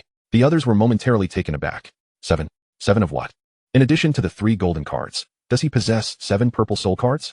That would indeed be sufficient to handle the Ice Blue Queen. But how could that be possible? 7 purple soul cards. Surely his ancestors must have been blessed by a host of deities. Yet, in a twist of expectation, Lu Nan shook his head, seemingly on the verge of revealing more but hesitating, as if afraid to provoke them further. This left everyone in a state of anxious anticipation. Just spit it out. Finally, Li Ying suggested, "Lu Nan, why not just show them directly?" Lu Nan nodded immediately and declared, "Within the interdimensional realm, in addition to my original 3 golden soul cards, I activated several high-tier soul cards." The eyes of Wu Lu and Lord Ding sparkled with intrigue. Observing their keen interest, Lu Nan raised his hand and summoned all of his golden beast soul cards. In an instant, Lu Nan was surrounded by a multitude of beast souls, the large yet agile panda Wine Immortal, the proud and aloof swordsman White Wolf Sword Saint, the calm and composed marksman Alec, and the mysterious and alluring Naga Sea Witch. The bloodthirsty Crimson Lord, wedged among them, appeared almost diminutive and helpless. The onlookers gasped in unison at the sight of the 5 soul beasts before them. Good heavens, are you here to play the summoner? This is utterly outrageous. How does a 1-star soul master come to possess 4 golden beast soul cards? But that was not all. Lu Nan continued to showcase the myriad of abilities from the Sea of Souls, manifestation of all laws, blink, blood demon armor. 7 resplendent gold cards glimmered in the light. It turns out that the 7 cards Lu Nan mentioned were of this nature. Wu Lu was equally astonished, after exchanging glances with Lord Ding. Both extended their hands in unison, exerting their utmost strength to deliver a resounding slap to each other. Smack. "Ah, you old wretch. How could you strike so hard? Damn it, your blow was hardly gentle. If it weren't for a little ruthlessness, how would one discern if it were a dream? What a coincidence." I was thinking the same. Chapter 60. What do I need the gold quality soul cards for? Both Lord Ding and Wu Lu clutched their faces, which had swollen grotesquely, and almost simultaneously regained their composure, exclaiming in unison, "Remarkable. Who would have thought that within just a few days, you would activate 7 gold quality soul cards? Truly unprecedented." To possess 7 gold quality soul cards simultaneously is not an insignificant feat within the entire realm of soul masters. However, to achieve this at the 1-star level, and while still in youth, is an inconceivable accomplishment. It is common knowledge that the earlier one possesses high-level soul cards, the more boundless their future potential becomes. Even if Lu Nan currently holds but a single gold quality soul card, he is destined to become a formidable soul king in the future. 7 cards? He is bound for greatness. No wonder. In light of this, Lord Ding's lips trembled with excitement. With these 7 gold quality soul cards, it is indeed possible for you to defeat the severely injured Ice Blue Queen. Lu Nan nodded with a hint of trepidation, replying, "In truth, I merely stumbled upon the Ice Blue Queen's weakness by sheer luck. Otherwise, I might have had to retreat." Wu Lu laughed heartily. "Luck is also a form of strength. You single-handedly, well, you managed to defeat the Ice Blue Queen in a group battle, which is ample proof of your prowess." Wu Lu initially intended to claim that Lu Nan had defeated the Ice Blue Queen in a duel, but upon seeing the 5 soul beasts standing beside him, he quickly changed his words. As they conversed, Liang suddenly interjected, "Brother Wu, Lord Ding, how shall we reward Lu Nan for purifying the soul crystal?" If the revelation of Lu Nan possessing 7 gold quality soul cards and vanquishing the Ice Blue Queen had astonished Wu Lu and Lord Ding, the news of Lu Nan's ability to purify the soul crystal nearly caused Lord Ding to choke on his breath. As a city lord, he was acutely aware of the implications of this achievement. After countless hours of research, he surmised that the souls sealed within the soul crystal were most likely those of the lost souls. Lord Ding had previously considered enlisting a soul master of remarkable strength to purify the soul crystal in the Klagos dimension, thereby establishing a realm devoid of human beings, but rich in extraordinary beasts. However, few soul masters had the time or inclination to concern themselves with such trivialities. Other cities, with their superior overall strength, were unlikely to engage in such laborious endeavors when they possessed numerous safe, interdimensional passages. After all, a mere interdimensional passage was hardly a rarity. It was far easier to locate one for training purposes.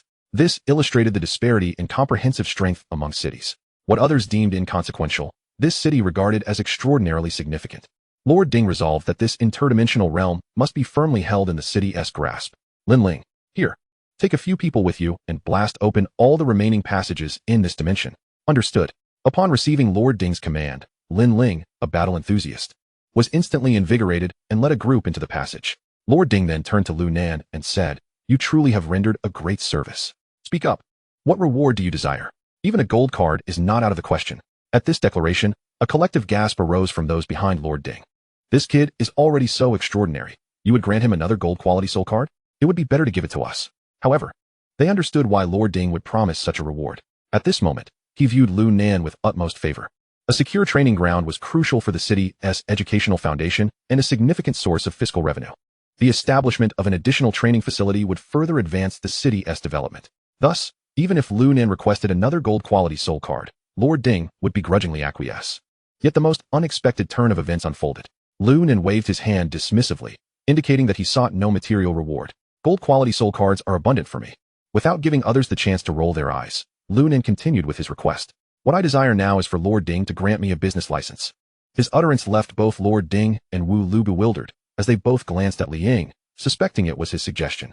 Liang shook his head in confusion, indicating he was equally perplexed. "What do you require a business license for?" The city lord pondered for a moment before comprehending Lu Nan's intention. "Oh, you wish to open your own soul card shop?" Everyone present was a soul master of at least spirit level, and upon Lord Ding articulating Lu Nan's objective, they quickly grasped the young man's strategy. Given Lu Nan's current prowess, capable of defeating the Ice Blue Queen, acquiring blank soul cards would pose no challenge. However, activating the desired type of soul card with sufficient quality from blank cards was purely a matter of chance. There was a significant likelihood that he sought beast soul cards, but would instead activate a plethora of weapon soul cards. This would be quite absurd. Thus, it would be far more prudent to establish a soul card shop, collecting unwanted cards from others while selling off those he did not require. In fact, many present already owned their own soul card shops for the very purpose of engaging in such trade. Yet, in most cases, the soul cards they needed were not available from others, and vice versa, creating a rather awkward situation. Alternatively, even if both parties had compatible demands, a lack of communication could lead to missed opportunities for exchanging soul cards. Thus, the utility of a soul card shop ultimately depended on luck or reputation. With sufficient renown, Lu Nan's shop would attract attention, and individuals would readily come to exchange soul cards. However, without notoriety, it would merely result in futile labor. The nuances of this concept were elaborated upon by Lord Ding and others, and Lu Nan listened intently. Their message was clear. They wished for Lu Nan to consider a different reward. After all, many spend a lifetime running a soul card shop without ever recouping a single gold quality soul card. Lu Nan, think it over. While the business license may be a hassle, with proper processes, it could be arranged within 10 days or so. Yes, many soul card shops have gone under. Just choose one and have them transfer it to you. You'll save on renovations and site selection, making it quite swift. I suggest you revert to requesting a gold quality soul card instead.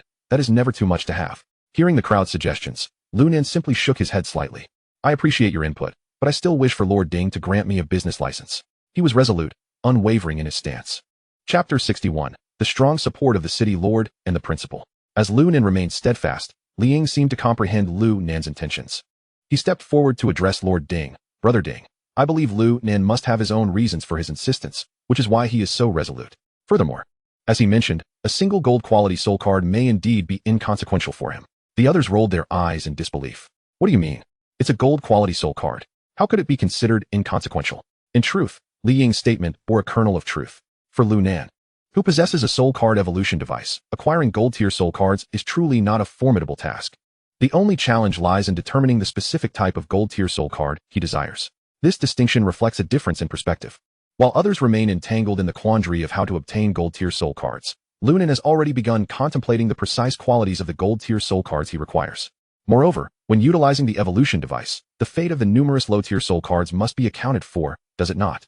The soul card shop serves as the most fitting explanation. You inquire about the whereabouts of the soul cards? They have been sold. Seeing Li Ying advocate for Lu Nan, Lord Ding had no choice but to relent. With a sigh, he remarked, in that case, I shall not dissuade you further. However, given the significant merit you have established, a mere business license will not suffice.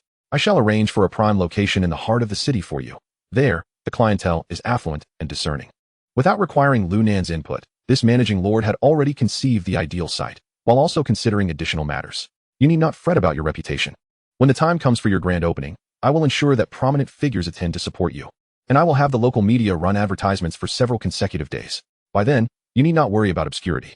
This arrangement seems fitting for the reward you have earned. However what? Observing Lord Ding's hesitation, the oblivious Lu Nan leaned in with curiosity. While the store may indeed open, whether it will possess high-quality soul cards for exchange is beyond my purview. Lord Ding stated bluntly, his meaning unmistakable. I am only responsible for the initial setup. The subsequent operation of the soul card shop is yours to manage. Lu Nan, upon reflection, found no issue with this arrangement. After all, he would be the proprietor of the store, and it is entirely reasonable to bear the risks and rewards. Thus, he nodded eagerly, no problem. In a couple of days, I will create some blank soul cards and activate a few gold tier ones. I refuse to believe there won't be anyone interested in trading with me. Lord Ding and Wu Lu were left in a state of shock, while Li Ying sighed in exasperation. In this world, the starving perish, while the gluttons face their own demise. The well-fed cannot comprehend the plight of the hungry. Lord Ding's lips twitched. Luck is an elusive concept. Just because one could activate gold-tier soul cards in the past does not guarantee future success. Lu Nan's current mindset is troubling. Should his fortune wane, it could lead to a severe psychological setback. Thus, he cautioned, Lu Nan, I recognize that your luck is presently quite favorable, allowing you to effortlessly activate several legendary gold-tier beast soul cards. Nevertheless, one must remain prudent. Aspiring too high without the requisite skill could hinder your future growth. Have you considered the possibility of struggling to activate gold-tier soul cards later on? Feeling Lord Ding's heartfelt admonition, Lu Nan felt a surge of gratitude and replied, I appreciate your guidance, Lord Ding. I should indeed approach this more cautiously, activating gold-tier soul cards before making such declarations. Otherwise, I risk inciting keyboard warriors who might doubt my ability to activate gold-tier soul cards and malign my soul card shop. Lord Ding looked perplexed. That is not what I meant. And who are you implying are keyboard warriors? With a darkened expression, Lord Ding realized that he could no longer engage Lu Nan in conversation. Enough. The rewards have been settled. When you are ready, come to the Lord's manor to collect your permit, and you may proceed to claim your premises. With a grand gesture, Lord Ding was ready to take his leave. His reason for visiting the Black Tower was to ascertain the character of the Lu Nan praised so highly by Wu Lu. Having met him, he found him even more exceptional than described, albeit rather infuriating. Nonetheless, he recognized that Lu Nan's future achievements would undoubtedly surpass his own. Had it not been for Li Ying taking him as a disciple, Lord Ding would have considered bringing Lu Nan under his wing. Although he had been outpaced by Li Ying, it was not too late. He could still forge a strong alliance with Lu Nan, with this store as a bargaining chip. With all matters concluded, the busy Lord Ding departed. Wu Lu, of course, would not miss this opportunity. While he had offered Lu Nan considerable assistance along the way, it had often been transactional. Now, he simply hoped to win Lu Nan's favor. Lu Nan, before you open your store, I shall introduce you to several professionals in appraisal, sales, and security. This will save you a great deal of hassle. Delighted, Lu Nan responded, I appreciate your concern, Principal Wu. Do not mention it. There is one more thing I must inform you. Given that you are opening a shop, you will inevitably accumulate an increasing number of low-tier soul cards. Much like the concept of change. However, managing such an influx can be cumbersome. It may be more beneficial to request a soul refining device from the Hunter Guild. It can refine low-tier soul cards into soul power and is quite effective. I believe the Lark Guild has been rather cordial with you. You should approach them for a device. I doubt they would refuse. It appears that Wu Lu is aware of the incident involving the Hunter Guild encircling them at their doorstep. Otherwise, He would not be informed that the Lark Guild was the only one maintaining a close relationship with them. Wu Lu is genuinely invested in this matter. With this thought, Lu Nan stepped forward and bowed respectfully to Wu Lu. Thank you, Principal Wu, for your guidance. Wu Lu smiled at Lu Nan's respectful demeanor. It was more than enough to warrant his efforts. All the care he had shown the young man had not been in vain. With the details of the shop settled, Wu Lu waved farewell to Lu Nan and Li Ying. Initially, he had intended to inform them that they should undergo training for a month before participating in the Star Alliance High School tournament. However, plans often fail to keep pace with changes, and now the question loomed: how would Li Ying train Lu Nan? Upon hearing this, Li Ying found himself in somewhat of a predicament. Lu Nan's growth is surpassing my expectations. I need to spend tonight thoughtfully devising a training curriculum for him. In the meantime, I will act as his bodyguard. With a slight smile, Li Ying concluded. After all, Lu Nan has preparations to make for his store, so there is no rush for immediate training. Lu Nan had no objections to this arrangement. He had initially agreed to participate in the training with Li Ying to safeguard against potential threats from the alien race against himself and his family. Now that Li Ying volunteered to be his bodyguard without requiring participation in training, the benefits were undeniable. Do you have any Soul Emperor-level bodyguards? Thus, Lu Nan and Li Ying bid farewell to the others and departed from the Black Tower, heading to seek assistance from the Lark Guild. Chapter 62, The Affluent Loom Master. Emerging from the Black Tower, the sun shone brightly overhead. Li Ying understood Lu Nan's destination. Without exchanging a word, they proceeded directly to the headquarters of the Lark Guild. Upon arriving at the entrance of the Lark Guild's headquarters, 2 or 3 robust men approached and halted their vehicle. Hey, what a luxurious car! The imposing guards, stationed at the gate, upon seeing the emblem on Li Ying's vehicle, dared not to be remiss and promptly inquired, "May I ask who you 2 are? Our Lark Guild has not had the pleasure of your acquaintance. Please enlighten me, so I may inform my superiors." Li Ying glanced at the guard and pointed to Lu Nan. It was understandable that, given his low profile, he had not been recognized. However, Lu Nan was currently in the spotlight. Surely they could not overlook him. As expected, upon catching sight of Lu Nan, the guard's expression shifted from confusion to alarm. "This is Master Lu, who possesses 3 gold-tier soul cards. Quickly, park the car and escort Master Lu to the VIP room. I shall report to my superiors." Recognizing Lu Nan, the guard disregarded all semblances of decorum and dashed into the headquarters, fearing that any delay might result in losing the opportunity to serve Lu Nan. Lu Nan observed this spectacle, scratching his head in bemusement. Is it really necessary? Li Ying chuckled lightly and elucidated, not at all. To these ordinary individuals, your possession of 3 gold-tier soul cards renders you an unattainable figure. With merely a word from you, they could find themselves devoid of their livelihoods. So, how is it that they failed to recognize Professor Li? In comparison to my position at the Supreme Academy, your status as a free agent makes you far more enticing for them to court. Li Ying's words left Lu Nan momentarily speechless. In any realm, a profound disparity inevitably exists between individuals. Were it not for Lu Nan's soul card evolution device, he might well be perceived as just another ordinary person in their eyes.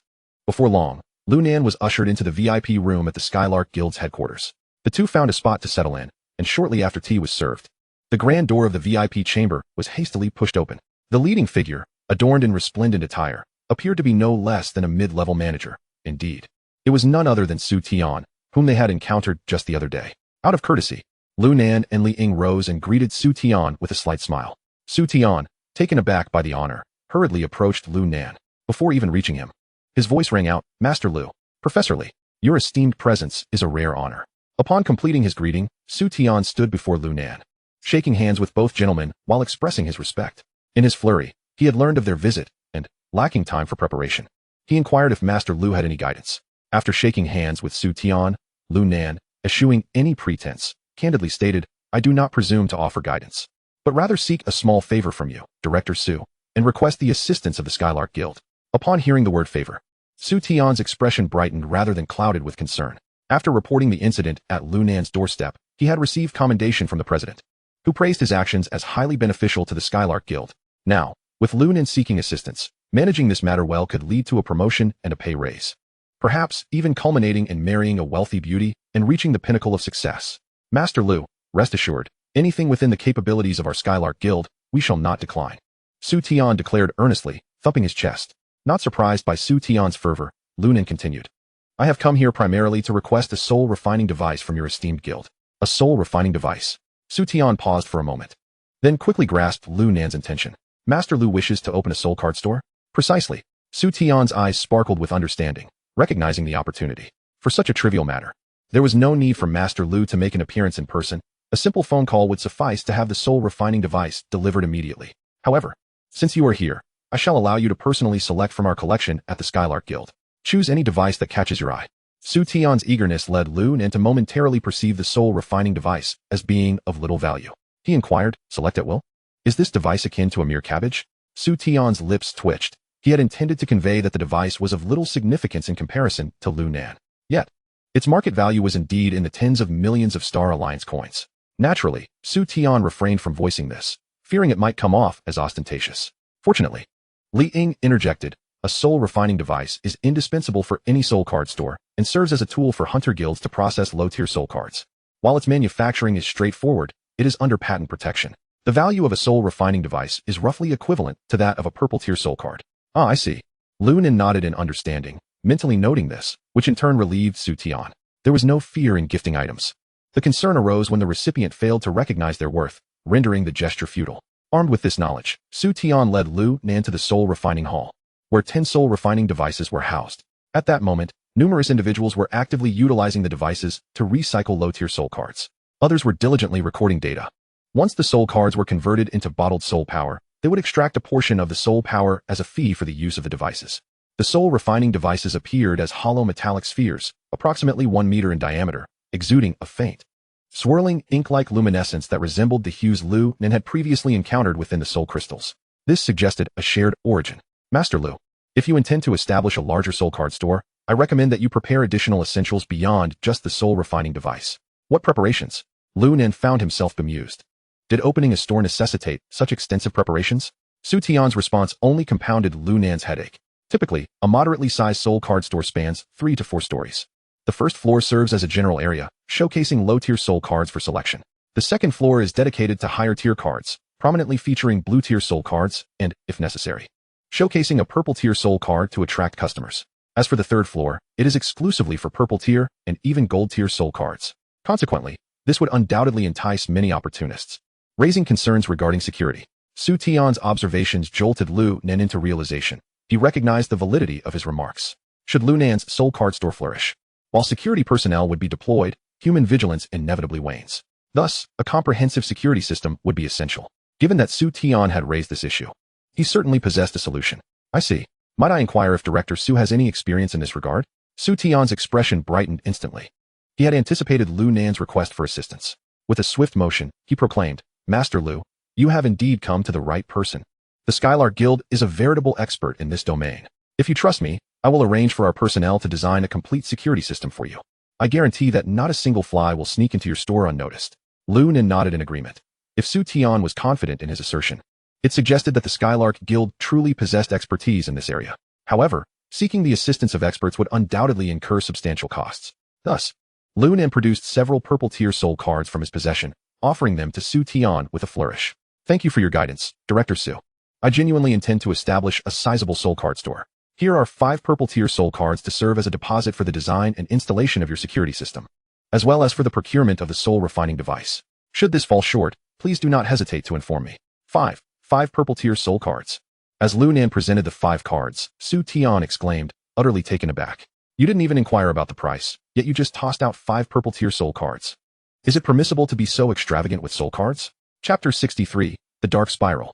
Su Tian's voice crescendoed, drawing the attention of everyone within the soul-refining hall, who would dare to raise their voice in the Skylark Guild without fear of expulsion. However, some astute observers quickly recognized Su Tian, further deepening their intrigue. Following Su Tian's gaze, they beheld the young man nonchalantly producing 5 purple-tier soul cards, leaving everyone astonished. What manner of individual is this? Casually pulling out soul cards worth several tens of millions of Star Alliance coins. Does he have a mine at home? What could he possibly intend to do with such an abundance of purple-tier soul cards? As these individuals pondered, Lu Nan continued, Indeed, these are 5 purple-tier soul cards. I kindly request you accept them, Director Su. But a complete security system would scarcely cost even a single purple-tier soul card. Su Tian swallowed nervously. He dared not take advantage of Lu Nan. The price was publicly transparent, and should Lu Nan discover any impropriety, he would surely unleash his fury, leaving Su Tian in dire straits. Yet, Lu Nan appeared unperturbed, continuing to extend the soul card to Su Tian. Su, the manager, observed the situation and mused that a soul-refining device and security facilities were worth this price. If Lu Nan thought he was overpaying, then the Lark Guild ought to exert more effort to justify the cost. Lu Nan's words left Su Tian astonished, and he finally understood why the elder had so readily endorsed his approach. As long as he clung to the right benefactor, how could he fail to reap rewards? Lu Nan was indeed the true benefactor, and he was remarkably generous. This transaction alone would allow the Lark Guild to recoup its investment in the purple grade soul cards. However, Su Tian was resolute and raised his head, assuring, "Rest assured, Master Lu, the Lark Guild will certainly merit this price." Lu Nan nodded slightly, tacitly acknowledging Su Tian's statement. When others in the hall learned that Lu Nan sought merely a soul refining device and security facilities, they gazed at him as if he were a fool. Perhaps he was just another foolish scion of a wealthy family. Did his father know of his extravagant spending? 5 purple grade soul cards for such meager items was a colossal loss. If I were his father, I would surely thrash him. These individuals were mere freelancers seeking tasks from the Lark Guild, candid and unreserved in their opinions. Yet, Lu Nan could hardly be bothered to engage with their remarks. In truth, Lu Nan was not as foolishly extravagant as they presumed. Firstly, Su Tian from the Lark Guild was quite astute. The offering of these purple grade soul cards was not just a standard transaction, but also a gesture of goodwill. Secondly, he aimed to establish a reputation for his soul card shop. After all, designing a security system mandated 5 purple grade soul cards. What sort of soul cards might it protect? By publicly offering such a price in front of so many witnesses, the news would undoubtedly spread, and soon the entire city would be abuzz with gossip, thus enhancing his renown. Trading 5 purple grade soul cards for such widespread recognition was undoubtedly worthwhile. Moreover, the higher his profile rose, the more hesitant the human traders would be to strike openly against him. However, correspondingly, the underhanded machinations would undoubtedly increase. Ultimately, he needed to bolster his strength. This was also one of Lu Nan's secondary objectives for visiting the Hunter Guild, to accept tasks, slay aberrant beasts, and earn soul cards. He patted Su Tian on the shoulder and smiled. "Manager Su, feel free to select any soul refining device for me. I trust your judgment regarding the Lark Guild. Also, I have heard that the Hunter Guild often has tasks available. Since I have a few leisurely days ahead, could you guide me in claiming a few tasks?" Su Tian, upon receiving a pat on the shoulder from Lu Nan, quickly accepted the 5 purple grade soul cards, his demeanor growing increasingly respectful as he directed. "The task hall is just next door. Master Lu may proceed there at once." Under Su Tian's guidance, Lu Nan made his way to the task hall of the Lark Guild.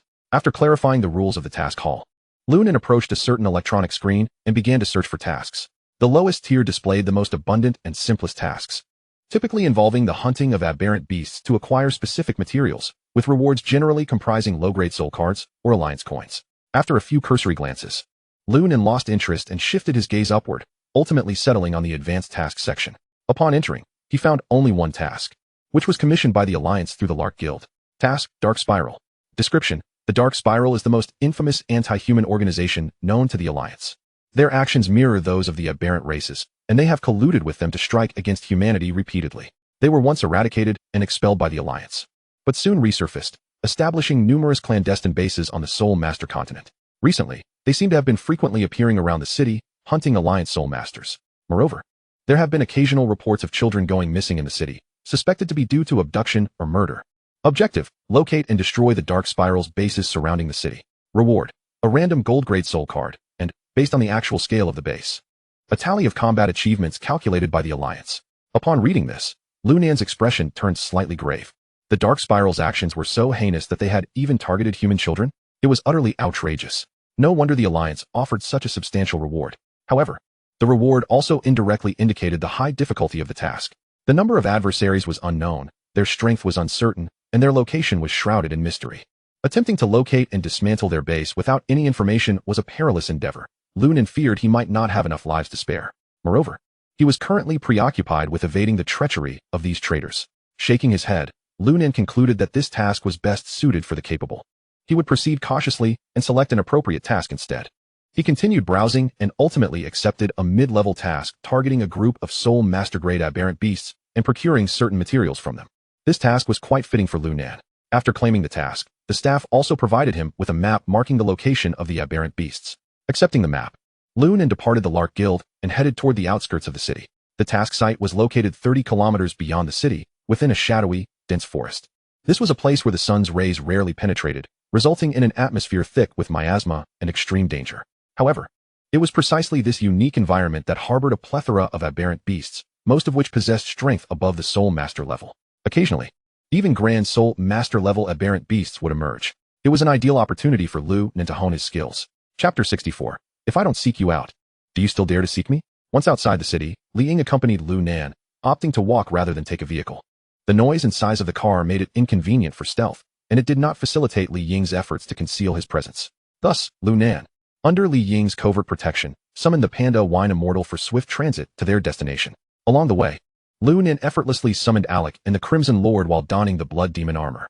After all, possessing a passive ability that could withstand a fatal blow would significantly reduce the likelihood of assassination attempts against him to near zero. He was uncertain if he could wear the blood demon armor back into the city, but if possible, he would no longer fear a sudden stab from behind. Given the knowledge of a nearby anti-human organization, Lu Nan was increasingly vigilant regarding his safety. After all, these individuals had a penchant for targeting prodigies like himself. Who could withstand such audacity? It seemed that being too conspicuous carried its drawbacks. Nonetheless, Lu Nan bore no regrets. After all, once his strength increased, he would no longer have to fear the Dark Spiral or any other aberrant races. With this thought, Lu Nan's spirits soared. If he had not come, it would have been one thing, but should he encounter them, he would ensure they learned just how many strokes it took to write the word death. Riding upon the panda wine immortal, Lu Nan maintained a steady pace, mindful of the occasional clusters of aberrant beasts that might spring forth, hoping to devour him. Yet, at the moment those aberrant beasts opened their mouths, they either found themselves pierced by Alec's arrows or crushed by the panda wine immortal's fists. During these encounters, the card-gathering sister exhibited remarkable patience, collecting soul cards without needing Lu Nan's command. Thus, after a leisurely 2 hours of travel, Lu Nan had amassed over 130 soul cards, an acceptable haul. All things considered, although the quantity of soul cards acquired here cannot be compared to that obtained in the Klagos Plain, it is certainly better than nothing. Of course, if someone else were to gather 130 soul cards within 2 hours, they would likely return home that very day to express gratitude to their ancestors. When converted, that amounts to an hourly wage of 1 million. Only Lu Nan, with his extensive experience, could regard such a feat with nonchalance, even with a hint of disdain. Were it not for his ability to sense the positions of some alien beasts, he might have suspected that his soul beasts were merely idling about. At this moment, Lu Nan had officially stepped into the territory of the dark and dense forest. It was not an exaggeration to call it a dense forest. Just moments ago, the sun shone warmly, but upon entering this forest, the sunlight was obscured by the thick canopy overhead. The ground transformed from solid earth into a soft, marshy mire. Moreover, a heavy stench of decay and blood permeated the air. Covering his mouth and nose, Lu Nan frowned, pondering what kind of repugnant alien beasts could possibly survive in such an environment. No sooner had this thought crossed his mind than the swamp a few dozen meters away began to churn, and several grotesque, green creatures resembling giant blobs of phlegm emerged. Even a mere touch from them would compel Lu Nan to scrub himself raw. Alien beast, sludge monster. Level, 9 stars soul master. Potential, inferior. Race, demon. Skills, 1. Jump 2. Foul vomit 3. Split. Description, small sludge monsters commonly found in swamps. They possess a disgusting appearance and meager vitality. In fact, they are living tissues secreted from higher-level demons. Ugh. The putrid odor wafted toward Lu Nan with the fetid breeze, and despite his efforts to cover his mouth and nose, he couldn't help but shudder and retch. This sound of dry heaving startled the sludge monsters in the distance, causing them to surge from the swamp, rolling and bouncing toward Lu Nan. Fortunately, the panda wine immortal and Alec were already accustomed to such scenes. Alec was the first to strike at the approaching sludge monsters, while the panda wine immortal suddenly split off a clay elemental clone and stepped back into the swamp. With a resounding crash, the swamp transformed instantly into solid ground, and the dead trees above appeared to come to life. Merely at the forest's edge, Lu Nan had already encountered 2 types of alien beasts. Alien beast, withered wood servant. Level, 9 stars soul master. Potential, inferior. Race, plant. Skills, 1. Spring revitalization 2. Thorn armor 3. Vine entanglement 4. Gale strike. Description, plants consumed by evil trees, now unrecognizable, with thick, thorny branches entwined around them, making them difficult to approach. Vine entanglement. Lu Nan recalled this skill and quickly urged the panda wine immortal to move away. Vine entanglement is a technique that directly summons vines from the earth to ensnare enemies. Lu Nan had activated this skill in a white tier soul card. If one were to be ensnared by it, even the panda wine immortal would find it challenging to break free instantly. Just as the panda wine immortal obeyed and shifted, within mere seconds, the vines released by a dozen withered wood servants grew to 3 meters high, dense, and appearing remarkably resilient. Clearly, even low-tier skills wielded by high-level soul masters or alien beasts should not be underestimated. Observing the vines before him, Lu Nan couldn't help but express a moment of awe. However, it was merely a fleeting thought. Under the onslaught of the panda wine immortal and Alec, these alien beasts, which were no match for even a great soul master, were swiftly annihilated, especially the sludge monsters. Under Alec's disdainful gaze, they consumed a series of explosive projectiles, disintegrating before they could even attempt to split, evaporated into foul gas under the extreme heat of thousands of degrees. After effortlessly dispatching these alien beasts, Lu Nan did not allow himself to become complacent. If so many alien beasts could be encountered within less than a minute of entering the perimeter, what awaited him deeper inside? Indeed, intermediate tasks were not so easily accomplished. To avoid being ambushed from both sides, Lu Nan promptly summoned the White Wolf Sword Saint and issued a command: cut down trees. The White Wolf Sword Saint naturally did not refuse Lu Nan's order, though it was unfortunate that his exquisite long sword was now repurposed for lumberjacking. However, the White Wolf Sword Saint did not allow his blade to directly contact the trees. Instead, he employed a technique called Iaido, striking with his sword every few steps. The sword energy from Iaido could easily reach several meters, and with its broad range, each strike significantly expanded Lu Nan's field of vision. Thanks to the White Wolf Sword Saint's tireless Iaido, Lu Nan was no longer ambushed by the withered wood servants. Any alien beast that appeared before them was swiftly targeted and felled by Alex's arrows. Alas, the days of undertaking tasks were as monotonous as ever. Lu Nan checked the time. He had been walking for 3 hours and still had yet to encounter his task objective. Just then, Lu Nan's eyes narrowed, and Alec, ever vigilant, reminded him, "Master, there are individuals stalking us nearby." Lu Nan nodded subtly, replying, "I have noticed as well. 3 individuals. All at the level of Great Soul Masters. They are following us from the direction we came, likely intent on targeting you, Master." Lu Nan smirked. He was well aware that they were indeed after him. If they were stalking him, it should have been done silently, rather than openly displaying their soul power and recklessly charging toward him. "I truly am cursed. Even a simple outing results in being targeted." Lu Nan cursed under his breath and immediately ordered his soul beasts to be on high alert, though he was not overly concerned for his safety. After all, Liang had been observing everything closely by his side. Liang would not intervene until a true threat emerged. With this thought in mind, Lu Nan prepared both the Naga Sea Witch and his blink ability for battle. Given the reckless charge of the adversaries, Lu Nan had to remain on high alert. Crack! The sound of freezing air echoed. Just as 3 heads emerged from the shadows, a dozen ice spears descended upon him, intent on turning Lu Nan into a sieve. This was a blue-tier combat soul skill, Ice Spear technique, unleashed by a great soul master, boasting both quantity and power. Fortunately, Lu Nan had anticipated this and donned his blood demon armor from the onset. As the ice spears struck Lu Nan's chest, they shattered upon impact, leaving him unscathed except for a gentle push that sent him back into the embrace of the panda wine immortal. Lu Nan merely felt a cool push against his chest, rather refreshing, and then sat upright once more. The distant soul master, initially believing his ice spear technique had succeeded, prepared to retreat, only to be startled upon seeing Lu Nan rise again. What was happening? He had taken my ice spear technique head-on and remained unharmed? The nearby soul master frowned, glancing at Lu Nan, and exclaimed, "Given what he wears, it seems that armor absorbed the damage. Yet, how can a mere soul master of 1 star withstand my full force?" The attacking soul master, now frantic, unleashed a second barrage of ice spears. In the next moment, Lu Nan felt ice columns whiz past him before shattering, and once again, he found himself toppled over. Dusting off his chest, he sat up once more. However, this time, his expression was exceedingly grim. Upon witnessing Lu Nan sit up once more, the 3 ambushing soul masters finally came to a realization. The young man was clad in his legendary gold-tier armor. At that moment, the White Wolf Sword Saint's 2nd-tier skill was primed and ready. "You dare to topple me twice? Is ice the only thing you can wield? How preposterous." 2nd-tier skill, Bright Moon. Chapter 65. Carelessness, no evasion.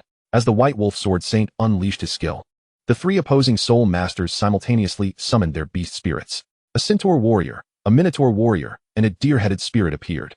A legion of various soul beasts reminiscent of the mythical creatures from Journey to the West, charging forth alongside their respective soul masters. Yet, merely halfway through their advance, the White Wolf Sword Saint's skill reached its zenith.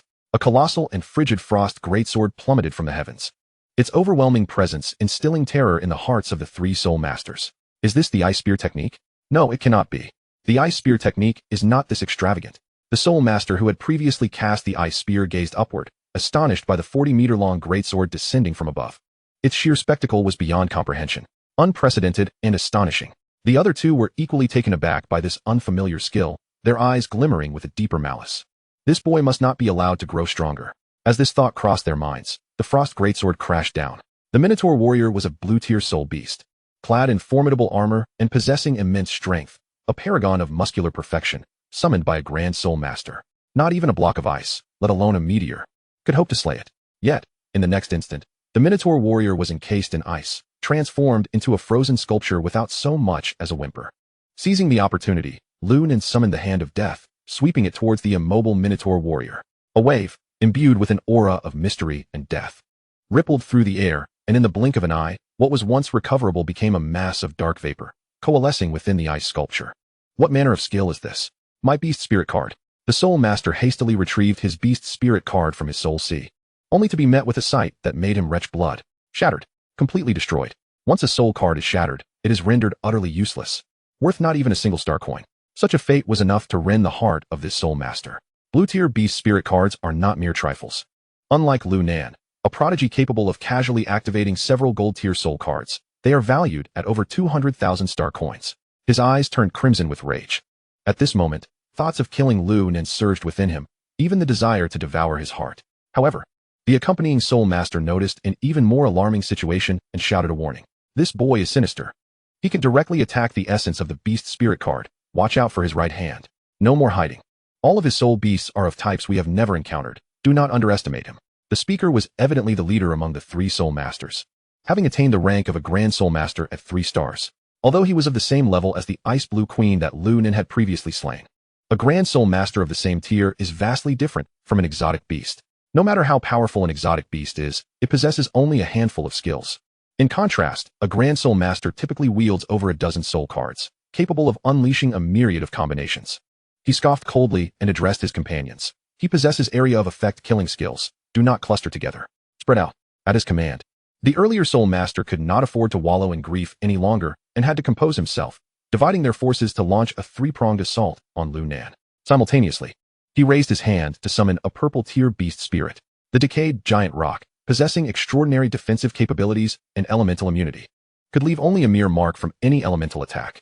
Alex's gaze fixated on the decayed giant, and he drew his bow, unleashing a barrage of fiery arrows while simultaneously firing explosive projectiles. Boom, boom. The purple-tier beast spirit summoned by the Grand Soul Master was far beyond what a blue-tier beast could compare to. The arrows struck the decayed giant like mere tickles.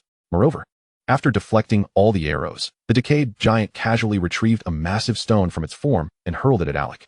Such overwhelming defensive and offensive power nearly left Lu Nan unsteady. How formidable.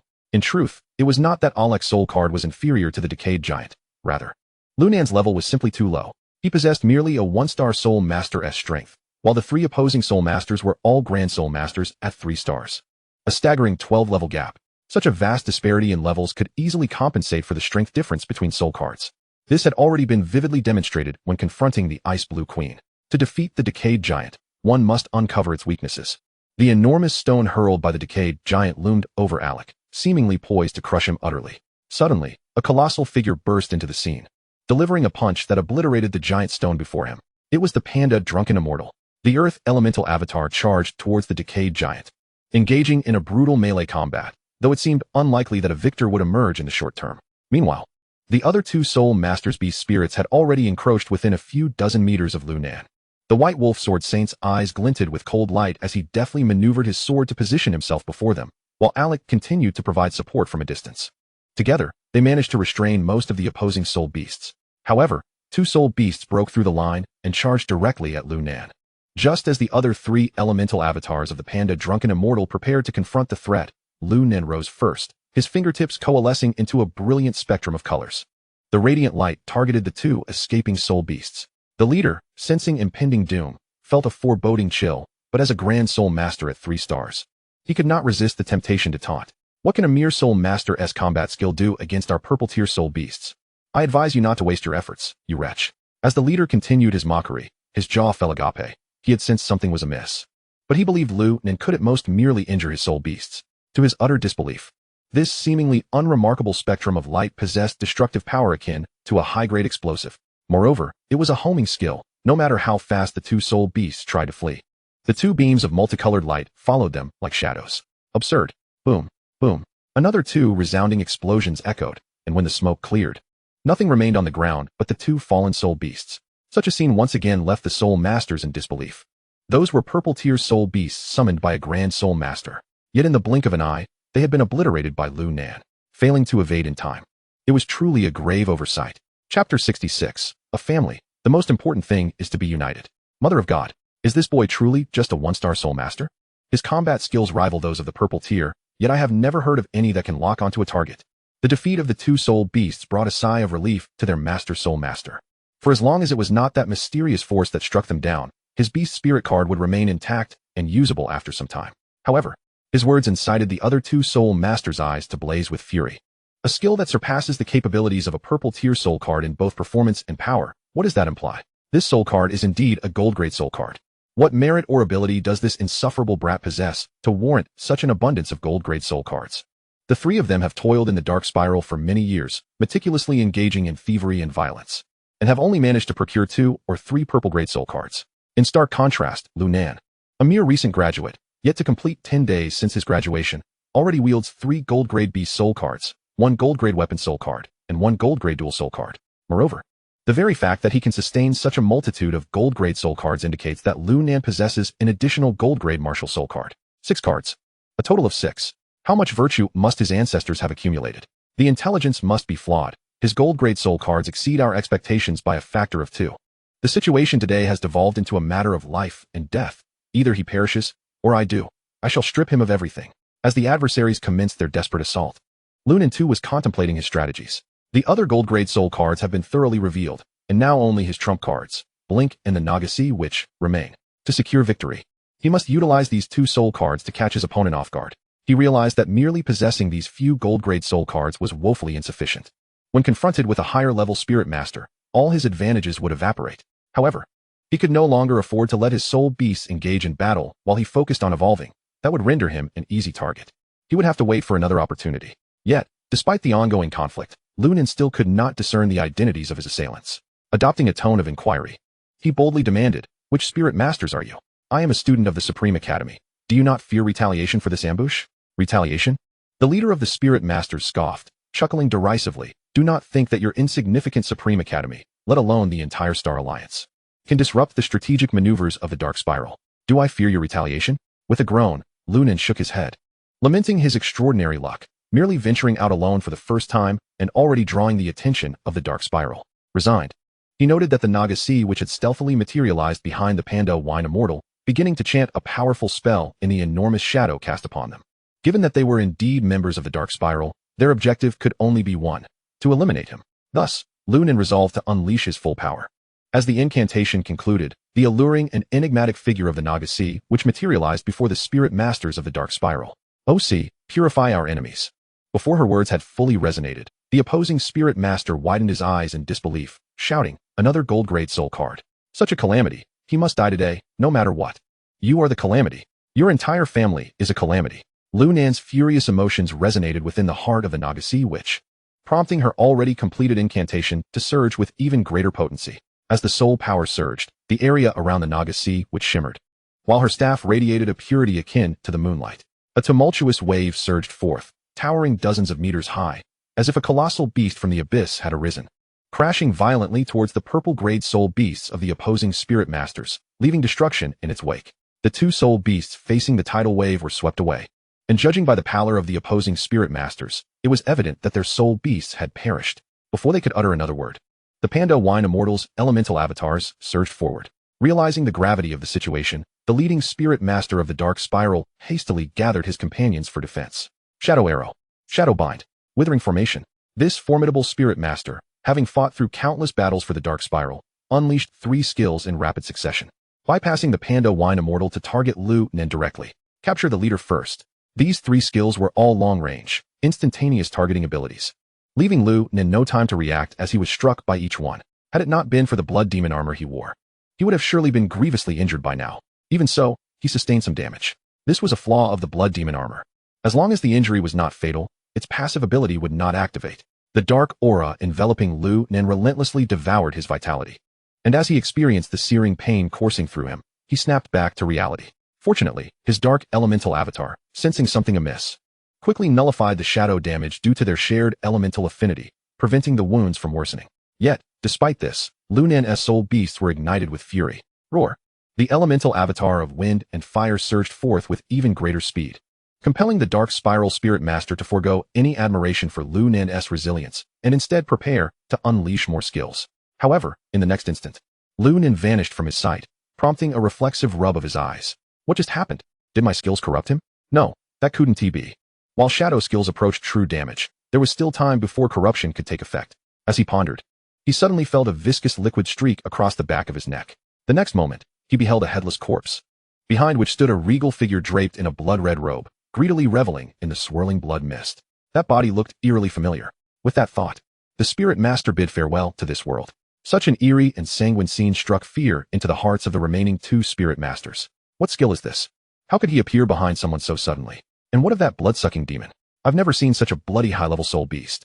Standing beside the sanguine lord, whose body was riddled with wounds, Lu Nan fiercely pointed at the two distant spirit masters. The dark spiral dared to lay hands on him.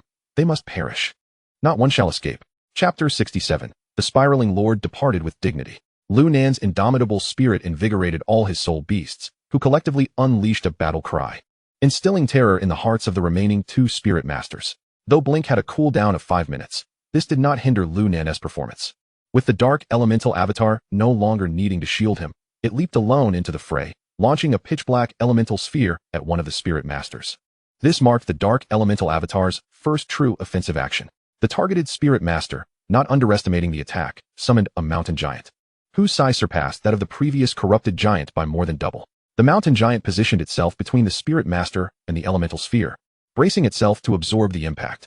The elemental sphere, far heavier than it appeared, collided with the mountain giant, who stood immovable. Witnessing this, Lu Nan felt a twinge of curiosity. The elemental sphere looked soft and airy, but what was the purpose behind the panda wine immortal launching it?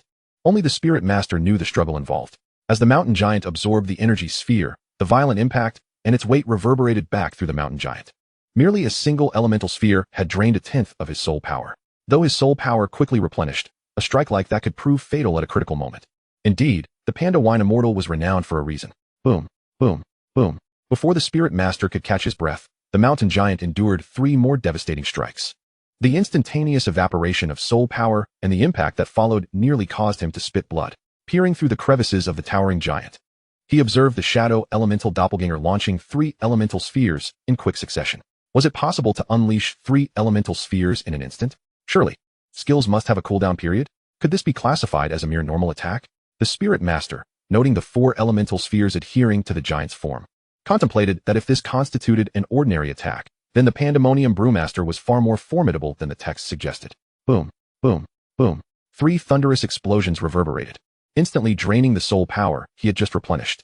Aware of the depletion of his energy, the spirit master realized he could not afford to remain passive any longer. He took refuge behind the giant, directing it to charge towards Lu Nan. His strategy mirrored that of the previous spirit master leader: eliminate Lu Nan. And regardless of how many soul beasts he commanded, they would ultimately be rendered inconsequential. Another spirit master, observing from a distance, grasped the intent without needing further explanation. Thanks to years of combat synergy, he promptly activated several skills, unleashing a barrage of icicles, ice spikes, and hailstones aimed directly at Lu Nan.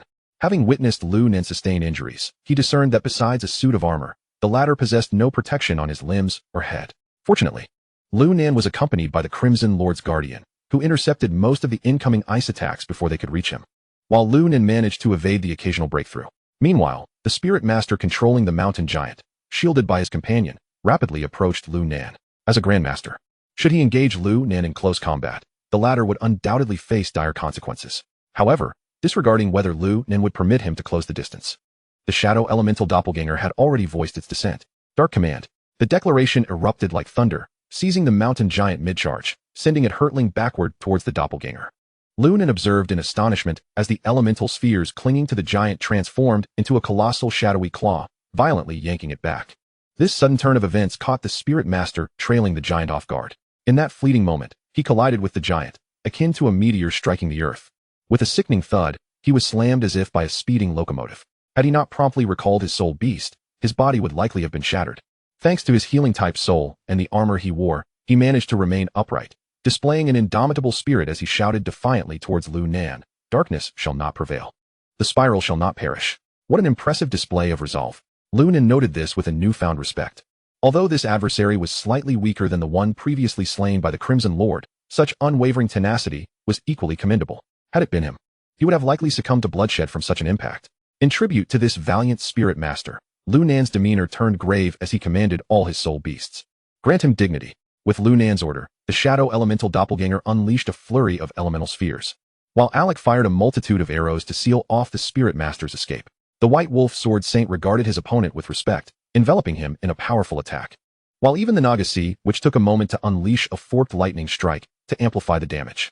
In this moment, They all aspired to offer this unyielding spirit master the most dignified demise.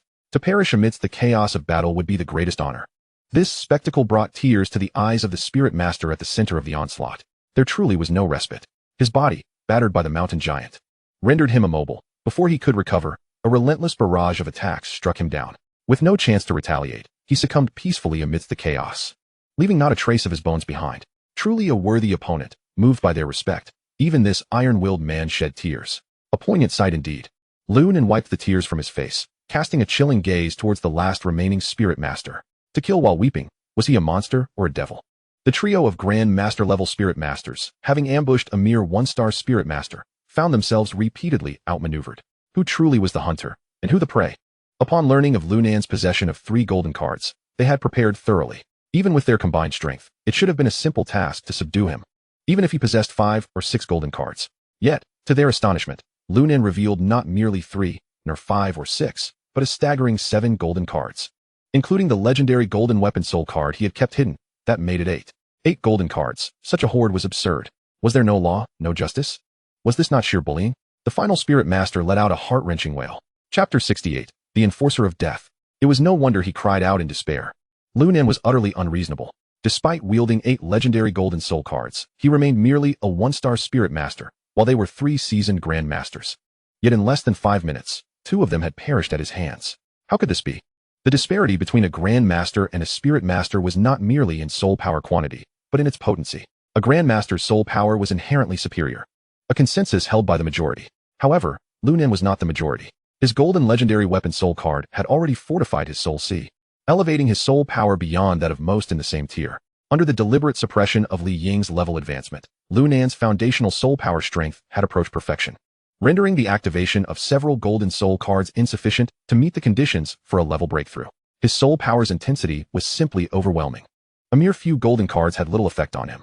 Consider the distance of his teleportation. An ordinary person's soul power at the 1-star level could manage a leap of approximately 50 meters, whereas Lu Nan could teleport over 100 meters, twice the distance. This was the chasm that separated them. Now, the tide of battle had decisively turned. The summoned soul beasts of the opposing trio began to dissipate with the death of 2 of their masters. With a wave of his hand, Lu Nan commanded all his soul beasts to encircle the remaining spirit master, systematically defeating his summoned beasts. With each motion of his skeletal hand, another of the spirit master's soul cards shattered. How dare you? Do not overstep your bounds. The spirit master shouted, pointing an accusing finger at Lu Nan. You will pay for your deeds. Lu Nan responded with an expression of sheer bewilderment. Was it not they who had initiated the ambush? How did they perceive themselves as the victims? Was the villain's reasoning truly this twisted? Before Lu Nan could fully process this, the opposing spirit master suddenly fell to his knees, extending a hand, and, using some unknown skill, began to excavate his own heart with his bare hands, a bloody, still beating heart, reverently cradled in his palm as he murmured incessantly. In such a moment, Lu Nan did not even ponder how he managed to hold on to his last breath. Instead, he instinctively unleashed an eternal sanction upon the figure before him. The unusual circumstances demanded an explanation, and he could not bear to witness the completion of this mysterious act. However, despite Lu Nan's swift actions, he was still a step too late. Just before the explosion of the eternal sanction, the heart in the hands of the soul master emanated an exceedingly strange and malevolent power. Amidst the smoke of the explosion, a leg encased in chain armor slowly stepped forth. Clang, clang. With each step, countless ghostly hands, glowing with an eerie green light, emerged from the ground, attempting to grasp that leg shrouded in armor. Yet, as soon as they made contact with the leg's armor, they were instantly repelled, only to extend once more in a relentless cycle. Ascending along the armored leg, one could see that it was still encased in chains. There was no flesh, no bone, only a ghostly apparition radiating an ethereal green glow. The apparition was clad in armor, wielding a chain sickle in its left hand and a massive shield in its right, while numerous ghostly heads clung to its shoulders, forming an imposing mountain of spirits. Otherworldly race, Enforcer of the Void Realm. Level, Grand Soul Master, 5 stars. Type, Undead. Skills, 1 Annihilation Hook 2. Ghost Shield Charge 3. Reincarnation Devour 4. Annihilation Curse. Description, when a soul master harbors respect for the ruler of the Void Realm, they are sensed by the Void Realm itself. Should they offer up a life imbued with power, a human heart, the Enforcer of the Void Realm shall descend. This malevolent and formidable force inevitably stirred memories of the earlier advanced mission for Lu Nan, those missing children. A surge of fury instantly welled within him, and he pointed at this formidable adversary, bellowing, "Kill! Tear it apart 1,000 times." Without hesitation, his soul beasts surged forward to engage. Yet Lu Nan was not truly blinded by rage. The enemy before him was already at the Grand Soul Master level, 2 tiers above the Ice Blue Queen he had previously encountered. Moreover, the strength of its soul power was twice that of the 3 Soul Masters he had just faced.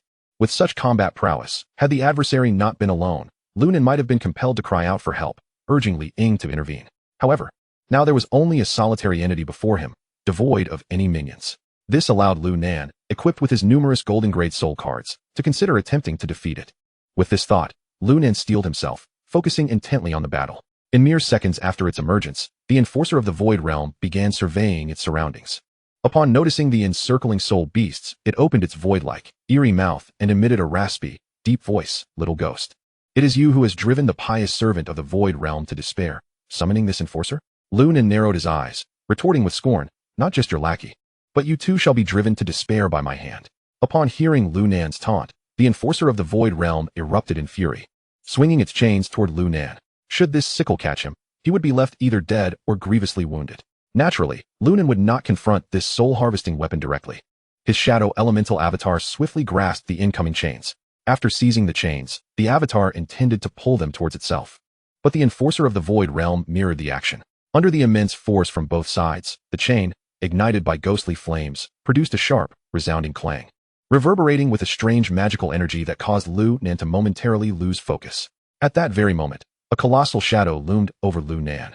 As the Enforcer's ghostly shield was hurled in his direction, plummeting with tremendous weight.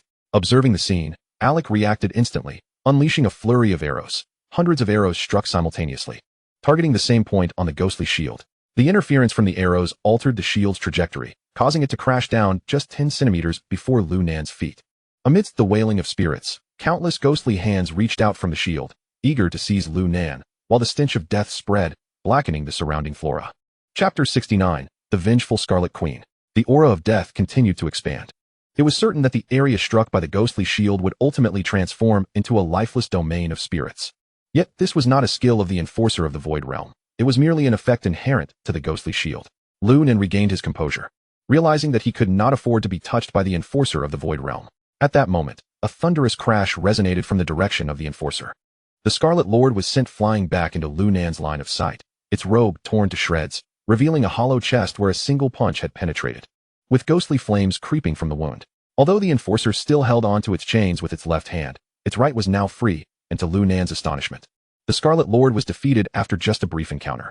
With a swift motion, the Scarlet Lord skidded along the ground until it came to rest at Lu Nan's feet.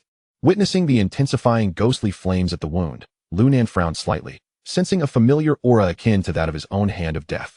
This indicated that the Enforcer of the Void Realm possessed the means to inflict damage upon the very essence of the soul. As he felt the Scarlet Lord's soul energy waning, Lu Nan hurried forward, attempting to use the hand of death to dispel the ghostly flames engulfing her. The flames of Klagos and the ghostly flames seemed to resonate similarly. As the hand of death made contact with the ghostly flames, they were absorbed entirely. However, the Scarlet Lord's injuries remained severe, having sustained damage that time alone could not heal. Feeling the Scarlet Lord nearing the brink of obliteration, Lu Nan was filled with urgency. It was worth noting that the Scarlet Lord was the first among them to evolve and had been by Lu Nan's side for the longest duration, a purple grade soul card. Although she was the weakest, often relegated to collecting soul cards or participating in less intense battles, it would be a lie to claim he felt no affection for her. With this in mind, Lu Nan disregarded Li Ying's presence and immediately withdrew the Scarlet Lord into his soul sea. Gazing upon the now fractured purple grade soul card, Lu Nan gritted his teeth and resolved to evolve it. He was uncertain whether a shattered soul card could still undergo evolution. Fortunately, the outcome was not dire. Amidst a surge of soul power, the original purple grade soul card was visibly restored, followed by a brilliant golden light suddenly manifesting within Lu Nan's soul sea. Summoned Spirit, Scarlet Queen, Lanicel. Grade, Legendary. Type, Beast Spirit. Race, Vampire. Skills, 1, Dance of Souls 2. Mirror of Blood 3. Shadow Aura 4. Twilight Blade 5. Dark Meteor Pact. Description, capable of summoning shadows to inflict area bleeding damage, while possessing remarkable blood-soaked recovery abilities, adept at transferring damage, and able to bind enemies as blood slaves. She was originally a queen of the Sarine tribe, seeking Dawn to combat calamities. During her missions, Lanicel would often gaze at the sword at her waist, reflecting on her past experiences. Unable to bear witnessing her people suffer in human torment, she resolutely shattered the blood contract that bound them and set forth on the path of slaughtering tyrants. Upon reviewing the description of the soul card, Lu Nan suddenly realized that the Scarlet Queen had once endured a similarly tumultuous fate. Perhaps the different grades of soul cards represented their respective power and experiences at certain periods. With a wave of his hand, he summoned the Scarlet Queen forth from his soul sea, her attire still a striking crimson. In stark contrast, the Scarlet Queen donned a gown of sanguine hue, lavish and resplendent, a testament to her unparalleled authority and status. Her figure and visage exuded a matured elegance, embodying a captivating charm. Beneath her alluring gaze, her crimson lips possessed an enchanting allure that swayed subtly with her movements. Lu Nan found himself momentarily entranced. At her waist rested a delicate sword, not crafted for battle, yet adorned with crimson runes that served as a stark warning against underestimating its lethal edge. Failure to heed this caution could result in death. With a graceful step forward, her lithe form approached Lu Nan with an air of elegance and intellect. "Noble master, I, Lanicel, pledge to eternally follow in your footsteps," the Scarlet Queen declared, bowing her regal head in deep reverence. She had once believed her journey of the soul had reached its conclusion, resigned to an eternity of void and oblivion, steeped in solitude and despair. Yet, Lu Nan, after a surge of evolution, had bestowed upon her the chance for continued existence, propelling her strength to unprecedented heights. Though the means by which Lu Nan accomplished this remained a mystery, it did not diminish the Scarlet Queen's fervent adoration for him. She vowed to become a blade, clearing away any adversaries that stood before Lu Nan, not for herself, nor for her people, but solely for him. Lu Nan nodded. Despite her regal title, the Scarlet Queen remained his soul beast. As long as the bond of the soul master endured, no matter how exalted or aloof she appeared, she would choose to serve as a loyal subject. Lu Nan stood as the king of kings, with a gentle sweep of the Scarlet Queen's flowing tresses. Lu Nan felt a surge of serenity. "Little Lana, go forth and assist them in vanquishing the foe." The Scarlet Queen accepted his address with respectful compliance before turning her cold gaze upon the Enforcer of Oblivion. Meanwhile, the Enforcer, engaged in battle with Lu Nan's soul beast from a distance, wore an expression of disbelief. What was happening? Hadn't he already dispatched this soul beast? How had it reverted to its original form? And not just that, its aura felt even more formidable. As the Enforcer grappled with confusion, the Scarlet Queen hurled a chain of crimson towards him. This chain, neither metal nor iron, was forged purely from blood essence. The Enforcer, bewildered, dared not approach the chain and swiftly dodged aside. Yet, the dark elemental avatar tightened its grip on the iron chain, inadvertently pulling the Enforcer off balance, forcing him to confront the oncoming chain. In a moment of desperation, the Enforcer relinquished his hold on the chain, grasping a ghostly hand from the ground instead. Yanking forth a spectral figure, he positioned the ghostly apparition defensively before executing a maneuver to evade. Alex seized the opportunity, unleashing a barrage of explosive arrows that shattered the ghostly figure, while subsequent arrows sealed the Enforcer's escape route. Trapped by Lu Nan's soul beast's coordinated assault, the Enforcer found himself ensnared by the blood essence. Yet, there was no strangulation, no cutting, nor any other form of harm. The blood essence clung to the Enforcer without inflicting direct injury. The Enforcer, feeling a twinge of unease, glanced down at himself and scoffed. "Is that all?" Suddenly, the Enforcer emitted a heart-wrenching scream, causing all the soul beasts, including Lu Nan, to pause and turn their attention to the Scarlet Queen. Unbeknownst to them, she had drawn her delicate sword from her waist and slowly plunged it into her own chest. Chapter 70. The Duel, a Romance of Men. The Scarlet Queen's act of self-immolation elicited a pained wail from the Enforcer. At that moment, it became abundantly clear to all present, even to those with the slightest wit, what the Scarlet Queen's earlier blood essence had been intended for, transferring her own wounds onto her foe. The Scarlet Queen was merciless in her resolve, wielding her exquisite sword as if it were a saw, methodically severing flesh and sinew, her sensitivity to pain seemingly non-existent. Where she was most vulnerable, that was precisely where she struck. Blood stained her gown, yet astonishingly, she bore no wounds herself. The injuries she endured were instantaneously transferred to the Enforcer, resulting in a cacophony of anguished cries that echoed through the skies. Hearing the Enforcer's tormented screams only fueled the Scarlet Queen's exhilaration, prompting her to strike with even greater ferocity. Lu Nan and the other soul beasts exchanged glances. Realizing the truth, one should never offend a woman.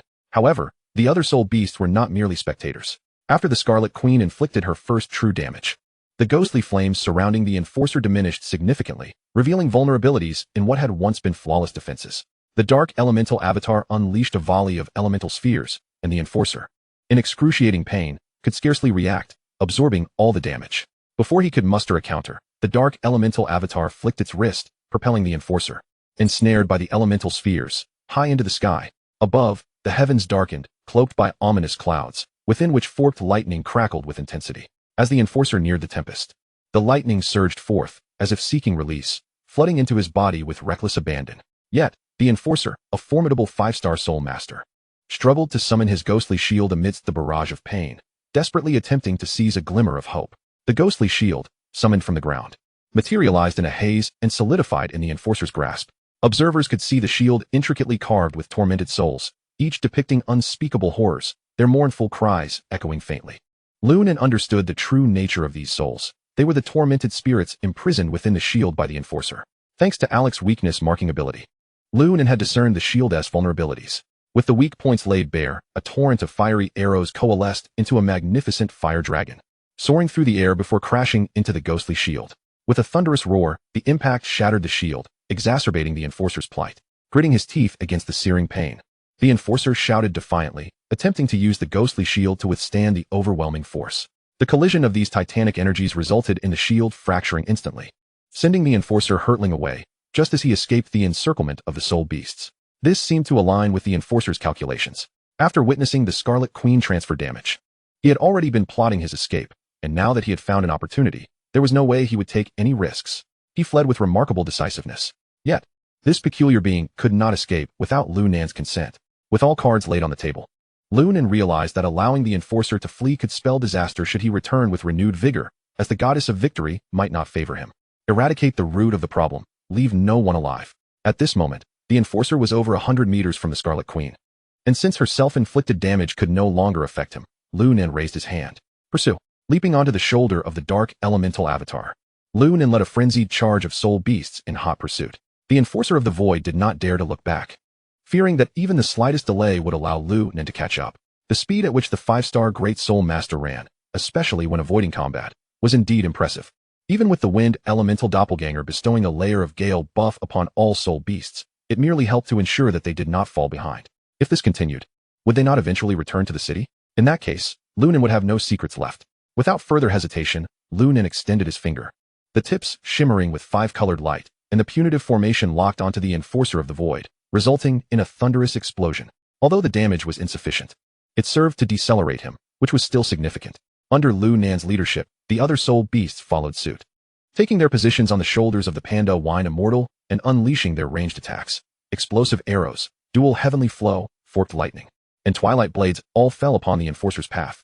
Notably, the Scarlet Queen's skills emerged unexpectedly from various directions, her damage bypassing the Enforcer's defenses as if specifically designed to counter him. Perhaps during her evolution, she harbored resentment towards the Enforcer, deliberately altering her skills to target him. She bore no grudge against anyone else. Her sole intent was to annihilate the Enforcer of the Void. This left the Enforcer feeling exceedingly frustrated. Since his summoning, apart from initially piercing through the Scarlet Queen's form, he had inflicted no substantial damage upon Lu Nan's group. He hadn't even had the chance to utter a harsh word before being relentlessly pursued. In this era, was he to receive no regard as a villain?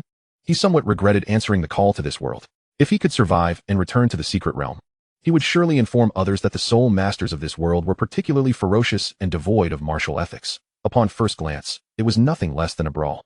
Just as his thoughts spiraled into chaos, the Scarlet Queen's dark doom contract found its mark on his right calf. In an instant, the Enforcer felt his control over his right leg wane.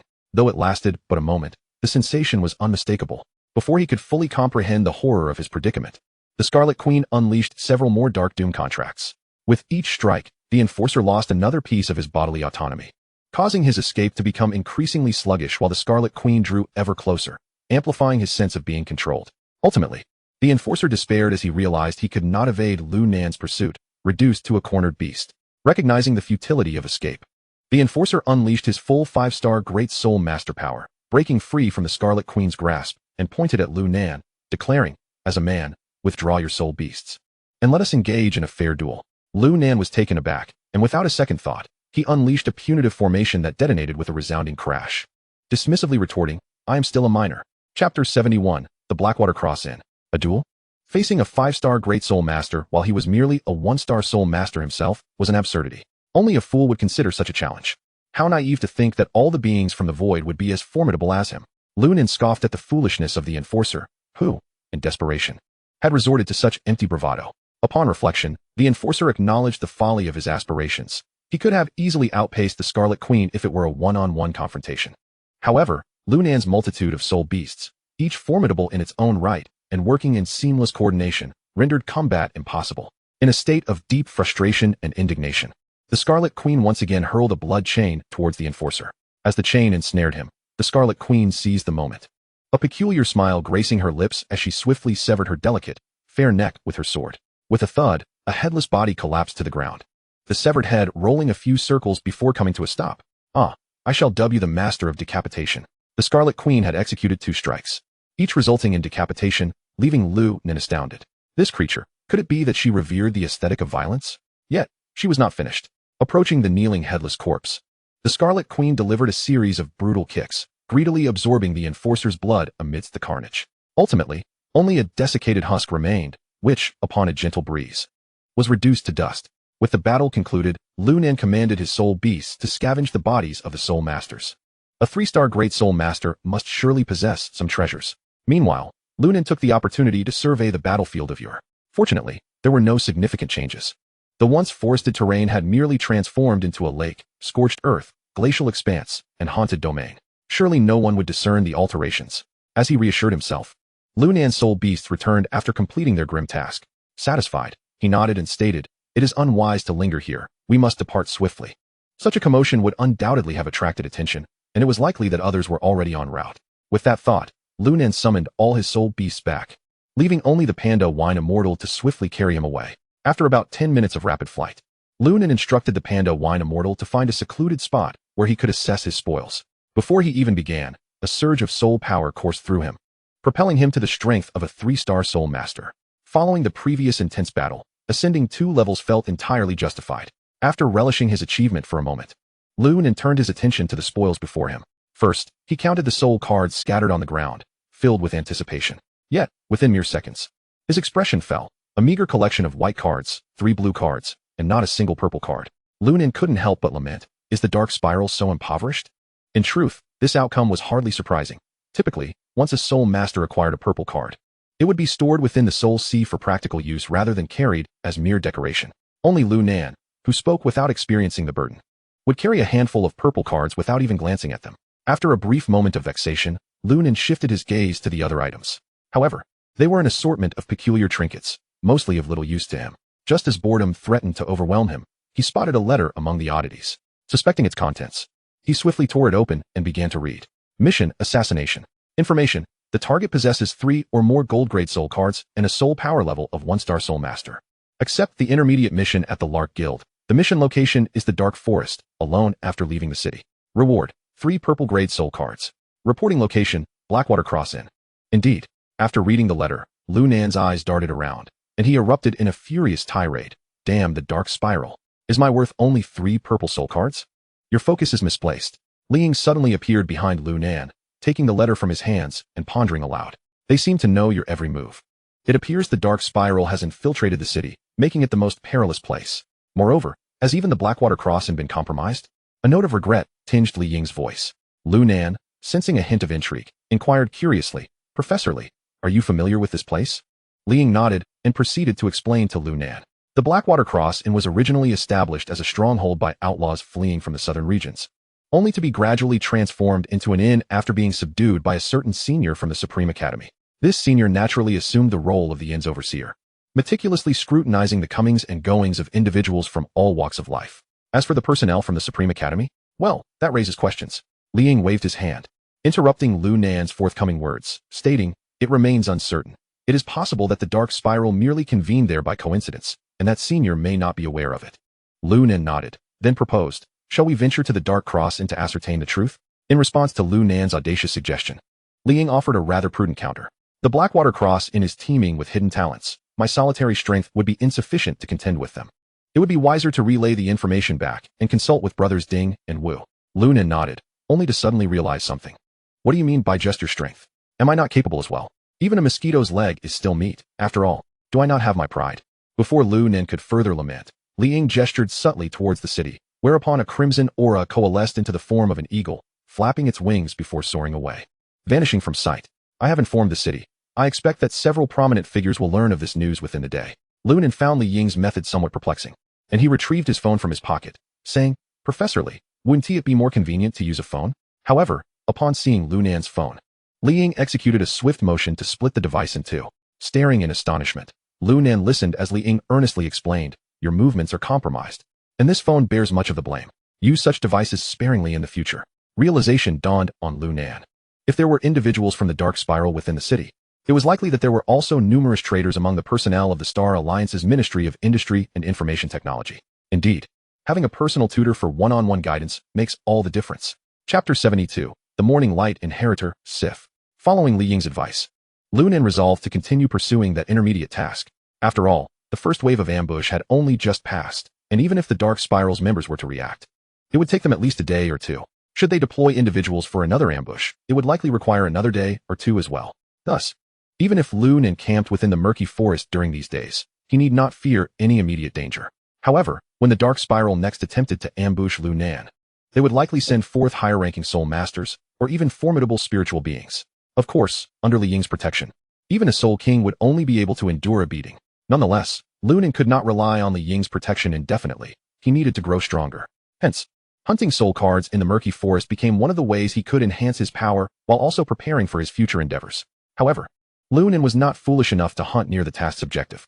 After collecting the materials required for the intermediate task, he traversed diagonally towards another direction. After 2 days of relentless slaughter, Lu Nan amassed over 2,000 soul cards. Yet, having elevated his expectations, the sight of ordinary thousands of blank soul cards no longer held any allure for him. Yawning, Lu Nan stretched lazily on the back of the panda wine immortal. His eyes still heavy with sleep as he gazed at the blank soul cards in the hands of the Scarlet Queen, his spirits not lifted in the slightest.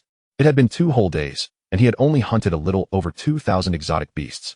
The quantity of these creatures was far too sparse compared to those from other worlds. Disheartened, Lu Nan fidgeted with a few of the soul cards, seemingly verifying his count.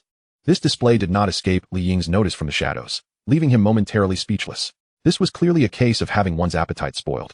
Although the quantity did not meet his expectations, Lu Nan still needed to proceed with evolution. Every bit of strength gained counts. Without further ado, Lu Nan set a modest goal for himself, to activate 1,000 soul cards all at once.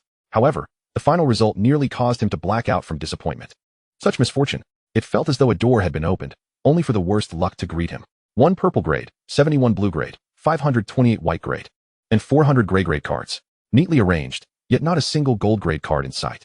Although this outcome was statistically not a loss, and converting them into Star Alliance currency could be considered profitable, Lu Nan's elevated expectations left him feeling unfortunate for lacking a gold grade soul card. With dissatisfaction, he activated another 1,000 blank soul cards, only to once again let out a wail. 3 purple grade, 64 blue grade, 433 white grade, and 500 gray grade cards. Lu Nan felt a surge of emotions. Even a pig could do better than this. Taking a deep breath, Lu Nan discreetly opened his attribute interface to assess his stock of soul cards and couldn't help but shake his head. Compared to luck, evolution felt far more substantial. As long as he could evolve a gold grade soul card, he would certainly be superior to a pig. Name: Lu Nan. Level: 3-star Soul Master. Potential: Peak. Legendary Soul Cards. Martial Soul, 10,000 Law Transcending Spirits. Beast Souls, 1. Panda Wine Immortal 2. Naga Sea Witch 3. White Wolf Sword Saint 4. Abyss Watcher 5. Scarlet Queen. Fighting Souls, 1 Blink 2. Eternal Judgment. Weapon Soul, Blood Demon Armor. Low-grade Soul Cards. Purple, 19 cards. Blue, 137 cards. White, 963 cards. Gray, 1043 cards. After some calculations, Lu Nan estimated he could evolve approximately 18 gold-grade soul cards. Alas, merely 18. He wondered how many gold-grade soul cards other soul card shops typically had in stock. Perhaps he should inquire in the city. After gathering all the soul cards into the Soul Sea, Lu Nan executed a series of operations, resulting in a significant overhaul of the soul cards within the Soul Sea. Low-grade soul cards. Purple, 93 cards. Blue, 1 card. White, 1 card. Gray, 3 cards. Rubbing his nose, Lu Nan recalled the excitement on Wu Lu's face when he had previously presented a purple-grade soul card. Now, approximately half a month later, if Lu Nan were to present these 93 purple-grade soul cards to Wu Lu, he could only imagine the expression that would cross his face. These 93 purple-grade soul cards encompassed various types, yet none were the weapon soul cards Lu Nan desired. To date, he had only gathered 1 piece of the Blood Demon armor, and to complete the Blood Demon set, he needed to first collect the Immortal set for evolution. Unfortunately, among the purple-grade soul cards he possessed, he only had the Burning Fist gloves and the Thunderclap boots. While they were indeed part of a set, they were clearly incompatible with his Blood Demon armor. Casually stowing them away, Lu Nan had already devised a plan for their disposal. Since they constituted a set, there would inevitably be someone missing this or that piece, much like Lu Nan's current situation. To activate all the effects of the set, One would need to activate 8 weapon soul cards, a task fraught with difficulty. Consequently, many would opt to trade surplus pieces of their sets. How to trade? Simply put, he would offer what he needed in exchange for the set he desired. Through this mutual exchange, obtaining a complete immortal set would not be an insurmountable challenge. This was also one of the reasons Lu Nan wished to open a shop. Refocusing his thoughts, Lu Nan had already resolved the type of soul cards he intended to evolve. Previously, during his life and death battle with the Soul Masters, he had identified a crucial issue. Although the skills of fighting soul cards were formidable, they paled in comparison to the practicality of beast soul cards. Once summoned, beast soul cards would adapt their attack strategies based on the battle conditions, proving far more efficient than Lu Nan releasing skills on his own. Moreover, it has also spared him the necessity of engaging directly in battle. Thus, Lu Nan's decision to evolve the beast soul cards came as no surprise. The nature of the evolved beast soul cards, however, warrants further examination. Currently, his collection includes the panda Drunken Immortal, renowned for its formidable melee capabilities and robust defenses. The Naga Sea Witch, proficient in long-range spells and crowd control skills. The White Wolf Sword Saint, a quintessential agile warrior with exceptional control abilities. And Alec, a veritable human cannon, capable of delivering tremendous physical damage in an instant. The recently evolved Crimson Queen stands as a formidable character capable of inflicting true damage. It can be said that the collective power of Lu Nan's spirit beast has reached astonishing heights, encompassing mages, tanks, warriors, assassins, and archers. What more could one desire? After some contemplation, Lu Nan's eyes suddenly sparkled with realization as he exclaimed, "I've got it." He placed 5 purple grade soul cards into the evolution slot, and, with an inner shout of evolution, a brand new golden grade soul card emerged within his soul sea. Soul, Herald of Dawn, Sif. Grade, Legendary. Type, Beast Soul. Race, Angel. Skills, Blessing of Dawn, Blessing of the War God, Blessing of Protection, Divine Might, Sword of Heaven. Description, a legendary angel, adept at purifying negative states while bestowing beneficial effects. She possesses a natural counter against undead soul beasts. From the moment Sif began to form memories, she was revered as a nun within the monastery. Yet, during her time there, she often heard a voice calling her, incessantly, day and night. Unable to endure the torment, Sif began to peruse ancient texts until she stumbled upon her own name within one of them. Splendid, truly powerful, I am elated. Upon witnessing Sif's appearance within his soul sea, Lu Nan was nearly overwhelmed with drool. Wiping his mouth, he shouted, "Come forth, Herald of Dawn, my beloved Sif." Chapter 73, The Joy of Fire. Lu Nan was immensely satisfied with his beloved, Sif. Although Sif's combat prowess may not rival that of his other soul beasts, her uniqueness in support, healing, and purification was unparalleled. Moreover, she possessed a natural advantage against undead creatures. Lu Nan even speculated that had Sif been present during the encounter with the Arbiter of Oblivion, the other soul beasts would have been rendered redundant. He imagined that upon her arrival, a single Blessing of Dawn would have obliterated the Arbiter into ashes. Furthermore, she could enhance the combat capabilities of his team. If this effect were to bolster the Crimson Queen, combined with the damage transfer of the Blood Soul Mirror or the body control of the Dark Fallen contract, silent assassinations from a distance would be effortlessly achievable. Thus, without a hint of hesitation, Lu Nan activated the golden grade soul card in front of Liang, performing the summoning with seamless fluidity. In the next moment, the Herald of Dawn, Sif, manifested before the astonished gaze of Liang. This prodigy. Has she been granted some divine advantage? Li Ying's suspicions, which had been piqued upon witnessing the Crimson Queen, intensified upon seeing Lu Nan activate the golden grade soul card. Were it not for Lu Nan's unblemished reputation and the fact that he had been ambushed by the Dark Spiral, Li Ying might have resorted to torturing Lu Nan to extract a confession about being an undercover agent for the Dark Spiral. However, as long as Lu Nan was on their side, Li Ying, who valued the unity of knowledge and action, believed that the more secrets Lu Nan held, the better. Sif donned a flowing white robe befitting a priestess, her bare legs hovering above the ground. Cradled in her arms was a massive ancient tome, while a halo, reminiscent of a sun's corona, floated gracefully behind her. Yet, the most striking feature was not the halo, but her eyes, pure and crystalline. Her angelic smile radiated warmth and approachability. She embodied the essence of a goddess, emerging untainted from the mire, and Lu Nan could hardly have wished for anything more satisfactory. Lu Nan inquired, "Sif, how much can your blessings enhance our abilities? Are there any limitations based on the strength of the recipient?" "Onefold, with no other restrictions," Sif replied, her ethereal voice resonating from all directions, akin to a divine proclamation from the heavens. The mystery surrounding her words was profound. The absence of restrictions meant that the stronger the recipient, the more potent the enhancement. Lu Nan gestured toward the panda Drunken Immortal, and Sif immediately understood. Blessing of the War God. A beam of holy light descended, and golden wings abruptly manifested behind the panda Drunken Immortal, only to vanish moments later. Nevertheless, Lu Nan could sense a significant surge in the panda drunken immortal's power. What do you think? Lu Nan asked eagerly, his gaze fixed on the panda drunken immortal. Impressive. The panda drunken immortal was never one to shy away from offering praise, and his compliments were always grounded in truth. Please wait a moment, master. After this brief statement, the panda drunken immortal vanished from sight, only to reappear 100 meters away and crash down into the ground. Boom. The impact created a crater as if struck by a meteor, the ground collapsing dramatically until it finally ceased beneath Lu Nan's feet. Upon inspection, a massive pit had formed. Notably, this was merely the panda drunken immortal's full force without any skills activated. Although inherently a strength-based warrior, this enhancement vividly illustrated Sif's capabilities. The panda drunken immortal returned to Lu Nan's side, his eyes sparkling with excitement, clearly enamored with the newfound strength. It truly is a one-fold enhancement. Lu Nan smiled in satisfaction, and then continued to ask Sif, "Can the halo behind you be concealed?" He pointed at the prominent halo, and his inquiry stemmed from a practical concern. If it remained so conspicuous during combat, it would effectively announce to foes, "I am the support, come strike me." He could not allow his beloved to be harmed. Sensing Lu Nan's concern, Sif appeared pleased, nodding slightly before retracting the halo. Now, her appearance was indistinguishable from that of an ordinary person. To an unknowing observer, one might mistake her for a human soul master. Although still a target, she was no longer as conspicuous. Lu Nan invited Sif to sit beside him as he prepared for the next evolution. With Sif's assurance, Lu Nan felt confident about the upcoming soul card evolution. He randomly selected several purple-grade soul cards to place in the evolution slot and shouted internally, "Evolution. Ding. Evolution complete. Soul. Explosive fire technique. Grade. Legendary. Type. Combat soul. Description. Locks onto an enemy and condenses soul power from beneath the ground, producing a violent explosion that inflicts substantial damage and applies a burning effect. Unlike Eternal Judgment, the explosive fire technique lacks control skills but compensates with immense single-target damage and igniting effects. Useful. Lu Nan grinned, promptly claiming it for himself within the Soul Sea. Had he possessed this explosive fire technique during his encounter with the Dark Spiral, a mere glance could have obliterated any fragile soul master on the opposing side, even if they were a grand soul master. However, that was of little consequence. Lu Nan would undoubtedly encounter members of the Dark Spiral again, and he could always put his knowledge into practice at that time.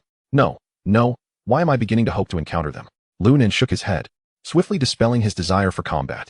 Living is good, courting death is one thing, but courting absolute demise is another. Yet, Lu Nan understood that whether the Dark Spiral sought him out had little bearing on his own wishes. Though no members of the Dark Spiral had approached him in recent days, it was highly likely that the involvement of City Lord Ding and Wu Lu played a significant role in this. As the city's benefactor, having survived an ambush, City Lord Ding must have been beside himself with fury. Indeed, upon Lord Ding's receipt of the news regarding Lu Nan's assassination, he clandestinely convened his trusted confidants that very evening, orchestrating the eradication of all malignant elements within the city. In the span of a single night, the nefarious machinations of the Dark Spiral were rendered futile, inciting a vehement hatred towards these traitorous humans. The demise of 3 Grand Soul Masters not only signified a significant loss of combat prowess, but also served as a resounding slap to their faces. Such indignation could not be easily swallowed. Thus, they shamelessly redirected their animosity towards Lu Nan. Poor Lu Nan, unbeknownst to him, found himself climbing the assassination list of the Dark Spiral, rising several ranks. At present, he was engrossed in the evolution of his next soul card. Evolution. Soul card. Joy of Fire. Grade. Legendary. Type. Weapon soul. Location. Longsword. Description. Inflicts no damage upon striking, yet can replicate the burning effect of the target onto all enemies on the field, triggering explosions based on the degree of burning. Lu Nan gasped in astonishment. This clearing artifact was indeed extraordinary. Chapter 74. The second piece of the Blood Demon set, Absolute Defense. Although the Joy of Fire inflicts no harm when striking, its formidable explosive effect surpasses mere physical damage 100-fold. Coupled with the initial damage from the explosive flame technique, Lu Nan could easily unleash a conflagration of ignition and explosions upon all enemies in mere moments. However, the concept of triggering damage based on the burning effect remains somewhat nebulous. He would have to wait for future battles to experiment with it on some exotic beasts. Without pausing, Lu Nan proceeded to evolve 5 more purple-grade soul cards. This time, he sensed a connection. This card would undoubtedly be of use to him. Soul card. Clear Omen. Grade. Legendary. Type. Martial Soul. Description. Unique. Can coexist with other martial soul cards. Provides early warning of imminent lethal attacks, with the warning duration extending in accordance with soul power level. Another life-saving skill. With the Dark Spiral targeting Lu Nan, this type of soul card was exactly what he needed. As the saying goes, while one can easily evade a straightforward attack, a hidden strike is far more treacherous. Should Lu Nan find himself ambushed, no matter how many soul beasts or powerful skills he possessed, they would be of little use. However, with this martial soul card providing warnings, the outcome would be vastly different. He could detect danger when poisoned, thus avoiding it, or easily dodge an ambush with a mere bend of the waist. Perfect. Lu Nan swiftly drew it into his soul sea. To his astonishment, he discovered that this special martial soul card had connected with the soul cards that provided soul power through a slender golden thread of soul energy. It appeared that martial soul cards were not genuinely unique. Could the reason Professor Lee was able to sense the number of his golden grade cards be related to this type of special martial soul card? As Lu Nan surmised, Professor Lee's ability to perceive the quantity of Lu Nan's golden grade soul cards stemmed from his possession of a unique sensing soul card, though his was a fighting soul, not a martial soul. Martial soul cards were exceedingly rare. Acquiring one was no simple feat. After obtaining the clear omen, Lu Nan's desire to evolve more soul cards intensified. His previous 4 evolutions had yielded the Dawnlight successor, explosive flame technique, joy of fire, and clear omen, all of which he needed, yet he still lacked the blood demon set he most desired. Although he had the potential to evolve 14 more golden grade soul cards, the randomness of evolution was always uncertain. Still, Lu Nan firmly believed that his luck was on the verge of a breakthrough. Evolution. Soul card, blood demon gauntlet. Grade, legendary. Type, weapon soul. Location, hands. Description, summons an ethereal blood feather shield from a designated location, returning it to the gauntlet. The blood feather shield can be thrown to attack enemies and continuously consumes soul power while it exists. Blood demon set. The cooldown time of the blood demon armor is halved, and the blood demon gauntlet incurs no soul power cost. Activated effects. 2/8 HM. Am I seeing this correctly? Lu Nan placed the soul card before him, rubbed his eyes, and focused again. Indeed, it was the blood demon set. At last, the second piece had arrived. Filled with elation, Lu Nan examined the description of the soul card. Ultimately, this gauntlet was capable of summoning a shield for defense or attack. In an instant, he transformed into the captain of a certain nation. Moreover, the set effect eliminated soul power consumption and halved the cooldown time of the armor. Quite formidable. Lu Nan was also certain that the blood demon set contained 8 pieces in total, although he had only acquired 2 thus far. Obtaining the remaining 6 was merely a matter of time. Drawing the blood demon gauntlet into his soul sea and summoning it forth, Lu Nan's first action was to call forth the blood feather shield. Unlike the traditional round shields, the blood feather shield was conical, resembling a feather. Consequently, it inflicted slashing damage upon flying and colliding with enemies. It was quite manageable. Lu Nan nodded in satisfaction and promptly withdrew the blood demon gauntlet back into his soul sea. He took a moment to survey his soul sea's card collection. Given his current resources and strength, even if the 3 dark spiral soul masters were to return, they would merely find themselves ground beneath his heel. The blood feather shield could unexpectedly eliminate one. The explosive flame technique combined with the joy of fire could take down another, and finally, with the aid of Sif and the Scarlet Queen, he could dispatch the last one. Altogether, it would likely take mere seconds. Even if he couldn't defeat them all at once, there were still several formidable soul beasts at his disposal. He had no fear of being unable to emerge victorious. However, such a card collection was evidently insufficient. Lu Nan had 13 more golden cards awaiting evolution. After his previous encounter with the law enforcer in the mortal realm, Lu Nan resolved to no longer procrastinate. He would evolve as many soul cards as he could, without delay. After all, acquiring soul cards had become exceedingly simple. If he were to enter another world, he could effortlessly acquire thousands of soul cards within a single day. Why not take advantage of such an opportunity? Lost in thought, Lu Nan placed the soul card into the evolution slot. Evolution. Ding. The soul card evolution is complete. Soul card. Mithril sword. Grade. Legendary. Type. Weapon soul. Location. Two-handed sword. Description. A two-handed sword forged from mithril, sharp and exquisite, effective against evil beings. Lu Nan shook his head. This two-handed sword had overly restrictive effects, only proving effective against malevolent creatures. What use would it be to him? However, given its aesthetic appeal, it would make a fine decorative piece in the soul card shop. Casually tossing it aside, Lu Nan proceeded to evolve the next soul card. Evolution. Ding. The soul card evolution is complete. Soul card. Demon Draining Ring. Grade. Legendary. Type. Weapon soul. Location. Ring. Description. A ring crafted from meteorite, capable of preserving the consciousness of the soul master and dispelling control effects, with a cooldown time of 3 minutes.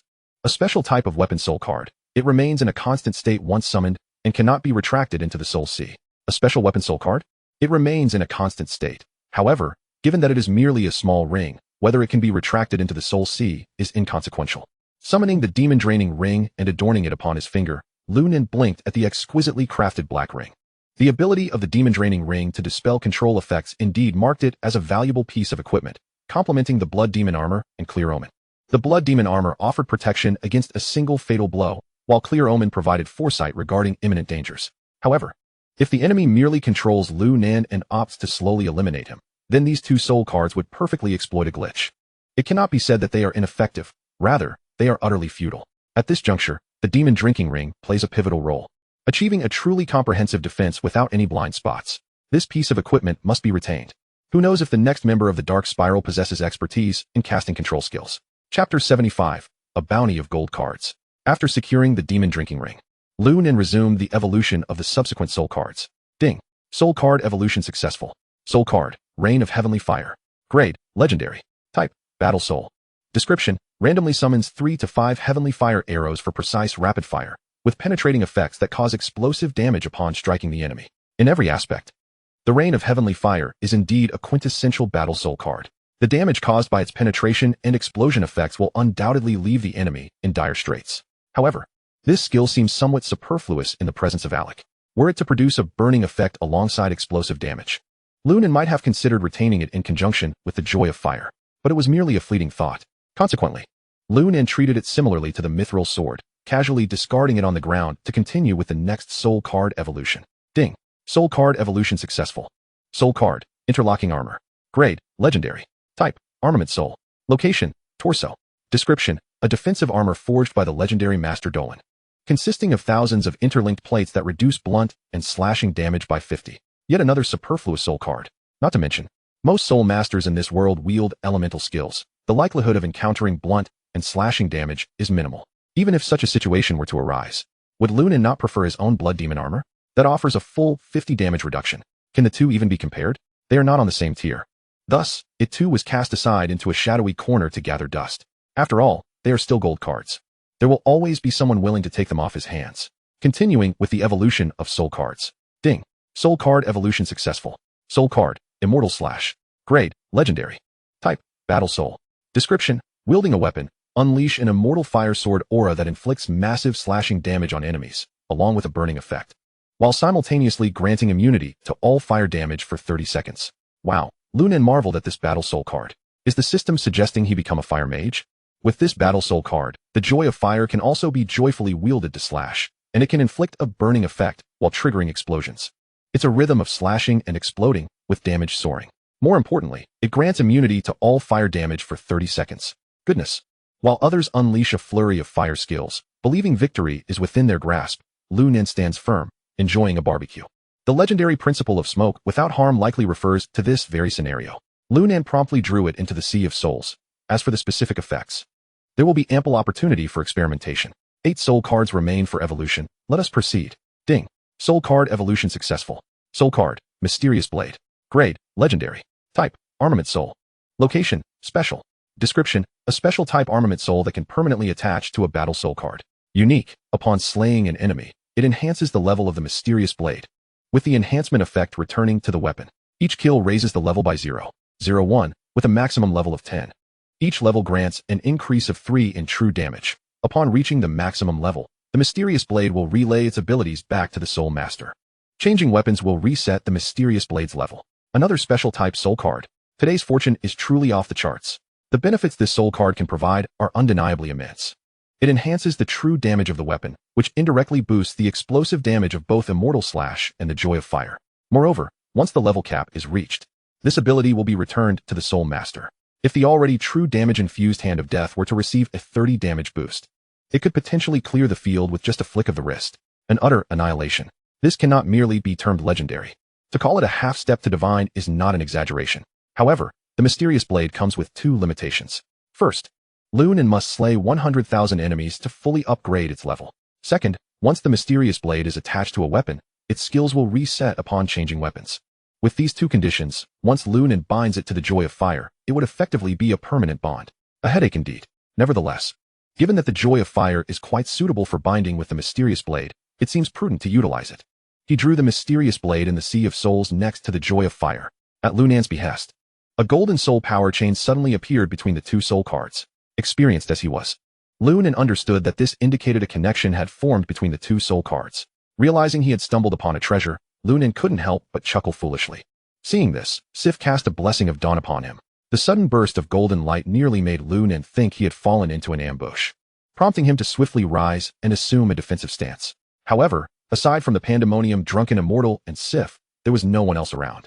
Moreover, Lu Nan felt a significant clarity of mind, as if a fog had lifted. What is happening? Lu Nan scratched his head in confusion, while Sif, looking slightly aggrieved, explained. I saw you in a daze, so I bestowed purification upon you. Upon witnessing Sif's pitiful expression, Lu Nan felt a wave of guilt wash over him. With a wry smile, he sat back down beside her and gently patted her shoulder. My dear wife. Oh, I mean Sif, I'm perfectly fine. Please refrain from startling me like that in the future. After calming Sif's emotions, Lu Nan continued with the evolution of soul cards. However, it seemed his good fortune had been exhausted, for the next soul cards he evolved turned out to be entirely unusable. Soul card, Ice Armor. Grade, Legendary. Type, Armament Soul. Location, Torso. Description, crafted from cold iron sourced from the Ice Crown Glacier. It reduces ice damage by 50 and adds 50 to ice damage. Useless, discard. Soul card, Justice Gauntlet. Grade, Legendary. Type, Armament Soul. Location, Arm. Description, justice may be delayed, but it will never be absent. The righteous soul master will absorb all damage directed at their designated ally. Which misguided genius conceived this equipment? Is it a death wish? Discard. With a mutter, he proceeded with the evolution. Soul card, Infectious Attack. Grade, Legendary. Type, Battle Soul. Description, infects the target with a poison effect to a random surrounding target, instantly triggering the poison effect. Similar to the effect of the Joy of Fire, but Lu Nan has no use for poison. Discard. Soul card, Instructor's Whip. Grade, Legendary. Type, Armament Soul. Location, Long Whip. Description, allegedly a whip used by demons to chastise little devils. The struck target will suffer severe lacerations and experience fear and some form of dependency towards the wielder. This peculiar attribute. A figure suddenly flashed in Lu Nan's mind. He had already devised a plan to use this card to negotiate some benefits with her.